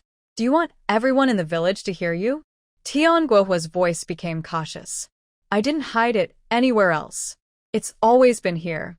You saw it too. The lock on the cabinet is still locked tight, but the stuff just disappeared. With a loud bang, probably Himant Song slammed the table or knocked something over. Tonight, we won't sleep until we find it. Search all the cabinets again and see what else is missing. Then came the sounds of rummaging through boxes and drawers. Tian Guohua whispered anxiously, it's over. Thieves broke into the house. Tian Guohua sobbed loudly. My savings are gone, they're gone. Himant Song shouted, stop crying. Tell me clearly what's missing. Tian Guohua choked and sobbed. Jewelry. Ledger. She sobbed so hard that Xiao Yumian couldn't hear clearly. Actually, she didn't need to hear clearly, because she took the items herself. Besides Tian Hohot, only she knew what was missing inside. Thinking about how the couple from the He family was now breaking down and angry, Xiao Yumian couldn't help but smile quietly. Lu Huaya looked at Xiao Yumian smiling and found her adorable. He couldn't help but ruffle her hair. It's nothing important. Let's go back. Xiao Yumian nodded, turned to leave, but then heard Himant Song say, quick, check if the money behind the bricks is still there. Tian Hohot said, it's not lost. The money is still here. Himant Song clicked his tongue. If the small amount of money is gone, it's no big deal. The main thing is the ledger. They were still arguing, but Xiao Yumian lost interest. All she could think about was that the items she took were just small change. The real stash was behind the bricks. Last time, she mainly wanted to look at the ledger. It took her a long time to decide to take the money and the items together. Because the ledger was there, they wouldn't make a fuss if anything was missing. Also, losing only the ledger was too obvious. It was easier to confuse the target if she took the money along with it. Last time, she only noticed the cabinet and the box, never thought to check elsewhere. The phrase behind the bricks implied that the money was probably hidden inside the bricks in the wall. If it were inside the bricks on the ground, it would be described as under the bricks. Xiao Yumian silently thought that if she had another chance to go inside, she definitely would. Her mind was running wild with ideas, when suddenly Lu Huaya, walking ahead, stopped. Xiao Yumian bumped straight into his back. Just before she nearly fell backward, Lu Huaya caught her. She was about to ask something, but he pointed ahead while holding her. Tonight, there was no moon. A dark figure appeared in the yard, face unseen. The person looked around and then went straight into the house where Lu Huayu and Xiao Shuangji lived. It was too cold outside, so they quickly returned to their room. Taking off their clothes and slipping into the warm bed, neither of them felt sleepy. Xiao Yumian spoke first. Who was that shadow in the yard? It was so dark I couldn't see their face. Lu Huaya replied calmly, I think it was Xiao Shuangji, based on her height. Xiao Yumian guessed, did she come out to use the bathroom at night? Lu Huaya said, the bathroom is not far behind us. Based on the timing, when she went to the bathroom, we were crouched under the wall eaves listening in. Since we're so close, I would have heard any sounds if there were any. There was never any sound near the bathroom. She seemed to have come back from outside. Xiao Yumian also felt a bit confused. From outside? It's dark and quiet. Why would she go outside? Lu Huaya shook his head. We should ask her about it. Xiao Yuman thought for a moment. Forget it. She's new here and unfamiliar with the place. What could she be doing outside? Maybe she couldn't sleep and just went for a walk. If she has any problems, she'll tell us. If she doesn't, we shouldn't ask, so she doesn't feel like we're spying on her. They both agreed on how to handle Qiao Shuangji. Lu Huaya was curious. I saw that Tian Hohot was really upset. What did you take from her? Xiao Yuman chuckled. I just wanted to sneak into the account book, but I accidentally saw a few jewelry boxes inside the chest. Out of curiosity, I opened one of the jewelry boxes and found that it contained Qiao Shuiwei's things. There was a silver necklace with a small gold pendant hanging from it, and a jade bracelet that looks well made. Both of these were gifts from my dad for her birthday. Qiao Shuiwei, that useless girl, couldn't keep them, so I wanted to take them back. That bracelet cost my dad 2 months' salary. Xiao Yuman paused. Then I took the money in the cabinet, various bills and notes. Tian Hohot calls herself a lady official and always uses that title to pressure our family, taking all the benefits and advantages. I thought I should let her suffer a little. Lu Huaya turned to Xiao Yuman. You clever girl, you've hidden it well. Don't let them find out. Xiao Yuman also turned to face Lu Huaya. The money was spent long ago. The meat I bought is still in the vegetable cellar. I'll stew it tomorrow. Both of them looked at each other and smiled, feeling very happy. Lu Huaya watched Xiao Yuman smile and felt a deep warmth in his heart. All his romantic thoughts disappeared, leaving only love's tenderness. He raised his hand and gently patted Xiao Yuman's shoulder, softly and rhythmically, like comforting a little baby. Go to sleep. Xiao Yuman closed her eyes as well, falling asleep peacefully under the gentle patting. She had a dreamless night. When she woke up, Lu Huaya had already gotten up, and the quilt was folded neatly like a tofu block and placed on the bed cabinet. Ma Gosheng had specially tidied up a bed cabinet for them to store their clothes. Xiao Yuman lifted the lid of the cabinet, revealing her and Lu Huaya's clothes neatly folded inside. Her clothes were on the left, Lu Huaya's on the right. The 2 stacks of clothes were clearly different in color, just like the 2 of them, lying side by side in the wardrobe. Last night, we slept together. When I woke up today, I saw 2 sets of clothes. This was the first time Xiao Yuman truly felt that she and Lu Huaya were married. He had just changed his clothes and was about to leave when the glass was knocked a few times, and Lu Huaya's voice came from outside. Yuman, come out quickly. Something happened at the He family's house. Xiao Yuman hurriedly put on her slippers and stepped outside. In front of the He family's gate, many villagers were standing. If Lu's family hadn't lived on higher ground, Xiao Yuman wouldn't have seen the He family's yard. She recognized Yu Chunsheng, the deputy director of the commune who had visited before. Yu Chunsheng was standing in the yard, directing people to move things out. Xiao Yuman entered the Lu family's yard through a small gate in the fence and heard He Monsong shouting in protest. Comrade Yu, I stand firm and have nothing to hide. I won't admit to any problems just because someone says so. You can search and move things freely. I guarantee I have done nothing wrong. I've been the leader of Yeshigo for many years, and the villagers have seen it all. He Monsong looked at the villagers, but no one spoke. The vice leader among the crowd called out, Captain, we believe in you. You're not that kind of person. The vice leader led the way, but still, no one responded. Xiao Yuman watched all of this carefully. Captain, he wasn't exactly a good leader. He was just average and couldn't be faulted. While other teams were busy with production and side businesses and growing richer, Yeshiga still clung to that small patch of land, struggling to get by. Every year during the village's end-of-year meeting, people would suggest starting side businesses. Some teams near the wood factory bought leftover materials to make small, plain furniture. Others cleared land to plant fruit trees, raised pigs, and signed long-term supply contracts with a canning factory. Some simply opened chicken farms or raised rabbits for meat, trying to earn extra income in their free time. But He Monsong always found excuses.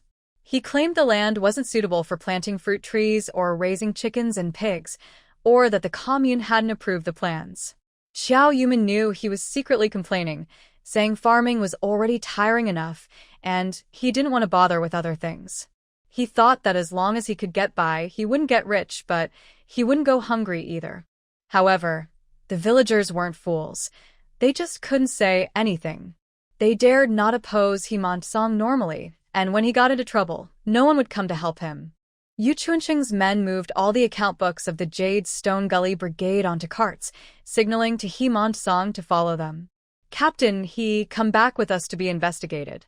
Himansong took the thick cotton coat handed to him by Tian Hohat and put it on slowly and calmly. His gaze swept over the crowd and precisely caught sight of Xiao Yuman. "I've been the brigade leader for so many years, and no one has ever questioned me. Since your Lu family came to Jade Stone Gully, our problems have never stopped. Are you framing me?" Xiao Yuman snorted coldly. "Captain, you're really wronging me. You know, I had a quarrel with my husband a few days ago and left home. I don't know what happened.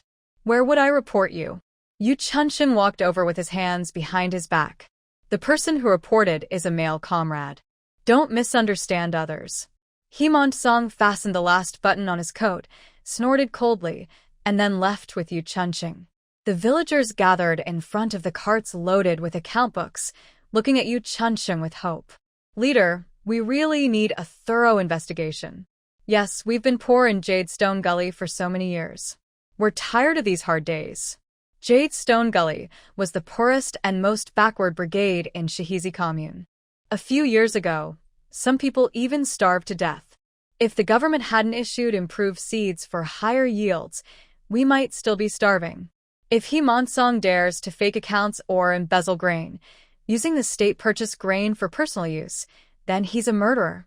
Himansong's face was full of anger. "Villagers, I didn't expect your misunderstanding of me to be so big. I'm so sad." Himansong started to act pitiful, but no one sympathized. "Captain, as the saying goes, flies don't land on seamless eggs. If you really had nothing to hide, who would report you? If you're truly innocent, I'd rather apologize and admit my mistake at the village meeting. But if the commune finds out you've done something wrong, don't blame us for not remembering the years of friendship." Yu Chunqing, worried that the crowd might become too agitated, signaled a few people to leave quickly. He stopped the villagers. "Villagers, go back now.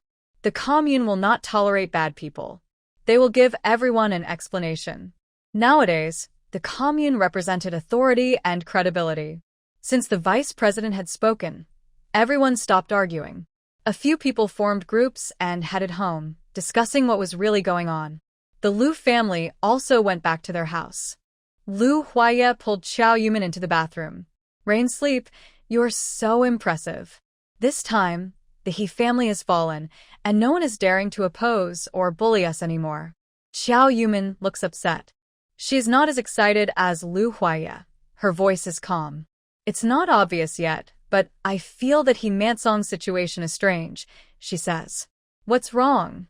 You handed over the account book, and now you want to take all the household accounts to check, along with the commune's own records.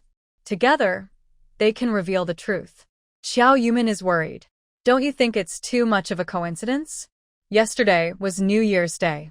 Usually, the commune should be on holiday and not working. The report letter and the account book were given to Gao Lu to deliver. We've been in Qingshan County for so long. If the commune wanted to investigate this matter, they would have come to Himansong long ago, not wait until now." Xiao Yuman recalls Himansong's actions and expressions just now. "I feel Himansong was prepared.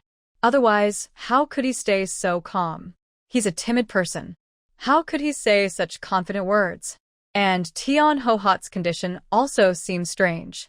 If something had gone wrong, Tian Hohat would have been terrified." She just looked blank and handed clothes to Himansong. It seems they knew about this long ago. They were just going through the motions. Lu Huaya sounds a bit discouraged. "Are we just wasting our efforts?" Xiao Yuman looks at the healthy vegetables, cutting the edible chives with a small sickle. Himansong didn't become the team leader just because of his skills. He also has connections. "I didn't expect this matter to completely defeat him. It's just to give him a lesson to let him know that killing me isn't so easy. And I need to do something else. Through this, I can also find out He Mansong's true backing, see if he has someone supporting him. Beating him is good, but if I can't, it's better to find out who is behind him. That will reduce many future troubles. Xiao Yumin holds a big bunch of chives. Let's go. Today for lunch, we'll have chive pockets. The Lu family eats chive pockets made from their own fresh chives, which have a special aroma. After eating, Qiao Shuangji follows the usual routine of checking everyone's pulse, then starts preparing and boiling medicine. Since the He family had trouble, the remaining 3 people are especially quiet, which makes Qiao Yumin sense an uneasy feeling. The Lu family members were busy with their own tasks. Qiao Yumin opened several jars stored in the warm room. A month had passed, and the fermentation in each jar was at different stages. The rotten fruits had already released juice, and the flesh had melted away. In about half a month, they could be diluted with water to make fertilizer. Other fruits were just beginning to rot, and the chicken had already decayed and smelled bad. Qiao Yumin almost vomited. She hurriedly threw the jar with the chicken into the space, worried that the toxic gas might harm the Lu family. Looking at the juice oozing from the rotting apples, she counted the days. In a month, it would be the solar new year, and by then, the matter of He Mansong should be settled. She planned to visit Xinglong Mountain Brigade while everyone was visiting relatives, find the brigade leader, and give him the fertilizer to do some experiments. Xiao Yumin sealed the jars of fertilizer tightly and checked the decomposed pine needles. Pine needles decompose more slowly than fruits, at least 3 months. She remembered farming in her previous life. At that time, technology was advancing rapidly and crop yields had been improved through several generations of seed breeding. With various pesticides and fertilizers, farming became easier. To reduce air pollution, the country banned burning fields. In fact, burning fields was a traditional practice for thousands of years that positively affected the land. In spring, snow melted, and insect eggs in the soil hatched. Burning fields could reach high temperatures to kill the eggs, reducing pests. After burning the straw, the ash not only sterilized the soil and reduced disease, but also made a good fertilizer. Like the pine needles, which needed to be sun-dried after being brought down from the mountain to kill any eggs inside. After composting, they also made excellent fertilizer. Xiao Yumin carefully recorded the status of each item, planning to summarize everything when she had time and give it to the brigade leader of Xinglong Mountain.